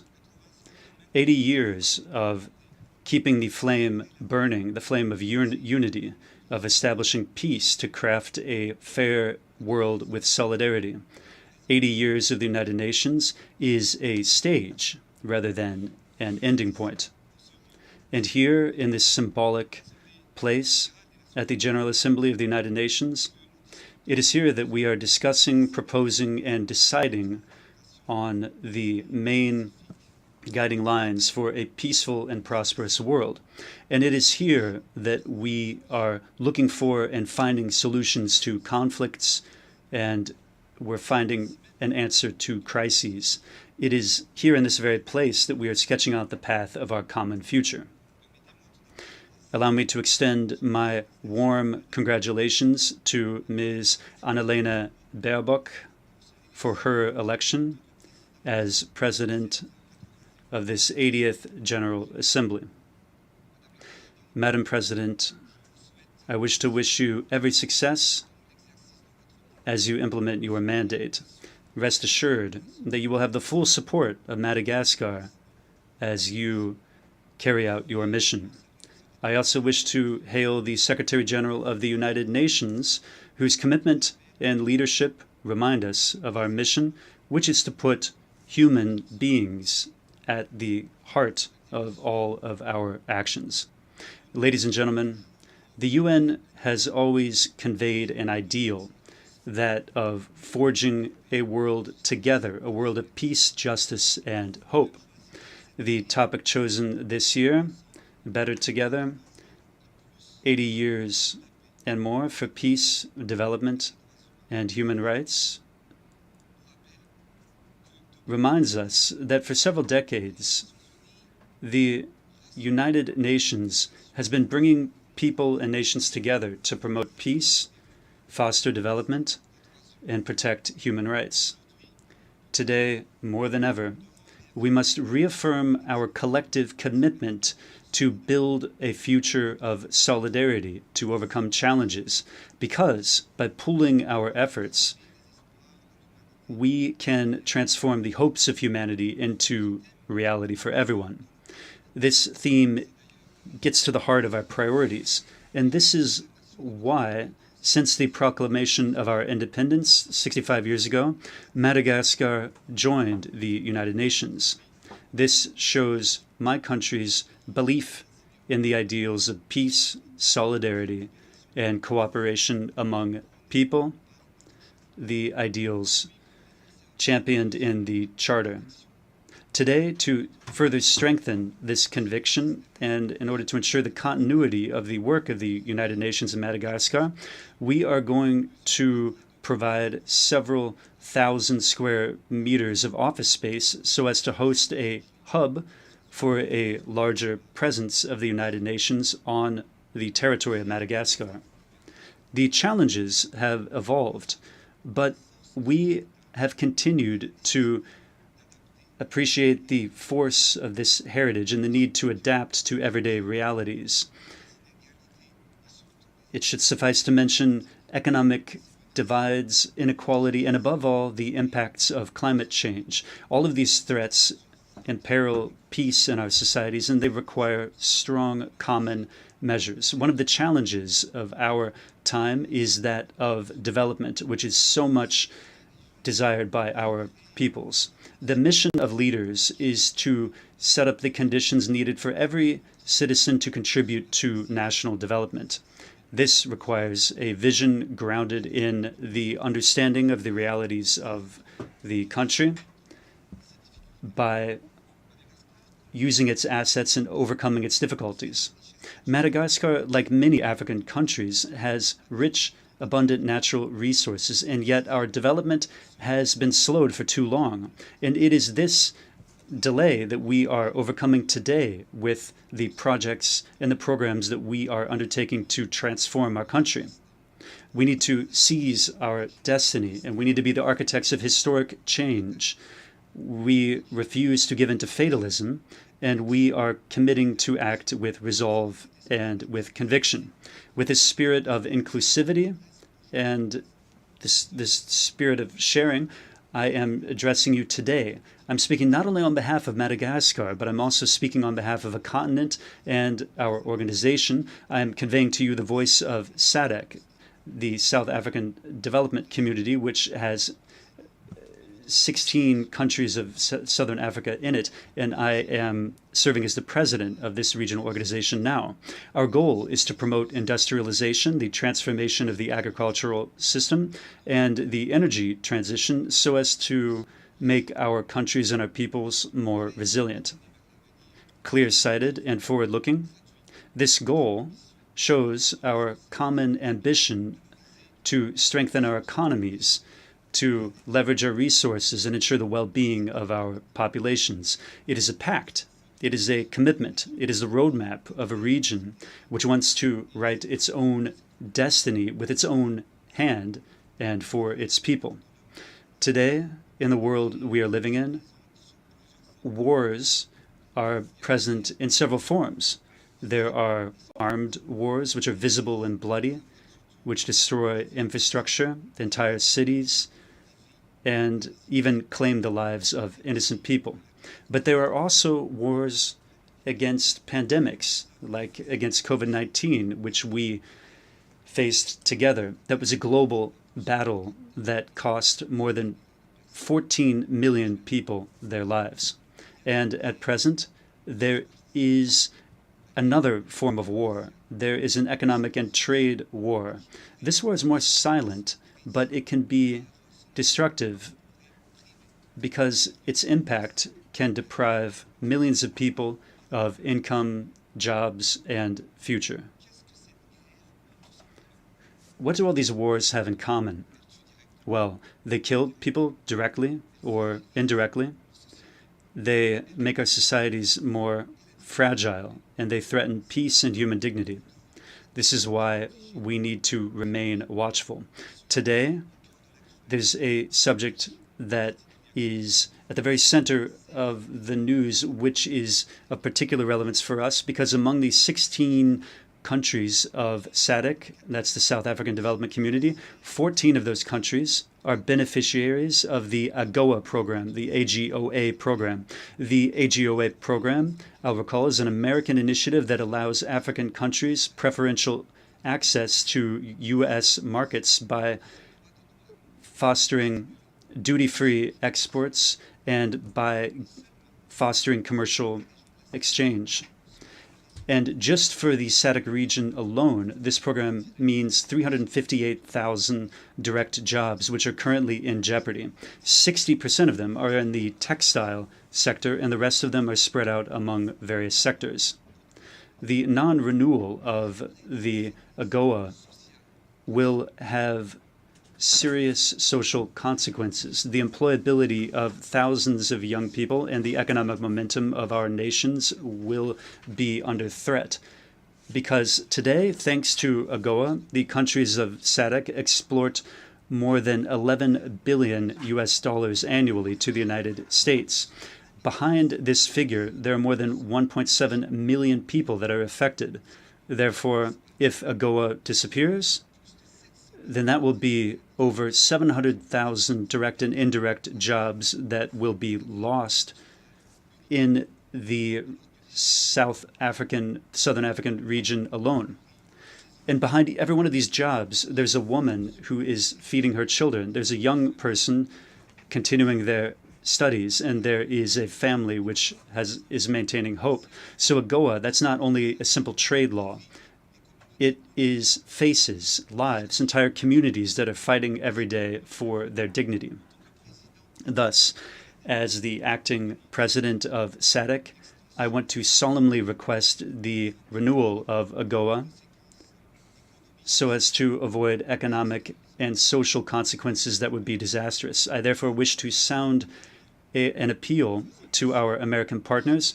Let us together choose stability, hope, and dignity. I advocate for the continuation of a sustainable partnership between the United States and the African continent. Preserving AGOA, that means preserving social peace in the countries that depend on it. It also means protecting 20 years of progress. It means guaranteeing a better future for our families and our youth. We want fair trade, we want equitable partnerships, and we want shared prosperity. We're speaking of this here in the concert of nations. We're speaking of peace and security. Thus, solidarity among nations should not only be promises, should not only be speeches, but it needs to be made manifest by commitments that guarantee the everyday lives of millions of families throughout the world. Excellencies, ladies and gentlemen, Madam President, our vision is clear: developing our country through the promotion of industrialization, producing and processing locally everything that our people need. We need to reduce imports, innovate, build factories and value chains that are capable of generating decent lasting jobs. In Madagascar, over the last 5 years, we have moved forward by building infrastructure and semi-industrial parks throughout our territory so as to spur growth. I firmly believe that development requires investment, relying on the potential of every country, its human capital, and the political will of its leaders. Furthermore, the agricultural transformation is the key to combating poverty, for our food security is the foundation of our economic independence. Therefore, let us plant today the seeds of prosperity and autonomy so that tomorrow our people can feed themselves. In Madagascar, in the area of agriculture, we have supported the transformation and the sale of local products. We have started the process of mechanizing our agriculture, and we provided assistance to our farmers by providing them with seeds, with improved seeds and inputs. Our goal is to double or even triple agricultural yields, moving from 3 to 9 tons per hectare, so as to achieve food sufficiency. Ultimately, there is no development without reliable, accessible, and affordable energy. In Madagascar, we are in the process of accelerating the energy transition to achieve energy production that is 70% green by 2028. In order to do this, we are going to tap our massive capacity that we have in solar, wind, and hydroelectric energy. As you know, today, still in many African countries like Madagascar, the production of electricity relies mainly on thermal plants. This dependency on fossil fuels has an enormous economic cost. Thus, investing in renewable energies is not only an obligation, but it is a duty for a sustainable, inclusive future. In 6 years alone, the rate of access to electricity in my country moved from 24% to 40%. Major headway has been made, but we are aware that much remains to be done. We're going to further step up our efforts to increase the production of clean energy so that isolated rural populations are not left behind. In this context, the collaboration with the United Nations system is playing a crucial role by prioritizing impactful projects for rural communities. These initiatives are illustrative of the desire to build an energy future that is more equitable, sustainable, and innovative. And finally, building modern infrastructure. That is an essential stage for the economic and touristic development of the country. From the east to the west, from the north to the south, Madagascar is transforming. We've started the project of building the first highway of our country that links Antananarivo to the large port in the east of the island. We've modernized public transport in our capital through building cable cars and by establishing urban trains. This has unburdened the city by transporting more than 40,000 passengers every day at full capacity, thus taking 2,000 vehicles out of traffic on a daily basis. Furthermore, we have strengthened the presence of the state in all of the areas of our country, above all in the hardest to reach areas. We've done this through building infrastructure that is close to the people and infrastructure that the people needs. We have built thousands of social housing units. We've modernized healthcare by building public hospitals and healthcare centers throughout our national territory. Our country only had 16 university hospital centers in 2018, but we've tripled that number by building 30 new hospitals in only 6 years. We are bolstering the entrepreneurship of young people and women to ensure their empowerment. We've built stadiums and sporting facilities, which have become places for cohesion, national pride, and emancipation for young people. Furthermore, we held the Youth Connect Summit in November. We'll be doing that in November, and that will fit into the framework of this commitment for the youth through equality and inclusion. And we want to invite everyone to participate in this event in great numbers. Finally, from the standpoint of social protection, over $250 million has been transferred directly to the most vulnerable families to improve their everyday lives. These achievements convey our desire to build a country that shows solidarity, a country that is connected and looks toward the future. But the demographic issue remains a variable that needs to enter the equation. We need to change the structure of the population because the current demographic growth is out of proportion to our economic growth. In some regions, young girls who are under the age of 18 are already mothers, and the majority of women have an average of 5 or even 8 children to take care of. They have more difficulty feeding them, bringing them up, caring for them, and educating them properly. This is why we have intensified our family planning program in order to get the birth rate under control and transform a population which is currently dependent into a population that is active and economically productive. Demography is thus becoming an asset for Madagascar and not an impediment to development. Excellencies, ladies and gentlemen, Madam President, we need to offer a better future to our children. So we need to protect the planet that is their home.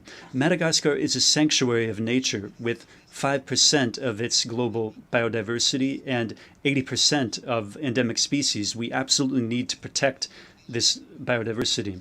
And like other areas of the world, these treasures are in jeopardy. Faced with deforestation and climate challenges, island countries like ours are undergoing the consequences of planetary warming. Cyclones have become increasingly frequent, coming one after another, and they're more and more devastating. Flooding has destroyed our fields, and it has threatened our harvests and the incomes of our farmers. Madagascar is one of the countries that is the victim of the repercussions of climate change. Our planet is burning. Our ecosystems are degrading, while action and financing is not forthcoming. It is high time to move to action. We all know the facts. Right now, let us act together.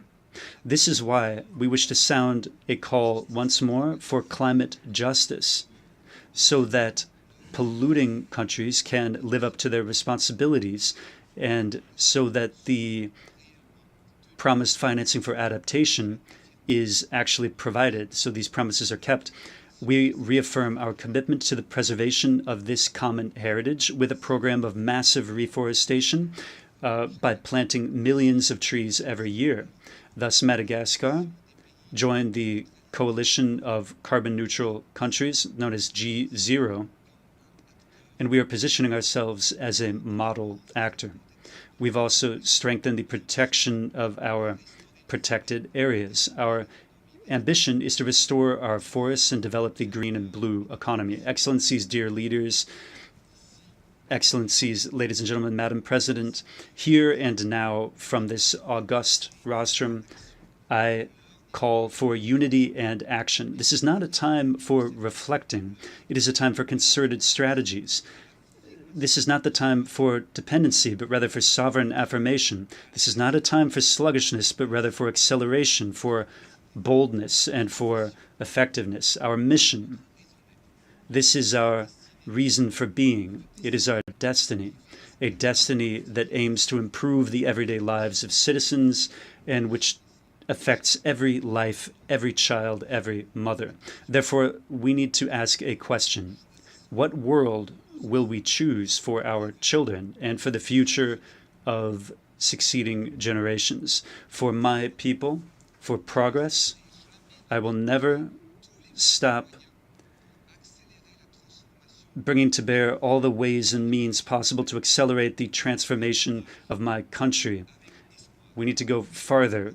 We need to go faster with courage and hope. Yes, the task is huge and the aspirations of the population are great, but we know one thing: division is not a solution. Conflicts brings rise to instability. So let's choose unity, solidarity. Let us choose to build rather than to destroy, because every child has the right to dream and every people has the right to hope. So let's move together, united, upright together. Let's move toward the world that we want. I have a dream for my country, for Madagascar, for Southern Africa, for the African continent, and for all of the voices that are not heard very often. The dream of a future where peace always wins out over war, where development benefits every human being, where fundamental rights are never up for negotiation, and where nature is preserved as our most sacred heritage. So, yes, we will be better together for peace, for development, and for future generations. Because history has shown us that when we choose unity, we combat instability. When we cultivate solidarity, we plant the seeds of prosperity. So may the 8 next decades be marked by a global governance that is more fair, more inclusive, and more effective. Long live the United Nations, long live cooperation among peoples, and long live Madagascar. Que Dieu nous bénisse. May God bless us. I thank you for your attention. On behalf of the Assembly, I wish to thank the President of the Republic of Madagascar. We shall now continue the general debate.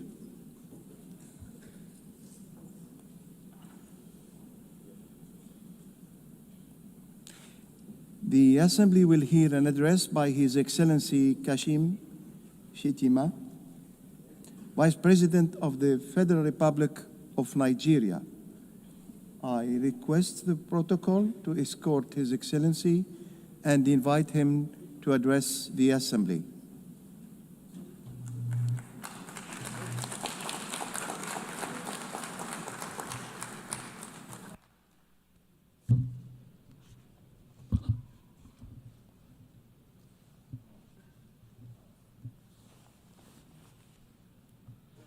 Madam President, Mr. Secretary General, Excellencies, Heads of State and Government, distinguished delegates.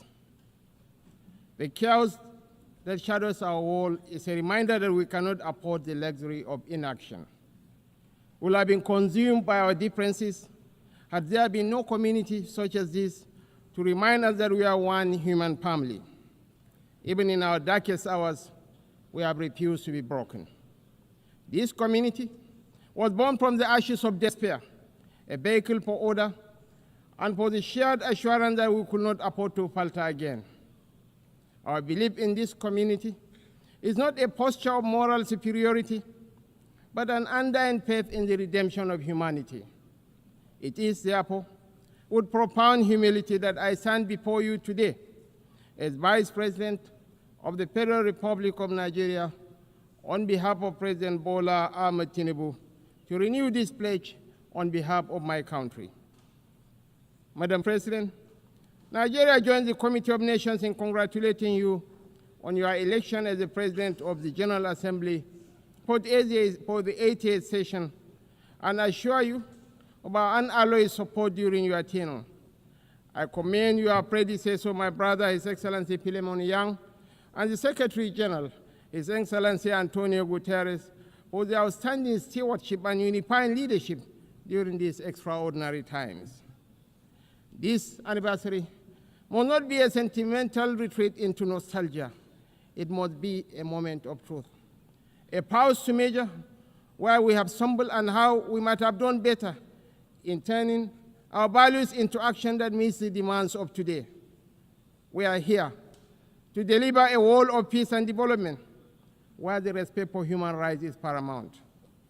We must recalibrate the delicate balance between our roles as sovereign governments and our duties as collective partners to renew multilateralism in a world that has evolved far beyond what it was in 1945.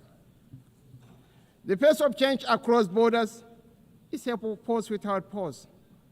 It manifests in the tools of technology, in the movements of information and finance, in the corrosive ideologies that preach violence and division, in the gathering storm of the climate emergency, and in the tide of irregular migration. We must own this process of change.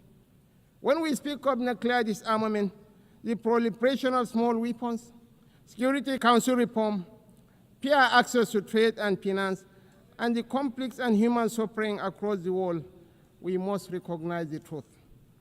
These are stains on our collective humanity. For all our careful diplomatic language, the slow pace of progress on these hardy perennials of the UN General Assembly debate has led some to look away from the multilateral model. Some years ago, I noticed a shift at this gathering. Key events were beginning to take place outside this hall, and the most sought-after voices were no longer heads of state. These are indeed troubling times. Nigeria remains firmly convinced of the merits of multilateralism. But to sustain that conviction, we must show that existing structures are not set in stone. We must make real change, change that works, and change that is seen to work. If we fail, the direction of travel is already predictable. We are here to strengthen the prospects for peace, development, and human rights. Madam President, I want to make 4 points today to outline how we can do this. 1, Nigeria must have a permanent seat at the UN Security Council. This should take place. This should take place as part of a wider process of institutional reform. 2, we need urgent action to promote sovereign debt relief and access to trade and financing. 3, countries that host minerals must benefit from those minerals. And 4th, the digital divide must close. As our friend the Secretary General has said, AI must stand for Africa included.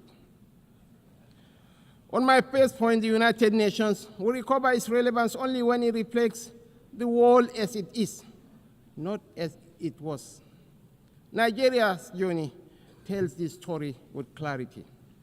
When the UN was founded, we were a colony of 20 million people, absent from the tables where decisions about our fate were taken.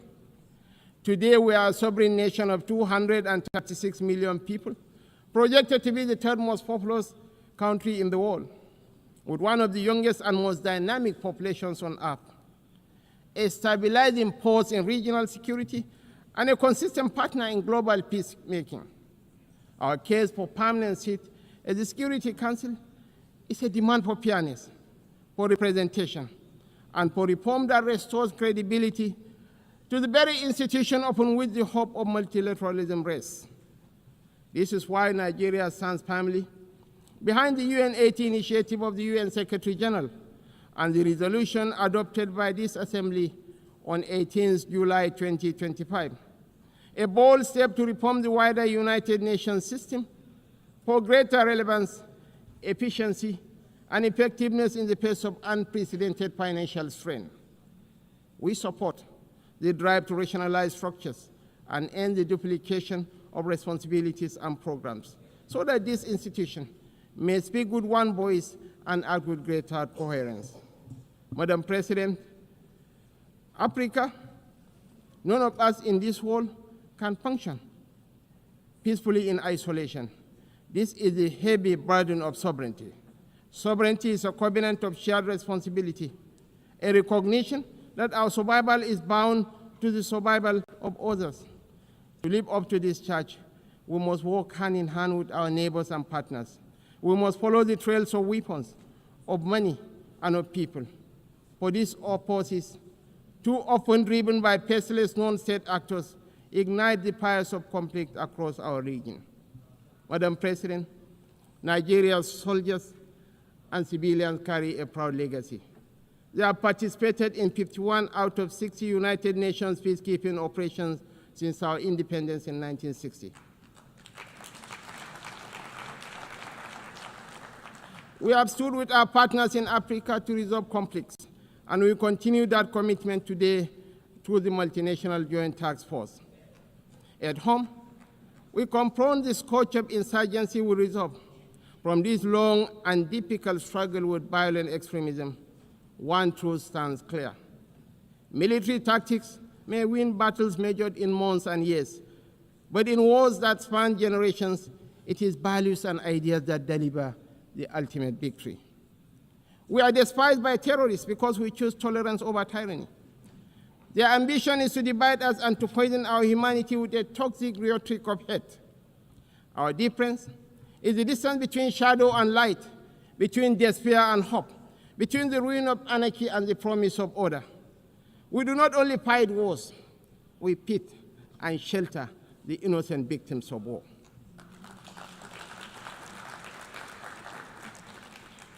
This is why we are not indifferent to the devastations of our neighbors near and distant.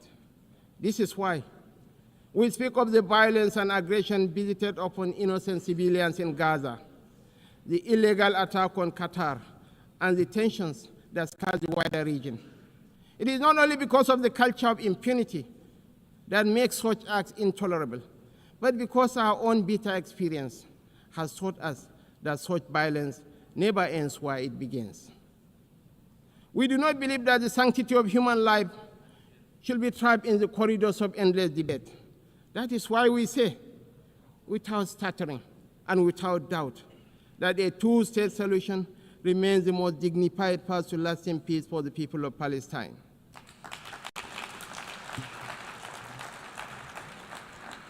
For too long, this community has borne the weight of moral conflict. For too long, we have been caught in the crossfire of violence that offends the conscience of humanity. We come not as partisans, but as peacemakers. We come as brothers and sisters of a shared wall, a wall that must never reduce the right to live into the currency of devious politics. The people of Palestine are not collateral damage in a civilization searching for order. They are human beings, equal in worth, entitled to the same freedoms and dignities that the rest of us take for granted. We want to make the choice crystal clear. Civilized values over fear. Civilized values over vengeance. Civilized values over bloodshed. We show the opportunities that peace brings, just as the extremists hope to drive apart rival communities and different religions. We work through multilateral platforms within the rule of law to build the consensus and support that makes this immensely difficult and dangerous task that much easier. This is how we deny our enemies the space they crave to fuel tension and despair.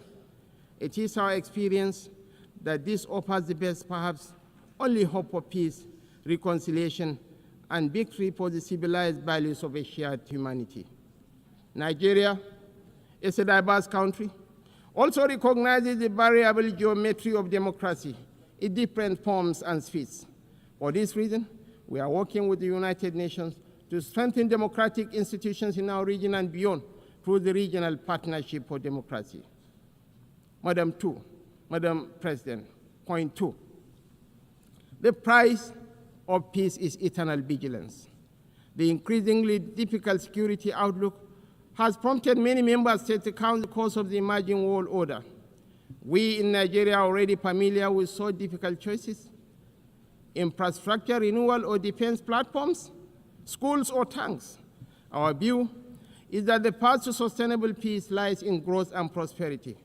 The government has taken difficult but necessary steps to restructure our economy and remove distortions, including subsidies and currency controls that benefited the few at the expense of the many. I believe in the power of the market to transform. Our task is to enable and facilitate and to trust in the ingenuity and enterprise of the people. But the process of transition is difficult and brings unavoidable hardship. This year, we held the inaugural West African Economic Summit in Abuja to bring investors and opportunities together. The results far exceeded our expectations and are a clear indication of what innovation can deliver. It is in that same spirit of dynamic review that I invite the United Nations to re-examine the best use of scarce resources. One critical area is climate change. It is not an abstract issue about an indeterminate fate to be settled at some distant point in the future. It is not even solely an environmental issue. It is about national, regional, and international security. It is about irregular migration.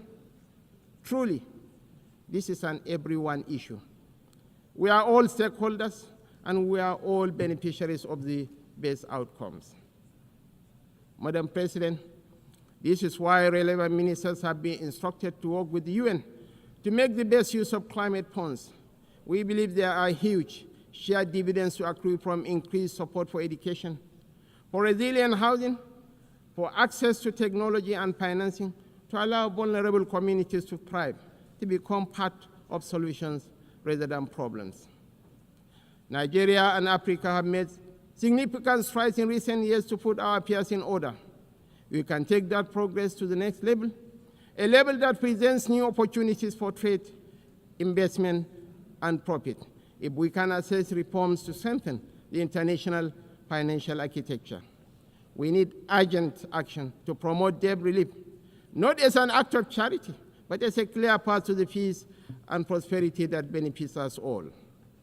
I'm calling for new and binding mechanism to manage sovereign debt, a sort of international court of justice for money that will allow emerging economies to escape the economic straitjacket of primary production of unprocessed exports. It has been over 4 decades since the Lagos Plan of Action outlined a route away from debt and dependence that highlighted opportunities that today should still be explored for local added value for processing and manufacturing in everything from agriculture to solid minerals and petrochemicals. The African Continental Free Trade Area is a remarkable achievement of cooperation. We remain fully committed to the achievement of the SDGs and are convinced that this can be best delivered by focusing principally on our primary mission of growth and prosperity. Madam President, on our third point, we welcome steps to move towards peace in the Democratic Republic of Congo. We agree that international investment and engagement offer a way out of the cycle of decay and violence. Access to strategic minerals from Sierra Leone in the 1990s and Sudan today has for too long been a source of conflict rather than prosperity. Africa, and I must include Nigeria, has in abundance the critical minerals that will derive and drive the technologies of the future. Investments in exploration, development and processing of these minerals in Africa will diversify supply to the international market, reduce tensions between major economies, and help shape the architecture for peace and prosperity on a continent that too often in the past has been left behind by the rivalries and competition between different power blocs. We know in Nigeria that we are more stable when those communities that have access to key resources are able to benefit from these resources.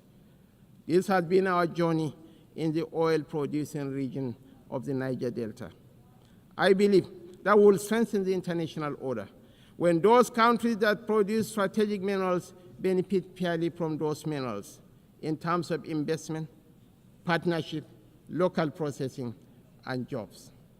When we export raw materials, as we have been doing, tension, inequality, and instability fester. Madam President, the fourth pillar for change that I am advocating is a dedicated initiative, bringing together researchers, private sector, government, and communities to close the digital divide. As we stand on the threshold of new and dramatic technological change, we are still absorbing the impact of the revolution on information and communication of the past 20 years. We understand better than we did the opportunities technology offers, as well as the safeguards we need to enable growth and mitigate the potential for corruption. Some worry about fake news.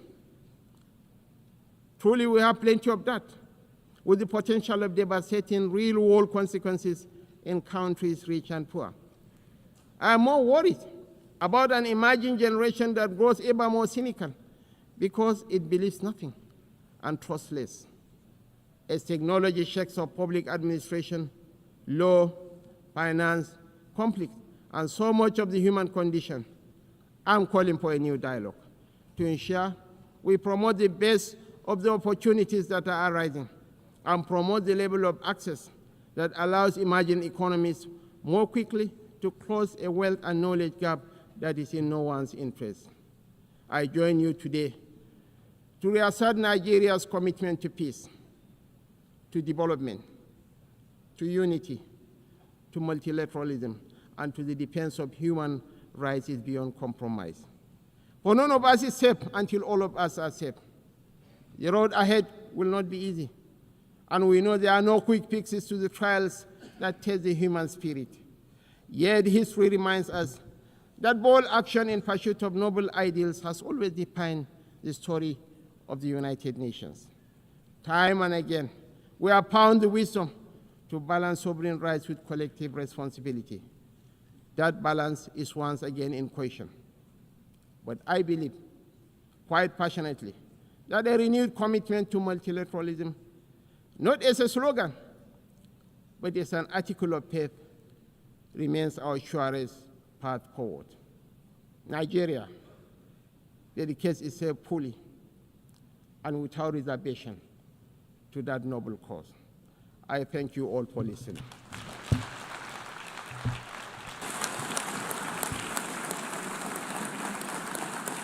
On behalf of the Assembly, I wish to thank the Vice President of the Federal Republic of Nigeria.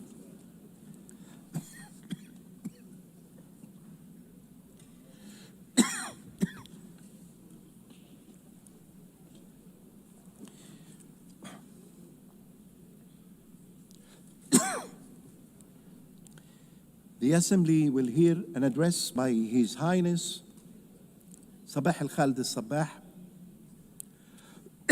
Crown Prince of the State of Kuwait. I request the protocol to escort His Highness and invite him to address the Assembly.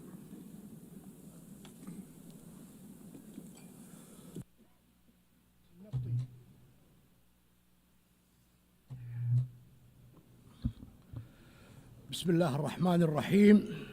In the name of God, most compassionate, most merciful, Your Excellency, Madam President Annalena Baerbock, President of the General Assembly, Your Excellency, Mr. Antonio Guterres, UN Secretary General, Your Excellencies, Your Majesties, heads of delegations, distinguished ladies and gentlemen, may the peace of God be upon you. At the outset, it gives me pleasure to convey to you the greetings of His Highness Amir of the State of Kuwait, Sheikh Mish'al Al-Ahmad Al-Jabir Al-Sabah. May God protect him. And I convey his wishes for a successful UNGA and I express to you, Madam President, and to your friendly country, our congratulations on your election as President of the UN General Assembly, and I would like to applaud the efforts of your predecessor, Mr. Philemon Yang, during his presidency of the last session of the General Assembly. And I would be remiss not to highly appreciate the wise leadership of His Excellency, Mr. Antonio Guterres. And I would like to seize this opportunity to reiterate Kuwait's continued support for him and his efforts to promote the mission and purposes of the United Nations. Madam President, we share your vision for the objectives of this session under the theme Better Together. The theme embodies the necessary spirit of solidarity in order to overcome the multiple and interconnected challenges today. It is incumbent on member states to work together to preserve this organization as the cornerstone of multilateralism and as the refuge for states and peoples in order to address their disputes and overcome the challenges, and to determine the means to achieve economic, social, and human development throughout the world. Before we look towards the future, we must reflect on the previous 8 decades since the establishment of the United Nations. The UN was established when countries agreed in 1945 to save succeeding generations from the scourge of war, which twice has brought untold sorrow to mankind. While we have not seen a third world war since the establishment of the UN, we did witness, and especially lately, an incapacity to address the political challenges and security, climate, human, and health-related challenges as necessary. In addition, we must heed the lessons of our shared failures in the context of this organization. We must draw the lessons as states and governments and peoples to realize the best means for non-recurrence of our mistakes and to grant our future generations a safer world. Madam President, there are multiple successes of this organization that we cannot forget. I recall here gratefully some of the most prominent success stories of the United Nations and of the Security Council in particular, when the world 35 years ago stood in solidarity with the state of Kuwait and in support of truth, justice, and the rule of law.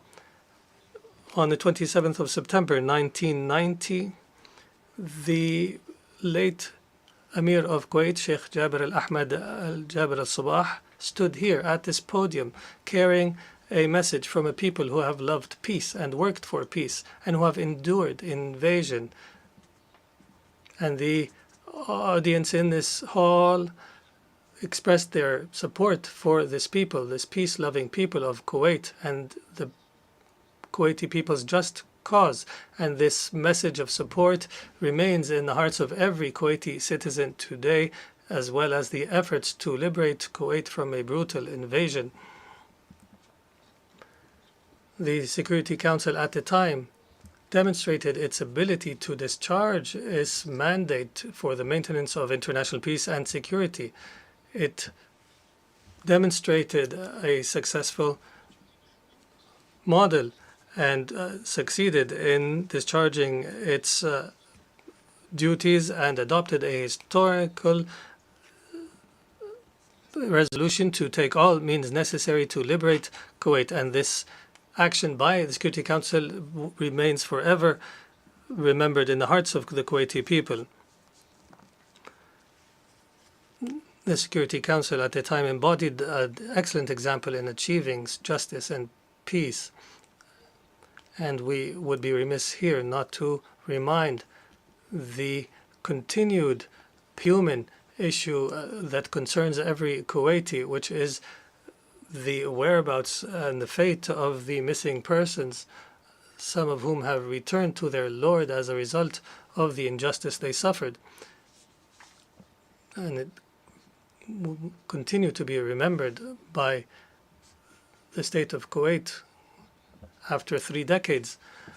This multi-dimensional issue, dimensions including human and social and political, requires good faith and determination to be successfully addressed and requires close follow-up from the Security Council. We hope to heal the wounds of the family members of the missing persons who continue to grieve over their loved ones, and they hope to bury their loved ones in their homeland. In this regard, we welcome the adoption of Security Council of Resolution 2792 this year, which has provided for the appointment of a high-level UN representative to follow up the issue accordingly. And as a result of the consequences of this issue, this representative's mandate must be used to close these outstanding issues in a manner that aligns with the legitimate aspirations of the state of Kuwait and the international community.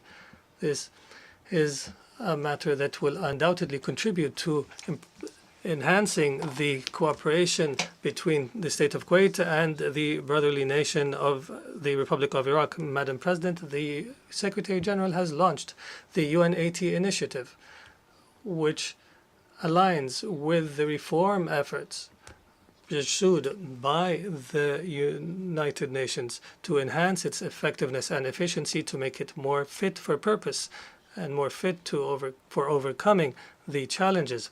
And when addressing reforms in multilateralism, we must prioritize Security Council reform. We are firmly convinced that there is a dire need to reform the Security Council in a manner that enshrines justice, transparency, and credibility, and the non-selectivity, in order for the Security Council to become more capable of addressing contemporary threats, and so that its composition more accurately reflects the world we live in today. Madam President, Kuwait is honored to preside over the current 45th session of the Supreme Council of the Gulf Cooperation Council. Throughout time, the GCC has proven that it is a major pillar for stability and prosperity in our region. My country continues through its presidency of the Supreme Council to promote our joint efforts in the GCC and our strategic relationship with regional and international organizations. And we take pride in our efforts on behalf of our brothers and sisters in adopting the resolution related to the cooperation between the GCC and the United Nations. We look forward to the initiatives that will be taken in different spheres. We, people of the Gulf, do not know the impossible, and we will navigate towards the future with strong hearts and determination, believing in our joint destiny. Madam President, our region has witnessed lately a dangerous military escalation and an expansion of conflict, and we have repeatedly warned against this in the past and warned against its consequences for the region, and we condemn in the strongest of terms in this regard the brutal Israeli aggression against Qatar. We consider this attack a blatant violation of all international customs and norms, and an attack against a mediator that is working faithfully for the sake of peace. And we reiterate our complete solidarity with our brethren in Qatar, and we reiterate that any threat against any member state of the GCC is a threat against every member of the GCC. Just a few days ago, 2 emergency summits have been held, the first for the Supreme Council of the GCC and the second, the Arab Islamic Emergency Summit in Doha, to discuss the Israeli aggression against Qatar. We reiterate the different provisions in both outcome documents of the summits. Madam President, Kuwait continues its tireless efforts that have continued throughout 2 decades to assist Iraq to achieve the legitimate aspirations of the Iraqi people and our brothers and sisters in Iraq, and in order to promote stability and security in the region through bilateral agreements that are the cornerstone for defining our means of cooperation in order to build a better future for both our countries and to turn the page on the painful past. Accordingly, from this podium, we reiterate for the 3rd year in a row our commitment to the provisions of the agreement to regulate maritime navigation in the Khor of Abdullah with the Republic of Iraq since 2009, and we reiterate our commitment to correcting the negotiation course in order to determine our maritime boundaries beyond point 162 as per international law and the UN Convention on Law of the Sea of 1982, and without prejudice to the territories and islands in the area. And we reiterate at the same time our call on our sisters and brothers in Iraq to respect the provisions of the effective agreements between us in order for us to be able to unleash the prospects for cooperation between our two countries to greater heights. Madam President, what is taking place in the Gaza Strip for almost 2 years of collective punishment and the killing of tens of thousands of Palestinians and of innocent people, most of whom are women, are children, and using starvation as warfare is only an unfolding of genocide before our eyes. And we have reached this point because of the double standards in the application of international law. We cannot call for respect of international law in one area and ignore the application in another. This leads to undermining trust in the international system. The state of Kuwait once again condemns the Israeli aggression against the Gaza Strip and against all occupied Palestinian territory, and we call for an end to this aggression immediately and to allow for uninterrupted humanitarian access.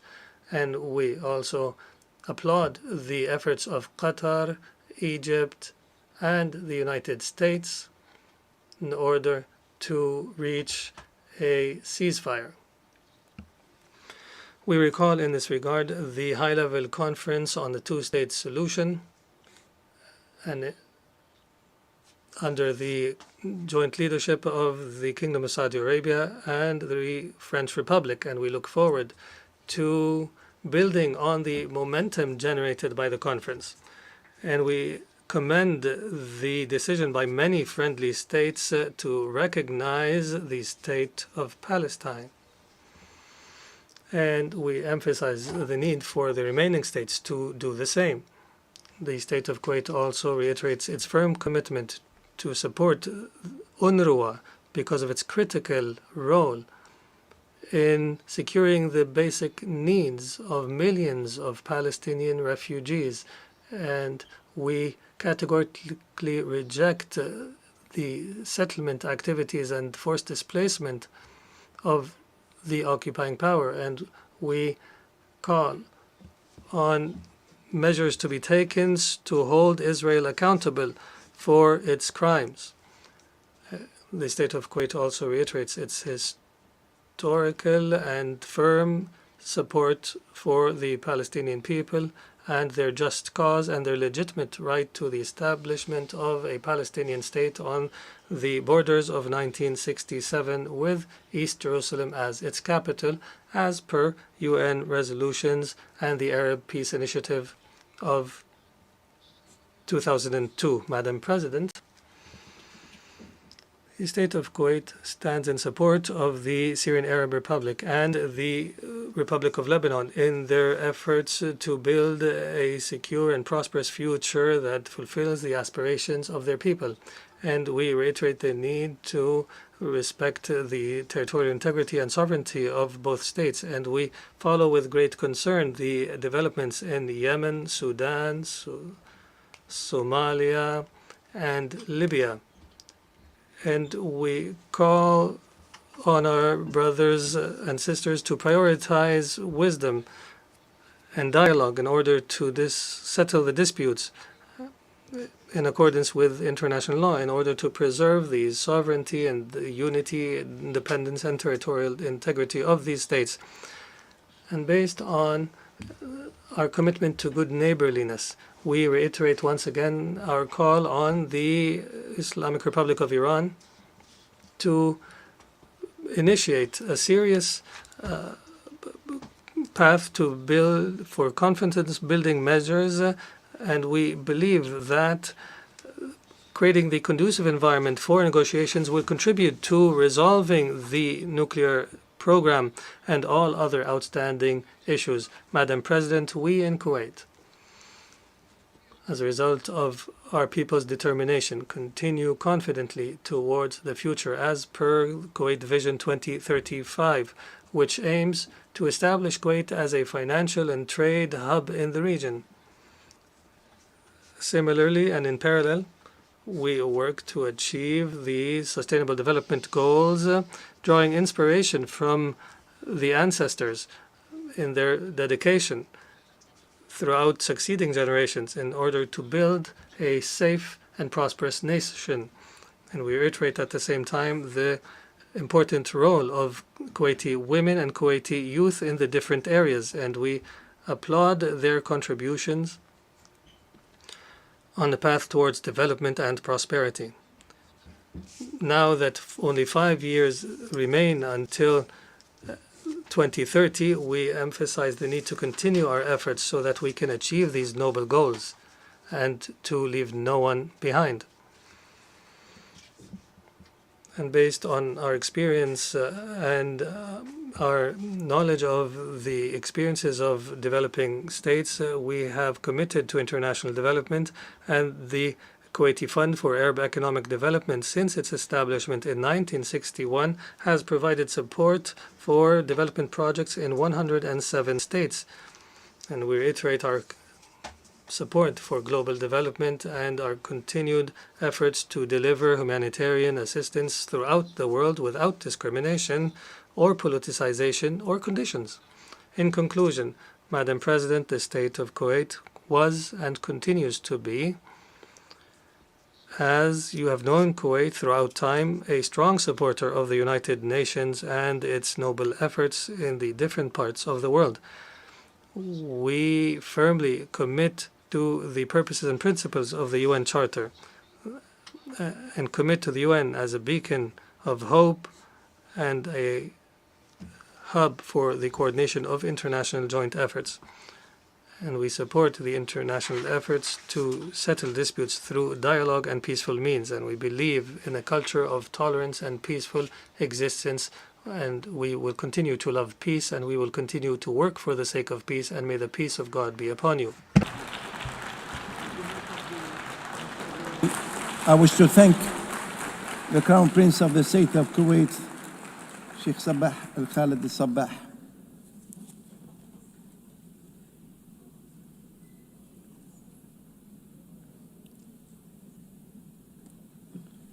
Now the Assembly will hear an address by His Excellency Anthony Albanese, Prime Minister of the Commonwealth of Australia, and I request the protocol to escort His Excellency and invite him to address the Assembly.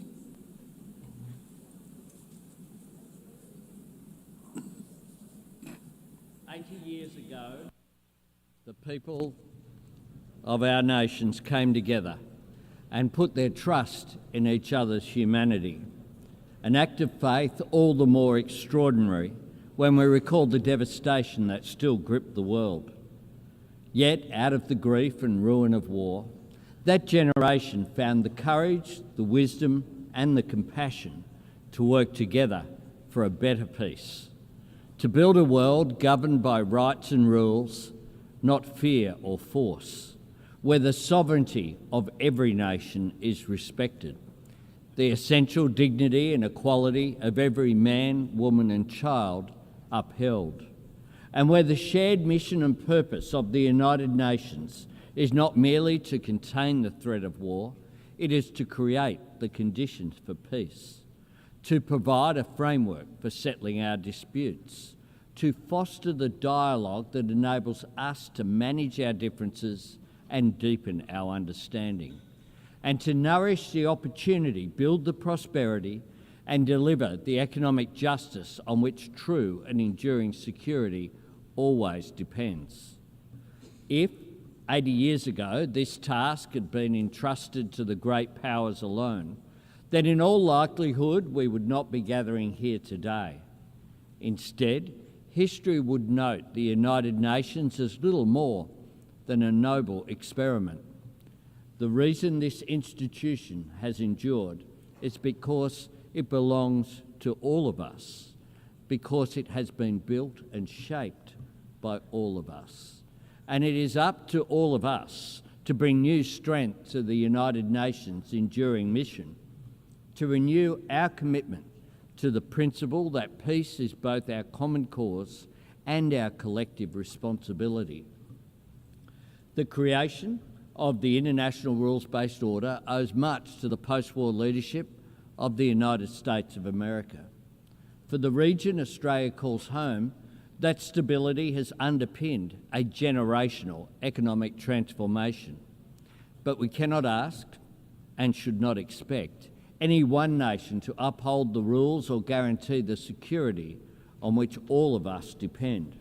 We all have a role in making sure that the system which has enabled the rise of new powers safeguards the rights and aspiration of every nation, big and small. For Australia, this means investing in our capabilities and investing in our relationships, investing in development, in defence and in diplomacy, to strengthen the security of our region, to support the sovereignty of our neighbours, and to contribute to the cause of peace beyond the Indo-Pacific. We promote unity in the Pacific Islands Forum. We are deepening our engagement with ASEAN and elevating our partnerships with Indonesia, India, the Republic of Korea and Japan. And we are breaking new ground with old friends in the United Kingdom, the European Union, and our principal ally, the United States, because we see mutual understanding, shared prosperity and economic cooperation as the most powerful counterpoints to confrontation, to isolation or conflict. Wars are often started by countries who imagine there is something to gain. The more we can do to reinforce the architecture of peace and prosperity, the more we remind nations of everything they stand to lose. Colleagues, whenever a head of government speaks to this Assembly about prosperity or security, they will always be met with calls for that work to begin at home. Part of our job is demonstrating to the people that we serve that what happens in the world matters to them, that when we cooperate to enhance security, contribute to alleviating poverty, or commit to protecting the natural environment, when we support the agency of forums such as the G20 or APEC, or invest in diplomatic partnerships like the Quad, none of this means setting our national interests or our people's values aside. It means working to fulfil them. The United Nations is much more than an arena for the great powers to veto each other's ambitions. This is a platform for middle powers and small nations to voice and achieve our aspirations. And that is why Australia is seeking a place on the UN Security Council in 2029-30.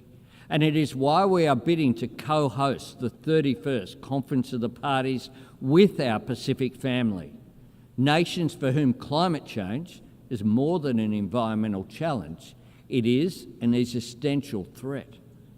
This is a place for the global spotlight to shine on suffering and struggles that might otherwise be forgotten, and for the international community to work together to advance our shared interests and to tackle challenges we cannot meet alone. In 2025, we are confronted by all manner of these challenges in old forms and new. Dictators whose hold on power derives solely from their capacity for cruelty to their own citizens. Tyrants who invade sovereign nations to further their own ambitions. Regimes willing to crush their own people beneath the weight of oppression. Autocracies deploying new technology to undermine our trust in democracy, institutions, and each other. Intimidation and coercion on the seas and in the skies, endangering lives and risking escalation. Terrorists and states which sponsor terrorism, spreading hatred. And if ever we had the luxury of imagining that breaches of international law were not our concern, or that conflict and turmoil in another part of the world could not affect us, Those days are long gone. Just last month, Australian security agencies confirmed that the Iranian regime orchestrated the firebombing of a synagogue in Melbourne and a Jewish restaurant in Sydney. Criminal acts of cowardice aimed at spreading fear. We expelled the Iranian ambassador from Australia, the first time since the Second World War that our country has taken such a step. And here at the United Nations, we repeat to the world, there is no place for anti-Semitism. Colleagues, it is not the Australian way to try and impose our values on other nations. But when we deal with the world, we bring our values with us, and we strive to back our words with actions. Australia helped to draft the United Nations Charter, and we were part of the first peacekeeping operation under UN authority, proudly supporting independence for Indonesia. As an economy engaged in the fastest growing region of the world in human history, Australia champions the benefits of free and fair trade, and we work to strengthen it by advocating for working people to share in the prosperity that trade creates through better wages, safer workplaces, and the elimination of exploitation and modern slavery, and by supporting the security of communications and maritime travel that make trade possible through the United Nations Convention on the Law of the Sea, including in our region and the South China Sea. And as a proud member of the Pacific family, as a continent home to some of the greatest natural treasures on the planet, and as a nation blessed with the traditional resources, critical minerals, skills and sunlight and space to power the global shift to net zero, Australia is acting to meet the environmental challenge of climate change while working to seize and share the economic opportunities of renewable energy. We will meet our 2030 target of 43% emissions reduction on 2005 levels. And last week, we set our target for 2035, cutting emissions by 62 to 70%. We are honouring our commitment to the Paris Agreement and its goal of keeping global temperatures below dangerous levels. Our target is ambitious, but importantly, it is achievable. And more than anything else, Australia's embrace of clean, renewable energy will get us there. Clean energy can carry the world beyond the false choice between economic growth and environmental responsibility, because clean energy enables the rapidly growing economies of the Indo-Pacific to industrialise and decarbonise at the same time, and to continue lifting their people's living standards while lowering their nation's emissions. Colleagues, as one of the world's oldest democracies, and one of the first where women could vote in elections and stand for Parliament, Australia knows societies and economies are stronger when they draw on the talents of all of their citizens. Indeed, it was a great Australian, Jessie Street, one of just 8 women among the 850 delegates who gathered in San Francisco in 1945, who insisted that the UN Charter make specific mention of sexual discrimination. Because, she said, where the rules are silent, women are not usually considered. That is why Australia proudly works to promote education, economic opportunity and empowerment for women and girls around the world. As the home of the world's oldest continuous culture, we honour the knowledge and resilience of Indigenous people everywhere. And as a country strengthened and enriched by the hard work and aspiration of people drawn from every faith and tradition on earth, we stand against discrimination and prejudice everywhere.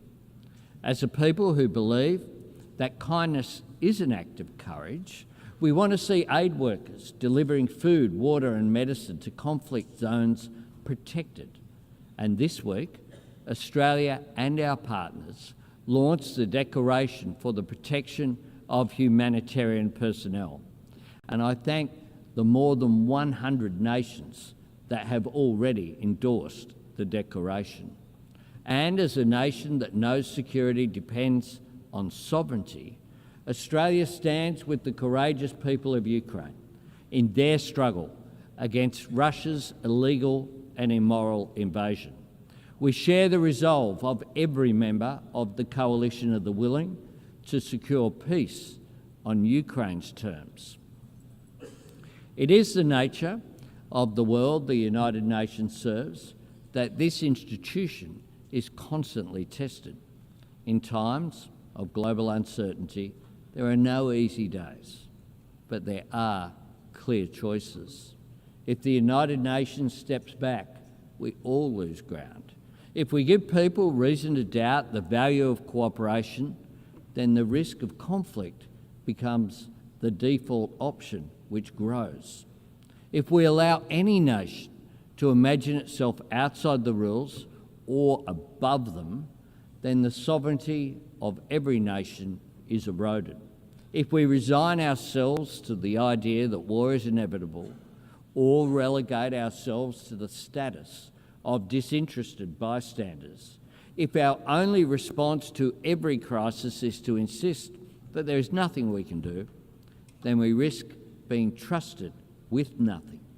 We risk a world where dialogue and diplomacy are viewed as a dead end, rather than the vital road to understanding, where cooperation to meet new challenges facing humanity yields to old differences of race or faith or ethnicity, and where people beset by conflict, poverty or inequality come to look on this assembly as little more than a final resting place for good intentions. All of us, proud to belong to this institution, understand that this is not the case. But knowing that or saying it is not enough. We have to prove it, not by pointing to longevity or appealing to history, but by reforming the United Nations so that it can serve us better in the present, and by working together to shape the future. Because while 80 years is a significant milestone, the true value of the United Nations is not counted in decades, it is measured in deeds, in actions that make a positive difference to people's lives. That is how the UN proves its worth and makes its case, by delivering food to villages in the grip of famine, by providing vaccines that spare families from disease, by bringing clean water to a community on the brink, by helping countries break the shackles of poverty, by liberating children from exploitation or abuse, by guarding against the spread of nuclear weapons and working for a world free of nuclear weapons, by demonstrating that the principles on which the United Nations was founded still hold life and weight and meaning and hope for the people who need them most. And nowhere is that task more urgent than the Middle East. For decades, leaders have come to this podium in search of new words and new ways to call the world to action on a two-state solution. Today I look to words that Australia helped write 80 years ago. Australia is calling for a ceasefire, for the immediate release of the hostages, for aid to flow to those in desperate need, and for the terrorists of Hamas to have no role in Gaza's future. And this week, Australia recognised the state of Palestine because, to quote from the Charter, that forms the very foundations of this institution and reflects the very best of its idealism, we are determined, quote, to save succeeding generations from the scourge of war, to reaffirm faith in fundamental human rights, to promote social progress and better standards of life in larger freedom, and for these ends, to practice tolerance and live together in peace with one another as good neighbours.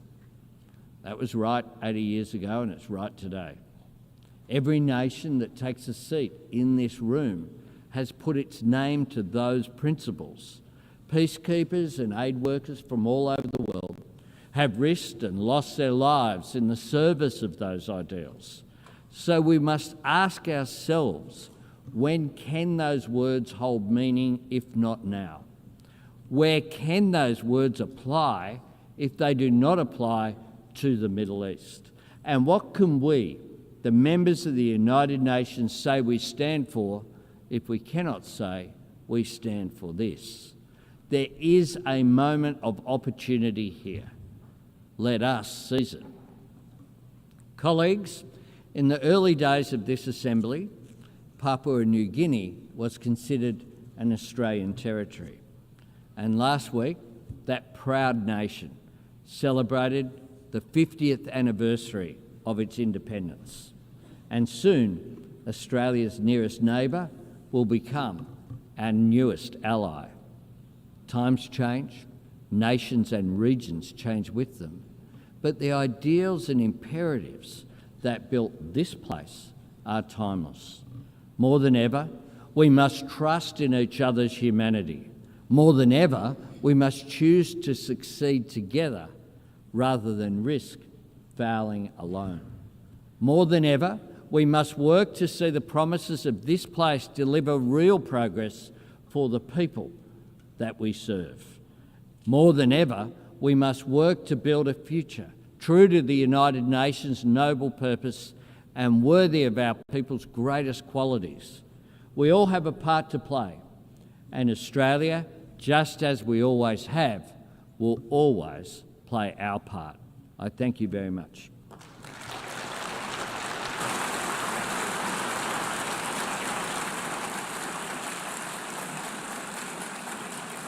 On behalf of the Assembly, I wish to thank the Prime Minister of the Commonwealth of Australia.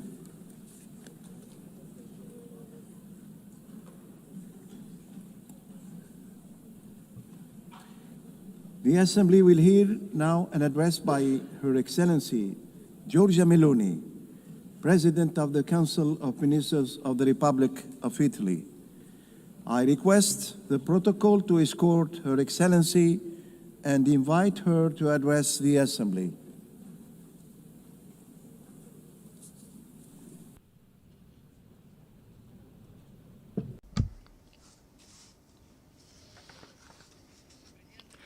President Baerbock, Secretary General Guterres, fellow delegates, ladies and gentlemen. We are living a historical accelerated phase, rich in opportunities, but also, perhaps above all, dense with dangers. Suspended between war and peace. According to the Global Peace Index 2024, there are currently 56 armed conflicts ongoing in the world, the highest number since the Second World War. We live in a world profoundly different from the one in which the United Nations was founded when, in 1945, 51 nations, today nearly all of the nations of the world, decided to come together to found an international organization whose main purpose was to prevent war. The question we must ask ourselves 80 years later, while looking around us, is, have we succeeded? The answer you all know, because it lies in the headlines, and it is merciless.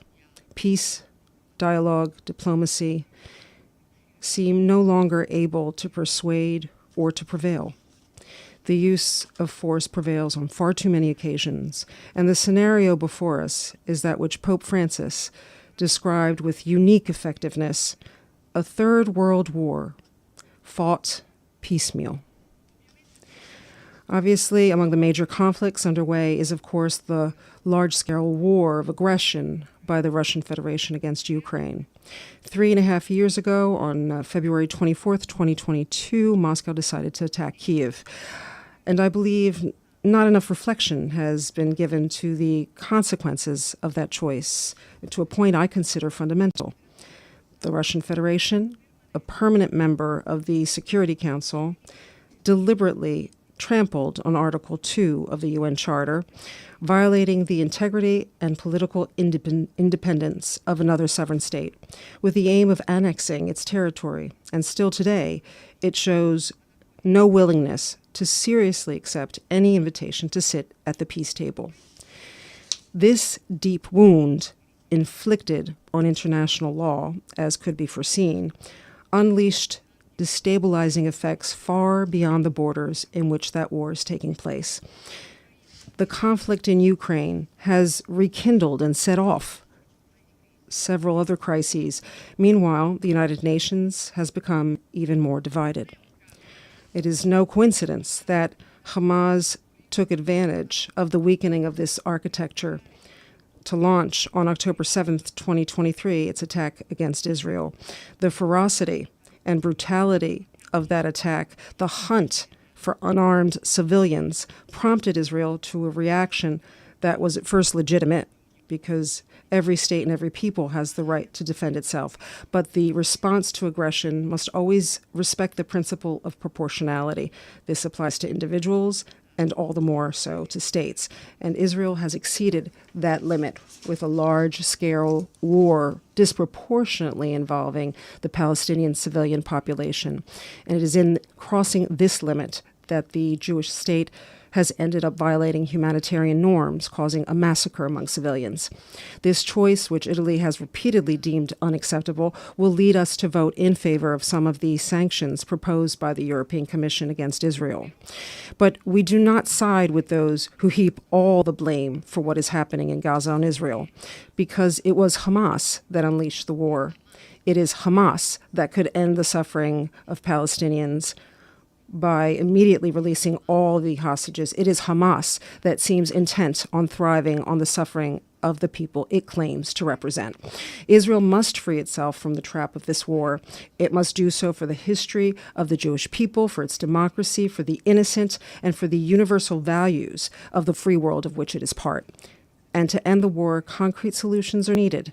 Peace is not built only with appeals or with ideological proclamations embraced with enthusiasm by those who in truth do not want peace. Peace is built with patience, with courage, with reasonableness.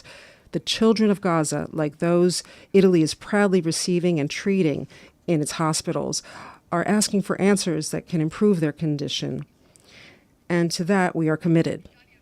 Italy is and will be there for anyone willing to work on a serious plan for the release of hostages, a permanent ceasefire, the exclusion of Hamas from any governance dynamic in Palestine, the gradual withdrawal of Israel from Gaza, and the involvement of the international community in managing the subsequent phase of the ceasefire, leading to the realization of the two-state perspective. In this regard, we consider very interesting the proposals that the President of the United States has discussed recently with Arab countries, and we are ready to lend a hand. We believe that Israel has no right to prevent the future creation of a Palestinian state, nor to build new settlements in the West Bank to that end. For this reason, we have signed the New York Declaration on the two-state solution. This is Italy's historic position on the Palestinian question, and it has never changed. At the same time, we believe that the recognition of Palestine must have two indispensable preconditions: the release of all Israeli hostages and Hamas's renunciation of any role in the government of Palestine. For those who unleashed the conflict cannot be rewarded. And thus we return to the starting point, the rules, the force of law.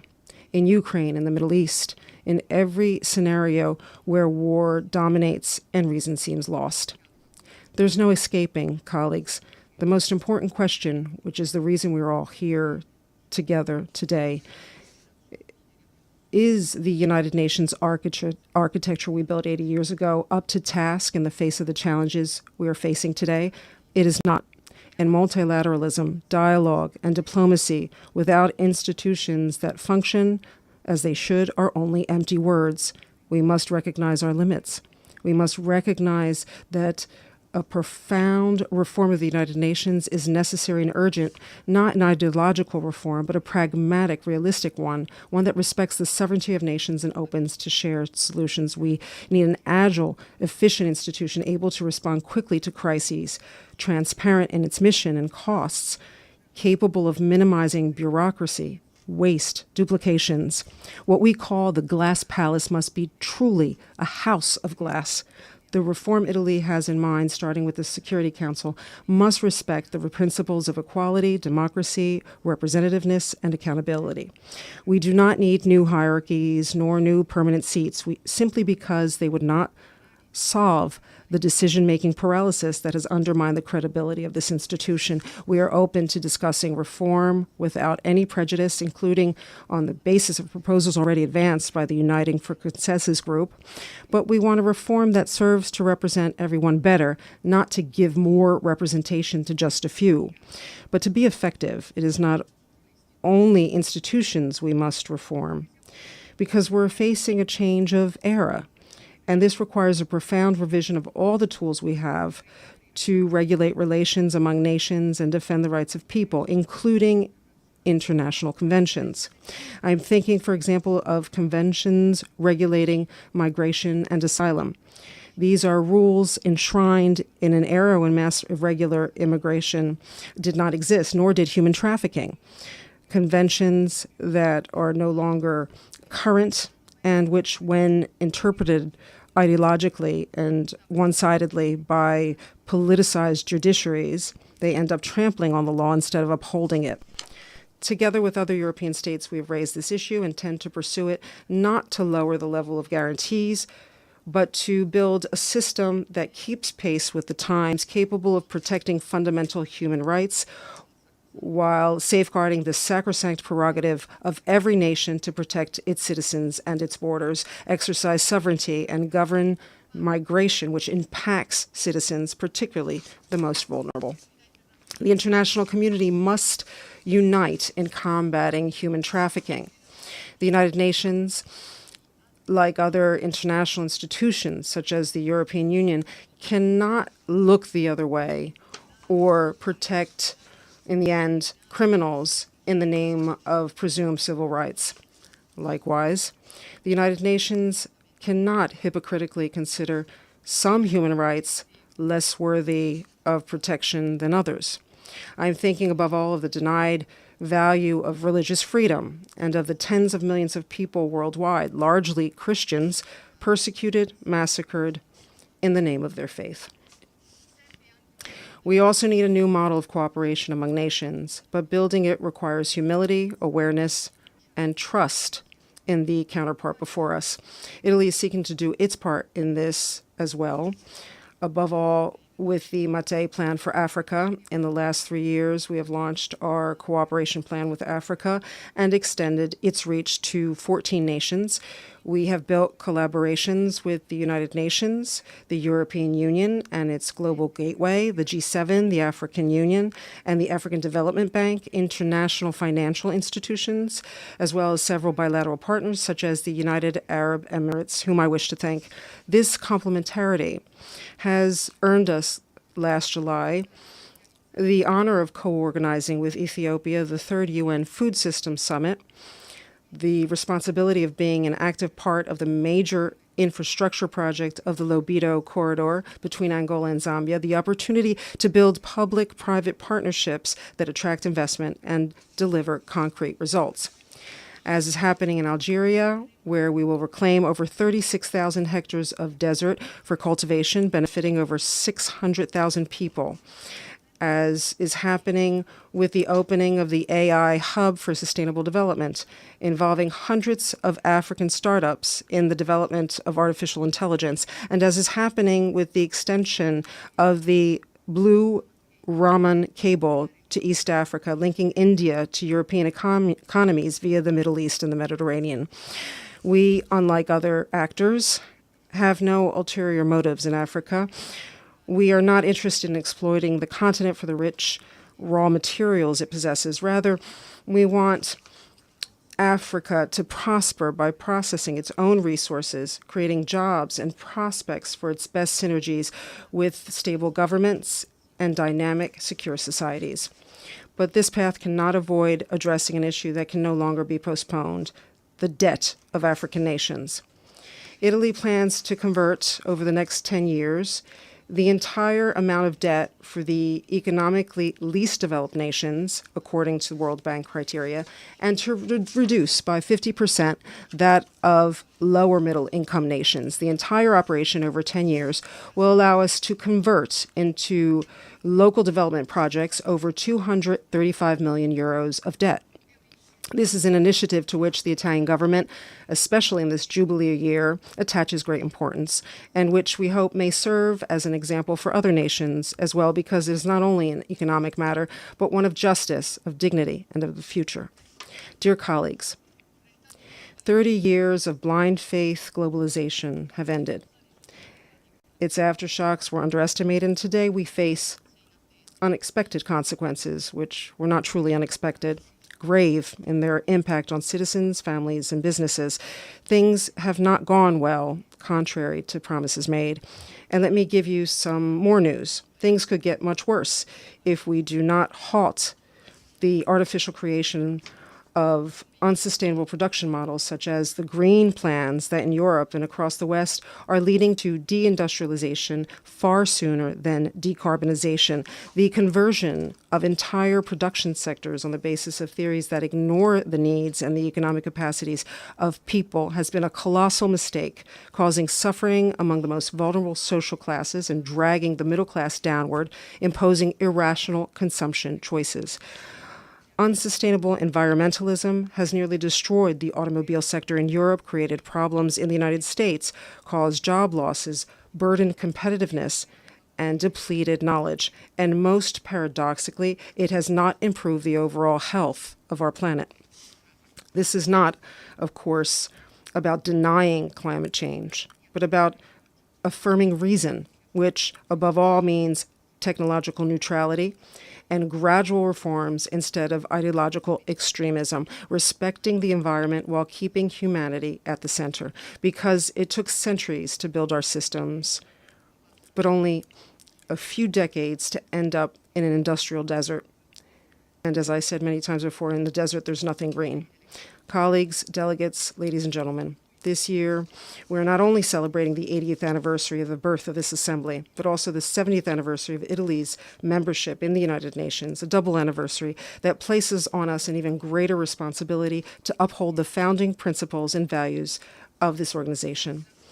With the awareness that to do so, we must make the tools effective to defend those principles and values of our time, so that our action may be more incisive and truly responsive to the needs of our societies.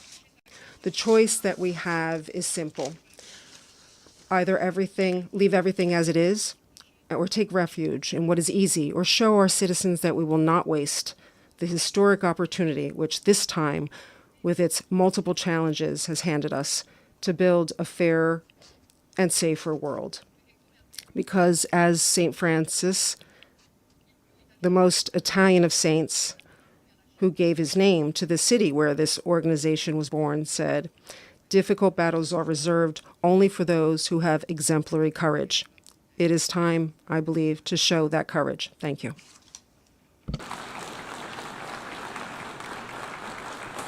On behalf of the Assembly, I wish to thank the President of the Council of Ministers of the Republic of Italy.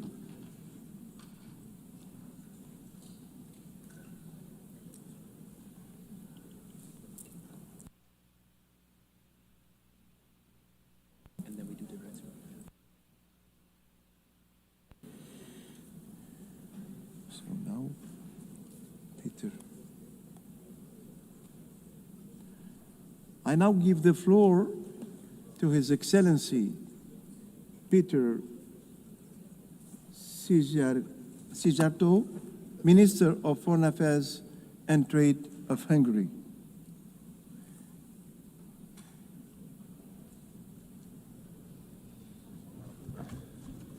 Mr. President, dear colleagues, unfortunately, it is not an exaggeration to state that we are now living in the age of dangers, and it's not an exaggeration either to say that since the conclusion of the Second World War, currently we are experiencing the global security being in its worst shape ever. Wars, an increasing threat of terrorism, ethnic-based conflicts, spreading of extreme ideologies, and open reference to the use of nuclear weapons. This is the age of dangers, a period when the world has been faced with the risk of the outbreak of the Third World War. All these conflicts, unfortunately, are pointing to the same direction. The direction that the world will be divided into blocks again. And this would be a very dangerous phenomenon. We Hungarians know it from our historic experience. We have lost 40 years of our lives in an age which was characterized by a world divided into blocks. This is against our national interest. But what is in line with our national interest? It is connectivity. Connectivity meaning that mutual respect should return as a basis of the operation of the system of international cooperation. Such a system would bring mutual benefits to all of us. Hungary's strategy has been to become a meeting point between East and West. A meeting point where a cooperation of the Eastern and Western economies can take place. Maybe two examples here. A very successful German-Chinese cooperation on the field of electromobility in Hungary, or a successful Russian, German, French cooperation on the field of nuclear industry in Hungary, are proofs to what extent the world could take benefits out of a civilized East-to-West cooperation. If I want to summarize the approach of Hungary nowadays, how we address the major challenges of the world, I would do it in the following way. No war, no migration, no gender. Let me emphasize these 3 points. No war. Hungary stands up for peace. We are proud members of the pro-peace majority of this organization. And we do hope that this year's General Assembly will help us to find solutions to bring peace to parts of the world which are suffering from wars. And we do hope that this time, this hope of ours will not be transformed into an illusion at the end of this week. Hungary has been living for more than 3.5 years now in the neighborhood of the war in Ukraine. We have been confronted with the consequences of this war on a daily basis. A huge wave of refugees, 1.3 million. Imagine, we are a country of less than 10 million inhabitants. The war inflation, skyrocketing energy prices, skyrocketing food prices. We do have to make daily efforts in order to be able to stay out of this war. Regardless all the efforts to drag us into this war and to provocate us into this war. It is the obligation and the duty of the Hungarian government to make sure that the security of the Hungarian people and Hungary itself is being guaranteed. Mr. President, since the outbreak of the war in Ukraine, Hungary has been standing up for ceasefire and peace talks. Unfortunately, we used to be under serious attacks, serious political attacks, accusations, and stigmatization for this position of ours.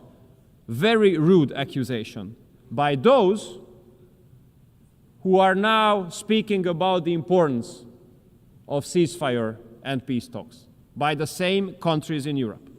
And I have to tell you that if these countries, who used to stigmatize us for this position of ours, had not attacked us for this position, but had they argued in favor of ceasefire and peace talks from the very beginning, as we have been doing so, we could have saved lives of hundreds of thousands of people.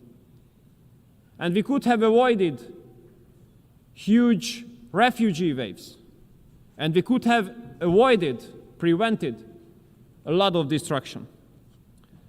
But Europe, the European Union, has chosen a bad strategy, a failed strategy. Escalating the war in Ukraine, this war has been globalized. The sanction packages the European Union has introduced have absolutely not fulfilled the expectations. They have caused more harms to the European economy than to the Russian one. And parallel to that, hundreds of billions of euros have been sent to Ukraine in the form of cash and weapons. Every day which goes on in this war brings forward the risk of escalation. All day spent in this war comes up with new casualties and destruction. And if we look at history, it's obvious that all wars end up around the negotiating table. There is no war which ends up in the battlefield. Therefore, may I express Hungary's respect towards President Trump and the efforts of President Trump. We do believe President Trump is the only hope to make peace in Ukraine. And we do hope that President Trump will not give up his efforts to make peace, regardless of the fact that many politicians in Europe rather undermine the efforts of President Trump than to support those. We Hungarians do have a very sad historic experience. This historic experience of ours says that in case there is a civilized East-to-West cooperation, the security situation of the world improves. But if there's a lack of civilized East-to-West cooperation, global security deteriorates. Therefore, we do hope that the high-level US-Russia contacts will be maintained. As long as high-level US-Russia contacts are on, we do have the hope that we can avoid the worst-case scenario. As long as the high-level US-Russia talks are on, we have a good hope to prevent escalation and to prevent the launch of World War III. So Hungary will continue to support all initiatives aiming at peace, and we will continue to support the peace efforts of President Trump, and we will continue to support the high-level US-Russia talks. And we make sure that Hungary is not going to be dragged into this war. We will stay out and protect the security of the Hungarian people. Second point, dear colleagues, no migration. Parallelly to the war in Ukraine, Europe has been faced with another tremendous security threat for the last 10 years, which is illegal migration. We Hungarians are in a special situation because of geography. We are at the European entrance of the busiest land route of migration to Europe. And we have a very sad experience here. We had been run over by 400,000 illegal migrants 10 years ago. Aggressive people, marching through the country, rejecting any kind of cooperation with the local authorities, violating our border, occupying public areas, behaving in a way threatening the Hungarian people. What was our reaction? We have closed our border. We have built a fence, not a wall, but a fence. And we have put tremendous efforts in order to protect us from the illegal migrants. We have stopped 1 million illegal migrants at our southern border by building the fence there. We have spent multiple billions of dollars in order to be able to protect our border and our security. And guess what happens in Europe? The European Commission forces us to pay €1 million penalty on a daily basis because of protecting our border. €1 million penalty on a daily basis for the protection of our borders. This is insane. This is crazy. But I have to tell you that regardless of this penalty, we will protect our border. We rather pay €1 million per day, but we do not allow illegal migrants to come into Hungary. We protect ourselves. May I say, this is the best investment into our own security.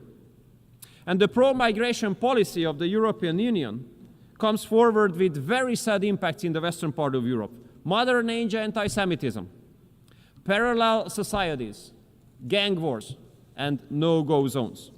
I want to make clear that regardless of all pressure from Brussels, Hungary will continue to protect the Hungarian people.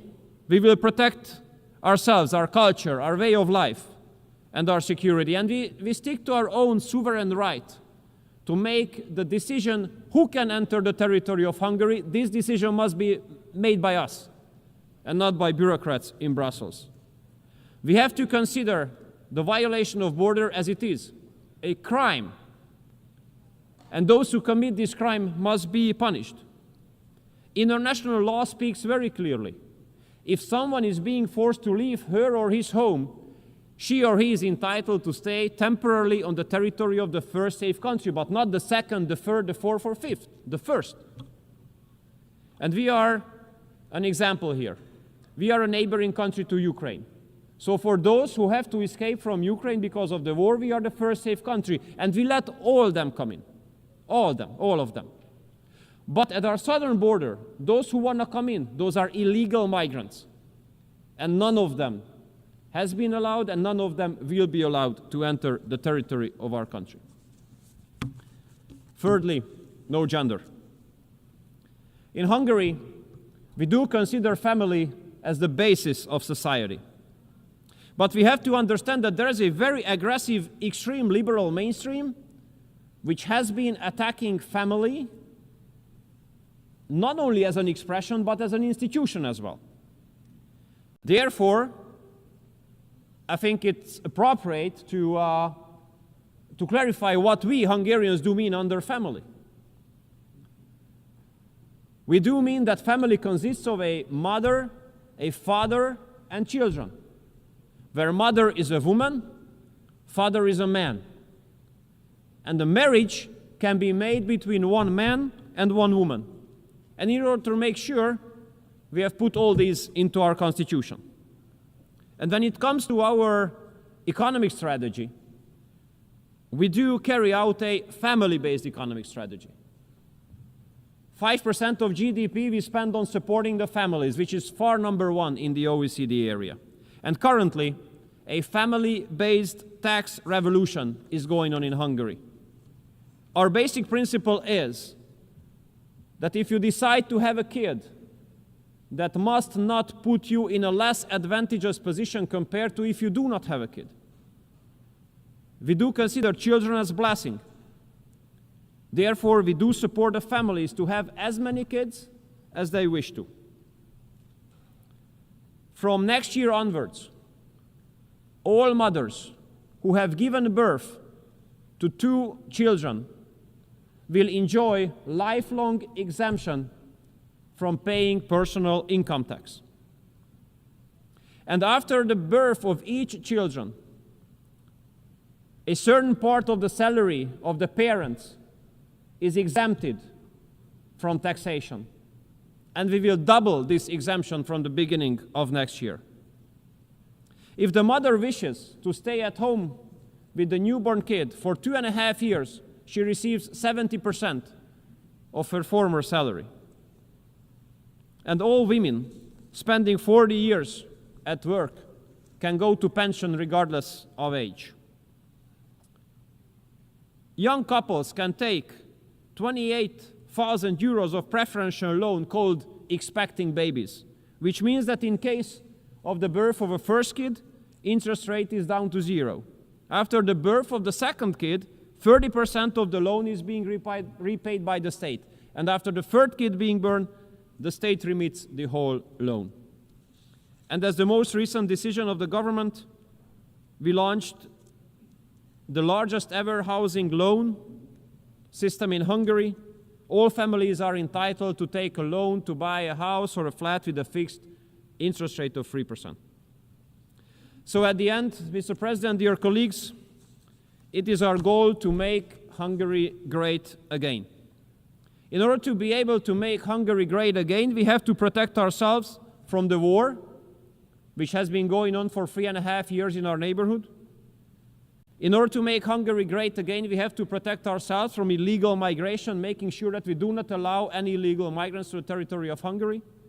In order to make Hungary great again, we have to be able to protect ourselves from the aggressive gender propaganda, and we have to be able to strengthen our families. No war, no migration, no gender. This is the Hungarian recipe. Thank you so much for your kind attention.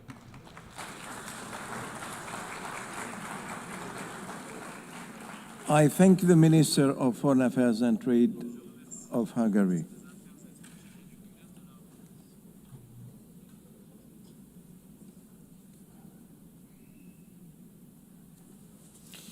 Y ahora doy la palabra.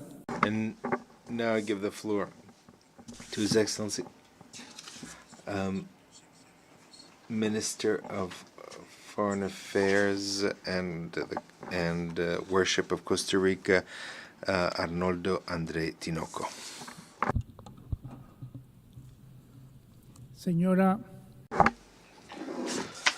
Madam President, Excellencies, Costa Rica congratulates you on your election to preside over the 80th session of the General Assembly. You can count on the firm and unwavering support of my country in contributing to the success of your tenure. 8 decades ago, we embarked on the journey to San Francisco to save humanity from the abyss of war. Together, throughout this journey, we codified human rights and built an international system based on the rule of law. We established the foundations of our collective security system and generated global processes for environmental protection and the development of nations. We achieved the decolonization of more than 80 territories and mediated in hundreds of conflicts. Today, however, the mission faces 3 significant global challenges: nuclear weapons, the triple planetary crisis, and the governance of artificial intelligence. In the same year that we founded this organization, humanity crossed a threshold when Hiroshima and Nagasaki were reduced to ruins in an instant by atomic bombs. Today, the risk of nuclear conflict is the highest it has been in decades. Trust is eroding. Geopolitical tensions are widening. The shadow of the use of nuclear weapons looms once again. Nuclear weapons are once again being considered by their possessors as central to national security strategies and are wielded as tools of coercion. Any nuclear detonation, whether intentional or accidental, would have irreversible humanitarian environmental consequences. There is no possible humanitarian response. There is no margin for error. 55 years after the entry into force of the Nuclear Non-Proliferation Treaty, and looking ahead to its 2026 review conference, nuclear weapon states will have a new opportunity to reaffirm their adherence to the treaty and to the obligations and commitments they have undertaken as states parties, particularly Article 6. We also urge you to recognize that the Treaty on the Prohibition of Nuclear Weapons strengthens and complements the NPT, and that it represents a decisive step toward fulfilling the very first resolution adopted by this Assembly and an essential element of the nuclear disarmament and non-proliferation regime. Costa Rica reaffirms that the only effective guarantee against the risks of nuclear weapons is their complete, verifiable, and irreversible elimination. Now, at a time when military spending has reached its highest level since the Cold War, behind every dollar spent on weapons, on all weapons, we see a political choice that privileges force over dialogue, weakens trust in multilateral institutions, and contradicts the spirit of the Charter. And this precisely at a time when we're facing the greatest humanitarian crisis of our time, with more than 300 million people in urgent need of assistance. Sudan, Gaza, and Ukraine are clear examples. Only 190 million people will receive aid. 115 million will have to wait, if life grants them enough time. This is not a lack of resources, but of will. The means exist, but priorities lie elsewhere. We cannot ignore that humanitarian assistance, however vital it may be, is also the bill that we pay for failing to act in a timely way to prevent the crises. The consequences of arriving too late, far too late, are reflected in every refugee camp, every food distribution point, and every field hospital. Humanitarian and refugee crises transcend human tragedy and become direct vectors of insecurity in our region. Costa Rica observes with concern how these crises fuel the power of drug trafficking and organized crime. Organizations that exploit institutional gaps and operate across borders in the absence of effective multilateral coordination. Our country, as both a host and a transit state, experiences firsthand how criminal networks transform migration routes into illicit corridors, taking advantage of the vulnerability of those seeking international protection. Isolated responses are insufficient. They simply shift these networks to territories with less capacity to respond, expanding transnational organized crime, human trafficking, and drug trafficking, while creating new epicenters and hotspots of criminal activity. Costa Rica calls on the international community to recognize that humanitarian security requires a multi-dimensional response and an integrated regional architecture. It requires real-time information sharing mechanisms, harmonized regulatory frameworks, strengthened institutional capacities, and shared responsibility with coordinated action to preserve the stability that our peoples deserve. Madam President, Excellencies, preventive diplomacy costs millions, but repairing its failures costs billions. We in the Americas know that price very well. In Venezuela, Nicaragua, and Haiti, we see the consequences of arriving too late. We could have acted in time.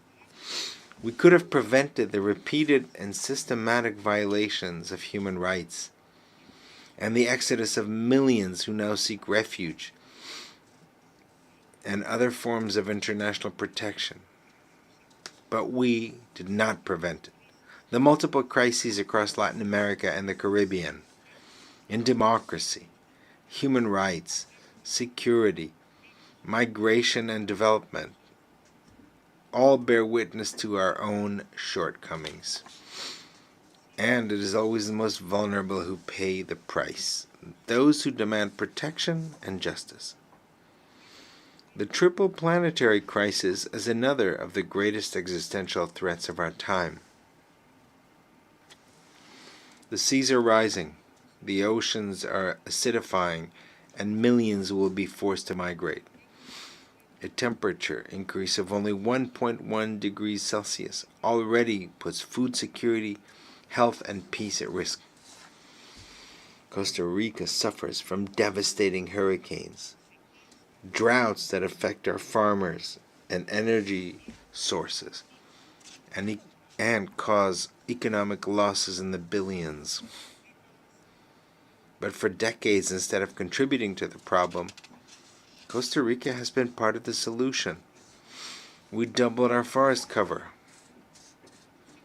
We generate nearly all our electricity from renewable sources and protect almost 1/3 of our territory. The great challenge remains that no country can face the triple planetary crisis alone. It is a global problem. And therefore we must all accelerate the energy transition, finance climate action, and respond with justice to the loss and damage suffered by countries like Costa Rica that endured the devastating consequences of climate change. Confronting these crises requires joint action, science-based decisions, adequate financial resources. Confronting these crises requires joint action, science-based decisions, adequate financial resources, and compliance with our international legal obligations. Without any excuses, without any pretexts, without any delays. This triple crisis is also an ocean emergency. That is why Costa Rica is driving the process of concluding a binding treaty on plastic pollution that covers its entire life cycle, advancing scientific research, and calling for a precautionary pause on deep-sea mining, as well as urging the full implementation of the BBNJ Treaty with conservation as its top priority. Time is running out to respond to these threats that do not recognize any borders. Time is also running out to bridge the digital divide and confront a technological revolution driven by artificial intelligence that is advancing at high speed. Artificial intelligence can strengthen our national economies and our collective